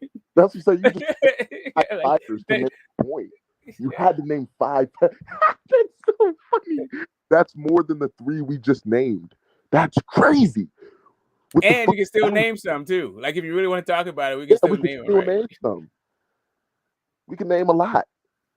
There's a lot. We got champions. You know what I'm saying? We this weekend. The Charlo brothers. You know what I'm saying? Niggas could, but if we start talking about the Charlo brothers, people are gonna start talking about all this and that. But I'm just saying they're champions. You know what I mean? And then niggas got niggas like Tank. That is a top fighter, right? Like we're already with those 3 names. That's already 8 people. Like that's what I don't even want to. It's not even a discussion, bro. It doesn't make sense. This is right now. These are all current fighters, bro. You can't. Yeah, since he wants to do it LDBC, right? So yeah, if Deontay Wilder, and it's gonna really hurt your feelings. If Deontay Wilder never boxes another round, he's going to the Hall of Fame. Damn. They're gonna be mad. Just waiting for the comments. They're about to be mad at that one. Yeah, just so you understand what knockout of the year means, what fight of the year means, what 10 title defenses of WBC heavyweight champion means. Bro, what are we talking about? We're talking about top fighters. Yeah, like anywho, let's get back to this fucking this. You mean if there's a lot? Who are they, bro? You had to name 5 fighters to just name our top guys. And you left the Hall of Famer, you left the walking Hall of Famer off of it. So yeah, I knew they were gonna start talking about Charlo. Bro, I'm just saying, bro, you can't win with them, bro. I don't know. Charlo is scared of Andrade. Those are 2 Americans, right? You know what's so crazy? Those are 2 American fighters, Charlo and Andrade, right? That's what I'm saying. So Charlo's afraid of Andrade. So okay, cool. That's one American being afraid of another American. You know, he's not afraid of he's not afraid of Billy Joe fucking Sanders. That's who he's not afraid of. Yeah, I know. Well, I'm just saying, bro. We're talking about our top fighters, bro. They're still top fighters. Where are your top fighters in those weight classes? You have fighters in those weight classes. Where are they, bro? Why aren't they at the top? You feel me? If you have a problem with the Charlos, name the top fighters, bro. You have top fighters. You have fighters at the 160 division. You have fighters at 147. But you know what I'm saying? Unfortunately, 147 is dominated by Americans. Like, what the fuck are we even talking about here, bro? Yeah. Just so people, like people overseas that don't understand that Wild's getting the Hall of Fame may not know this, but Puerto Rico is the United States. Yeah, territory, U.S. territory. I'm just saying, bro. Just on the side of the world in general, but just America alone can just withstand whatever y'all have over there. Like as far as great fighters, when we're talking boxing, I don't understand. Like it's not even a competition, and that's what I'm saying. We started off with history, and now with current fighters, y'all can't come up with anything. I haven't seen any rebuttal. All the top fighters, like where are the UK's top fighters, bro? Why won't they name them? The fuck? Y'all have fighters at 135. Why aren't they in the top, bro? Why is it a bunch of Americans? You know what I'm saying? It's like, but they want to talk about the heavyweight. Okay. The United States does not have 500 million people in it. It doesn't even have 400 million people in it. It doesn't have 350 million people in it. Who said that? The same dude that doesn't understand the Wilders are fucking. He does not understand that the UK should fall all the way back and stop spreading just stop spewing your inferiority complex, so we can appreciate UK boxing. This nigga, we're trying to appreciate your shit, but instead you want to act like your broken down hoopty is a luxury vehicle right off the fucking lot. and he's talking about the LDBC delusion. I'm not even part of the LDBC, but you said there's 500 million people in the U.S. and there's not 50 million people over there. There's more. So you're deluded. What the fuck? There's not 50 million people in the UK, and there's not 500 million people in the United States. Neither one of those figures are correct. Who's Edwards? Taylor, Fury, Joshua Edwards? Yeah. You see, he's talking about Edwards is a little dude that ain't doing shit except for exciting UK fans. Yeah. You might as well say Josh Warrington or some fucking other. Yeah, nonsense. Josh Warrington would have been better. Or Kid Galahad or some other fucking that don't mean a goddamn thing other than you have somebody to cheer for right now. Martinez just brutally knocked out. But you know what I'm saying? Shit is Warrington. Yeah, but I mean, I don't know, bro. Mauricio Lara, you know what I mean? Like your top guys in the lower divisions just been getting their ass whooped. I don't know, man. I'm trying to listen, I'm not even trying to hate on the UK fans like that. It's just the trolls, man. You can't what am I supposed to do with this? Am I supposed to respect the nonsense you're talking? It said Billy Joe Saunders. Yeah, But hey, the UK they dominating the heavyweight division for sure. And that's it. I mean, if you think Usyk is from the UK, then sure. I mean, he's not from the UK, but with Tyson Fury. I mean, Tyson Fury, they had Anthony Joshua. So wait a minute, hold on. Who's in Tyson Fury's corner? Sugar Hill. That's an American. Is he from the UK? Yeah, that's what I'm saying. Where's his dominance coming from? But he's a UK fighter though, right? He's a UK fighter, but when he was as a UK fighter, what was he dominating? We're talking about boxing as a whole. You know, I'm saying when he had Ben Davison in his corner, what was he dominating? He had that fight with Deontay Wilder. A lot of people thought he won that first fight, but but that was a draw. I mean, it was a draw for sure. I'm just saying, is it dominant to get off of the? Well, he beat Vladimir Klitschko. He became a champion. That was before he got with Sugar Hill, though. Fury. That's what's up. So he beat another European guy, right? Oh, it was a good fighter. He was the number one heavyweight at the time. And I'm not even mad. I'm not even mad at that. I'm just saying. And I mean, even then, it wasn't a case of UK running boxing. Even when he beat Vladimir Klitschko. Over America, they've never ran boxing, bro. We could talk about the entirety of all the weight divisions, over through history. No, I'm just saying, it's all good. I like AJ. I like AJ. I'm not really a big fan of Dillian White's skills, but I do like his business acumen. I like him as a prize fighter. As a prize fighter, Dillian White is he's on next level. He's where Ryan Garcia is trying to get to. Bro, they're deep. The UK heavyweights, you got Tyson Fury, who's the number one heavyweight in boxing right now.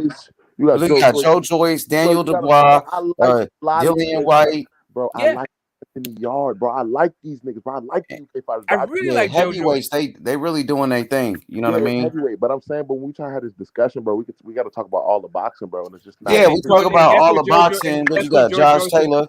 Guess what? Joe Joyce was training. Yeah, he trains with Ishmael Salas. He's Ishmael Salas, but he used to be with Virgil Hunter right here. Virgil Hunter, was he with was he with Abel Sanchez at one point too? Yeah, exactly. That's so when you look at this whole thing, you can go to the fighter, but the fighter is more than just the fighter, right? It's also the training, it's the sparring that you get. Bro, listen, Fat Apple, you keep saying 5 to 4 to 6 times the population, but America doesn't even focus on boxing at all. Y'all probably take boxing more serious in the UK than we do here in America. That is a fact. But we have bigger sports, bro. That's just the truth. You know what I mean? So we have less athletes dedicated to those sports. So that 5 to 4 times the population doesn't factor in. It negates itself because it's not even close to our main sport. But hey, okay, hold up a second. Now you're talking about the greatest rock and roll bands of all time. Where did rock and roll originate? What in the hell? How is okay? I can't. I'm trying. Yo, shout out to Mad Chad Boxing. What up, Julius? What's good? See, the thing is, the UK, they love boxing. They do. Boxing is big out there, right? You know what I mean? And they support their fighters. So But you got I like what Hunter. they doing in the UK. Like But I like what hey, Ricky Hatton hey, did I, when Lennox Lewis. He was a great heavyweight champion as well. Shout out to oh, Frank That's my let me Bruno. ask you this question. That's Hey, my guy right there. wait, hold on. Hey, who you got?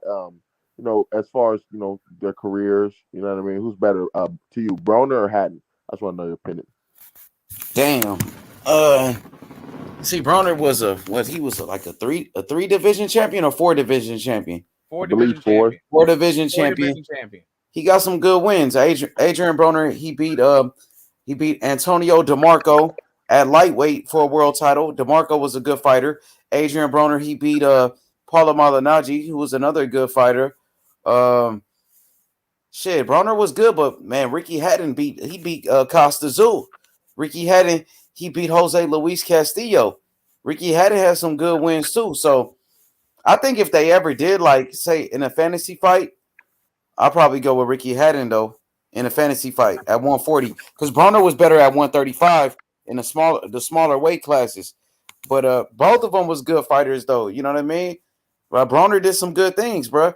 Broner was he was the fastest 3 division champion in the history of boxing. He did that at 23 years old. So Broner did some great things in the sport of boxing. You know what I mean? But I think in a fight, I'd probably go with Ricky Hatton if they Okay. ever did meet up in a fantasy fight. But they both was good fighters, bro. Like, we don't have to tear down UK fighters. We don't have to tear down American fighters. Like, yeah, boxing is a global sport.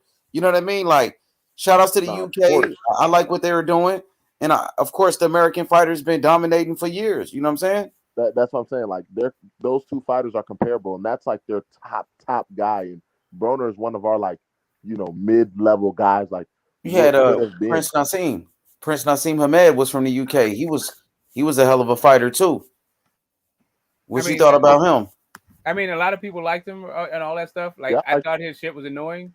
But it is what it is. Like, I thought the Kevin Kelly fight was a good fight. Like, I remember that it was an exciting fight. All that. Like, I'm not mad at Prince Nassim. I'm just glad he's not, like, I don't have to wait for him to get to the ring anymore. Oh yeah, hey, he had the best ring walks ever, bro. I remember he came on a magic carpet and shit once. He was entertaining as fuck, but I'm just saying, like, yeah, bro. Yeah, but shout outs to the UK fighters, shout outs to the American fighters, bro. Like, I love all fighters. But they can't hate on us, bro. I feel like they be hating, bro. Especially I be seeing a lot of hate on American. Yeah, that's because of the whole LDBC stuff, and No, it's not because of the whole LDBC shit. It's because that's what they think.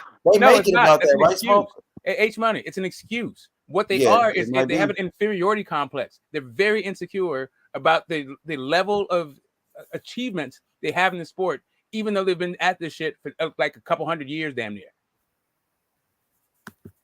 I got you.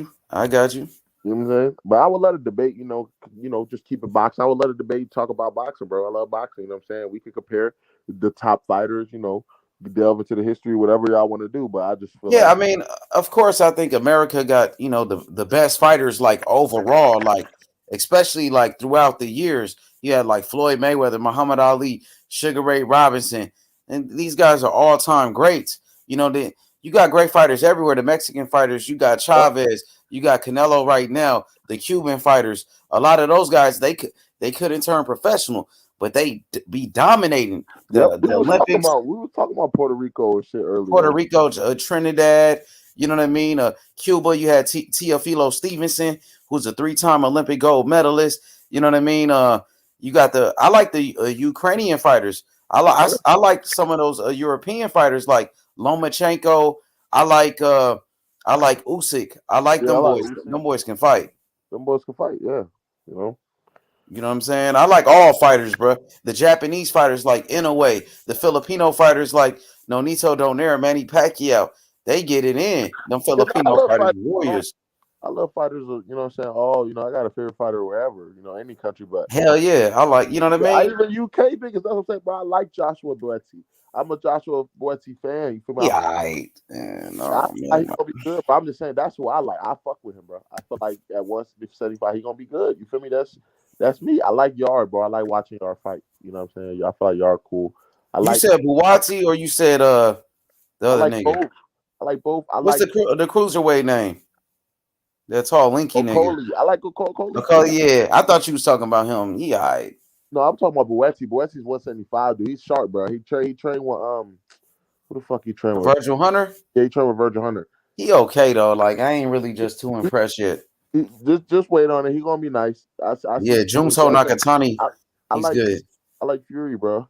You know, Nakatani, his brother is a good fighter. His name is Junto Nakatani. Very good fighter, Japanese. You know, I like the Brazilian fighters too. We got a lot of Brazilian fighters. They get busy. Yeah, Ogawa. I think he just won a championship. Oh yeah, Ogawa. Yep, you're right. Ogawa, he can hit, he can punch like shit. You know what I'm saying? They got a good fight. I like Inoue. He one of my favorite fighters. You feel me? He on my pound for pound. Like he one of my favorite fighters. I like Inoue. I really fuck with him. I'll be keeping up with his little brother. He got a little brother talking to me. Yeah, Like, bro. He's a good fighter. He got beat though, but he's still a good fighter. But the dude, Obuali's pretty good fighter. The dude who beat him. Oh, the Obali and Onito Donaire knocked him out. Yeah, it's crazy. So it's some good fighters, bro. I like fighters of all countries, dog. Hell yeah, I fuck with them all. But we just gotta know who really running shit, bro. And there's USA in this whole nigga. You feel me? I gotta give our country. We can have pride in our country too. Yeah, I'm saying if you're gonna come at it, right, like, and then you're gonna come and like try to put your entire continent against our country, like, and you're still losing. Like, how many other people you got? Like, get your continent and every other continent in this fucking conversation, and you're still getting your ass whooped. What's up? Most of the top guys are not American. Yeah. What's up? Well, right now, like, if you look on the pound for pound list, we only got like two American fighters on a pound for pound.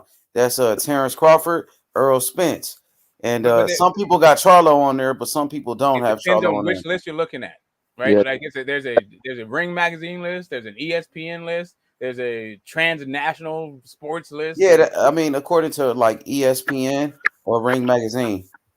Yeah, they're not trying to sell nothing, right? But I feel like it's not the. They did have T.O. on there, but T.O. got beat by Kambosos. He was the third one we had, but he's off of there. Some people got Charlo on there. Y'all think Charlo should be on the pound for pound? Yeah, I think, especially after he wins, he beats Castagna. Yeah, if but I he think wins, right though, now. Castagna it depends on who else they got on there, right? Like, I don't think Loman should be on there. Like, I don't think Loman should be on there. Like, if all we're talking about is like belts and all this other shit, yeah, pound for pound, any dude that don't have a belt should not be on the pound for pound list.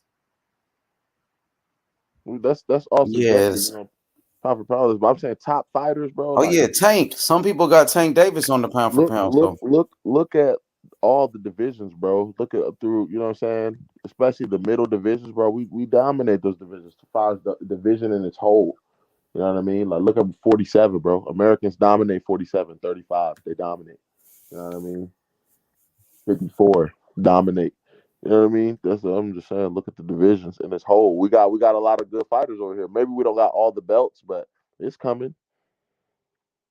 It's coming, shit. When Haney and if it isn't coming, and even if it isn't coming, right? Like, I'm trying to like support. Like, I wasn't like, oh fuck Josh Taylor, he's not an American. I was appreciating what he was doing inside the ring and out. Like, it was just that I don't think he won his last fight, and so he slipped down the pound for pound. In my own personal mind, he slipped down the pound for pound rankings, right?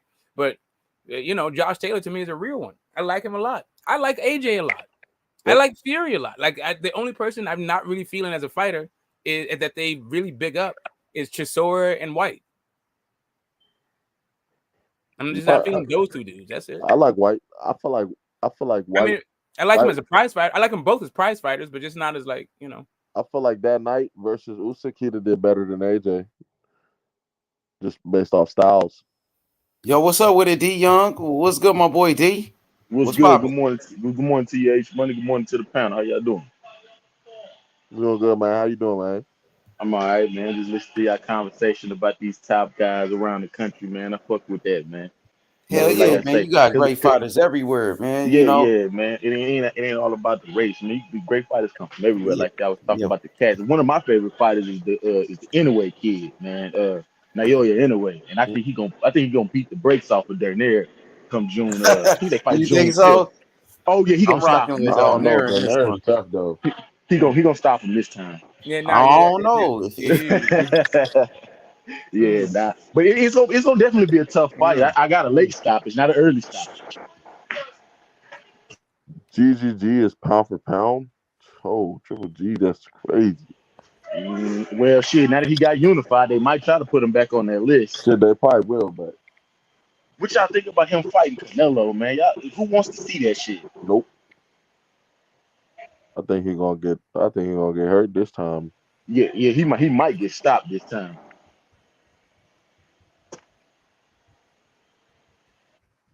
I don't see it, especially I mean, but you can't base it off the last fight completely. But still, I don't think he looked too good in that last fight. Like, he stopped him, but Well, yeah, he was definitely looking uncomfortable to that body, man. Murata had a good game plan. He was attacking the body, and you know what's going on, Lo. He was attacking the body, man, and I don't know. He just didn't keep that game plan. It seemed like he ran out of gas around like maybe the 6th or the 7th round, and then that's when Triple G started putting that onslaught on him.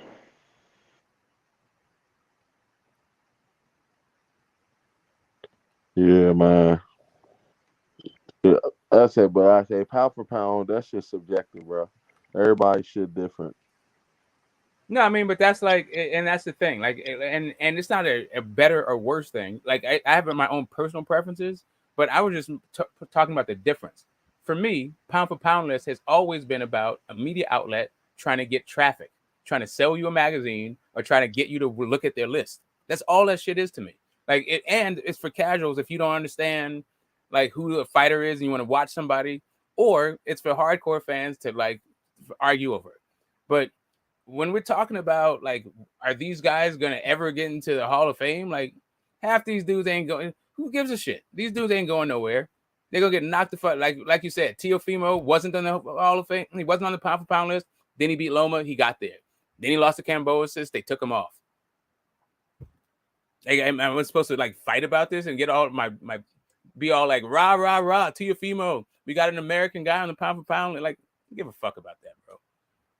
Yeah, we never care, bro. We don't care about shit like that over here. I feel like y'all care about that shit over there. We don't give a fuck about that type shit. To be honest, bro, y'all niggas care a lot. Right. We just want to see the best fight the motherfucking best, man. That's what I'm on. Pound for pound, like I say, pound for pound subjective. You know what I mean? And I'm not mad about like, listen, like chopping up shit. Like we like the sport is wide enough and it's interesting enough that you get these lists and we can talk about it and chop it up and all this stuff. But we're not like, I don't know any. Listen, if other countries are like waving their flags because one of their fighters got on somebody's pound for pound list, okay, knock yourself out. I'm just saying we're a little bit too deep for that shit. Like, we're too deep in the game. Like, there's way too many guys. Like, neither Rolly or Tank is on a pound for pound list. Tank may have been on a couple of people's after the Ice Cruise thing, but hey, Smokes, would you put Tank on your pound for pound list? Yeah, I think yeah. Even with them regular belts? No, it has nothing to do with the belts. Ain't no such thing as a regular belt, bro. That's a world title. Like, I know that's what we call it. Like, people call it the regular, but if you go by with the WBA, because it's their belt, they call it the world title, and that belt been around, before the super belt. Right. But yeah, it is under that super belt though. So you know what I mean. So when I was talking about the belts and pound for pound list, I was just talking about the ones that are published out there because that's what those people talk about. It's like, it's belts this and belts that for these guys, right? Like, the sanctioning, but they're trying to sell you on sanctioned boxing, right? Yeah, for me, I'm just looking at skills, right? I put a premium on skills. So I got guys like Gary Russell Jr. and Tank Davis and shit on my pound for pound because I think those are some of the most skilled boxers in the sport. But, like as a skilled boxer, I also have Loma. But if you're gonna go by one of these official, like, not even official, one of these large media, major media outlets, boxing outlets, then yeah, it's all about who they've like. It's all about belts and championships and unifications and all that shit. But then every now and again they'll slip in a guy that don't even have a fucking belt. So then what's your actual criteria about? What's up with this fucking Breland? What is he talking about? This nigga keep talking about fucking Mark Breland, bro. Who hates on Breland now? What the fuck? Yeah, that dude's just trolling. Go to dentist, bro. Fix your gingivitis. I'm just saying though, man.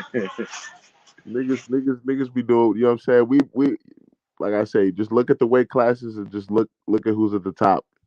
You know what I mean? Especially in the middleweight classes, bro. We got a couple fighters everywhere. You know what I mean? Doing their thing.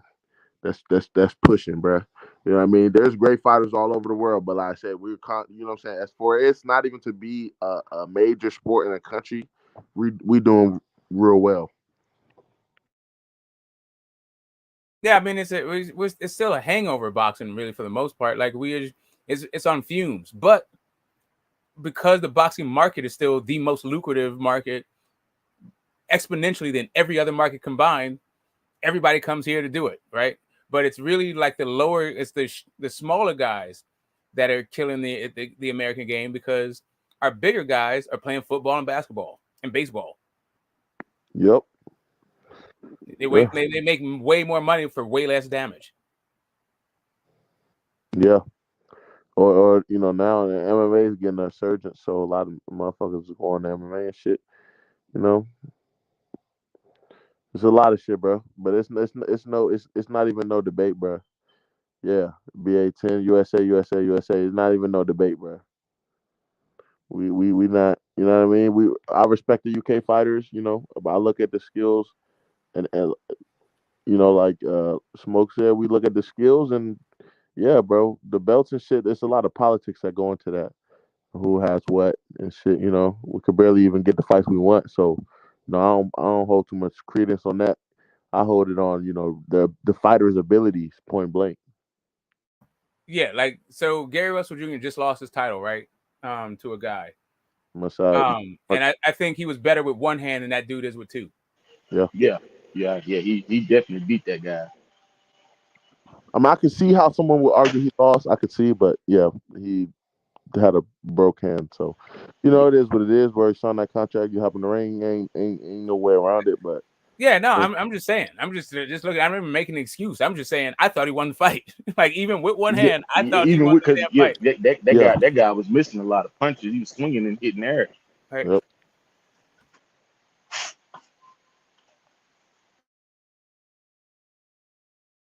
Is boxing a minor sport in the UK? And not only that, like even the like forget even the world class fights. I'm gonna say something about the UK that I actually really like about their fights, versus the United States, right? Like in the United States, it's this whole skills thing that we have going on. But in the UK, they do this parity thing where even if you're not the most skilled guy, they pair you with a guy who's also not the most skilled guy, so you get these entertaining fights. And actually, I like that, right? Yep. I actually like UK boxing for this reason. Yep, you get to see exciting shit because they're like it'll be too like they won't be the let's be diplomatic. They won't be the most skilled guys, but they come to fight, they come to win, they don't lay down. Like one of the best fights that it still sticks out in my head is the Charles Takam versus Derek Chisora fight. The fight wasn't like it was just they just kept chucking him. It was like a weird thing, or like the Ted Cheeseman Sam Edgerton fight, or like I don't know. This is weird. Yep. I know exactly what you're talking about. Yeah, you get to see because in America, what we do, we put our top guy and let him beat the shit out of somebody. You know.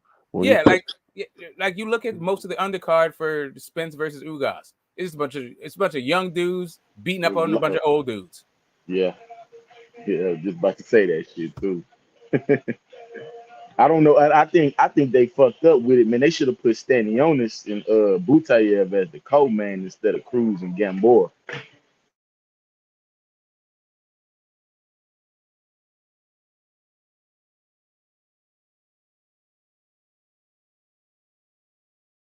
So Fury is more skilled than anyone you have had in 20 years at heavyweight.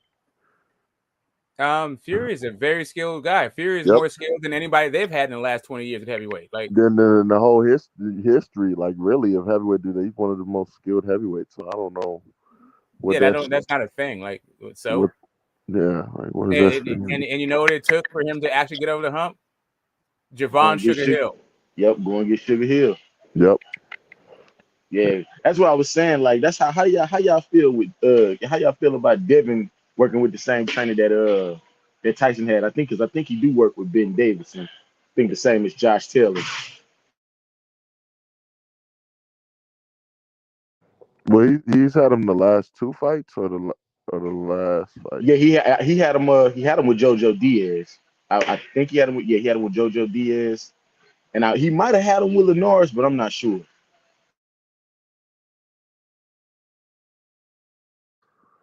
Um, I don't think it's a bad matchup. You know what I'm saying? I don't think Ben Davis is a bad coach. I think it kind of caters. It helps Devin in a way, but we just had to see. I still feel like when they're really in there, I still feel like his pops be giving them a lot of the instructions. Yeah, I definitely think Bill definitely is still the head, but yeah, I was just trying to see y'all thoughts on it. Ben worked with a lot of guys, man.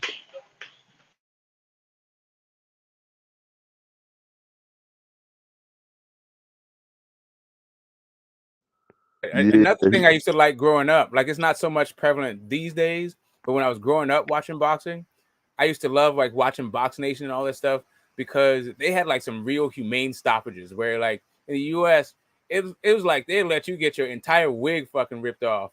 Like there was no way that the guy could fight back, and he would like take the guy's arm off when he's trying to hold because he's trying not to die in a goddamn ring. Like it was a real brutal thing to watch the American boxing. I used to like the fact that the US was like, I mean, the Brits were like, nah, bro, this is no longer competitive. Let's just end this.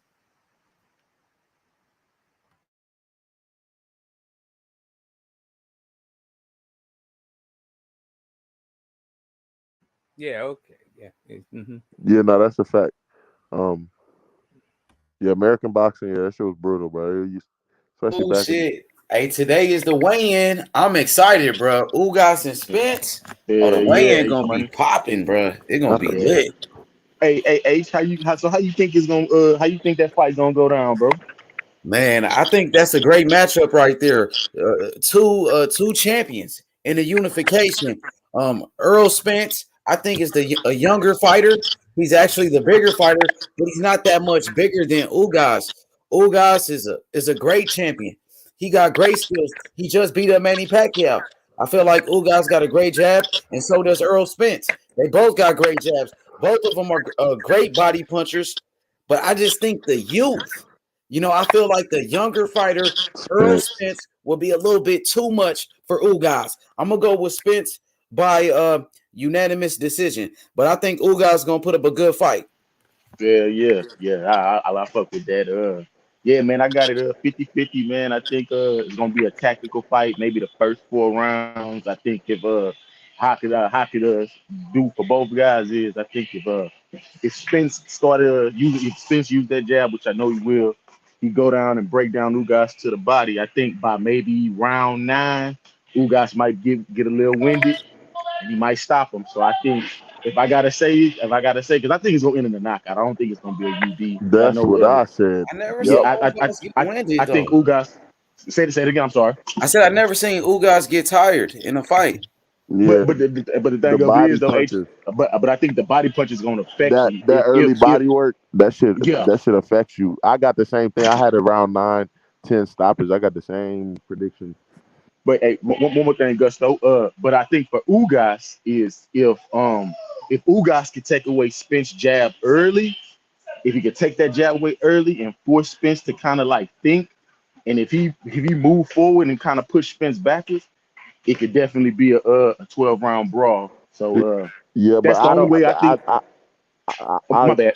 My bad. I was just saying I don't think that's gonna happen just based off styles. Like, I don't think Spencer's gonna go backwards. You know what I'm saying? And I don't think Ugas is either. I think those two guys are gonna but collide I feel like like rams. you feel like Ugas is not prone to he's prone to box more though. I feel like he'll box. I feel like he can box a little bit going off the back foot, and he might. You know what I mean? I feel like he's more prone to go backwards. I feel like we seen Spence stay in the middle with motherfucking Sean Porter. You feel me? We seen them in the middle trading on the inside.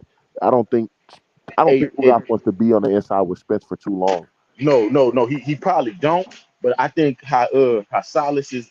I think the game plan for Silas is they must have been watching a lot of Sean Porter Spence, a lot of Danny Spence, and I think whatever he's taking from that footage is he's gonna try to utilize that in this fight. But like I said, I just think Spence just gonna pull it out in Dallas, and I think he's gonna get that win 8-4, 7-5 with a knockdown.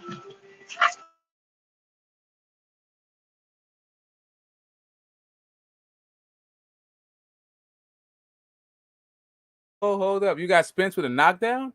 Is that what Yeah, you yeah, said? I got Spence. I got Spence either he knock him out or he knock him down, and I think it'll be 8-4, 7-5, or it could be Okay. 9-3. All right, that's cool. That makes me feel better about your monster prediction. Because I got Nonito, but I listen, not Nonito. I'm rooting for my man. I'm very nervous about this fight. Monster is not a joke. Yeah, Oh he's no, aptly named. I was talking about Ugas Spence. I know you are. I know you are. But you came here saying that Monster's gonna do the job on my guy. I agree, bro. I fuck with Donaire too. And I think it's gonna be close. I don't think it's gonna be a stoppage, but I don't know, bro. The last fight was a tough fight for both. But who knows? Donaire been looking real good, bro. I don't know. That's 50-50 for me, to be real. I'm saying Donaire's looking a lot better in his last fights than I've seen Yeah. Monster looking. Like Monster was like, like Maloney was having some success in there. I'm like, oh, wait a minute. And then I'm hearing all these little things about what's going on with Donaire and his little thing, like with Rachel coming up, his gloves weren't right. He had too many voices in the corner, all this other shit. And I still saw him catch Monster's rhythm by like the third or fourth round. Yo, I'm liking this one. I'm liking this a lot. Hey, Smoke, to elaborate on that, I think Monster never saw and felt that pressure like Donaire had that first fight. Because remember, I think Donaire gave him a nasty cut over that eye. Yeah, but he said, like, he was like, I just came to, at a certain point, I just came to bring the heat. I just was trying to thump. I was trying to fight. This time, it's a game plan thing. They like, and really, like, I'm liking it. I'm liking the whole, I'm nervous for my guy. I'm very nervous for my guy. I'm leaning towards you know what I'm saying, Inoue. Like I said, I like Inoue. I would want Inoue to win, but I'm leaning towards him just based off youth and experience, and power. That power is a big difference, especially at that weight class. But like I said, I wouldn't be surprised if Donaire puts on, impresses a lot of people. Yeah. Listen, I wouldn't be surprised if he actually stopped Monster. I wouldn't. Hey, that's not far fetched either. That's not far fetched. I just don't know if he could do it, right? Like, because Monster Chin is like it's strong. It's not as exposed as Ryan's, but it ain't far back.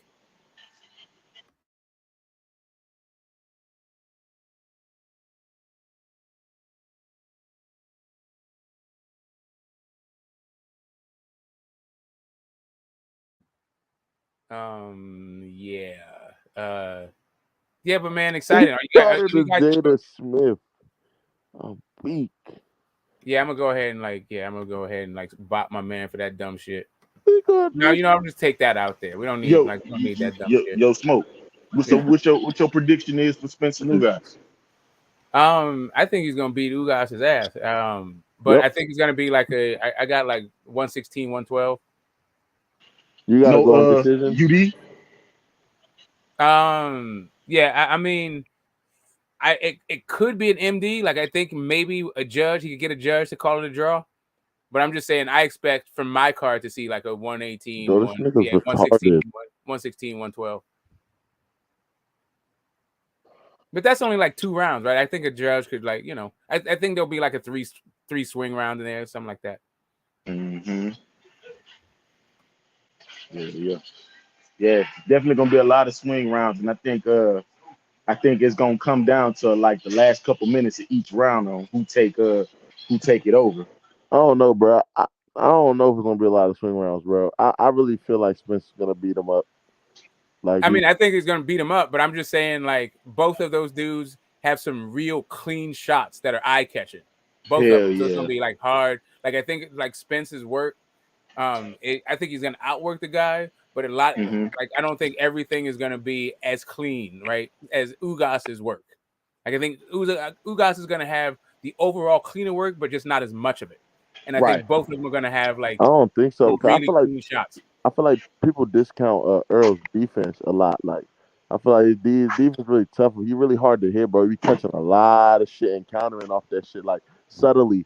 He'll counter subtly. You know what I'm saying? I just feel like with the pressure he's gonna bring and body punches, I feel like he's gonna just systematically break him down, then get him out of there. That's my prediction. Right. Like I said, his defense, I feel like people don't really pay attention, but Earl has really good defense. It's It's like just subtle. Sean Porter described it as camouflage. Like you may think you hitting them, but you may not. And so speed, quickness, and attrition is gonna play a big part in this. And like I say, we ain't never seen Spence hurt, so that's why we gotta go. That's why we probably gotta lean towards a little bit more with Spence. But Ugas Yeah, never been stopped either, though. yeah, he never, but Spencer is, he been looking in great shape. Well, like I said, the only question, the only doubts I be having with The Spence, only question is his eye, but yeah, he his said his eye, eye strong. But yeah. he said he been taking punches and sparring, but that's sparring. I need to see this shit in a live fight though. I No know headgear. he's been sparring with the Charlos. I'm pretty sure he's been sparring with the Charlos and all type of shit. He had up there. I don't Yeah, know. Derek said he was sparring with heavyweights. Heavyweight shit. Yeah, that's even. I mean, that's he getting prepared. You know what I mean? So I feel like he looked like he in the best shape. But you never know. That don't really mean Yeah, nothing. But I'm just saying. I feel like yeah. I feel like he's very very prepared for this fight. He's been around his Oh fight yeah, for a long time. yeah, I yeah. feel like he's He very definitely prepared. prepared. He know he can't take Ugas. He can't take Ugas for a joke, man, because that guy hungry. Yeah, and that's the thing about not blowing up in weight in between fights. Your camp doesn't have to be a weight loss camp. Like it's literally you could just Yeah, focus on the game plan yeah, and working on skills and implementing tactics. I feel like yeah, you know what I mean. They're just gonna walk that boy down and get him out of there. That's my yeah. prediction. But I could see Ugas boxing beautifully or surprising us on the inside or something. You know what I mean with clean punches. Or like you say, Gusto fighting off that back foot. You just never Yeah, know. He a Cuban, man. So if yeah, anybody thinking this nigga can't box, they crazy. And yeah. He could box. another thing that give him an advantage, man, he's 6-0 against southpaws. Yeah, but the only other thing I don't like this though. He's flat footed a lot, like stationary when he's letting his punches go. You know what I mean? Like, Yeah, he kind of he. It's like he trying to sit on his punches, but it just looked like they don't have enough power on him. yeah. And I feel like a dude like Spence, you need power to keep him off of you, or Yeah, yeah, you do. And you know, that's what makes Spence and Crawford such a great fucking fight, though, man. yeah,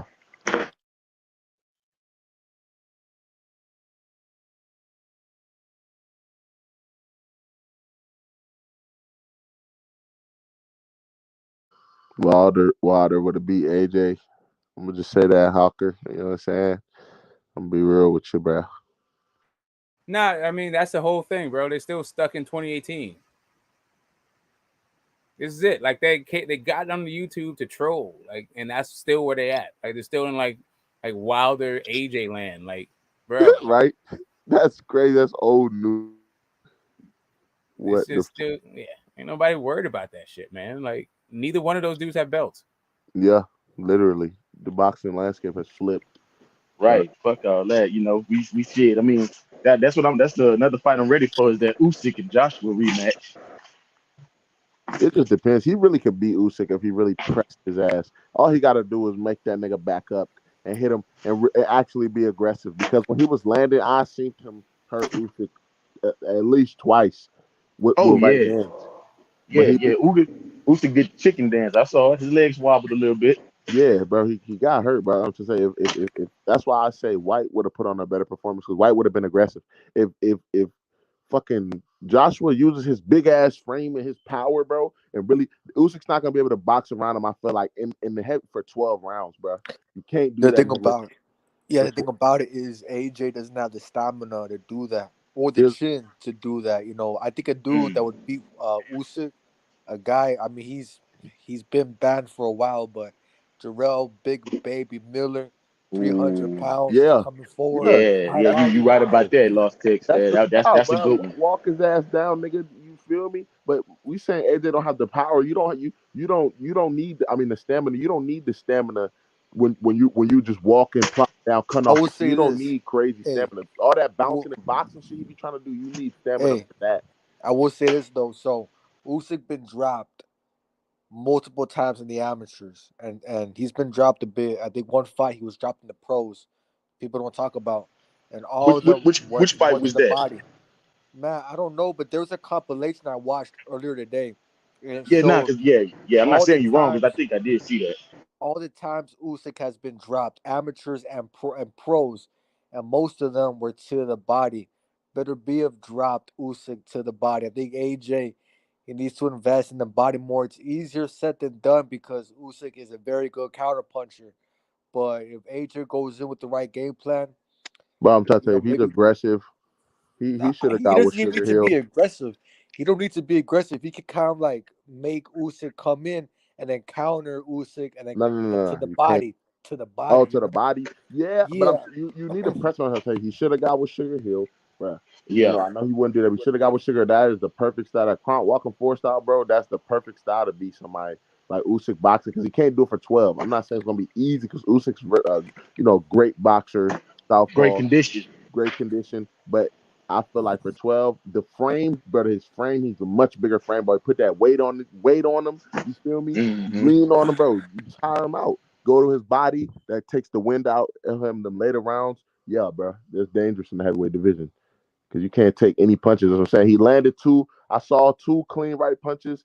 He landed on Usyk, and I could tell Usyk was hurt, bro. The He body just nah. to the body. It was straight right hands, Oh, okay. and Well, they hurt him. I Bro, seen that's the number Usyk one move a punch lot. versus southpaw. Straight right hand versus southpaw, bro. Is the Yeah, number one punch, bro. But behind the yeah. left hook, But I besides was, the left hook, yeah, I was about to say, I didn't see Usyk hurt in the fight other than AJ got him in the body in the later round, like round 8 or something like that. now watch And him. Watch it. He hit him and with a Usyk straight was right. just like moving laterally, you know. I mean, you could tell the dude got hurt to the body, but he took it well. He took it well, but that's like the only time AJ went to the body, you know. Like, I mean, I get it. Usyk's a good counter puncher, but come in with a good game plan of going to the body, you know, Yeah. this Hergovich July. Hergovich is different. Hergovich. Yeah, he's saying Miller will be food for Hergovich. I'm saying Hergovich is different though, much bigger, um, much more powerful than Usyk. It's different.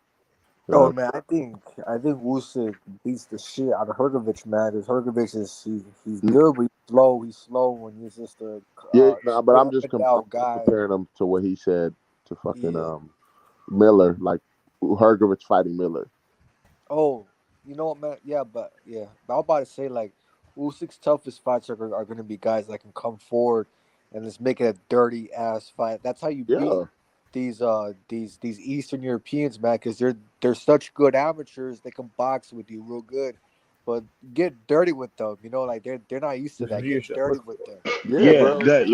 yeah, Los checks you right. That's why, like, I think how Salido did Lomachenko. Yeah, He got real dirty with him.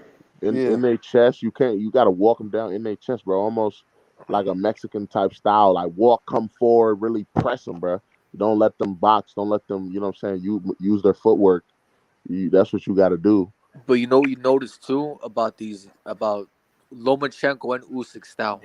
You know, basically this the Eastern Euros in general, right? Kovalev Mm-hmm. too, all them dudes, man. They're good boxers, but it's an amateur style, so they use the head movement and all that stuff. They Yeah. don't cover Well, their body too well. They no. they don't. I mean, they cover it, but it's not to the level of Americans and Mexicans. They know how to cover their body real good.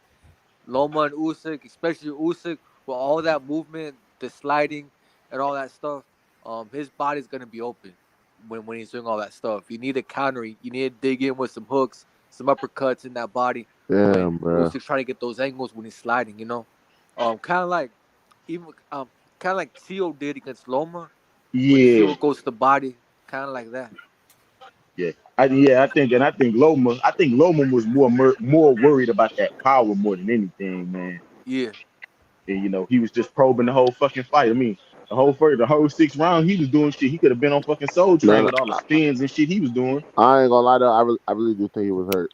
Even though it's no excuses in boxing at all, but I'm just saying I really do think that had You to thought play a you thought you factor. thought Loma was hurt going into that fight? I think that had to play somewhat of a factor because there's no reason why he didn't barely throw any punches for 6 rounds, bro, unless he was hurt. No fighter would just come, even with the power, bro. If it wasn't the power, he was hurt. But I mean, maybe you can make an argument the power made him very, very hesitant. Tio could just punch that hard, but I don't know. Yeah. Yeah. I think you could be right on that. But I think it was probably both, man. Because I never seen Loma that fucking timid, man. When I first seen that first straight left he stung Tio with and it rocked his head back, I'm like, man, pounce on his ass. Like, what you waiting on? Yeah, he Because could have been. he was jerking the fuck out of Tio head. Yeah, It bro. was Seven. weird, I yeah. think what is it? 7-11, bro. 7-11. He was beating the shit out of Tio. Oh yeah, he came back 7-7. Those 4 rounds straight. He hurt Tio. He had Tio fucking hurt. I don't think Tio really ever hurt Loma. He caught Loma with a good shot. I think I think it was the shot maybe in the 6th round, I want to say, when Loma jumped in and Tio kind of grazed him. I think that caught Loma attention.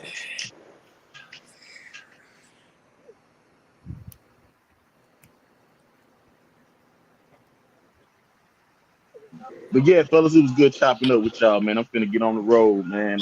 Just at work. So yeah, I appreciate chopping with you guys, man. Hopefully I can get on and y'all on later on. I'll come Yeah. back and jump on with y'all. All right, D. Next time, baby. Yes, sir. Hey, the Batman, bro. I'm just saying, bro. When Ricky Hatton, you 10 times more popular, bro. Ricky Hatton, you feel me? You know what type of athletes we had in America that were popular around that time. I'll just to let you know, bro. It's not the same over here, bro. Boxing's not that important in the U.S. You feel me? So all y'all fighters is like real big celebrities to y'all. Like, bro, it's a difference.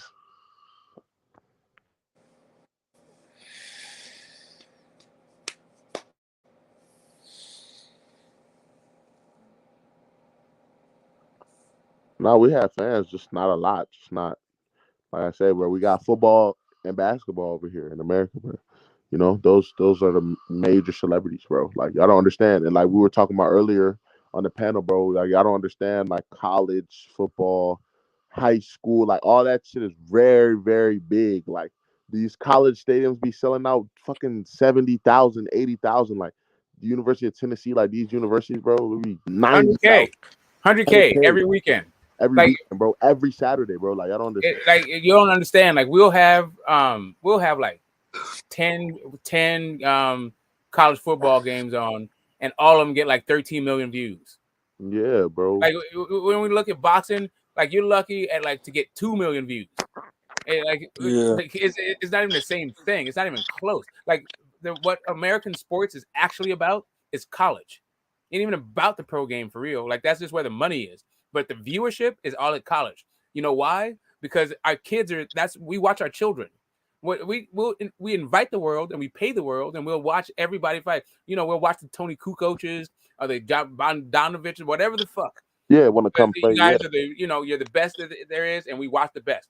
But when it comes to like where the American psyche is and where our actual attention is, it's with our own kids, and it's not even close to it's not even close to the same thing. You get 100K in Alabama the same day you get 100K in Oregon, the same day you get 100K in Texas, the same day you get 100K, and you got tens of millions of people watching all that shit. Yeah, and the Batman. That's what I'm saying. You're talking about the Premier League, but that's what I'm saying. Like, where does you answer the question? Where does boxing rank as far as popularity in the UK? And it's probably up there amongst all the sports that are over there. Boxing's maybe I don't even know. Is it more popular than basketball, or on the same par? Or would you say a lot of the boxing athletes are popular than the pro basketball players in the UK? Well, that's your answer, bro. We have fucking college football players who aren't even professional that are, you know what I mean, that are way more popular than all the basketball. You know what I'm saying? Players put together. Yeah, The Heisman winner, bro, is like it's just completely different in America, bro. It's not that, you know what I mean. We rather watch boxing. Just went back. It's not as popular as it was in the 90s, 80s. The earlier part of our history, bro. It's not as popular in this country, bro. We have football and basketball and shit of that nature that's very, very fucking popular. You know what I'm saying? And yeah, it's like, and it's alma maters and all that shit. Like, you know, I'm not even going to, like, I'm a Georgetown guy. Like, I watch Hoya shit. I went to Georgetown and watch Hoya shit. That's what it is. My kids go to Georgetown and watch their shit. Like, exactly. whatever. Look, that's what I'm saying. Team Batman. Look, you saying nobody knows anyone who plays basketball here. That's what I'm saying, bro. Not only does everyone know people who play, there's players that are in the G League, like, but there's players that are like, you know what I'm saying, supplemental leagues that are very popular. But we have like a whole G League, whole summer league. You know what I'm saying? We have a collegiate basketball league, bro. Like, no one knows who plays basketball in the UK. Exactly, bro. We know people who play basketball, football. You know what I'm saying? And you know, it's just a whole bunch of social media things. It's a lot of shit going on over Right. here, bro. So if you like do a quick search right now of most, the most lucrative teams, the most valuable teams, sports teams on earth, you're gonna find a whole bunch of American teams. You're not gonna find like whatever, like your Arsenal and all that shit. Arsenal is not gonna be number one. And neither is Real Madrid. Neither is like whatever the fuck you think is like your number one sport in your fucking country or any country is going to be an American thing. It's probably going to be the Dallas Cowboys, the LA Lakers, or some shit that's whooping your motherfucking team's ass. Yes, so we don't focus on boxing. That's the whole point of this. Is we don't focus on boxing as much as other countries do, bro. And if we did, we'd probably dominate even more. So, you know, you have to be thankful that it's really at the bottom of the sports we hold in esteem in the country, bro. Literally, it's a small percentage of people who box. You know what I mean? Especially heavyweights. Like all our big people, they play football and basketball. You know what I mean? So there's a real shortage of heavyweights, and you know, so that's a big reason why No, it's not Real Madrid, it's Real Madrid, right? And I love that. That's my squad for real. But when you're talking about worth and all that other shit, like, yo. Yeah. See, I like Bayern Munich. I know about soccer. I like the Bayern Munich too. Anyway. I like the Bundesliga, like the entire thing. I like the Bundesliga, but I like the Bundesliga. I like it. Like even the Holland team. Like anyway, it's not even about that. It's not even about any of this shit. Just saying that the like people don't understand. Like they think that how it works in their backyard is how it works over here, and then they try to compare what they've got going on to what we've got going on, and it's just like, it's apples and dragons. But now you're right about the inferiority complex, because that's the only way to justify, you know what I'm saying, bringing down something that's obviously more dominant. Like, how could you even talk about American boxing compared? You know what I mean? It has to be like you feel some type of way, to try to tear us down as, you know what I'm saying, our country and our fighters to big y'all up. It doesn't make sense. You know what I mean? Because obviously, you know what's been happening. Yeah, man, they didn't like them wars, man. Like they feel like, they feel like we should still be England, but we're not, bro. You got your ass whooped twice. Let it go. I just say, bro, when it comes to boxing, bro, we all time it, and I fuck with UK fighters, but when it comes to boxing, bro, come on, you cannot say, you know what I mean? Like, look at y'all top 147 guy, man. Listen to all the dudes he keeps calling out, bro. Why he not calling out another person around his age named Jerron Ennis? Why doesn't Conor Ben call out this? You know what I mean? Because he know what time it is, bro. Y'all know what time it is, man. Let's keep it real, bro. He not calling out. He don't want to. He ain't saying no fucking Jerron Ennis or Virgil. You know what I'm saying? He ain't saying these niggas' names, Wrong bro. about that now. He don't want that. See? Nah, my dude, you're wrong, boy. You're wrong. You're wrong, Big Ben. You're wrong, Big Ben. And then look, you slander the ends anymore, fam. all right. So what am I wrong about? You rip your city, fam. Where you from? Me? I'm from DC. Yeah. Why? So DC. What young prospects you got around there? What young prospects you got around there that can fuck with Conor Ben? Let me hear this now. That can fuck with Conor Ben? I don't know. I don't think there's nobody. So we have what Jalil about Hackett. Texas then? Maybe because they're not the same division. Hey, Bush, nobody. Maybe because they're not the same division. Look at Washington before you start ripping. Wait. Was my statement a lie? Was my statement a lie? Does Conor Ben want smoke with Jerron Anderson? What do you think will happen if they? Your statement is a lie. Okay. They've been both fighting the same level of competition. They just need to get in there and see what going on. I would argue you don't want no smoke. fighting What are you better talking about, bro? competition. Did he tell you that? Nah, you're right. What? Did Conor Ben tell you that he doesn't want no smoke with Boots? He doesn't have to tell me, bro. He's not calling his name out. What do you mean? I don't hear Joe He and this doesn't talking want about to. no He's not Stanley on calling his this. name No, out. I don't hear him talking about them guys. He's talking about He's Errol very Spencer. Like, you're outspoken not on fighting who them. he You're wants to not fighting fight. them, brothers. Hey, I have a question. Hey, Bush, do you think Conor Ben beats Boots? No. It's a tough. It's a tough Do fight. you think he beats Virgil Why Ortiz? not? Do you think he beats Virgil? It's a tough fight, isn't it? I think he could, innit? I don't think they're both. I don't think they both. I And don't I'm know just who's gonna asking win. you. I know that it's a possibility he could do it. I'm asking, do you Yeah, think? where do you lean? Where do you see it? How do you see it? Wait, there's a plethora of ways that it can go. You get me? But you think they're on the same level? You would say? Yes, 100%. Yeah, I don't. I think he's just a level underneath. No, they're both. I think he's several They're levels both underneath, fighting the and same. also They're doesn't both have the fighting the same experience. And quality we're of talking about a opposition. guy that's So not even that experienced. Yeah, he doesn't have the experience. I mean, they're both fighting the same quality of opposition. So No, not. I would argue Boots has fought the higher quality. No. Okay, hold on. Boots has already fought the guy that Ben is fighting. Yeah. What does that mean? What does that mean? What do you mean? It means they're not fighting the same level of competition. One guy already fought the guy. So I don't He's want on to hear the that next. bullshit. He's on to the next dude. Delorme. I don't want to hear that bullshit, man. Keith Thurman fucked up Sean Porter and fucking Danny Garcia. Yeah, what that got to do with Conor Errol Ben? Spence How does that help them Conor guys Ben? already. So How does that help your Conor that Ben excuse, argument? I'm tired of that. But that doesn't help. How does that help Danny Conor Ben? Garcia, Earl Spence are American. That's my whole point. Is that at the top of these divisions, where are your top fighters? You know that your country, like your country is mad big, innit? You do know that, innit? Bro, but we already debunked that. What you talking? We barely box. That's why we're not trying to. But we already That's why we're not debunked trying to that. get into We this don't box rivalry over here. conversation. We play basketball. We already debunked that. Hey, Butch, we already debunked that. We don't box over here. It's not that important over here as a sport. We play football and basketball over here. You feel me? Y'all box a lot more than we do. That's for a fact.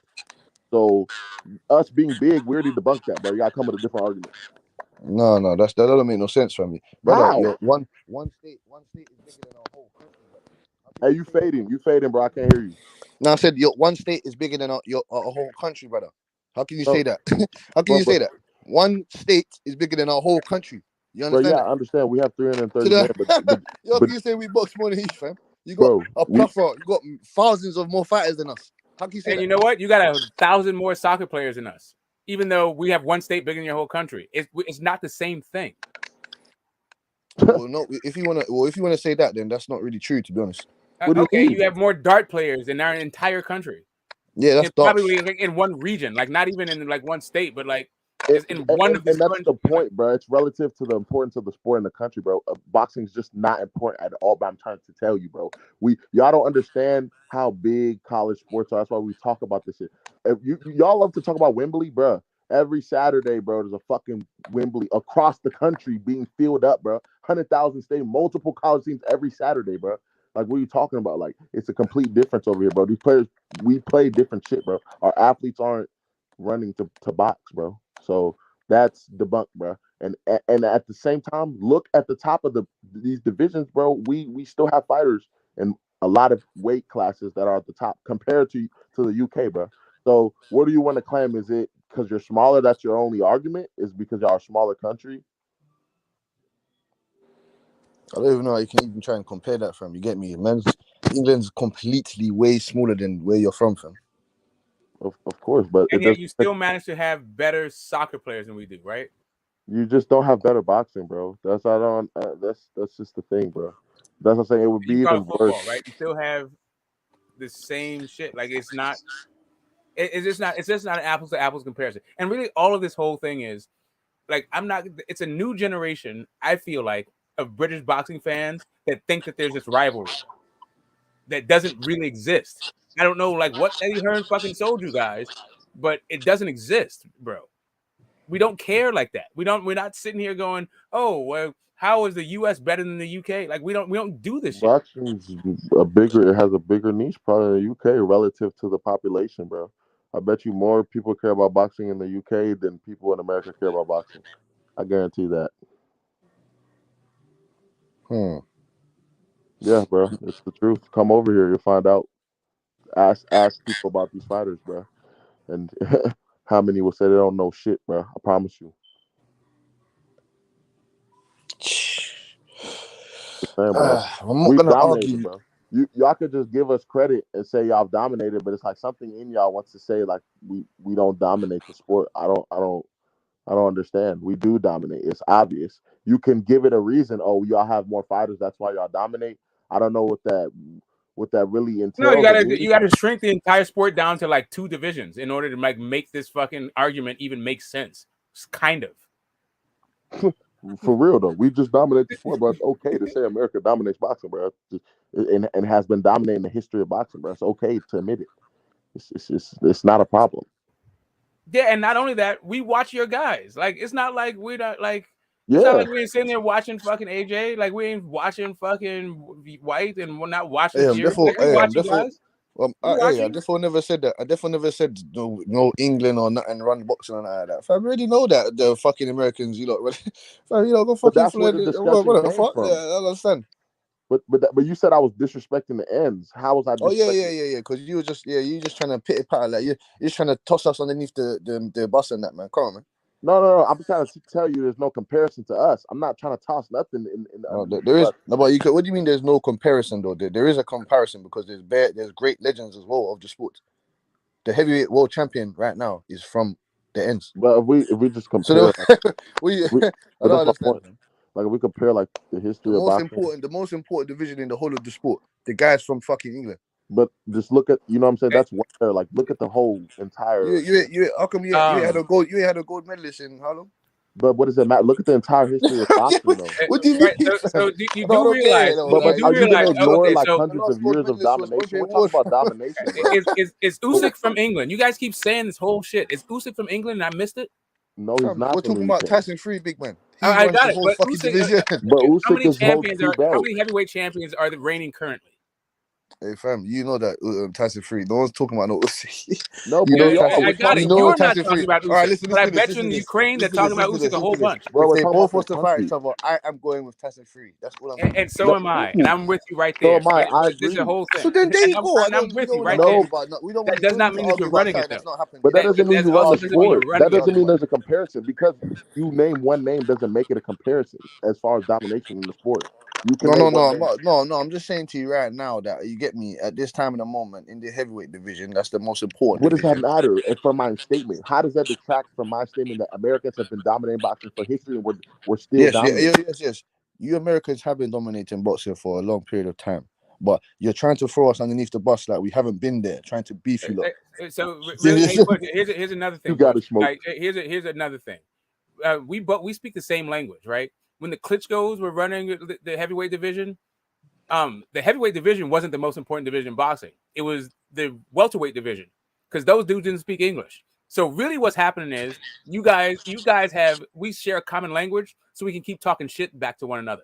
But historically, the heavyweight division has been the most important division, but there's also times in that history where other divisions have been way more important than the heavyweight division. You're not wrong. We've dominated those divisions. You're not wrong about that, yeah. And we've even, for the, most of the history of the heavyweight division, we've dominated that division as well. On top of, you know what I mean? No. You haven't. That's what I'm saying to you. You haven't. So we haven't dominated in the history of the heavyweight division. American hasn't. Okay. Recently. I don't know when you dominate. Like, what period of stage are you talking about? Where Americans are dominating, because you didn't dominate in no fucking 2000s. You only had a wild.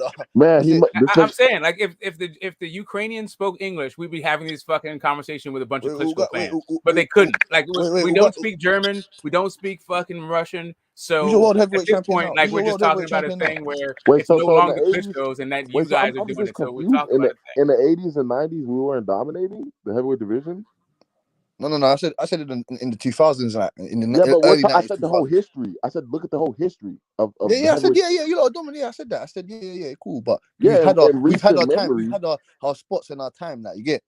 And that's what I'm saying. In recent memory, you were saying that Lennox Lewis was destroying everyone. No, Lennox Lewis was the guy, bro. The 2000s, I'm saying recent memory, we haven't had it like really since the 2000s. Like so what was going on there? What was going on there when Lennox Lewis was destroying everyone? Was you lot still running boxing? I mean that was towards the end, bro. Towards the end now. Okay. I mean the nigga did lose to American Hakeem Rockman, a guy that's what I'm saying. Y'all legends be losing to our like B class dudes. But I What don't. do you mean, fam? You're not. Riddick Bowe. What happened to him, fam? He's throwing belts in the trash, fam. What the fuck? But I'm just saying, bro. Like, No, just Riddick look at Bowe the. is throwing belts in the bin. And What you talking about? listen, bro. Throughout in recent Riddick memory, Bowe is throwing belts in the bin. yeah, okay, that's happened. But Your fighters are throwing belts in But that's to bins. say, So I in don't get recent it. memory, bro, we're talking about the history who's dominating. In recent memory, bro, y'all, like I said, you like Smoke said, y'all weren't beating the Klitschko. So really, y'all just started dominating. Besides Lewis, like y'all had Lennox Lewis, you know what I mean, and there was a time period there where they were dominating. You know what I'm saying? Ukrainians over there on that side. Yeah, that's what I said. Everyone's had their space time of domination. But you might have had a longer reign of domination. That's what I was saying. So you agree? No, but you're trying to devalue. Like, you're trying to devalue England and that. Like, I don't like that. You're trying to. That's how you feel. That's your projecting, bro. That's how you feel, bro. I'm not trying to devalue anything. You can't hear what you're saying. You're insinuating that. What are you talking about? Bro, I'm insinuating that America has dominated boxing, bro, for the history, and we still dominate, bro. We still have a lot of top fights compared to. No, but you lot are funny though, man. You lot are funny. Like, so right now, we don't have Americans. You have Africans. You have Africans that are still claiming that they're Americans. Bro, this the land, bro. There's Africans. You got Mexico. There's You lot got Africans like in the guys UK. like fucking, I don't know, David Benavidez and these guys. They're not fucking Americans. Isn't Their Anthony background's Joshua's Mexican and that. isn't Like, Anthony Joshua's I'm not mom English, from? boy. I'm from Isn't St. Anthony Lucia. Joshua I'm from not from Nigeria? England and that. Isn't Anthony Joshua from Nigeria, but he still claims England? Like, you sound stupid, bro. It's Africans, of course. It's Africans. No. I don't sound stupid. I don't sound stupid. That sounds stupid. I already said this. Those guys should be fighting for their countries. That's what I'm trying to explain. For Nigeria? Yes. Yeah, I mean, I could agree. Exactly. With you. Yes. They should. Yes. They should, but all the rest of them it's completely understandable if they fight for the place they were born in, bro. It's completely understandable. Like, yes, they could fight, for Nigeria because that's where their parents are from. But like, if your parents are from somewhere and you're born somewhere else, like, it's completely understandable to fight where you have citizenship from. Anyways, that's besides the point, bro. The point is, it's not, because that's that's happened. That's what I'm saying to you. You're not trying to claim that shit. I claim what? You do. What do you mean? That's another point. That would change the whole argument, bro. The argument right now is America if your family background's from somewhere else, so hold on. Let me ask you this. Let me ask you this. Let me just ask you this. Bro, and most of your parents are on holiday. Your parents are on holiday, and then you get born. Your mom is pregnant or something, and then she has you in Germany now. You German now? No, you're not German. Well, that's what. So then, what are you talking about then? Huh? Nigga, that's what you're saying. If your mom's from Germany, bro, but you're born somewhere else, bro, it doesn't matter where your parents are from. Where you grew up is where you're gonna claim, bro. Number one. So that's what I'm saying. So it's where you grew up now. And do you understand? Most of these Black Americans over here that are really dominating the sport, they don't even know where their lineage is from. So you just claim American. So you just claim American. You just claim America. What else the fuck would they claim? They'll claim a random country in Africa that they don't know. What the fuck are you talking about? You sound dumb, bro. No, I don't. I'm trying to make sense out of what you're saying, bro. Where would they claim these that come from slavery? These African American fighters. Where the fuck would they claim? A bunch of these countries are from like a bunch of these countries are products of like European colonization, also like the borders and all this shit. Like listen, can we just get off this for real? Like, I'm not trying to have this kind of conversation because it's not productive for real. Like, you guys, I hear it. I understand that you have a lot of pride in who you are as people and where you come from as a place. But for real, bro. No, I'm just not gonna allow my man to just come and shit on the English history. I got it. You want to protect your shit, but like for real, bro, it's a little bit like the only reason why you feel like we're give shitting us some on credit, fam. Cut us some. I got you. I'm trying to cut you some credit, but like what do you for say? real. You mentioned kind of. What do you want credit for? They're turning it. Wait, hold on, smoke. They're turning it into a credit thing. We never did not give you credit. We just stated the facts, and you felt slighted. That's all that is. You tell me how many top fighters are there right now, currently in the UK compared to the US, bro? You're gonna name more US fighters that are top fighters because your fucking country holds millions more people. Okay, I don't understand. All right, but you have fighters in these divisions. I'm gonna say something real quick, and I'm gonna go on mute. You have fighters in these divisions. 52 states, brother. What the One fuck? state is bigger than a whole fucking it doesn't matter. You have fighters in these divisions. Bro, you sound. Butch, you have fighters in these divisions. Bigger than my fucking country. Butch, New York is bigger than where I'm from.